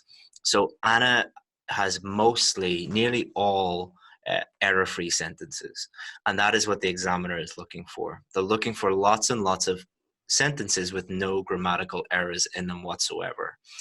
Also, Anna has used a range of simple and complex sentences. Every sentence does not need to be complex, but most of her sentences are complex, and a range of different grammar structures. But what is very impressive about Anna's work is you can tell that she hasn't tried to show off her grammar. She's tried to answer the question clearly. And as a result of doing that, she has naturally used a range of structures, complex sentences, and kept her grammar extremely accurate. One of the things that a lot of people say about Band 9, Band 8.5 essays is, oh, it looks very simple. How can it be such a high band? It's not about showing off and using complicated language. It's about answering the question clearly. Is that what you tried to focus on, Anna? Yeah, and during the exam, I realized that all the time I spent on mastering my grammar actually helped me, because I practiced inversions a lot, and but of course I didn't use them all the time. And during this essay, this inversion, like knowing that however hard they try, or it is novices who, they just came up naturally. So I wasn't thinking, oh, now there should be an inversion. Yeah. Or some people think, I need to write an inversion here, and then a passive sentence, and then a conditional, and then, and they imagine trying to write a normal email like that. Instead of just writing an email to your boss or someone, you're like, I'm going to try and use the future tense and the past tense and the progressive tense. And it's just very confusing and difficult to do. Instead, just answer the question, focus on accuracy, and the rest will take care of itself. Yeah, and I also practiced a lot by forcing to use this complex grammar, but out of my essays, just in my writing practice at home, and just my essays which I didn't send for an assessment. So yeah, I did force myself before the exam a lot, but during the exam I avoided this. Yeah, that's what I suggest with grammar and vocabulary. During your preparations, take chances, push yourself out of your comfort zone, try and get better, but on exam day, play it safe. A good analogy is when they send astronauts up into space, they try and break everything before they go when it's safe on Earth, but when they're up in the space station, they take no chances, and they play it very, very safe, which is a good way to think about essay writing as well. So finally, again, we'll talk about vocabulary. Again, when people look at a Band 8 or a Band 9 essay, they often say, oh, it's not good because the vocabulary is simple. But then what I do with that is I highlight all the good vocabulary, and then they go, oh, actually it is very good. So if we look here, staff members, dedicated many years to working for a particular company, executive positions, younger workers, provided with an opportunity for a promotion, demotivated, senior employees, reliable and loyal, novices, and it just goes on and on and on and on. And the two things that are very impressive about Anna's vocabulary, number one, it's extremely accurate, which is what you're trying to do. You're not trying to use big, complicated words that are wrong. You're trying to use words that help you answer the question that are correct. The second thing is she has an extremely wide-ranging vocabulary because she's using so many topic-specific words.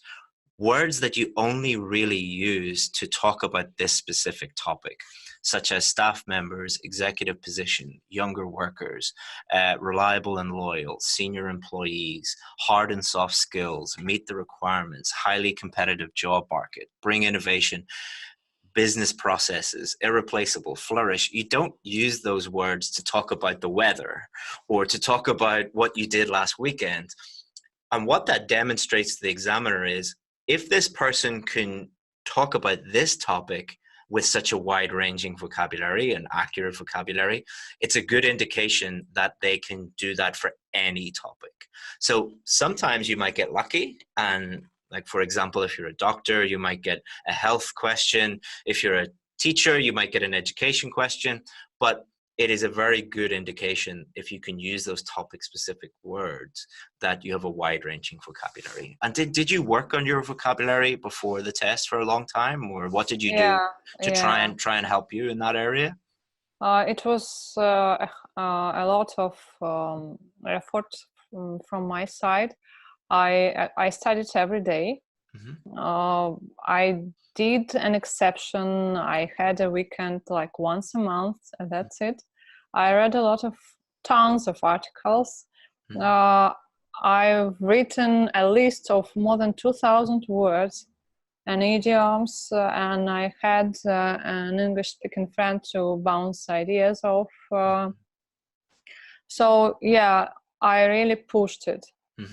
Yeah, most of the really successful Russian students I've worked with, they really systematically, like every day, try and do something to improve their vocabulary. And what I did is that I followed the so-called bottom-up approach, which means that you learn in chunks by heart.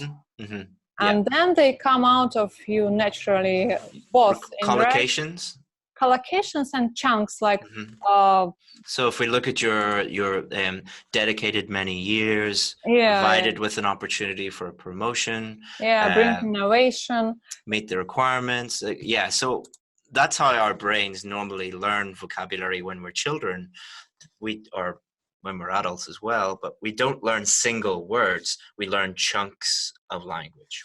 So that's very good advice as well. So it does take up a lot of time, but it's really well worth it. Definitely. As I said, there's no tricks or tips, or I can't give someone a list of words the day before their exam and say use these in the exam, because you need to learn how to use them, not learn them, memorize them. It's not a memorization test. It's a writing test. Yeah. So Anna, thank you so much for sharing your essay and giving that advice. It's such a privilege to work with a student like you who's worked very hard, and now you can see the results in 8.5, and that will hopefully lead to much success in the future for you as well. Thank you, Chris, for your association and for the course, of course. I will follow the videos, and I will try to take up some new things. So yeah, I do enjoy the simplicity of your explanations, and I can tell everyone that the strategies really work. Keep it simple, as I said. I'm sure you're sick of hearing me say keep it simple, but anyway. Well, thank you again, Anna, and I'm sure everyone will get a lot of benefit from this video, and I hope that you have the best of luck in the future. Thank you very much. Hi everyone, Chris here from IELTS Advantage with another one of our success stories. So today we're going to talk to Komal, and what we were able to do with Komal was to bring her from 5.5 in writing to a band 7 in writing. So Komal was getting great scores for her listening. She ended up getting 8.5 for her listening. She got 7.5 in speaking. She got 7 in reading. But the thing that she was really struggling with, like many other students out there, was the writing. And she did the test 4 times, and on her final attempt, we were able to get her a band 7. So Komal, let's start off by talking about what were the main differences between when you were getting a 5.5 and when you were getting a 7. What would you suggest to a student who is in a similar position to you, who's maybe getting a 6 or 6.5 or 5.5? What do you think is a good? I'll let you explain anyway. You know better than me because you're the one who did it. Well, actually, I went through a lot of videos online, and what they focused on was vocabulary. They told to practice vocabulary, high frequency words and stuff. And I did practice that. And in my exam, I used them. But when I got my result, I was very shocked. Like after hard work, like I worked hard for around a month. And in the end, the result which I got was like 5.5, which was not what I expected. Then I thought of going with your course after trying your challenge. And I was quite happy with the structure, and specifically what you told was keep it simple. And the sample essays which were provided in VIP Academy, that helped a lot, because there were around, I guess, around 15-16 essays or so. And I went through each and every one, and the topics were different. And I read them, the vocabulary, I was shocked. I mean, is this a band 9 essay? Yeah. Yeah, wherein others tell that you have to focus on vocabulary and stuff. And the formula which we have to keep in mind is keep it simple. So I used that strategy. I went through your videos, specifically the structure. It's so specific, so easy to understand. And yeah, I made my own notes going through your videos, and I saw most of them were similar. And there were some tips and tricks. Like if you remembered them, then you can score easily band 7 in IELTS. It's not difficult. Yeah, the reason why I was laughing there about vocabulary was one of the things that we used to do when I was teaching face-to-face, when I was working for the British Council. On the very first day of class, I would give them a band 9 essay and a band 6 essay, and I wouldn't tell them which one was which. And I said, take the band 9 essay and put it on the left-hand side and the 6 essay on the right-hand side. And they always 100% got them mixed up. And the reason 100% of them said was, we thought the band 6 essay was a band 9 because it has lots of big words. And we thought that the band 9 essay was band 6 because it has lots of simple words. And it really comes from this thing that you will see on YouTube and Facebook and in lots of schools where they teach you that the secret to getting a high score in IELTS writing is use lots of big words. The problem with basically I came across those videos, 5 vocabulary words which would help you. For example, plethora and stuff, and it was like I had literally by hearted them. Well, the problem is that the first problem is 25% of your total score is vocabulary. So by focusing on vocabulary, you're ignoring the other 75%.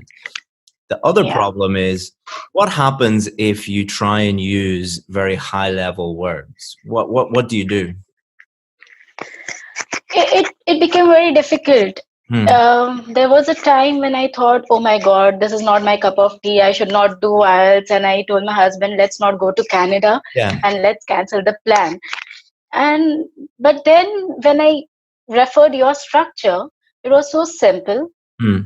I mean, I just spend around 30-40 minutes a day or 2 hours in a weekend. And that was great, especially your correction service. It was so up to the mark. When I went through my mistakes, I understood where I was going wrong. I think that and your team, they are really very active.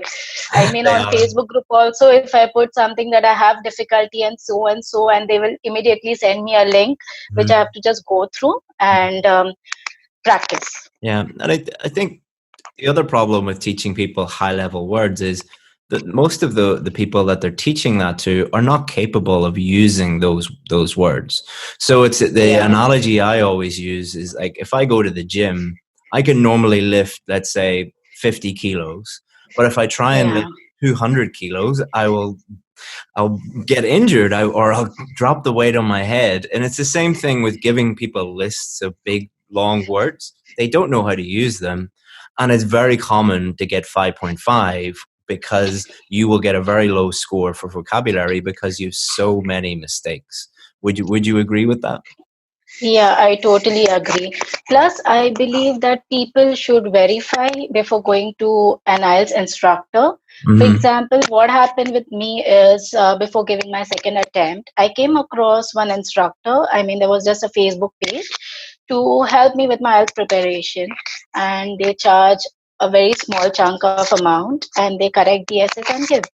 But then through my research, I came to know that that person is still struggling with the IELTS exam.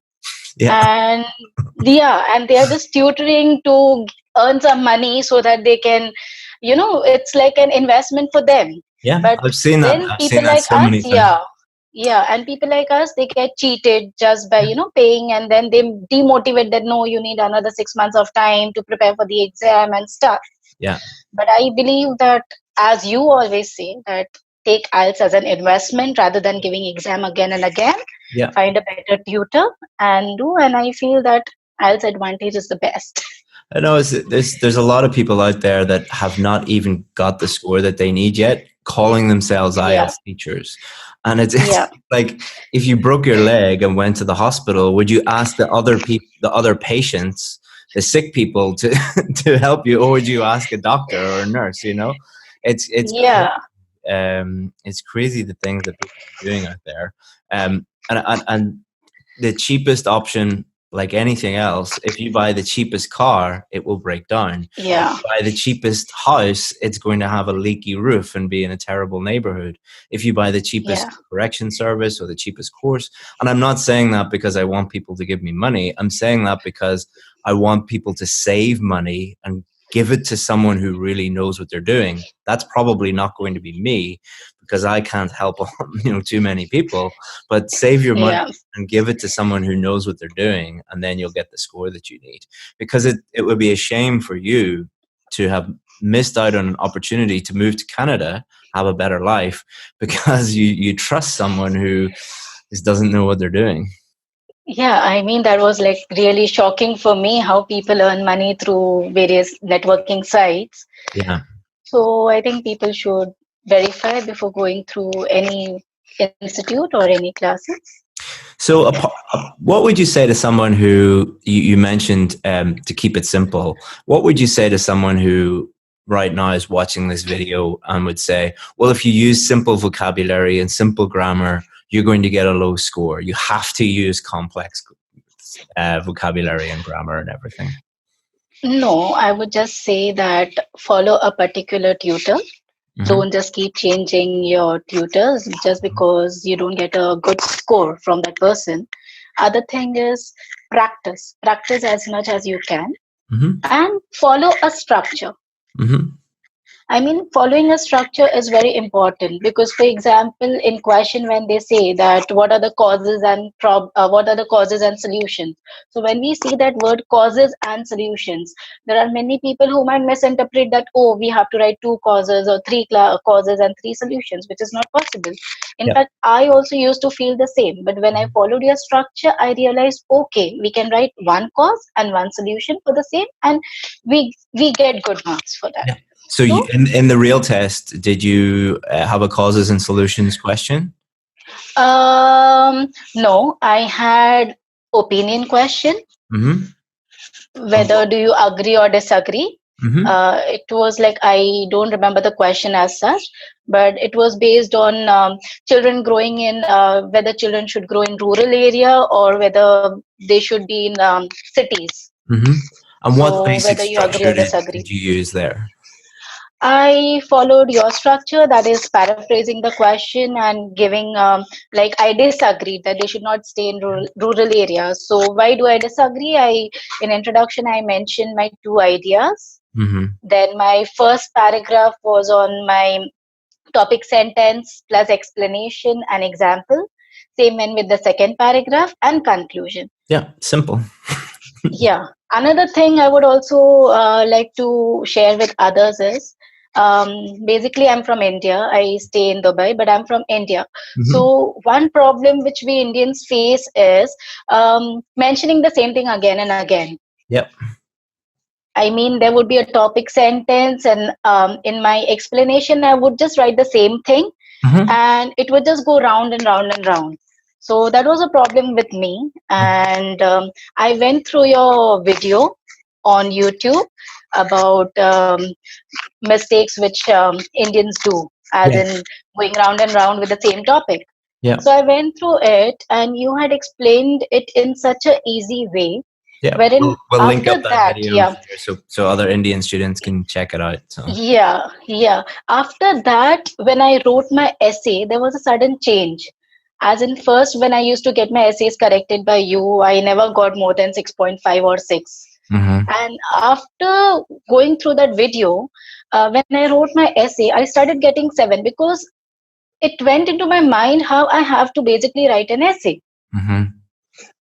The typical format, because we are so used to writing same thing again and again and again, it reflected in my essay.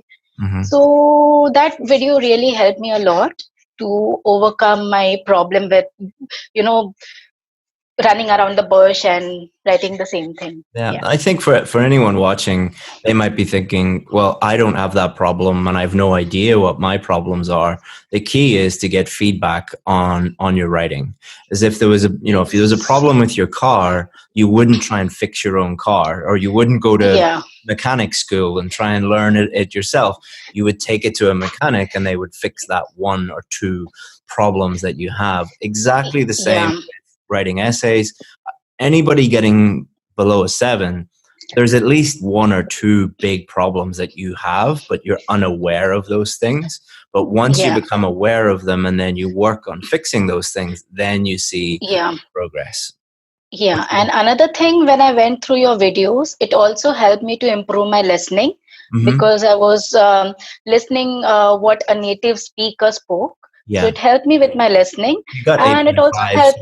So must have worked. Yeah, and it also helped me with my speaking, because at times there are particular words which we might be pronouncing wrong. But when I went through your modules, I realized that some words are to be pronounced this way when you're speaking to a native English speaker. Yeah. So the advantage is it's like a complete package. Yeah, I was recently traveling in Asia. I was going around different countries in Southeast Asia, and I was just Googling IELTS schools just to check out the competition there and stuff. And I couldn't believe that most IELTS courses are taught in the native language. So there was schools in Thailand that were teaching IELTS in Thai. There was schools in Vietnam that were teaching IELTS in Vietnamese. And I was like, this is crazy. Why are you doing a English test, but you're learning it in a different language? And then them wanting to get a band 7, but doing that is just crazy. So I think another point from that is surround yourself with as much English as possible. Be listening and reading and speaking and writing English as much as you can, because it's an English test at the end of the day, Yeah. And don't be overconfident, because I tried that. I became overconfident, and once I got 7.5 in listening. And I got a good score in other things. So I would advise people, don't be overconfident. Practice as much as you can. You can, yeah. That is the key. And get feedback. Yeah, that is the key. Yeah. Get feedback. That is very important, and go through that feedback. Don't just ignore it, and don't just ignore it and keep it aside. Please read your essays, go through that and review. Yeah. It's even a problem that we have with some students on the VIP courses. We'll give them feedback and tell them, this is wrong, you need to fix this, you need to work on that, and they won't do that even when they get feedback. And we say that learning is the first step, getting feedback is the second step, but the third and most important step is taking action on the feedback. Actually, I was one of them. I got my essays corrected in the start, and I just had a glance, 5 minutes, and then that's it, and you don't read anything else. Okay, I need to just focus on grammar, nothing else. Okay, this is the feedback. Okay, fine. But then later on, when I got my result after my third attempt, I became really very serious. And I took all my previous essays. I literally highlighted my mistakes, and I went through it. And then I understood that, yes, Chris told that once you're done with the correction, go through your essay, review it for 30 minutes or so, and then you write another essay. And that is how I got my desired score. Yeah, I think that's another reason why we limit the number of essay corrections that people can do. Because if you don't do that, people just do essay after essay after essay after essay, and they don't look at the feedback or take action to improve the things on the feedback. Practice alone is useless. If you need to practice, get feedback, and then take action on your weak points, and then you will see the improvement. Because you could, imagine learning how to drive a car by just driving a car around and around and around and around. You would develop really bad habits. Same with reading, listening, speaking, writing. you can't just do lots and lots of practice and then see any improvement. You really need to look at the feedback and take action on it. So we will definitely show this clip to the other VIP students. Not all of them do that. Not all of them do that. Yeah. So yeah, that's it. What was your mindset whenever you saw a lower score than you thought? Like, so when you were practicing, when you were sending us your essays, we were giving you 6, we were giving you 6.5, we were, a lot of mistakes and things. What was your mindset towards that? Well, I got really very demotivated when I saw my score. And then I told my husband also, look, I cannot do this. You find another way to migrate or you give the exam. I told him, you give the exam. I cannot do it. So, but then he motivated me, and your quotes motivated me. The quotes which you put regularly on your Facebook Facebook page, as well as he also. Oh, Como, there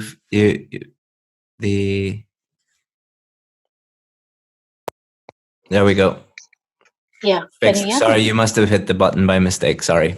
You were saying that you seen the stuff in the Facebook group, the motivational stuff. Yeah, motivational stuff, as well as he put that 8777 score in front of my eyes. So whenever I used to see it, I used to see that.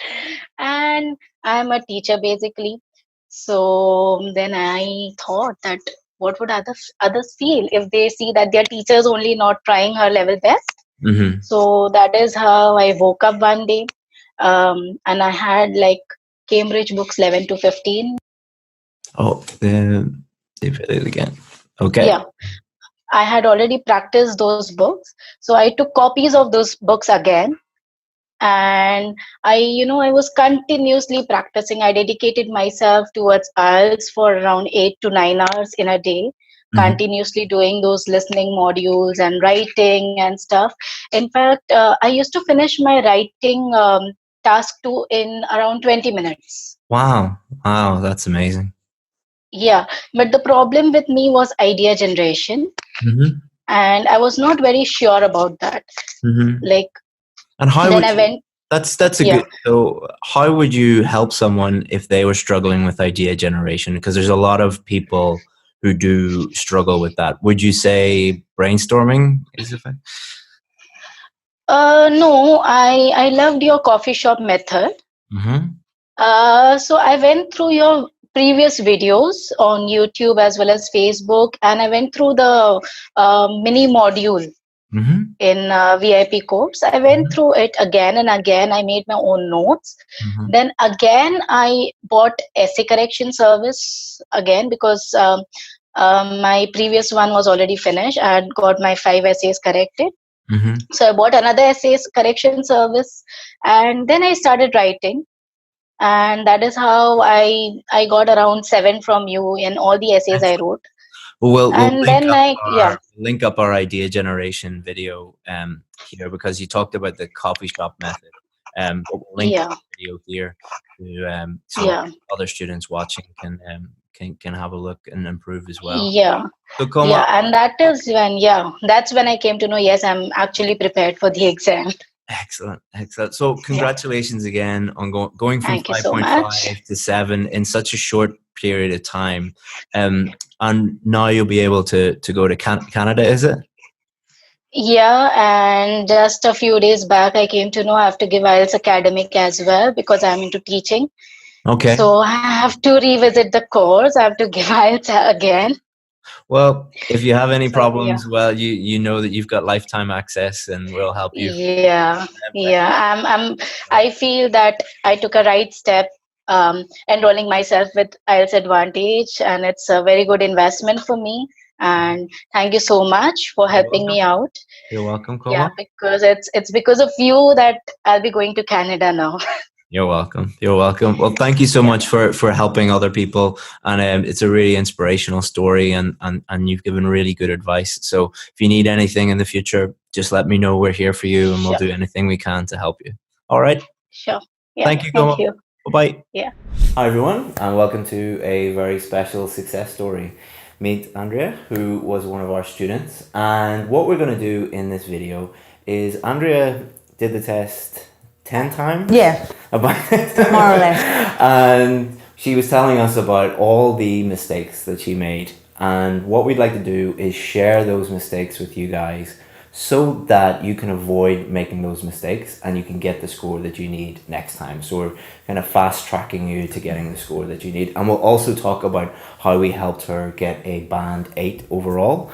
She managed to go from a band 5 to a band 7 in writing. And now we're sitting in Cambridge where she is going to be living and working. And why don't we just start off by you introducing yourself to everyone? So. Yes, of course, Chris. Well, my name's Andrea. I'm from Venezuela, which is in South America. And I started this journey 1 year ago, more or less. So it was when I finished my training as an oncologist and I decided to start preparing this exam. And in that moment, I never thought that it would be so hard. Mainly because it's true that the main thing is that you have to point out that you are making a mistake and you are not so good as you thought you were. And the other thing is that you have to work on your mindset because it's not easy to be constant and disciplined with your studies and at the same time dealing with frustrations and failures and rejection. So I did a lot of mistakes, many mistakes. Well, that's good for our audience because they can avoid them now. So. Yeah. So when I found Chris Academy and I saw that video about the mistake that you shouldn't avoid or you shouldn't do, and when I saw that video, I said, I did all those mistakes. So I wish I didn't, but I did, and it was part of my journey, and hopefully these kind of things will help someone. Not so good for you because you wasted a lot of time and a lot of money and thousands of dollars, but we got you there after you joined our academy, and we'll be able to help people now. So what are some of the big mistakes that you made that led to you failing the test? Well, the first thing is that, the main problem with the IELTS is that you are not able to find a reliable source of information. So part of my journey, I did it alone. So I didn't know anything about the exam, the structure, how to study, how to prepare this exam. So, for example, I took my first exam just to know the experience and to know about the exam, and it was a huge mistake because you felt like you know nothing. And the listening part, I got lost, and the reading, I was rushing myself, and the writing, I didn't have time to just write one task. I was a task too. So, and the speaking, it wasn't myself who was there, and I failed. I obtained in that exam the listening 5.5, the reading 6, the writing 5, and the speaking 6. So yeah. And did you feel like giving up then, or because a lot of people that's what happens? They go and they do the test because they think it's just an English test. I have good English. I'll go and do it, and then they have a very bad experience like you had, and they're just like, this is not for me, I'm not doing this again. No, I didn't feel in that way with the first exam. What I felt in that moment is the time of the level of English that I was required, it was so far that the one that I was obtaining. So I felt like, this is a lot of work and I don't know how to do it. So you felt a little bit overwhelmed. And it was a moment that I started to study grammar on my own. So I bought a book and I was doing my exercises and trying to, but it takes you time because you are studying and you don't know if what you are doing is okay or not. And then I did another mistake. That I was to take a general course. Yeah. It was so expensive and the amount of hours wasn't enough. And it wasn't personalized, so you never knew. So I never knew that what was my mistake. Yeah. So the only feeling that I got from that is, this is so hard, and you have to. Yeah. But you didn't have the guidelines, which step you should take in order to improve. So, and you, this feeling of anxiety and being stressed, and it was growing up, and you didn't know what to do, just to, I don't know, taking another test, just in case, just in case I was lucky, and I don't know, but no, don't do that. So would you recommend that people just keep doing the test until they get the score they need? No. No, don't do that, because the first thing is well, you have like two different persons in your mind.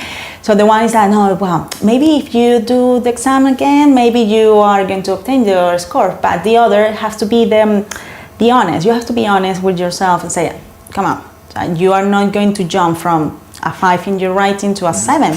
Yeah. It's not possible. Or your listening 5.5 to a 7, the score that is needed to. So you have to work on that.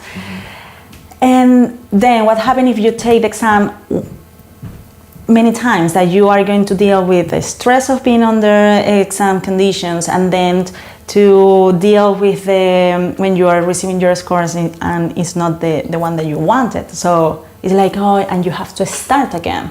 So I don't recommend it to do that, even when I did it. Yeah, I think a lot of people email us and say, like, can you help me? And we say, yeah, no problem, but you need to do all of this work, and you need to maybe join our course, which costs a certain amount of money. And they say, no, I don't want to do that. So, well, you don't really have a choice. You can either spend the money failing the test over and over again, and spend the time failing the test over and over again, or you can actually learn what to do and spend, like, you'd probably spend about $2,000 on failing the test, whereas our course, when you joined it, it was like $350 or something like that.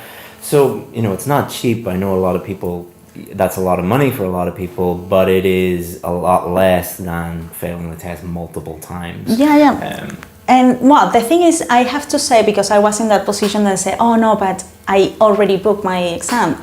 But maybe it's because, well, in my case, I had like a deadline. So I had an extra pressure. And I can understand when people say, oh no, it's because I have to book the exam in 8 weeks, to wait for the results in 8 weeks, and so I can apply or whatever, because I was in that position. So it's difficult. So if you are there, I recommend you to work hard on your preparation, because it's true that it's hard, but it's not a guarantee that you are going to get your score. And then I think a lot of people, they do the test maybe one time or twice without any preparation, and then they do what you did, which was, okay, I'll just go for a general course and see what the format is and see what's going on. But why does that not help? Because it's not personalized. And sometimes I think that because it wasn't, I did two courses, and the other was a little bit more VIP, but it wasn't, because they changed the professor every time, and I think that they make you feel better about what you were obtaining. Because I remember that I was in this academy, there was another one before I moved to England, and they say, oh yes, you're doing great, you're obtaining in a listening a 7, but I didn't feel that my English was improving for that time. It's true that I felt great for me, but for the result on paper, it's not the reality. Well, what we hear from a lot of our students is, oh, my old teacher told me I'm doing really well, and they gave me lots of positive encouragement and said everything was great, and then I went and did the test, and then I failed. What we do is the complete opposite. We don't try and be your friend. We just try and get you the results you need, and we say, this is wrong, fix this, you need to work on this. And people often hate us for doing that. But as I say, I want you to be my friend when you get the results, not during the course. We're friendly, we're helpful, but I think I've been in that position too when I was first teaching people. You want to be friendly with them, and you want them to like you. So telling them the truth is and that was one of the mistakes that I was saying, come on. And I remember my first feedback, for example, from us, from you guys, this sentence doesn't make sense, it's not related with the subject, and that's it, very cool. And I say, what? But maybe it's because you are not trying to, so you don't understand what I was trying to say. Say, no. Don't, so grammatically it's wrong, it's out of context, and I said, well, that's it. And it's worked for me because don't delete that part of your essay and work on that. And it's, you had a good mindset about that. Sometimes when we do that with students, they're like, oh, they get really frustrated and they see it as an attack on them personally, and that's why we say no. We're not attacking you as a person. We're just trying to make your English better, trying to make your writing better, trying to make your speaking, your listening, your reading, whatever it is, you know. And it's also true that it was through your feedback, because before that it's true that I was improving my writing skills, but I've never received a proper feedback. Yeah. It's true that some native person, they were reading and they can correct me certain things, but maybe the structure or sometimes I receive like, this sounds weird, but sounds weird for me, it wasn't enough because I didn't know what was the mistake. So that was another great advantage of receiving the feedback from you, because it was there when I realized that I have problem with my word order, and that was because of my Spanish grammar structures. I was doing in the other way around, and the preposition. What? Preposition. I was working with articles, but prepositions, and I had my list and things, and I was reading every time, but it's because I had my Spanish mind and things. So I was failing in every sentence, most of them, I think. Yeah. So I was working on that. I was just, word order, and my preposition, and read again. If you're not sure, change the sentence or use another word.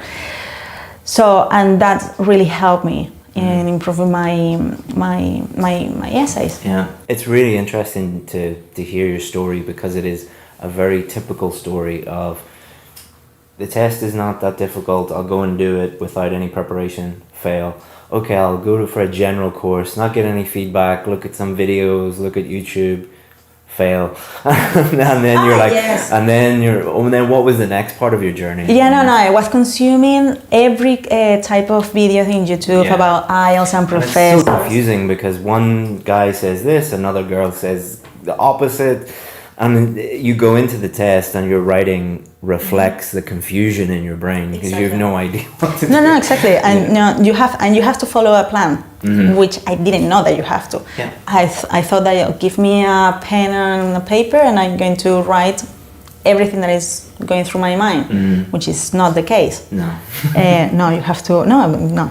And then I thought that, for example, because in my first attempt that I just finished one task, that if I finish in the other, because if I obtain a 5 with just writing one, maybe if I finish the second one, I will obtain a 7, because, I don't know, just because of percentages or something, but no, it's because I didn't know what was the way that they evaluate my essay. I wasn't aware of that, the 4 areas, until you learn, and the moment that you learn that, is when you say, okay, can I understand what I'm when I'm writing? Can I don't know, it's any mistakes, it's what is your vocabulary, how many words are you repeating, even if you're repeating yourself, your vocabulary, can the examiners understand when you are writing?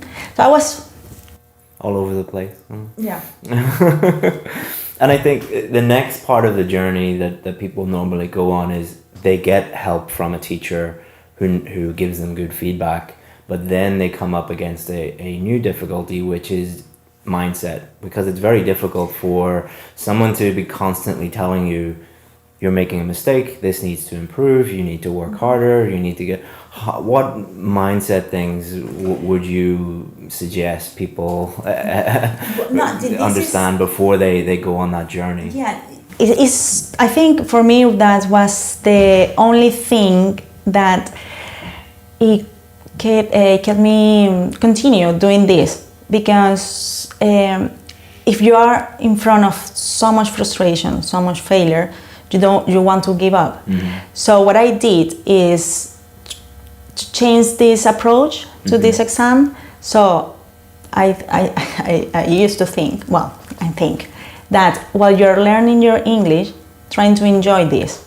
So everyone say, this is horrible. So for example, for me, writing an essay, it was my fear, because I didn't want to fail again.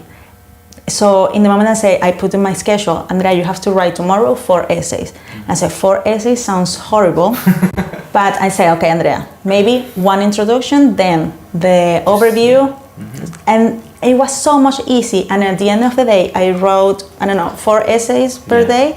Yeah, if you say to someone, you want to climb a mountain, and you look at the peak of the mountain, you'll never do it. But if you just say, I want to go 1 mile today and 1 mile the next day, you'll get up there. It's, yeah. And the other thing is, because I was so focused on my writing, but I didn't want to write in that moment. But what I did was, okay, Andrea, so try to find another way to learn the English and how you can apply this in your studies.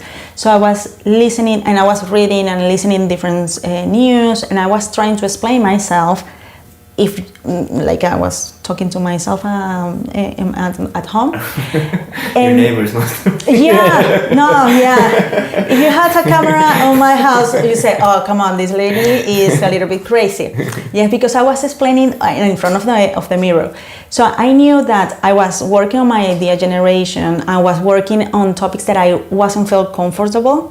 So in the moment that I read a question that, I don't know, it was religion, I think that because that was the other thing. Oh, I don't have idea, I don't know how to write. So I found that by doing this, in the moment that I would have to write, it was so much easier. So, and at the same time, I was, learning new words, I was working on my vocabulary, I felt more confident in front of someone to explain my point of view. Because that was the other thing. At the beginning, you feel so frustrated because you are not able to express your opinion. Yeah. So, and it'll help you here in Cambridge as well. You'll have a much richer life because you'll be able to meet new people and explain what you mean, and your work will be better and everything. Yeah, exactly. So I said, Andrea, this is helping you. Come on, and I know that you don't want to write, but I changed my mind and say, Andrea, you have to enjoy this. Otherwise... Yeah, we speak to a lot of people who say, I want to move to Canada, for example, and they're at a band 5.5, and we say, you should improve your vocabulary. I don't want to do that. It's like, why do you want to move to Canada? It's like, you want to move to Canada and not speak to anybody and not get a job and not do, this is not only going to help you with your IELTS preparation, but your life in general in your new country. So I think that's one of the goals, if you're lacking in motivation, is to not just think of it as a band score on the IELTS test, but improving your life in general, because your communication and skills and everything will improve. Yeah, of course. So, for example, I remember that one of my first moments here that I wasn't able. I was in a place with many people, and I couldn't understand, or I couldn't participate in that conversation because, or I couldn't understand what they were saying, or if I wanted to say something, I didn't have the word to express my opinion. So I said, Andrea, change this, and in the moment that you start to improve this, your vocabulary, your grammar, and you are writing, because okay, you're going to do this and you're going to write because you know that this is your difficult part, and at the same time you are learning how to be yourself in another language. Exactly. So the worst thing that could happen is that you learn another language. Exactly. The worst thing. Seriously. So let's talk a little bit about vocabulary. So we've talked a lot about the mistakes that you made and helping people avoid those.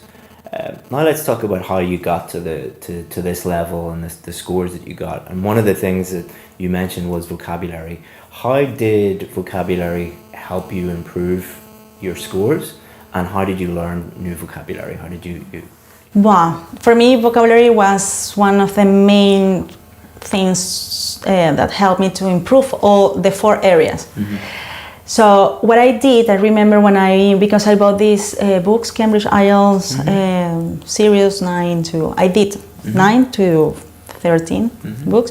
So when I was doing the reading part, after I did the mock, I went back and I was checking all the words that I didn't know in that moment. But because it's true that you can't, in that moment, you can't identify what is the meaning because of the context. But I always check if I didn't know. So for example, I don't know, I knew what they wanted to say, but I wanted to be sure. And then from there, I learned about the word, the different usage of the word. So for example, it was a noun, what is the adjective, what is the verb, and how to use it. So it's true that each passage after I finished, it took me 1 hour at least, an extra hour just reviewing that.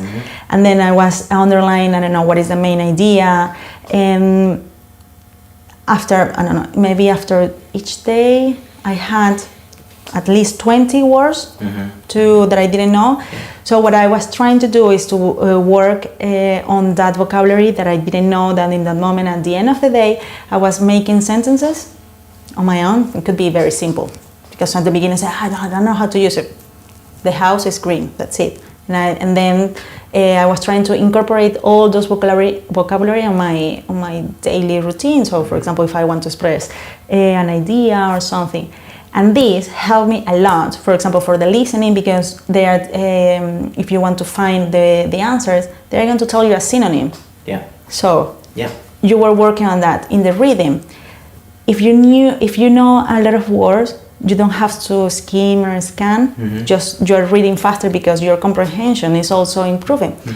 And for the writing, you're able to express your meaning, you're able to be more fluent. And the speaking, obviously. So I have to say that working on my vocabulary, it helped me a lot. It improves absolutely everything. And what you did is exactly what you should be doing. And a lot of people forget that you need to, if you're preparing for the test, you're going to be reading every day, you're going to be listening every day, so you're constantly going to be seeing new words. So do what you did, which is guess the meaning from context, then look the word up, and then use the words, review them regularly, you look at the different forms of the word, different synonyms, collocations, really learn them 100%, instead of what most people do is go online, try and find a list of band 9 words. There's no such thing, and it doesn't help you. You have to learn them, learn the words in context from real English, and review them and then use them. Exactly. Otherwise, you're going to make more mistakes. Because if you just learned a list of words, this doesn't make sense. And it improves reading, listening, speaking, writing, absolutely everything. So. Did you have a notebook like we suggest? Yes. No, I think, a huge notebook.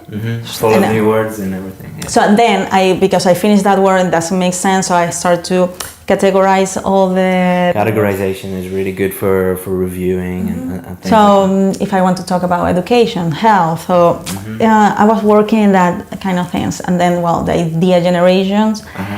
At the beginning it was hard because idea generation, how? So it's just reading. So the thing that I did was go to BBC News and go to health, education, science, technology.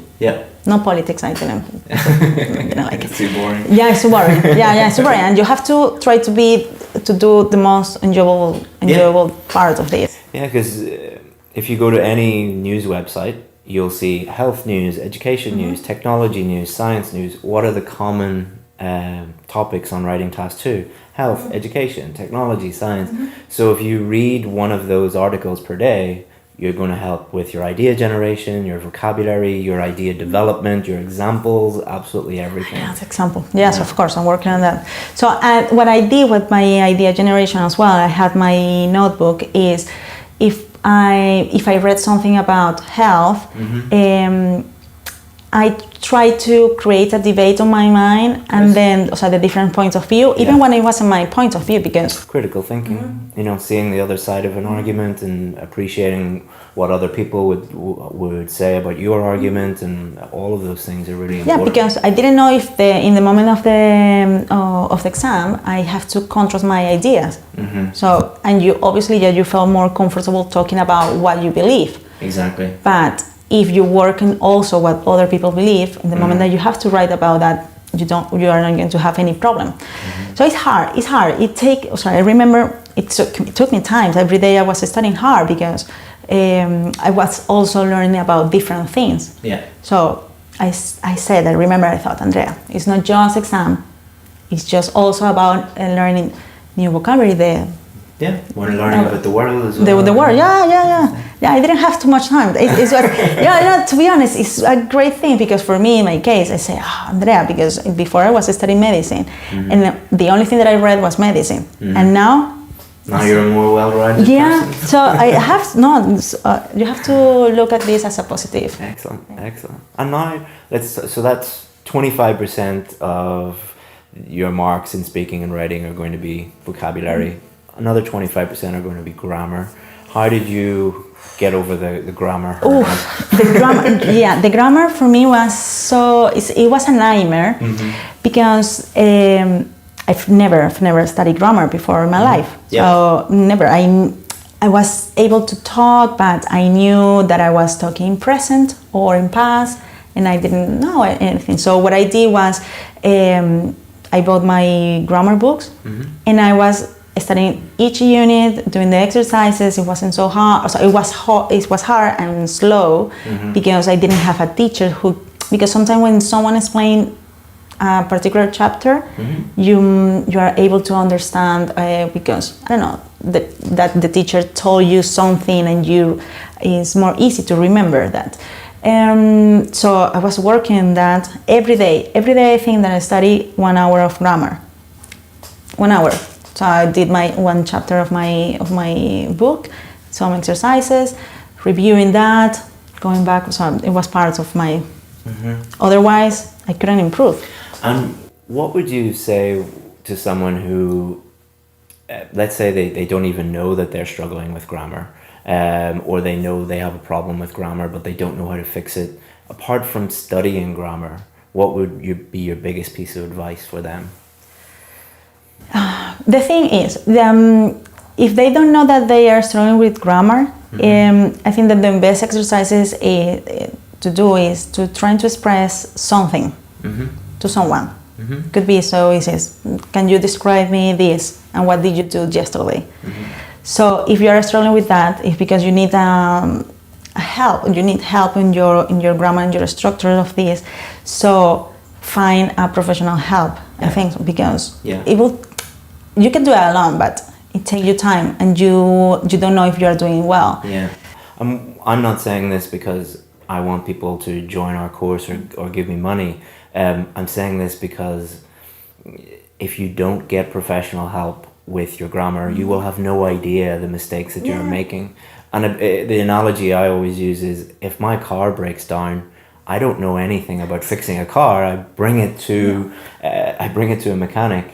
If my little boy was sick, I wouldn't go onto YouTube and look up, his symptoms on YouTube. I would bring him to a doctor because why do we hire experts? Because they know a lot more than us, and they're able to immediately identify the problems. And for most people doing the test that are like at about a 6 or so, it's not that all of their grammar is terrible. It's because 1 or 2 or 3 areas they make small mistakes, or they have fossilized errors. Like it was prepositions. For a lot of our other students, it is articles. For other students, it's punctuation. So a professional will be able to I can look at your writing and within 30 seconds say, you have a problem with this, this, and this. You need to work on that.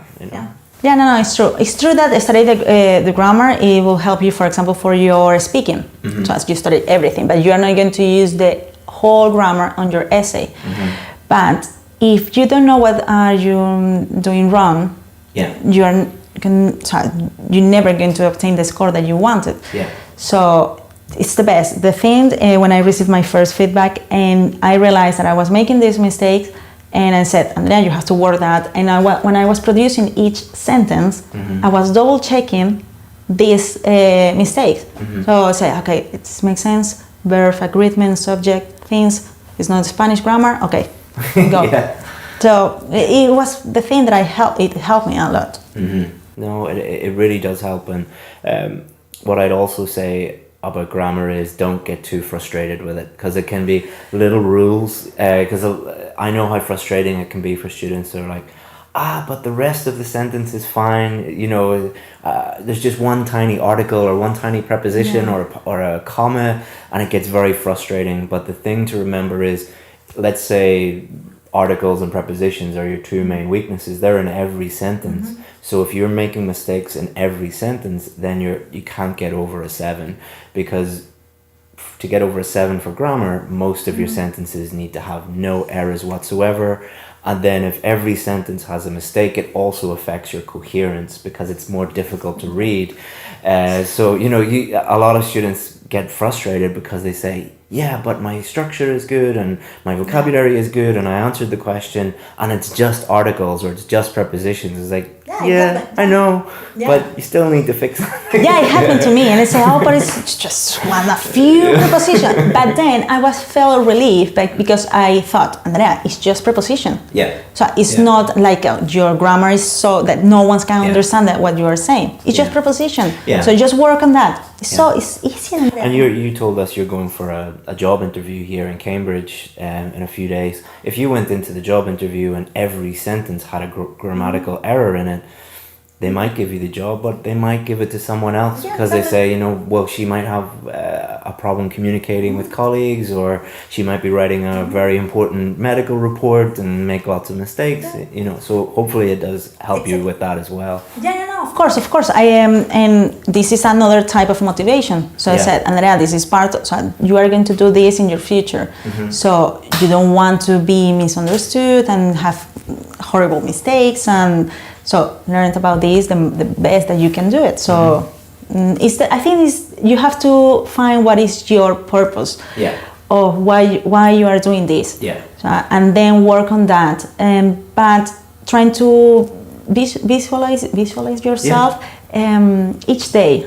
So I'm going to do this, because if you're not doing nothing each day, you're going to feel frustrated at the end of the week. And say, oh no, I haven't done anything. So I said, come on, but you have to work. One thing we do in our company is we do something called Plan Tomorrow Today, where we force everyone we don't force them, we ask them to, before they finish work, the last thing that they need to do is they need to plan what they're going to do the next day, put it in their calendar, and then they send it to me. It's just small things like that mean that you wake up the next day and you're like, okay, I have to do this essay, read this thing, work on my vocabulary, and then you'll do it, you know? But if you wake up and you're like, oh, I can't do this anymore, and then you watch TV, and then you're like, oh, I'll go for a walk, and then you're like, come back, and then you get to the end of the day and you don't do anything. Exactly. Yeah, it's something that I set my goals the night before. Yeah, exactly. So, and I was working. Even if you feel tired, do it. It takes 5 minutes and it makes a big deal. And I said, and I remember I said, okay, I'm going to start with the most difficult for me. It was writing. Yeah. I'm going to do it. Yeah, start with the most difficult. The most difficult, because start with that, I did the other way around. Yes, I'm going to do the listening. I'm going to read some news. I'm going to talk to myself. And then when I was the time to write, I said, oh, I'm so tired. Oh, I've been working so hard. Maybe tomorrow. So there's a book called Eat the Frog, I think it is, but it's like eat the frog means that you do the thing that you hate the first thing in the morning, when you have the most energy, the most motivation, because your motivation will go down throughout the rest of the day. So and when you first start, the thing that you are struggling with the most, focus on that, because once you turn those weaknesses into strengths, everything becomes much easier. Yeah, it's true. I remember I finished my essays and the first things in the morning, and I remember in between I have, so you are going to do some exercises, and that was like, okay, Andrea, if you finish all those essays and then you read and you practice this, you're going to do exercises, and then you can do whatever you want. So, and then you're going to review and work on your feedback, and working on your feedback was so much easier than producing an essay. Exactly. Yeah, I think that's something that even our other VIP students struggle with, where they'll do the course, they'll submit the writing, and we'll send them like 4 or 5 pages of feedback, and they'll say something like, so where am I going wrong? It's like, you have to look at we told you exactly what you're doing wrong, and then they say, well, what do I do now? And it's like, fix those things, work on those things. And that's where you see the biggest improvement. Just doing essay after essay after essay after essay is a complete waste of time. Yeah. If it's better to do one essay and take action on the feedback than it is to do 100 practice essays and don't do anything, because you just make the same mistakes over and over and over and over again. So, and I that's difficult for people to understand, because they hear things like practice makes perfect. Practice does not make perfect. No, in this case, even when I did that, I don't know how many pages I wrote practicing my essays, but I remember one successful story in the Facebook group from one guy that he obtained an amazing score in the writing part. And one thing that I remember was that he said that he only submitted 3 essays. Yep. A lot. There's no correlation between the number of essays that people submit and their success. Exactly. Normally the people that are most successful don't actually submit that many essays. So a lot of people don't join our course because they say, oh, you only correct 5 essays, you only correct 10 essays. And we explain this is on purpose because we want you to think about the feedback and take action on the feedback. And you can always buy more if you want to buy more. If you want to do 100, you can do 100. But we would recommend that you don't do 100. You only do 5 or 10 or 15, however many it takes. Because the story I always tell is, I had a friend who, he grew up on a farm. So his dad had an old car and said, just let him drive around. And he was driving from, he was like 8 or 9 years old.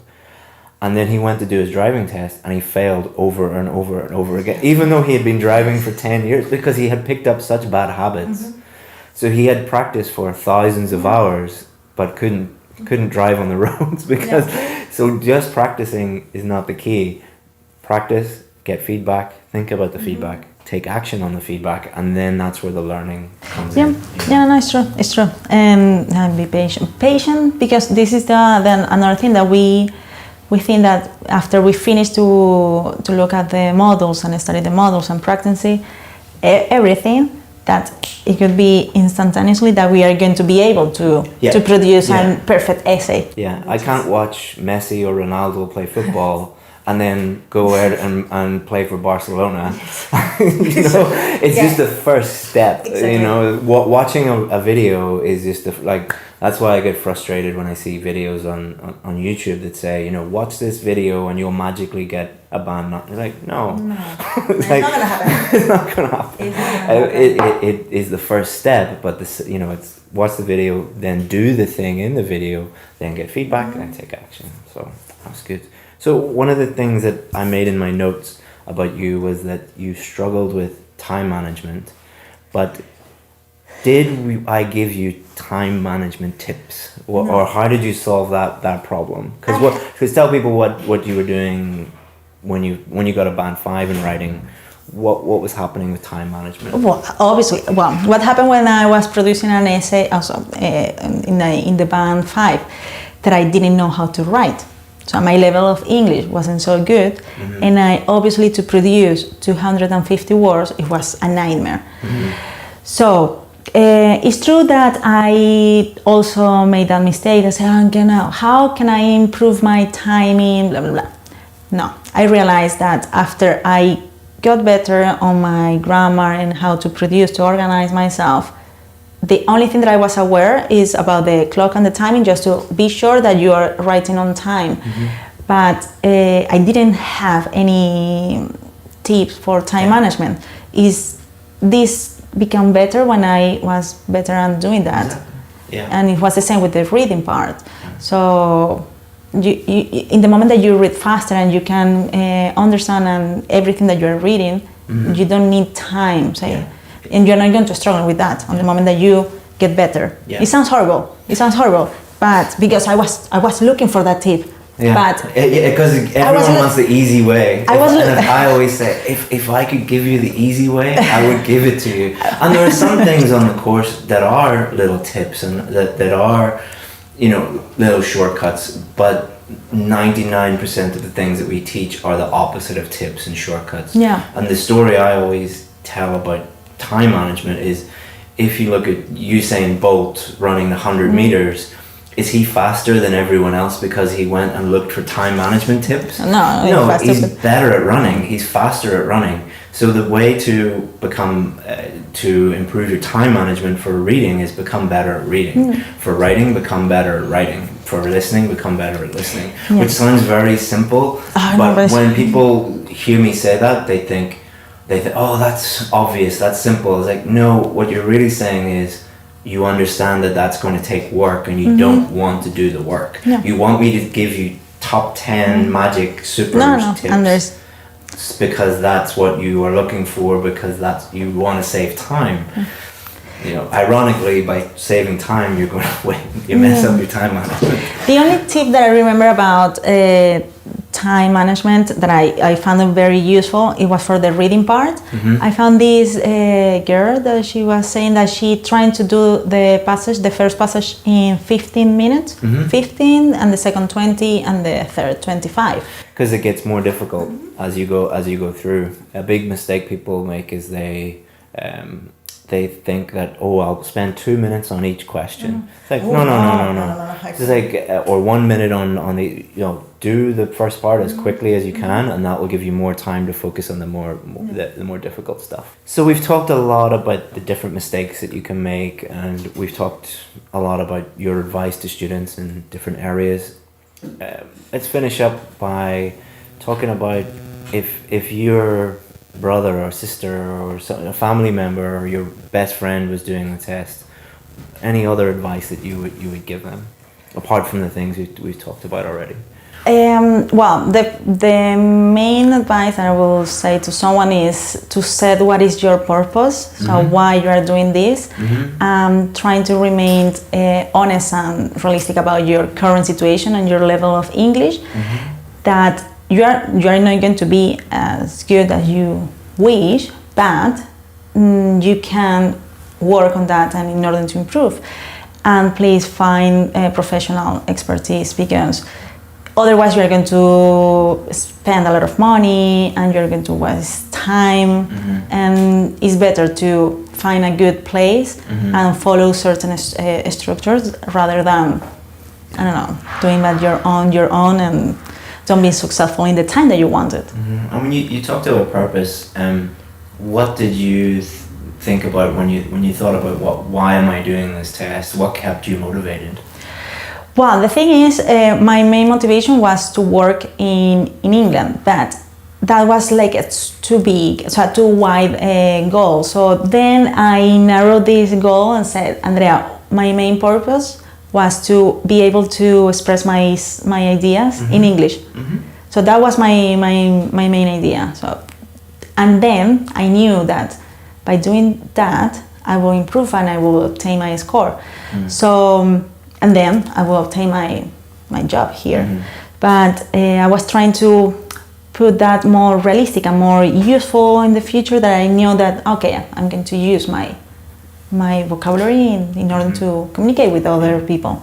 The students that I've worked with that have done the most work and made the most progress, normally they have two purposes, two main motivations.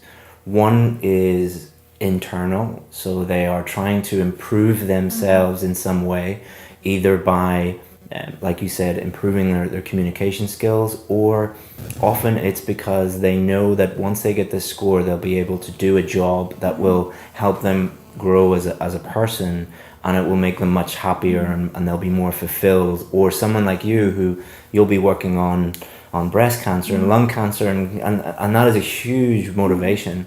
The other motivation, and I think this is the most powerful one, is they think of things bigger than themselves. So, for example, for me, the reason why I'm very motivated is because I think of my wife and my son, and that keeps me going, and I work very hard. Often I will hear people talking about that they want to do it for their family or for other people, or like you, they want to go and do a job, a nurse or a doctor or an engineer, that will help a huge number of people. So whenever you feel a little bit down or demotivated, try and think of something bigger than yourself, and because it is difficult, everything is difficult, but like anything, the more difficult it is, the bigger the achievement. And the way that you are going to feel in the moment that you obtain your score is unbelievable. Yeah. That moment, guys, is priceless. Yeah. Fridays are always the best day for us, because we look in the Facebook group and we see, I got this score, I got this score, I got this score, and that's really motivating for us. And you talked also about being honest with yourself. That is so important. Is a lot of people, the people that are most, I'm not being very fluent here or very coherent. The people who are easiest to lie to are ourselves. So a lot of people will say things like, I don't have time. It's like, you have 24 hours in a day, you chose to do something else. Or they'll say, this is just too difficult. Or they'll say things like, it's not my fault, it's the teacher's fault, or it is the test's fault, or it is whoever's fault. It's like, you need to take responsibility for your own development and your own performance. And if you have that very humble attitude, then you're going to do very well. And we have that attitude in our team as well. We always look for people on our team who are very humble, because we don't want people running around blaming everybody else and never wanting to get better. We want to work with people, and we want to work with students who just are always, how can I get better? And it's my responsibility. So that, I think, purpose and humility and being honest with yourself are really, really important. So that's great. That's great advice. If people just did those two things, they would be able to work very hard over a long period of time, and they would constantly improve, because they are always thinking, how can I get better? So that's great advice. So before we finish, any last minute things that you would tell people? Well, the most important thing is that you have to believe in yourself, and you have to work on whatever you want. You need to work, because you are going to be able to achieve your score. The thing is, work every day a little bit, and then at the end of the month, at the end of that week, you will be better than in the beginning. So do that, and you are going to obtain your score. Thank you so much, Andrea. It was really, really helpful for the people watching. And the reason why we do these is there's a lot of confusing and conflicting information out there, and people don't know where to turn or who to believe. So someone like you, who has gone from really struggling and doing the test over and over to getting a band 8 overall, moving from a band 5 to a band 7 in writing, is unbelievable. So thank you so much.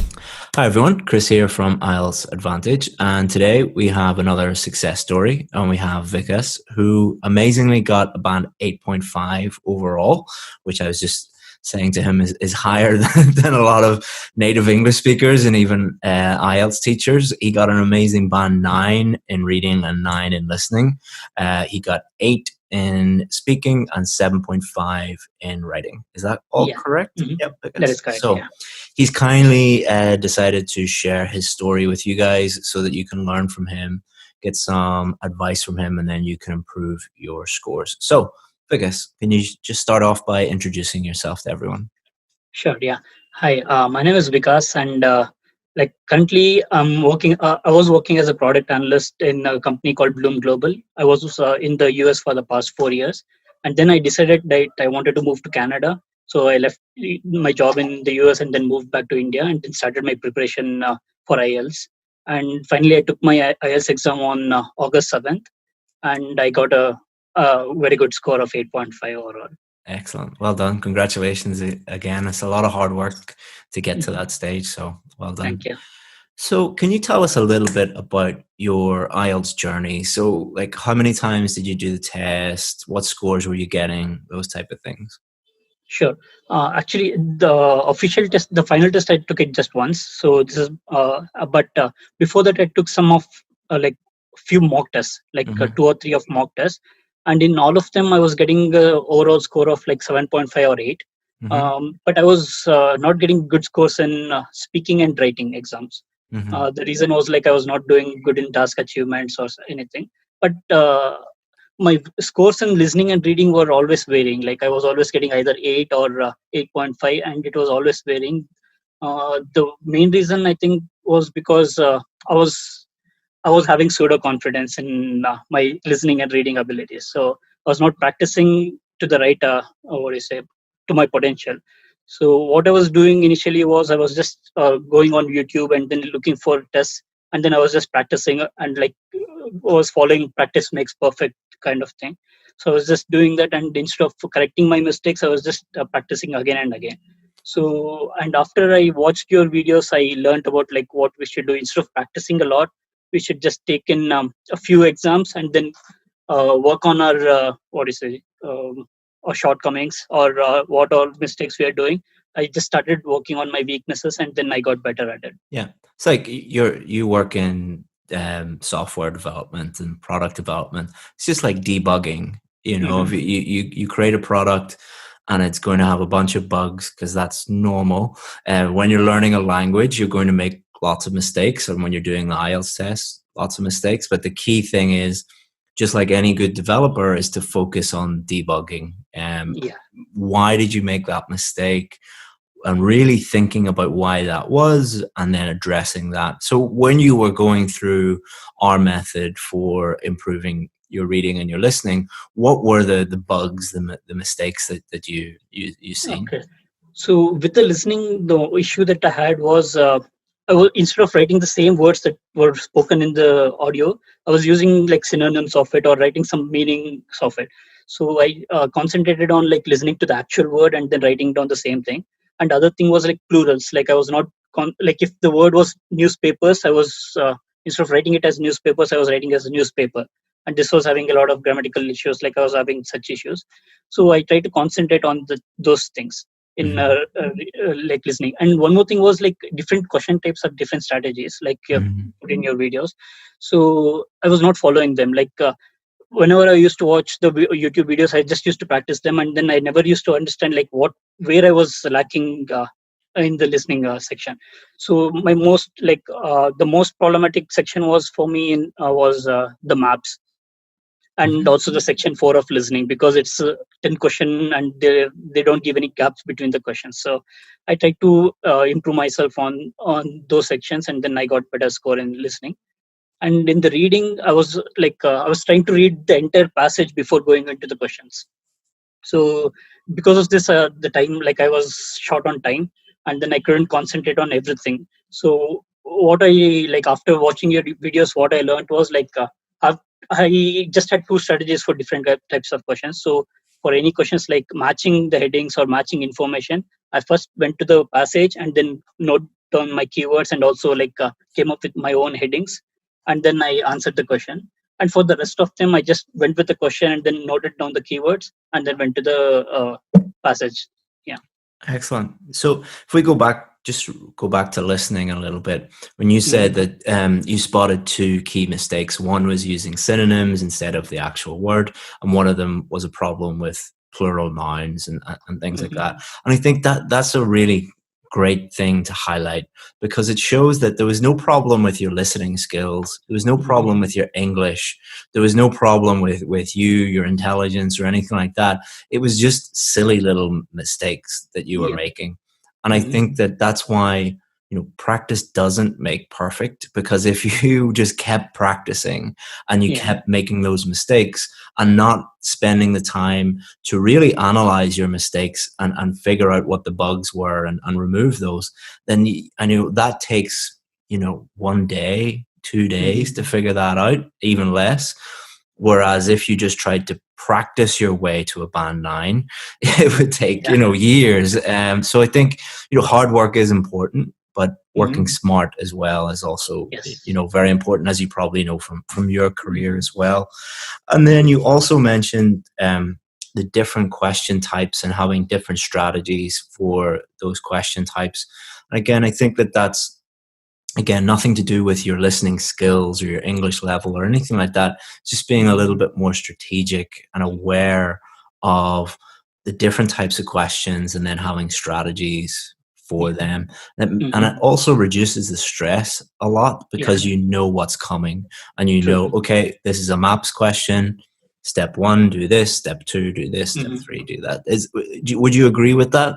Yes, I do. Like, that's the same thing that I did as well. Like, after practicing all your strategies, like, it became really easy for me during the exam. Like, I knew what is going to come next, and then I was able to be prepared better and then answer it properly, and then concentrate on the right answer. Like, while I'm listening to the audio.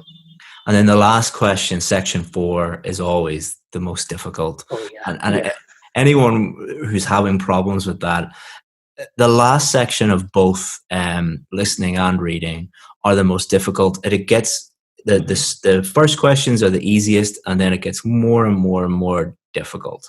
And that's really the last part, is to separate out the band 9s and 8.5s and 8s and 8s and 7.5 and 7. So if you're struggling with the last part, it's probably because you're not at that level that you need to be, and you need to focus on your listening skills, your grammar, your vocabulary, things like that. Yes. So even I had the same issue. Like, I was always having trouble concentrating on the last part. Like, when it came to the last one, like, I was like, oh yeah, this is the end of the exam. So I was becoming more relaxed. So what I kept in my mind is, like, till the speaker tells this is the end of the speaking test, or the listening test, I was not going to stop concentrating. So that helped me a lot in the last part. Yeah, it's you think of your brain as a muscle, and if you were, let's say you are very unfit, like at the moment I can only run, I'm going for a run after this, and I can only run like 5k at the minute. So think of that as like focusing on your listening for 5 minutes. Well, how does a runner get from 5k to 6k? Well, they push themselves out of their comfort zone and do a little bit more, and then you're 7k, then 8k, then 9k, then 10k. So exactly the same principle with listening. Try and focus completely for 1 minute, and then 2, and then 3, and build it up, because it is just like your brain isn't a muscle. I know, I'm aware of that. I'm not that stupid. But it does feel like that sometimes when you're trying to, even things like meditation can help as well. You know, or reading can help as well. Just doing things that, like, one thing that's quite surprising when you do this with other, I've did this with a lot of students, is say, just read in English for 1 minute and don't think about anything else. Just read. And a lot of people can't do it. And in the same way that a lot of people can't run 5k or 10k, it's not because they're bad people or there's anything wrong with them. They just have never done it before. And you need to keep pushing yourself out of your comfort zone. Would you agree with that? Yeah, like you said, like the reading part, right? So I did not it did not come out of the blue. Like, I did not become an expert in reading or listening just overnight. So I was like reading novels since I was in my 10th standard. And then it has become a habit for me. So I keep reading books, and then I note down the words and then learn new words through it.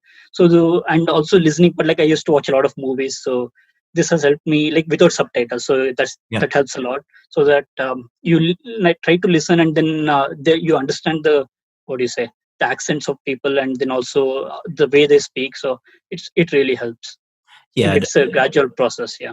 You know, like people watching this video might think, oh, Vic has got a band 9 and I'm currently at a band 6, so I'll just follow what Vic has told me and I'll get a band 9. The stuff in this video is going to help you improve, but a lot of the hard work Vic has did years ago by reading regularly in English, listening to English regularly. And most people watching this don't need a band 9. They need a band 7 or maybe a band 8 for listening. And you need to put the hard work in now. And it doesn't need to be hard work if you make it a habit. So get in the habit of, you know, even reading the news or a comic book or a newspaper article or a novel, whatever you're interested in, read that for 5 minutes, 10 minutes each day, or listen to a podcast for 5 minutes, 10 minutes each day about something you love or you're interested in. Because if you don't do that, if you just listen to boring IELTS stuff, then you're never going to do it regularly because you'll hate it. Do you listen to podcasts and read stuff that you're interested in just for pleasure?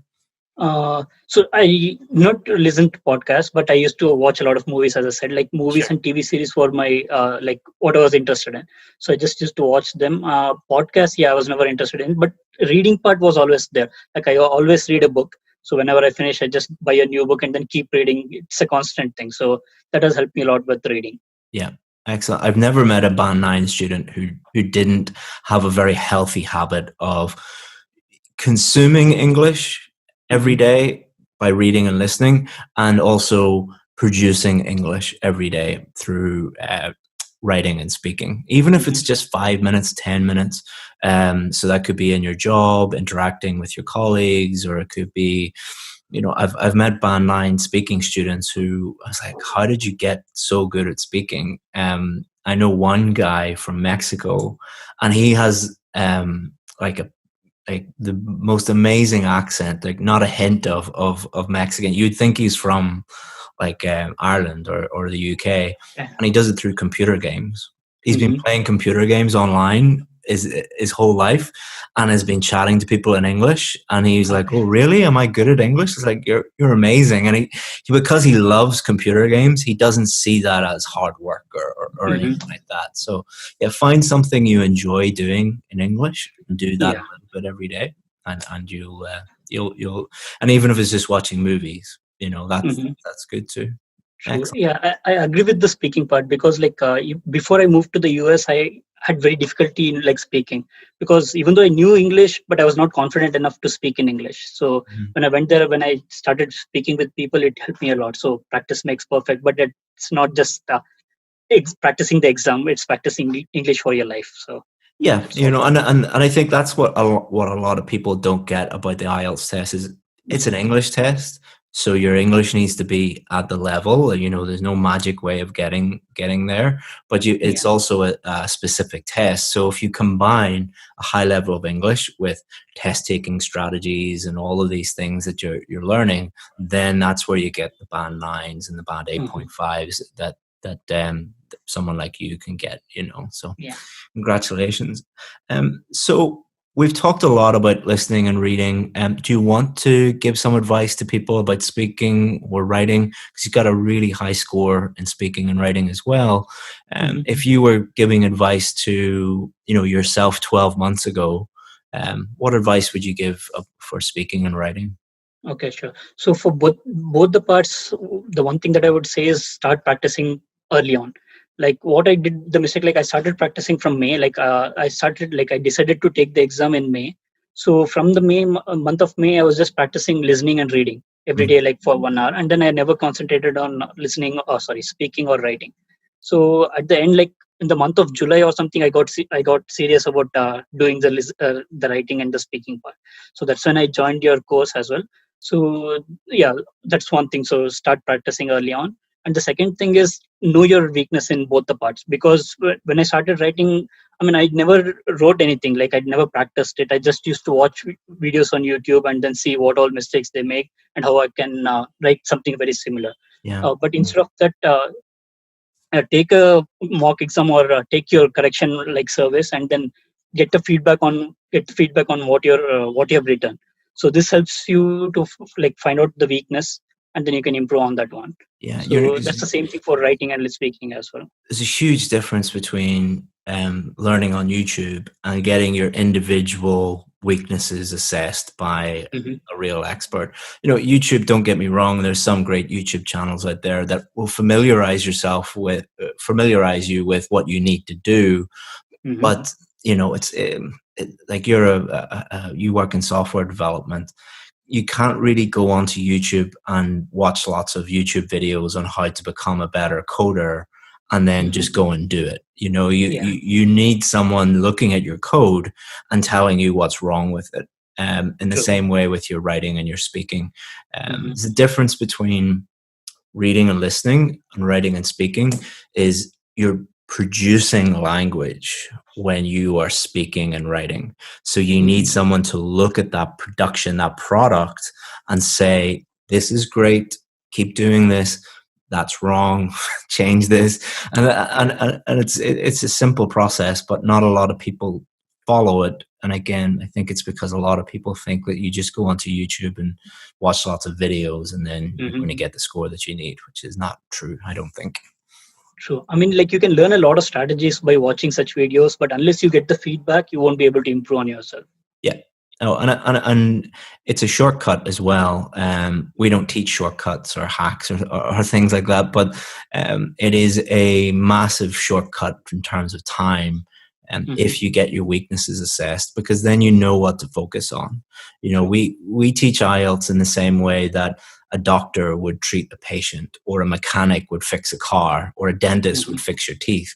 Okay, what's the problem? What's the root cause of the problem, and identify that and fix that. And that is the most efficient way. It's not easy, but it's very efficient. You know? Yeah, that's the one thing that I liked about your course. Like, the main point that you say is clarity is king, right? So like, whenever I was watching YouTube videos, they give a lot of strategies, but they never tell us like the purpose for which I'm writing, or the purpose for which I'm speaking during the exam. So that is one thing that I learned from your course, and then that made it it made it really easy. Yeah, for anyone watching, I'll share that with you from the course. What is the purpose of writing? What is the purpose of speaking? It is not to show off how amazing your vocabulary is, how many grammar tenses and structures you know, how many words you've memorized. It is to clearly communicate with someone. Why do you send a text message? Why do you send an email? Why do you write a book? It is to take the things in your head and clearly communicate them. So if you could forget about 95% of all the strategies and tips and tricks and just focus on that. Just focus on clear communication. And it won't only help you in the IELTS test, it'll help you in your jobs as well. Like I run a company with, you know, nearly 40 people working for me now. And once 40 people all start talking together, if one of them has poor communication skills, then it's really bad. So you know what, we preach that to our team as well. You know, just be super clear and simple with communication. And that's much better than, you know, memorizing a bunch of nonsense and putting it on the paper. I mean, that would be one of the, like, one advice that I would give to anyone. Like, if you're learning for IELTS, don't learn for the exam. Like, don't prepare for the exam. Prepare for, like, learning English for your life, like for the betterment of your life. Exactly. Same with like the vocabulary improvement plan that we put together. A lot of people look at that and they're like, oh, this is going to take a long time. It's like, but if you want to move to Canada or Australia or UK, you're going to need a wide-ranging vocabulary because you want to live there. You know, you don't want to move there and just sit in your bedroom and be like, oh, I don't want, you know, you want to go and you and your family can have a much richer life. And being able to clearly communicate and understand people, what's going on, that really, really helps. And I think that's also a really good point for motivation, because a lot of people are like, oh, I don't want to do this IELTS nonsense. You know, it's boring. It's tough. Don't think about that. Think about how much better your life is going to be for you and your family, and how, you know, if you're materialistic, how much more money you're going to earn. Well, you know, all those different things, and that really helps you with motivation. You know, so. Yeah, I mean, that was the main difference for me. Like, I was preparing for my TOEFL like 4 years back, and I was like, I went to US to study, so I was preparing for my TOEFL, and then I just prepared for the exam. So it was not that good. Like, I did not do good at my speaking section or the writing section. But while preparing for IELTS, I prepared in order to get better at my English. So it helped me a lot. Yeah, no, it not only helps with motivation, helps your score, but just makes everything much easier if you think one step ahead and improving your general English. And your boss and your team leaders and the people working under you and with you, they will thank you for it as well, because you'll be a much better colleague to work with if you can clearly communicate. So thank you so much, Vikas. I really appreciate you helping everybody. You gave some great advice. And I wish you the best of luck in the future. if you need any help in the future, myself and my team are more than happy to help you in any way we can. So stay in touch if you need anything, Vikas. Yeah, thank you very much, Chris. Hi everyone, Chris here from IELTSadvantage.com with another success story. So we have Navjot, and she's going to share her success with you guys so that you can learn from her. So Navjot, can you introduce yourself to everyone, please? My name is Navjot Kaur, and I am working as a lecturer in mathematics since 2012. And I wanted to migrate to Canada on a permanent resident basis, so I needed CLB 9, which is listening 8 and rest of 3-7.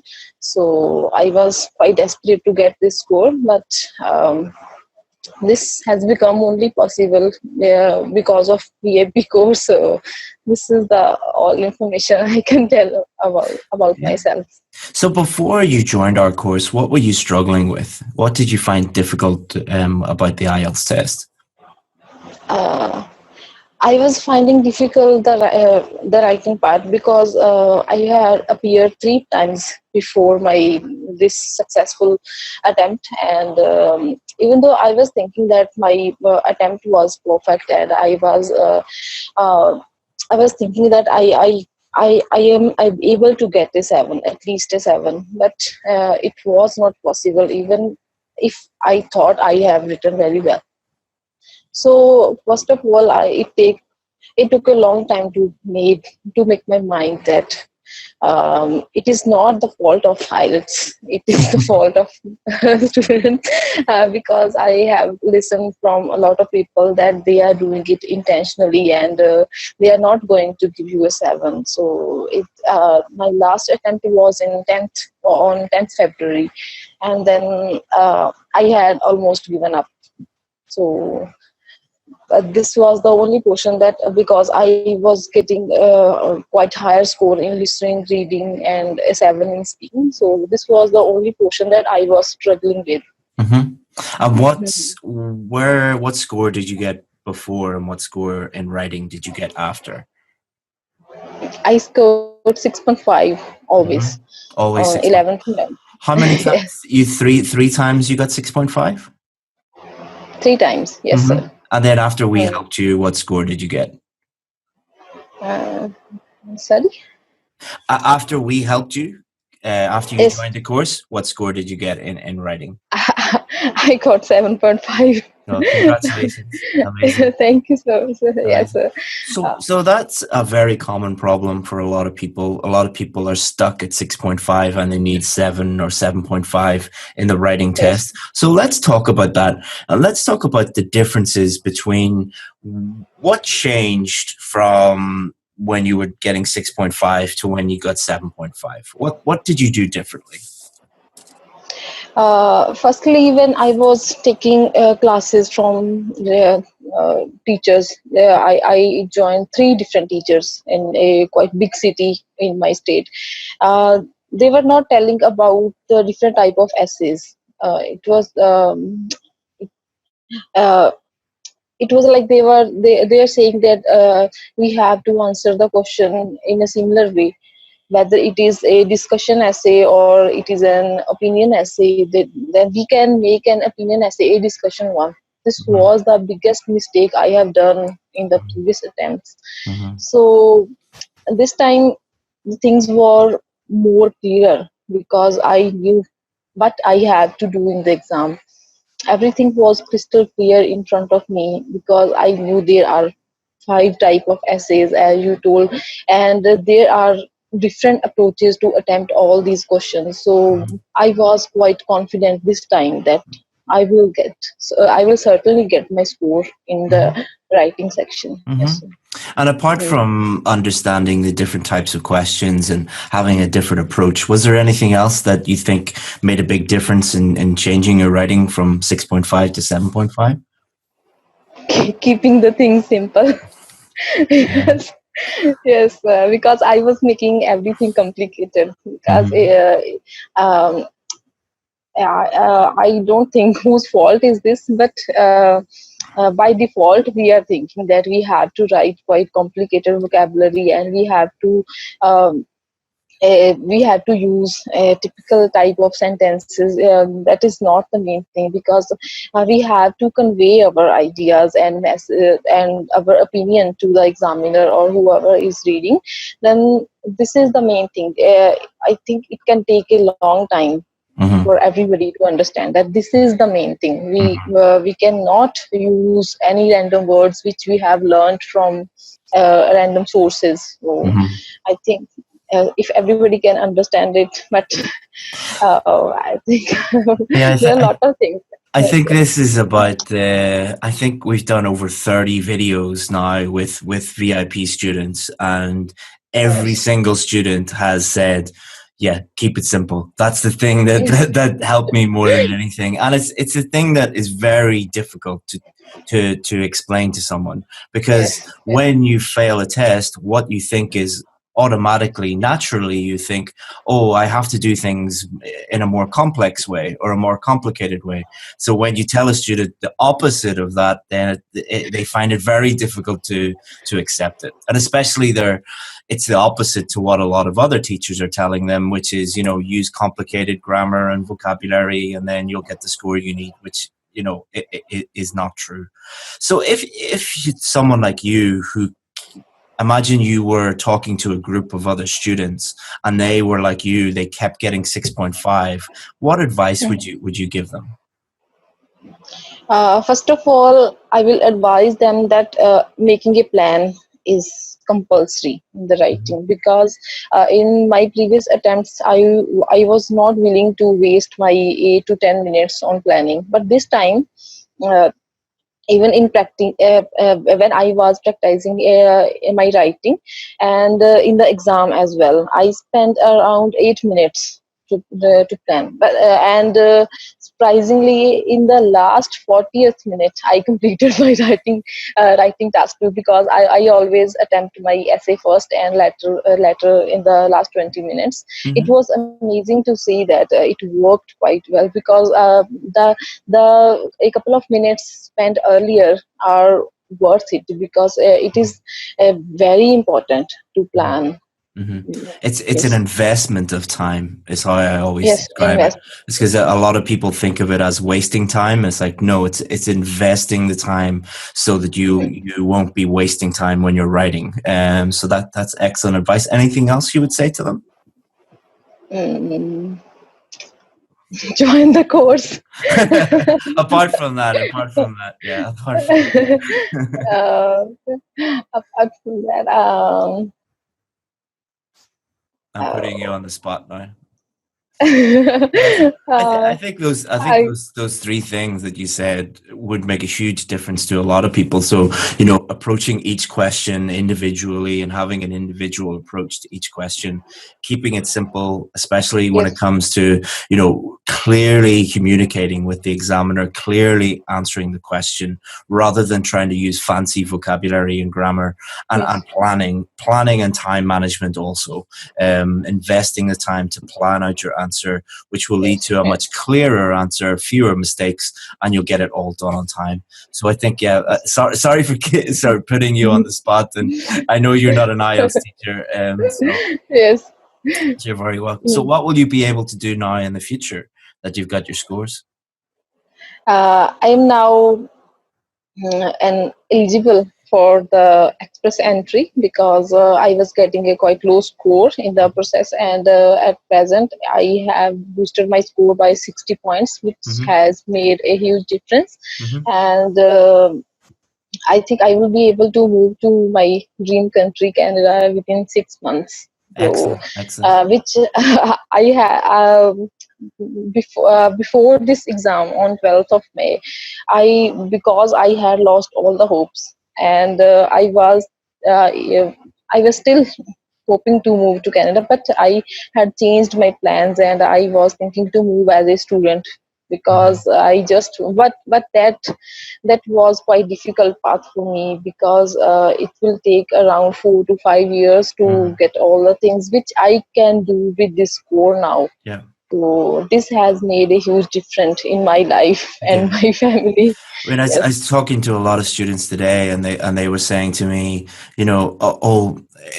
I don't have enough time to do what you want me to do, or I don't have enough money to do what I want you to do. And I was explaining it to them that if you think about it, you're investing this time, you're investing this money, but it's going to save you so much time and save you so much hassle in the future.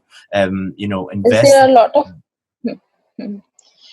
there are a lot of people who are trying again and again by thinking that luck will get to them soon and they will get a 7 suddenly. But I know this will not work because I had tried 3 different approaches in my writing in my previous 3 attempts, and I was not able to get 7. Then I thought there is something wrong with my writing. So I need an expert advice. So I said it's not the fault of IELTS. It's the fault of our logic. Yes. I think a lot of people who are failing over and over again. I was speaking to one guy yesterday and we were talking about whether he could join the course. And on the call, he was saying he was blaming IELTS. He was blaming the examiners. He was blaming everybody. And I said, listen, you're not welcome on our course. And he said, why? I said, because you won't accept that it's your fault. It's your fault that you're getting those scores, and blaming everybody else is only going to lead to further failure.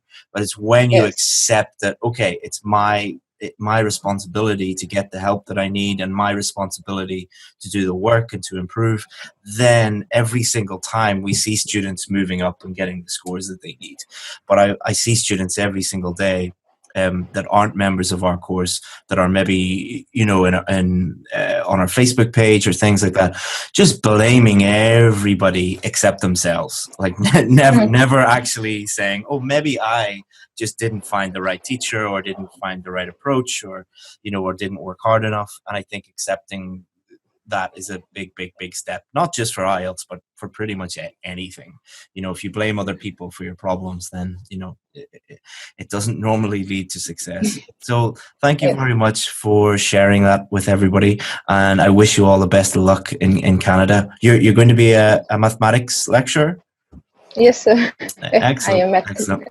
Yeah. Excellent. All right. So thank you very much. And I'll see you again soon. Bye-bye. Hi, everyone. Chris here from IELTS Advantage with another success story. So today we have Ashok from our VIP course. Ashok, can you introduce yourself to everyone? My name is Ashok Dabhi. I'm a dental surgeon and I'm from India. Great. And can you tell everyone a little bit about your experience with IELTS? How many times did you do the test? What scores did you get? What did you struggle with? Things like that. Krish, it was basically a long journey. It took around 1.5 years to reach this score. You don't believe my first score was 5.5 band, but I just wanted to achieve my score at any cost because I wanted to move to Canada. So that is why I worked hard. And right now my score is 8 in listening, 8 in reading, 7 in speaking, and 7 in writing. So from 5.5 overall to 7.5 overall. Yes. That's amazing. That is a huge jump. Even in a year and a half, that requires a huge amount of work and effort. So, you know, congratulations on that. And so can you share your journey with people a little bit? Like, to go from 5.5 to 7.5 in a year and a half is a massive achievement. So how did you do it? Share that with people. Initially, Krish, I didn't know anything about IELTS, about this. What's test? I thought my friends told me that it's just English test. So every time I read English, that's enough. And I also read initially I also read some sample essays, but I never practiced. Means I never wrote essays, or I never practiced a lot. So initially I also took up some local training course from India, but it didn't work. After that I got 6.5. So one of my friend, he is also a dentist, and he is also a member of Pell Academy. Do you know Manthan Solanki? He is also my friend. So we both decided to enroll your course. So after that, you don't believe, I got 3 times 7 and 7.5 bands in writing. So the writing was the big hurdle for me initially, because I didn't know anything about writing. I didn't know the different parts of the different types of the essays. So it was the basic, it was the main hurdle for me. So after that, what I did, I strongly followed your advice. 2 main ideas, then explanation, then example. Initially what I did before enrolling your course, before taking your course, I mostly started writing whenever I got my question. So I started writing immediately without planning my essay. But when you told me that I had to plan essays before I write, before starting writing. So after that, I gave at least 5 minutes for writing, planning essays, and then after I start writing my essays. Secondly, you always told that read newspapers. So I I also prefer to read newspapers. So what happened, after reading newspapers, it became very easy for me to write down the examples. So I didn't have to think about the examples at the time of writing. Apart from this, it also benefited me in speaking portion, because in type 3, in part 3 speaking part, it's quite a typical questions. The examiner asked some typical questions, so it became very easy for me to answer all these part 3 questions. So that is why I mostly concentrated on reading newspapers. So I downloaded the Guardian, the Hindu. So at least I gave 1.5 hour to read newspapers every day, and every day. Wow. And you don't believe, Krish, I wrote more than 300 essays. That's a lot.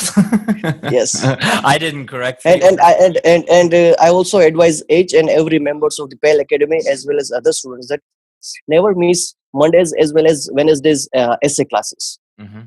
I cancel my appointments for Wednesday, and I strongly read different students' essays. So it helped me to get all these ideas of different students. So at the time of exam, I didn't have to worry about the ideas. I didn't have to worry about the examples. I didn't have to worry about the explanations. So all these things, they're just stuck in my head.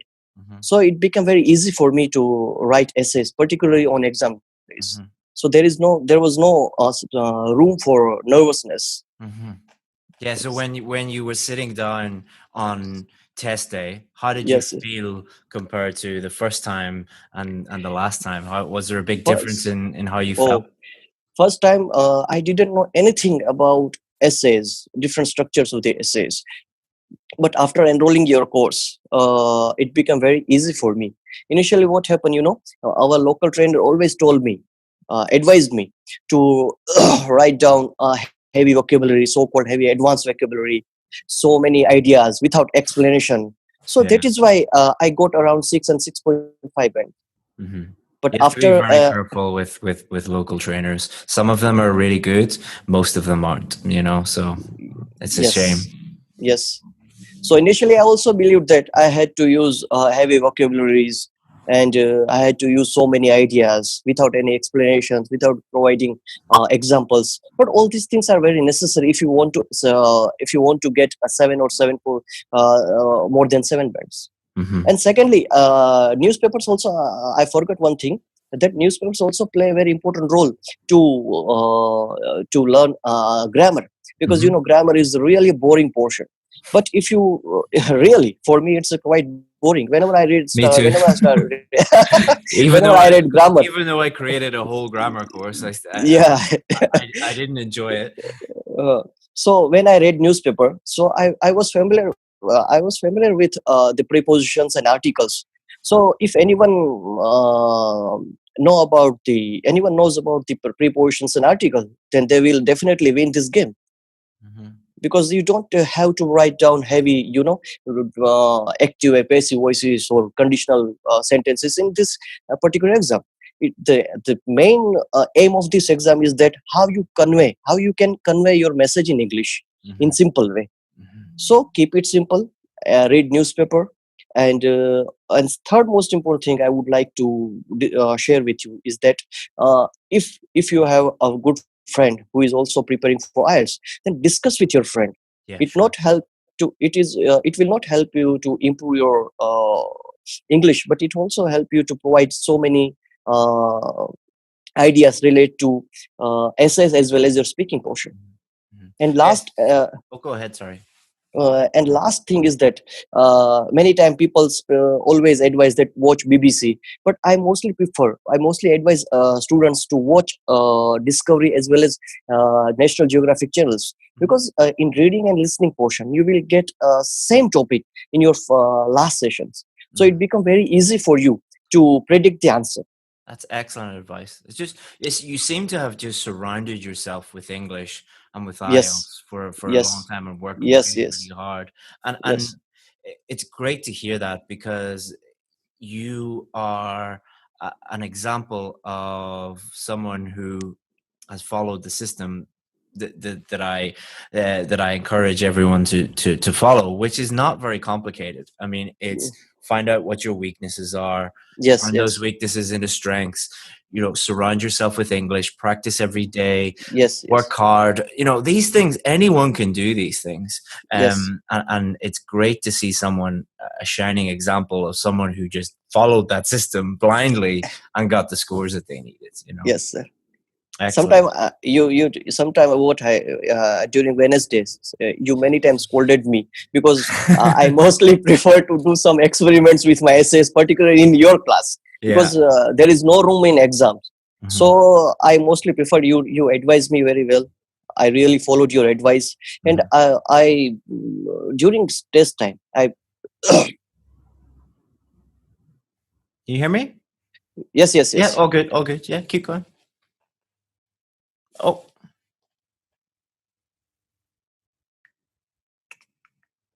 So, looks like Ashok has hit the wrong button and ended our success story a little bit early, but that's all right.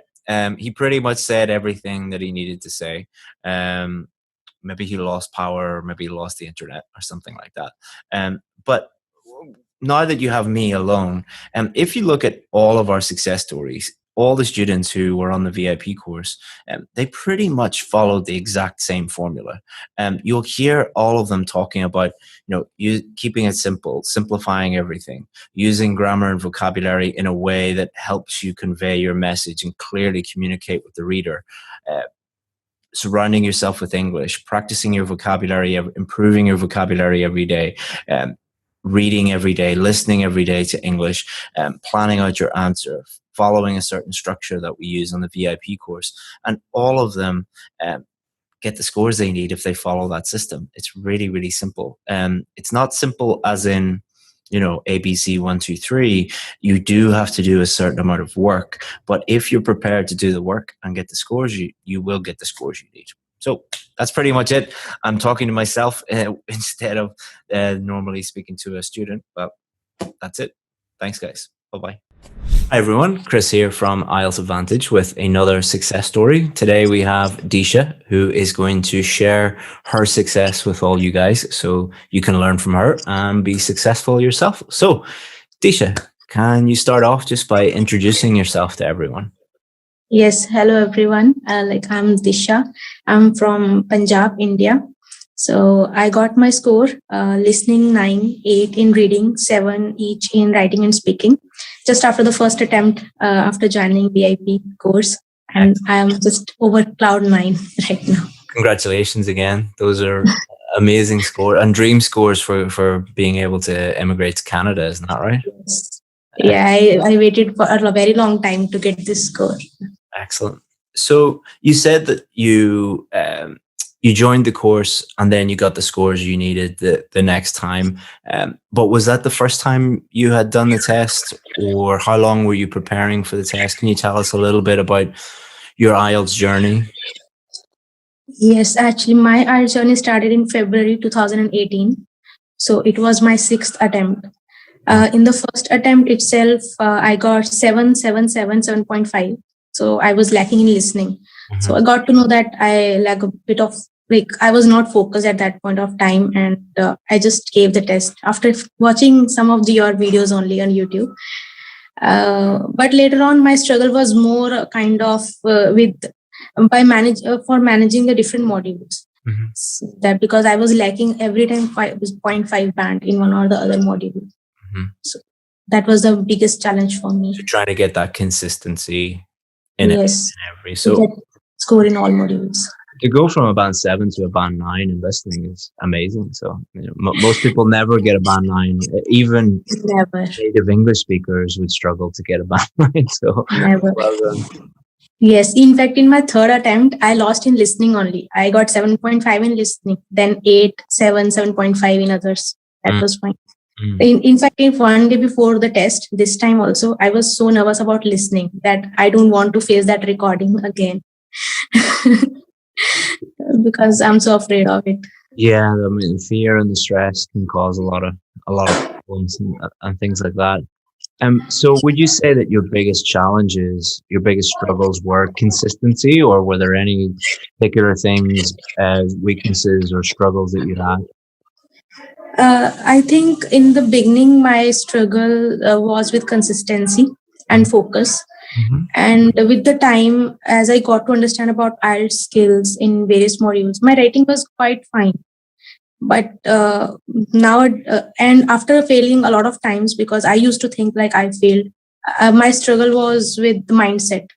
Okay. So when I purchased this VIP course and I first gone through all the videos of mindset, and even every time I was a little bit demotivated, I saw your videos, mindset course, and I just buckle up again.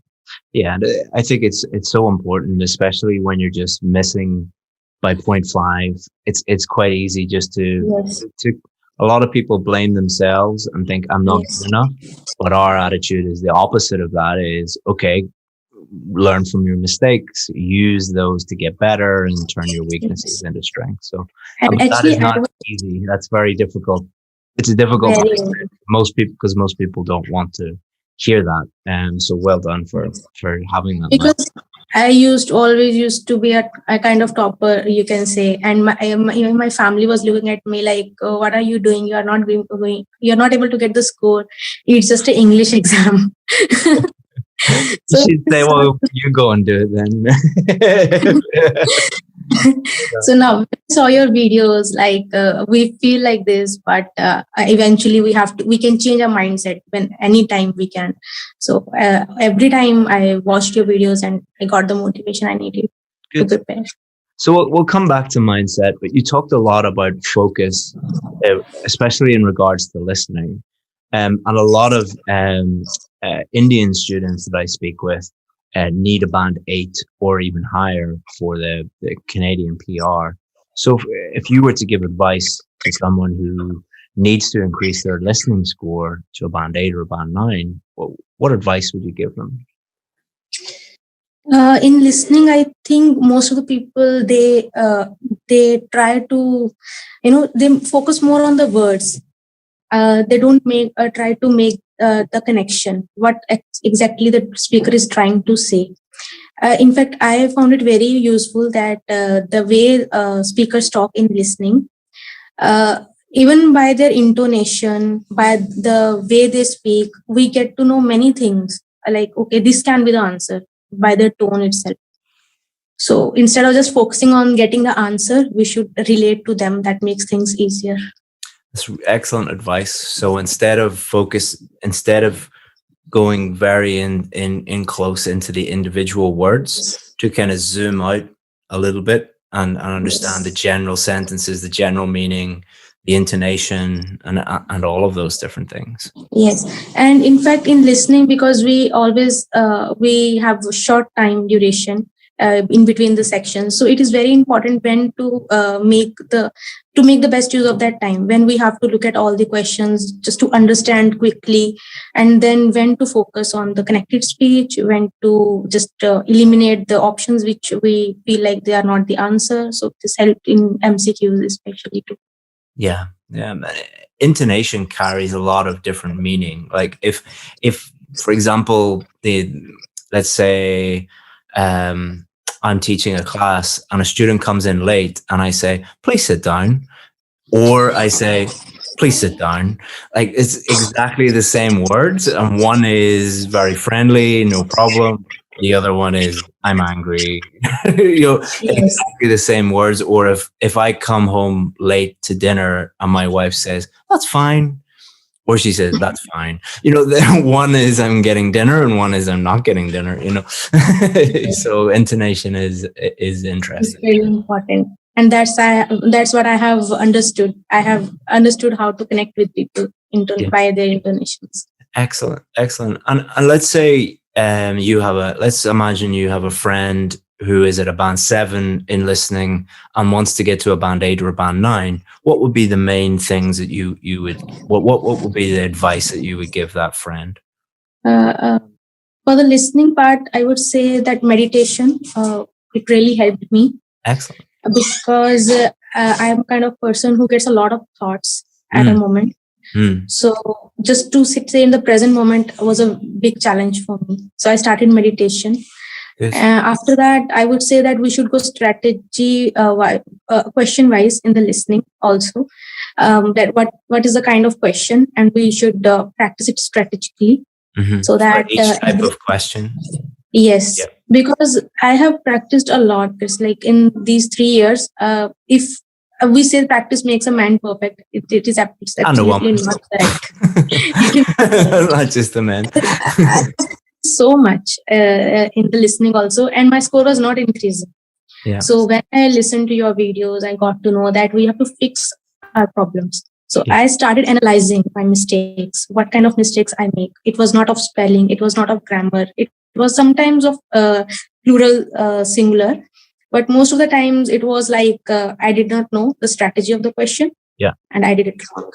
Yeah, if you got 2 students and one student does 100 practice tests and another student just does 5 practice tests, but that student looks at the 5 practice tests and all of the mistakes and analyzes the mistakes and then learns from those mistakes, the student who does 5%, just 5 tests compared to one who does 100 will do much, much better, because it's not about practice. It's about practicing strategically. Yes, that's what I learned, analyzing my mistakes, which I was not able to figure out earlier. So that made all the difference. And it's really interesting what you said about meditation, because meditation not only helps with focus, but it can help with stress and it can help with many other things. So there's some great apps you can get. Like there's one called Headspace, Calm, the Waking Up app. I meditate myself. I find it really does help. But also a good way to think about the listening test and the reading test is that it is a lot about focus, and it's, to use a different analogy, imagine you have to run 10 kilometers, but you're not very good at running. So you don't try and go from 0 to 10. You go from 0 to 1 kilometer, and then 0 to 2, and then 2 to 3, and then 3 to 4. Exactly the same thing with listening. You might be able to completely focus for 5 minutes. Then the next day, try to focus for 7 minutes, and then 9, and then 12, and then 15. And you'll build it up like a muscle. And I think that will really help, and do a little bit every day. Try and push yourself a little bit every day, and that will help with your listening. And one more thing, like in the listening, I used to take deep breaths whenever I felt like I'm losing the focus. So it helped me to get into the present moment. And I thought I already knew beforehand that in the exam also I'm going to be stuck somewhere in the listening. But I will take deep breaths and I will just go with the listening test. I think there's something to learn from that as well, is like focusing on the present moment. If we look at that from a higher level, a lot of students, when they're preparing for the test, don't live in the present moment. They look at the past and think, I failed the test, which means I'm terrible, I'm going to fail again. And then they look at the future and they fear the future, and they're like, oh, I don't. So I think meditation, living in the present moment. Each day, just like, what do I have to do to get better today? What little thing can I do to improve? And really focusing on what's my biggest weakness that I need to work on today. Do a little bit every day, and then don't even think about booking the test in the future. Don't worry about that. Just every day try and get better. And then one day you'll be like, oh, I'm ready to book the test. I'm ready to do it. Whereas I think a lot of students book the test first and then panic, and then they don't do anything, and then they get really upset and stressed out. And so that's why we always say don't book the test until you're ready to get the score that you need. All these things have already actually helped me, because I was also this kind of student. Every time in the past, I booked my test first and then I started preparation. Then there was a 1 week or 2 weeks before the test, and I was totally nervous. Like, I don't know where I stand. Now I have to go through it. And I just started fearing this exam like hell. And how did you cope with feeling nervous and feeling stressed? How did you manage your stress levels? When I saw your one of the videos in the mindset course that you have to put work every day and the test day will not be that much stressful. So I put in a lot of work. I got good score in writing also. In listening, one day before, as I mentioned, that I knew that I have done a lot of work, but still, I had this thing that anything can happen in the exam. Yeah. But I was prepared that this time I will not let anything ruin my exam. Yeah. So I will do my best. I don't know what will happen. Taking action, like if I have lots of problems in my business, like I run a big business, and a business is just basically a bunch of big problems that you have to solve. So it's stressful. But what I always tell the people working here is, as soon as you take action on that stressful problem, the stress goes away. What is most stressful is when you know that you have lots of problems and you don't do anything about them. That's really stressful. So for IELTS students, what I always say is like, okay, first of all, what are your problems? What are your weaknesses? And then just systematically go through each of those and attack those and take action. And then on test day, you're like, I've done enough work. I'm a little bit nervous, but not very nervous. Whereas what most students do is do nothing, do very little, maybe look at YouTube, look for some tips and tricks. And then on test day, they're extremely nervous because they know deep down in their heart that they didn't do anything, Really. Yes. And I did not want any such thing in my mind this time that I would regret I could have done this, or I didn't do this. So I was prepared. I prepared question type wise. I did a lot of practice tests. Listening was the one module which I never missed doing it. So yes, I was able to do it on the exam day. Excellent. Well, Disha, thank you so much for sharing how you got a band 9 in listening, and an amazing band 8 in reading, and 7 in speaking, and 7 in writing. And thank you so much for sharing that with everybody. And do listen to Disha, like the basic things, fundamental things that she said, such as practicing strategically, learning from your mistakes, learning how to focus on the test, and managing your stress levels. Like those things are very, very important. But if anybody needs help from us, feel free to get in touch with us, and we'll be happy to give you any advice that you need. Disha, I wish you all the best of luck in the future. And if you need anything in the future, get in touch with us. Any last minute advice for students? I would say to everybody who is sailing in the same boat that don't give up, because I was about to give up. But I don't know how. One of my friends, he called me on my birthday last year. He told me that why are you giving up? You just take IELTS advantage. I got CLP 10. And then okay, so for my dreams, I will do it. And I never knew that I will talk to you so soon. Well, thank you so much, Disha. You deserve all the success because you worked so hard and put the work in. So thank you so much again for sharing everything with us. Thank you. Susan here. I'm part of the academic team, as you probably know. And we're here again to record another success story and to offer our congratulations to Nishtha. So Nishtha, could you just introduce yourself and tell the students a little bit about yourself? I am Dr. Nishtha Arora, and I've been working as a consultant dentist in a private dental college in a small city in northern region of India. And I plan to immigrate to Canada. So I wanted to take this IELTS general training course exam. So I looked up online and I came across IELTS Advantage course through a video in which a person had failed IELTS exam for 6 times. And when he took this course, IELTS Advantage course, he could get through the exam. So that really motivated me. I didn't want to make that kind of a mistake, and I wanted to clear the exam in the very first course. So I took this VIP course. I registered myself in the waiting list, took this course, and fortunately, I was able to crack the exam with high scores in the very first attempt. So. And you'd never taken IELTS before? Never. This was my first attempt. And what score did you need in order to achieve your desired score? The basic score that we need is 8,777. That is 8 in listening and 7 in the rest of the part. And that is what we needed. Would you like to tell everyone what you achieved?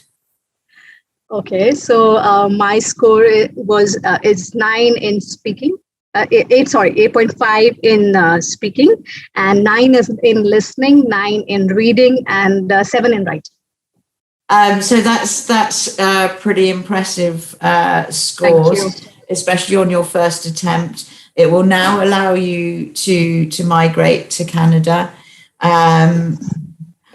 What did you find most difficult about the IELTS exam when you were preparing? Was there anything you were particularly worried about? Yes, in reading section, I was very, very worried about true, false, not given section. I took a lot of time to grab the actual strategy to attempt this kind of a question. And in listening section, the multiple choice question was something that I was worried about. So these two things made me a bit nervous, but eventually after practicing and listening to the tape scripts of the listening section, I was able to understand the accent, the slang used, and where paraphrasing is done. Those things were clear to me after listening to the tape scripts that is given in the official Cambridge preparation textbook at the back.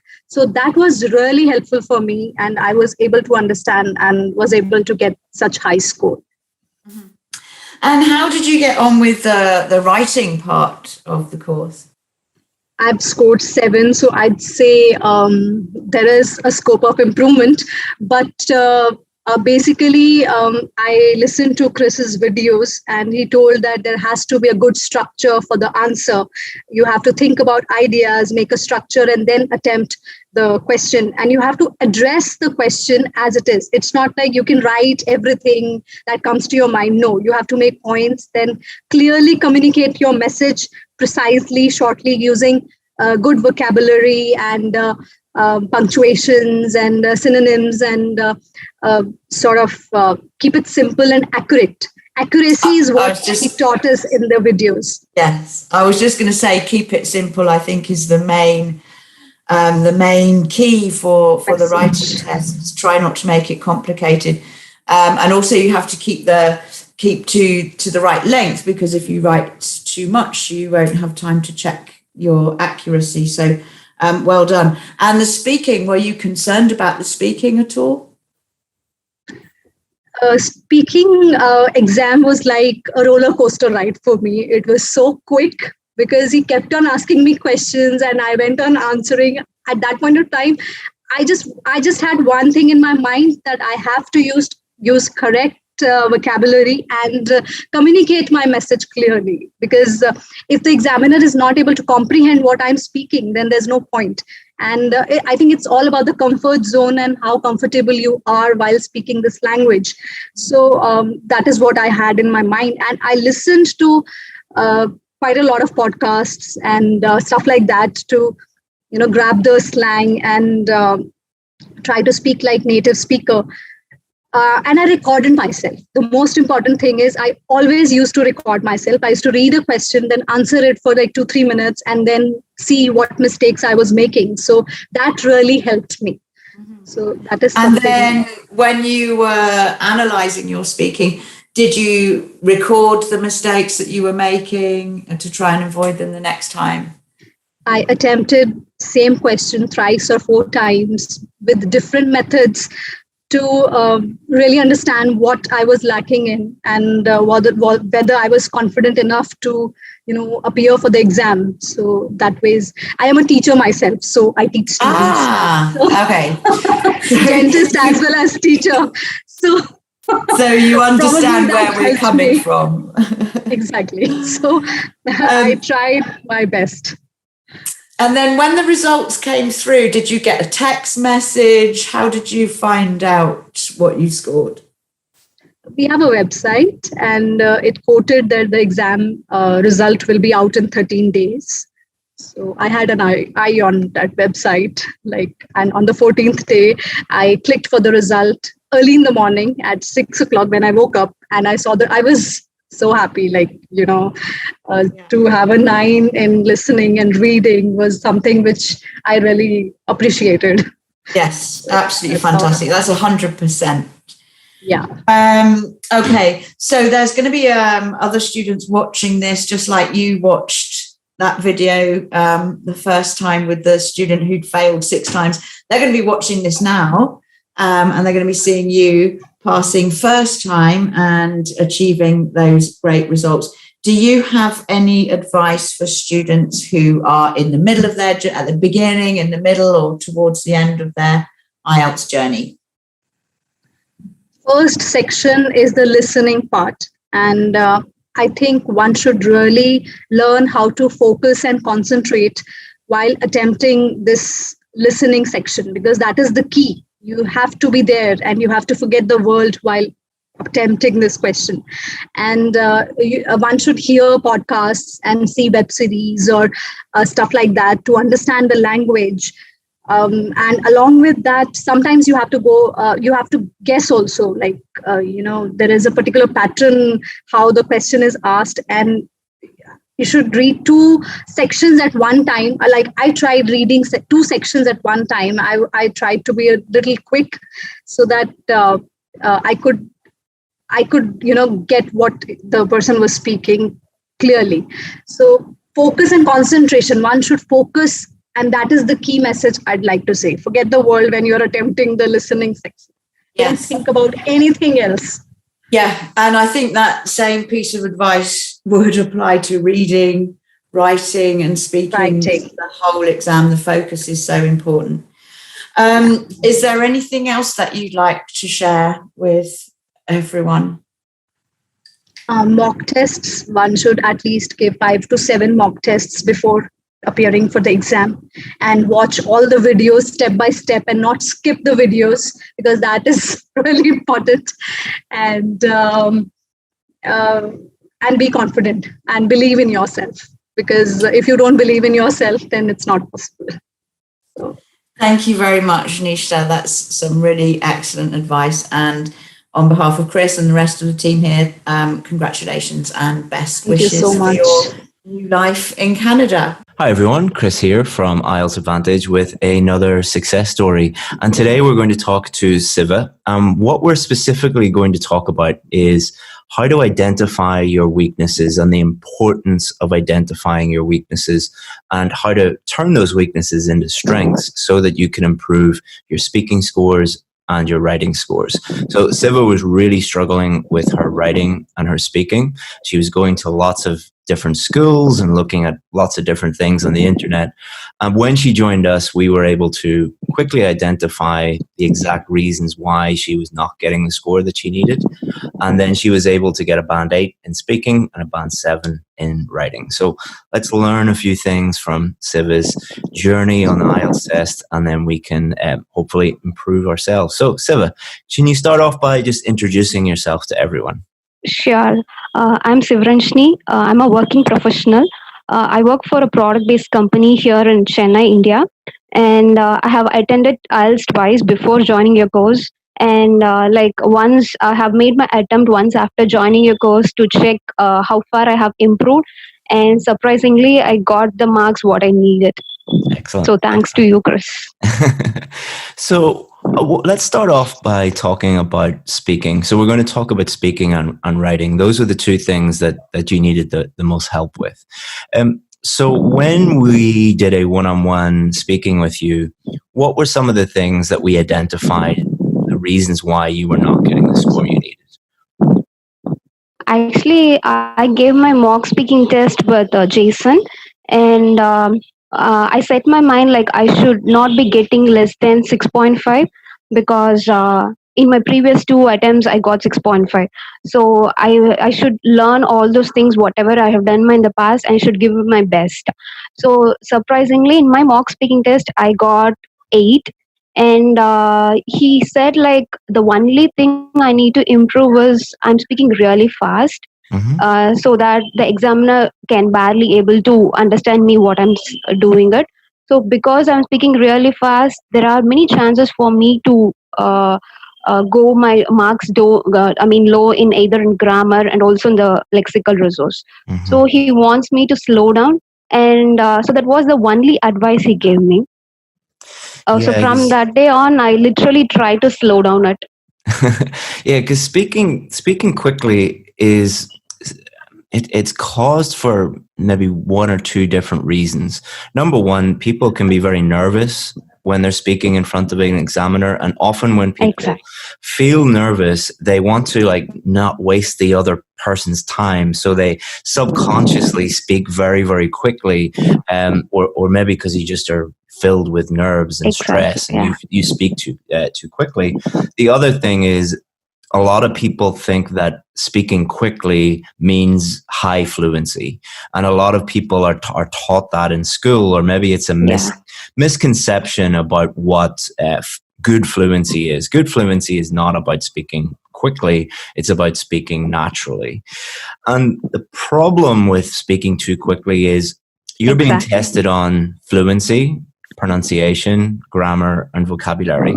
So fluency, if you're speaking too quickly, you're not speaking as naturally as you could. So you might have a lower fluency score, but it can also affect the other three, because if you're speaking very quickly, it's difficult for the examiner to understand what you're saying. So your pronunciation could suffer. But also remember, our brain is kind of like a computer. If you're trying to do too many things at the same time and too quickly on a computer, it starts to slow down and it can make mistakes. Same when you're speaking too quickly, you can make more grammar mistakes, more vocabulary mistakes. So that is why, for you, Siva, that was the one thing, and it improved everything for you. So, and anybody watching, you might have a problem with speaking quickly, but you might have one of other 50 other problems. It's really important that you try and work with someone who knows what they're doing to help you identify that. In the same way as if my car was broken, I would take the car to a mechanic and get the mechanic to fix it because he or she knows what they are doing. So what was the improvement in your score? In my first two attempts, I constantly got 6.5 in speaking. And in my third attempt, I got 8.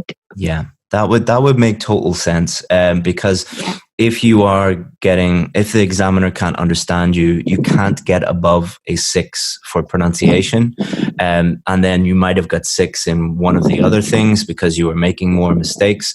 So it's totally normal to get 6.5 because of just one thing, and that's frustrating for a student, but it's very satisfying when you understand what that one thing is, and then you can fix that. So well done, and congratulations for getting your band 8 in speaking. Thank you. And even the worst part was, even I was not aware like speaking really fast could affect my score. So I was not in that consciousness. So later when I attended Zoom session, I learned that like You have to speak naturally, and you have to let the examiner understand each and every word, whatever you're trying to say. So that is the key thing. I've also and found also that not with, trying to. Sorry for there's a delay between the two of us.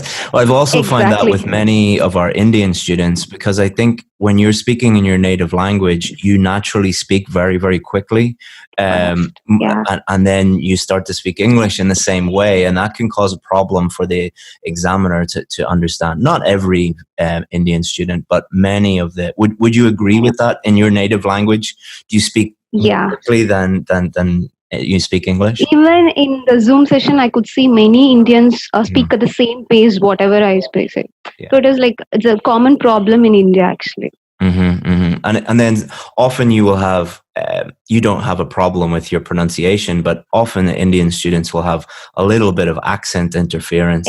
And that's not a problem. But when you combine speaking very quickly with a little bit of accent interference, that causes an issue, because the examiner can't understand 100% of what you're saying, and that will lower your score to a 6 for pronunciation. So it was great to be able to help you with that. Hello, Tommy. Come here. Look, I can't. Look. Hi, Tom. Hi. Siva in India. Say hello. How are you?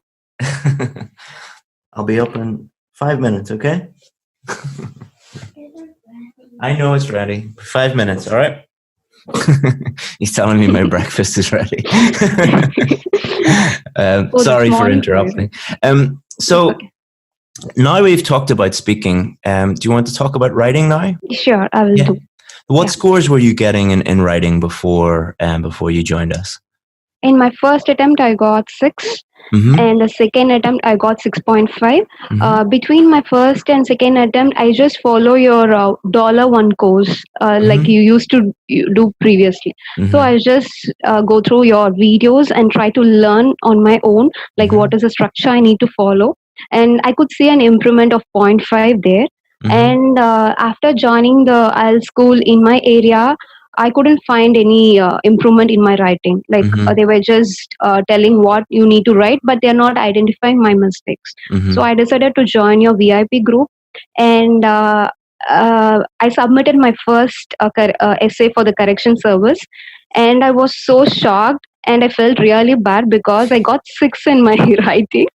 And you people were literally able to identify each and every mistakes, even in the sentence, like articles, the subject verb agreement, the tenses. Like I could see these many mistakes I was doing it. So that's where I realized, like, I was not getting the score what I want because of all these mistakes. Then what I did was I did so much of things in between. I made a mini plan. Like I started reading books, I started reading articles, and I did so many things to improve my grammar, because grammar was my weakest part, especially the articles. So I did so many things, and the second time I took almost 3 months between my first and the second essay.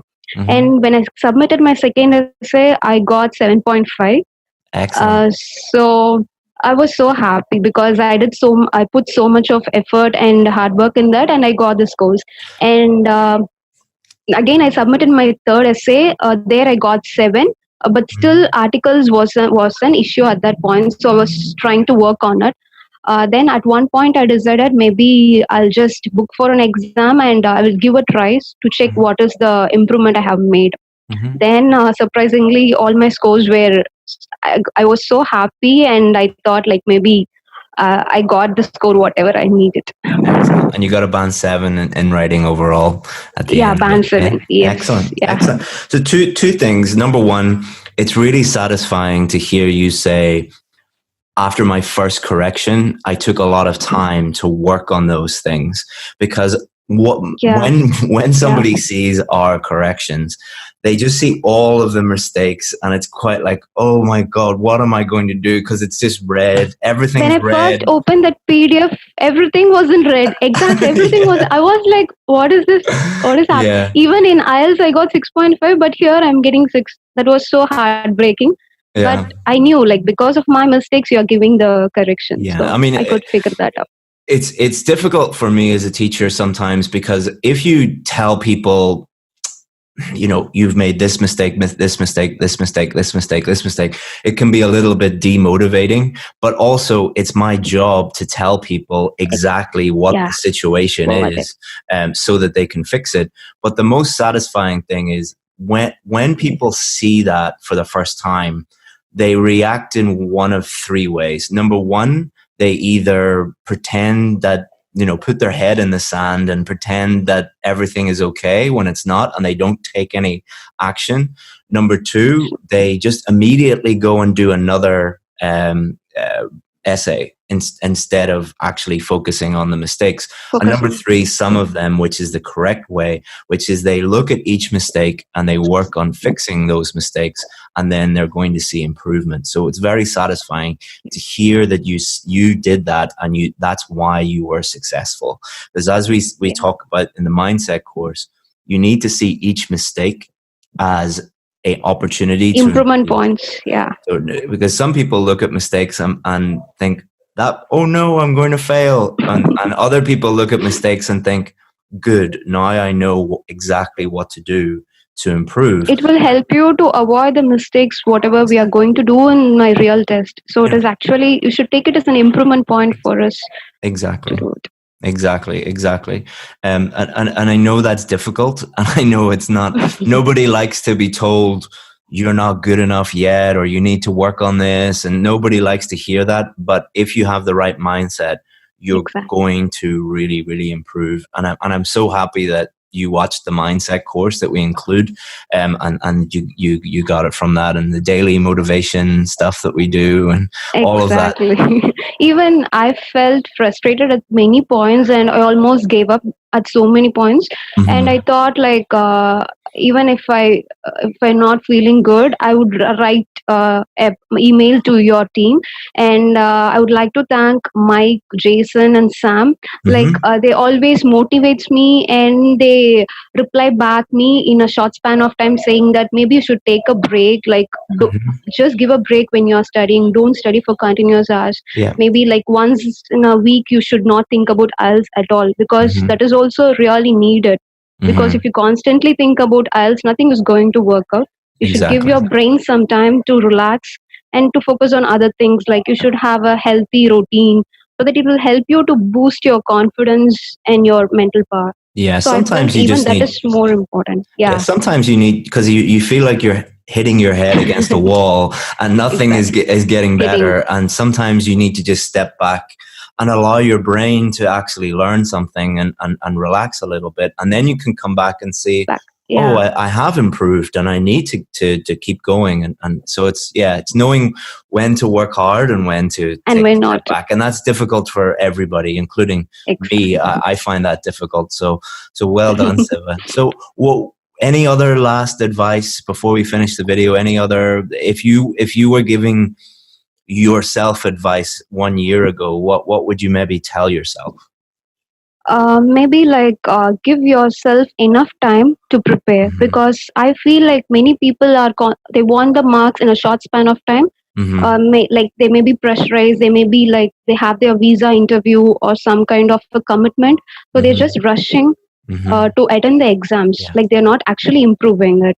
So give yourself enough time, get yourself assessed by a proper mentor who know what IELTS really is all about, and try to improve, try to make a mini plan, like based on your work schedule, and try to work on it. Like, surround yourself with English. What I actually did was, in a day I would read at least 5 pages in a book, maybe any journal. And I started reading BBC articles, like education, the topics related to education, travel, arts, because those points helped me in my speaking as well as in writing. And I started watching web series continuously, like maybe 2 episodes per day. And I started watching some TED Talks, because those will be really helpful with the lexical resource. Every time whenever I hear a TED Talk, I would get at least minimum 2 or 3 new words. I would straight away not go and jump into dictionary to find out the meaning. I'll just try to understand the meaning of it from the sentence, whatever they're trying to convey, and I will compare with it the dictionary meaning. So it will be so that I will not forget easily. So it will stay with me for a quite span of time. So these are things I did it almost maybe like 6 months continuously. And for speaking, what I did was I daily I took a mock test with my roommate, and I attended Zoom session like every week and try to incorporate whatever the comments they are giving in my weekly mock test. So daily I used to practice that. And also for writing, I try to write at least a letter and essay daily and post it in the FB group so that people will give me feedbacks. Like I was constantly doing all these things, and I was not worried about my results. That is the most important thing. You should stay positive and you should not be worried about the end result. You should see only the progress and The how far you're process, yeah. exactly the process, and also the progress, how far you're going to make it. So Yeah, so these if are you the just things. look at the end result all the time, if you're trying to, if you're focused on a band 7 and you're trying to just get to a band 7 every day, you'll never get there because you'll be frustrated every day. But if instead of focusing on the result, focus on the process, which is improving your vocabulary, improving your grammar, improving your writing, improving all of these different things, and just focusing on the daily work. And then you will look up one day and be like, "Oh, I'm at a band 7." It's like My if you're result swimming, was like that. yeah, if you were swimming from one point to the next and you look up after every stroke, you'll be very frustrated. But if you keep your head down, then you just get there before you know it. So that's excellent advice. And also during on your test day, you should not worry about whatever you have done in the past or the marks. You should give your 100%. Even if I'm particular in listening, if you miss out one question, like if you didn't hear what is the answer, you should leave that and move on. Don't panic, yeah. Because you should not panic and you should focus properly. So that is the key point. Excellent. And in speaking, you should be very natural, like you're talking to a person, and you should try to put the standardized phrases and the fancy words, because that is not going to work out at all, because examiner will immediately find out like these are the things that people have already memorized. It is very easy for them because they have seen so many people. Yeah. So see, someone who got a band 8 didn't use fancy phrases or fancy words. So, I don't know how many times I have to say this, but I'm very, very proud of you, because it's very satisfying for me to give people the advice and then someone takes it and then actually gets the scores that they need, because we give a lot of advice in the group and free advice, but not many people take that advice and actually do the things. And the people who do everything that we say, they always get the scores that they need. And I know we have very high standards and we expect people to work very hard, but it's the only way. There are no tips or tricks or hacks, and but if you do the work, you'll get the scores that you need. And thank you so much for sharing that. And congratulations again. And I wish you all the best of luck in the future. Is it Canada you're going to? Yeah, I'm applying for Canada. Excellent. Well, good luck in the future. And if you need anything in the future, always feel free to get in touch with us. I miss all those Zoom sessions because I can't attend right now. Excellent, Siva. Well, thank you so much again, and thank you for helping everybody who's watching. Hi everyone, Chris here from IELTS Advantage with another success story. Today we have Alba, who recently got a band 8 overall. Am I correct? Band 8 overall. That's right. And she is coming over to Ireland to help us out soon. And she has agreed to share her success story with you guys so that you can learn from Alba. So, Alba, can you start off just by introducing yourself to everyone? Yes, well, I am Alba, and I'm from Spain, and I joined the course this Christmas, the last Christmas. And I just worked really hard and I went through all the models that Chris has there, complete all of them, practice as much as I could, as he always advised. And it took me 3 times, but I finally did it. Excellent. And can you tell them a little bit about like what scores were you getting before when you tried to get the scores that you needed? Yes, I was pretty close. honestly, every time, because I always got like 7.5, and always the 6, the famous 6.5 in the writing. That was exactly the same 2 times in a row. And after I got 8, 8, 9, 8, and the 7 in the writing. Excellent. You got band 9 in reading? In reading, Excellent. 8 in listening and speaking, and the 7 in excellent, amazing. 7 in the writing.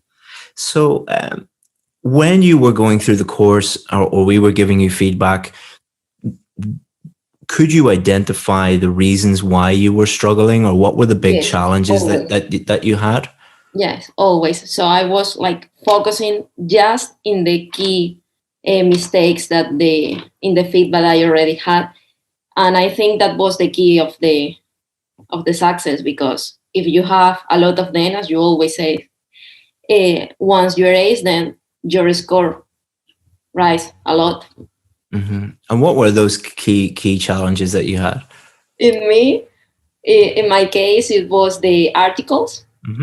Reviewing always the third person, that I was always missing that in the writing. I don't know why. And they were the fossilized ones that you always say in the course. And what else? And was mainly that. And keep it simple, because I always trying to like impress the examiner, and trying to maybe look fancier or something like that. And in the last try, I did it really simple, and it was when I got the 7. Yeah, I've noticed that with a lot of dentists and doctors. I think it's because you guys have gone through medical school, and you're dealing with complex things all the time, and often, especially with the more intelligent the person is, the more complex they make everything. And it's often they have a fear of writing in a simple way, because they're like, oh, if I write in a simple way, I'm going to fail again. Is that how you felt?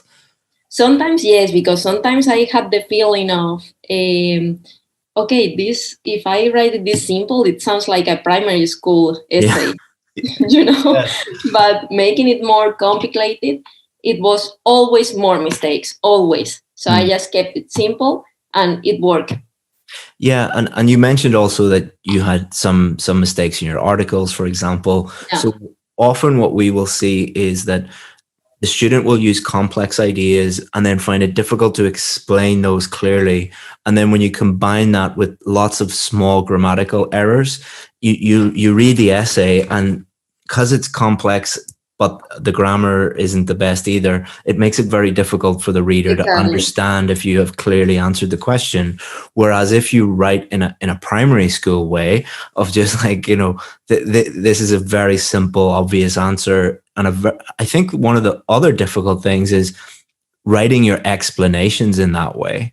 I was working with students today, and we had to, it was a question about tourism and how tourism increases pollution. And then I said, you have to explain how a car, if you turn the car on, that creates pollution. And the students were like, well, everybody knows that. Why do I have to explain that? I said, well, the examiner doesn't know that, and I think a lot of people fear, maybe that's a dentist or a doctor thing as well, where they are used to talking to other very intelligent people who just know everything that they're talking about, and they find it difficult to explain things in a simple way. Would you say that? Well, I don't think I am that intelligent, or my friends are, but maybe yes. Maybe we try to we take things for granted. Yeah. And if you take things for granted, then you are not conveying the meaning, because if you say, if you are writing a thought that you have, and you are trying to convey something, but if you didn't explain from where it is coming from, you are not doing anything. I was at the dentist yesterday with my little boy, and he explained in a very simple way. He said, like, there's a hole in your tooth, and when you eat sweets, the sugar goes into that hole and it makes it go crazy. And Tom, okay. So yeah, he's 6 years old, but that's like the level of explanation that you need in an IELTS essay, is like just like cause and effect. You know, if you Exactly. do this will happen. If you do this, this will happen. So just read the sentence and it was my trick. I was reading the sentence and I asked myself, what are you trying to say here? What are you trying to convey? It really says what you're trying to say, or it doesn't make any sense. Just rewrite the thing in a more simple way. Yeah, exactly. And you also talked about that you had problems with articles. This is a very common problem for most English learners. How did you overcome that problem? I took the course that you have there. Yeah. It really helped. So what process did you go through with that course? And I took the course, and after follow your advices of reading a lot and paying attention of the articles that they were following the rules that you said in the course, and just practice. Yeah, I think the best writers I know are the best readers. They read a lot. So you could get a book that you're just in, like this is a novel, so you could get a book that you're interested in. And while you're reading, just notice, okay, if it's articles, for example, every noun that you see, look before the noun. Okay, why did they use the definite article? Why did they, and think about, okay, what rules apply to this? And that will help you while you're reading. And you'll also improve your grammar and your vocabulary and your ideas if you're reading each day as well. So that's really, really good advice. And if there was another dentist who was struggling with the same problems as you, what advice would you give them? I would say keep it simple. Mm-hmm. Don't try to get the IELTS scores if you don't have the level of English that you need. For example, for Ireland, you need a C1. If you don't have a C1, no matter how many courses you take, you need to have first the C1 and after learn how to use your level to get the scores. Mm-hmm. Absolutely. Because it's a lot of people think that it's an English test, and then other people think that, it's just you need just test technique. Exactly. So it's not like you have a system and you learn the system and you just pass it. No, you have to have the level of English that requires the band that you're looking for, and after learn the system that the one that you teach to reach that band with the level that you already have, because it's not a course of English, it's a course of how to optimize your English for IELTS. Yeah, and at the end of the day, it is a communications test, because they're testing when you move to Ireland and you have to send maybe a letter to a patient or an email to your new boss explaining that, that this thing has happened. Can you clearly explain that to them? And that's another reason why we teach the simple method, because when you move, if I was your new boss and I asked you, okay, why have you done this thing? And you send this very complex essay and I can't understand it. Like, what are you doing? Good communication is just clear and simple as possible. So exactly, it's a communication test. Yeah, absolutely. You have to convey always meaning.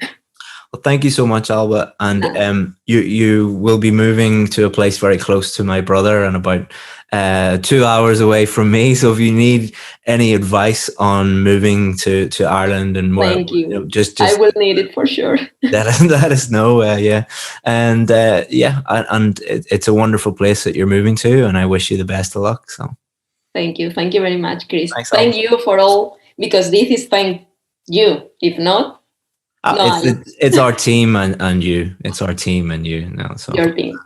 Thanks very much. All right.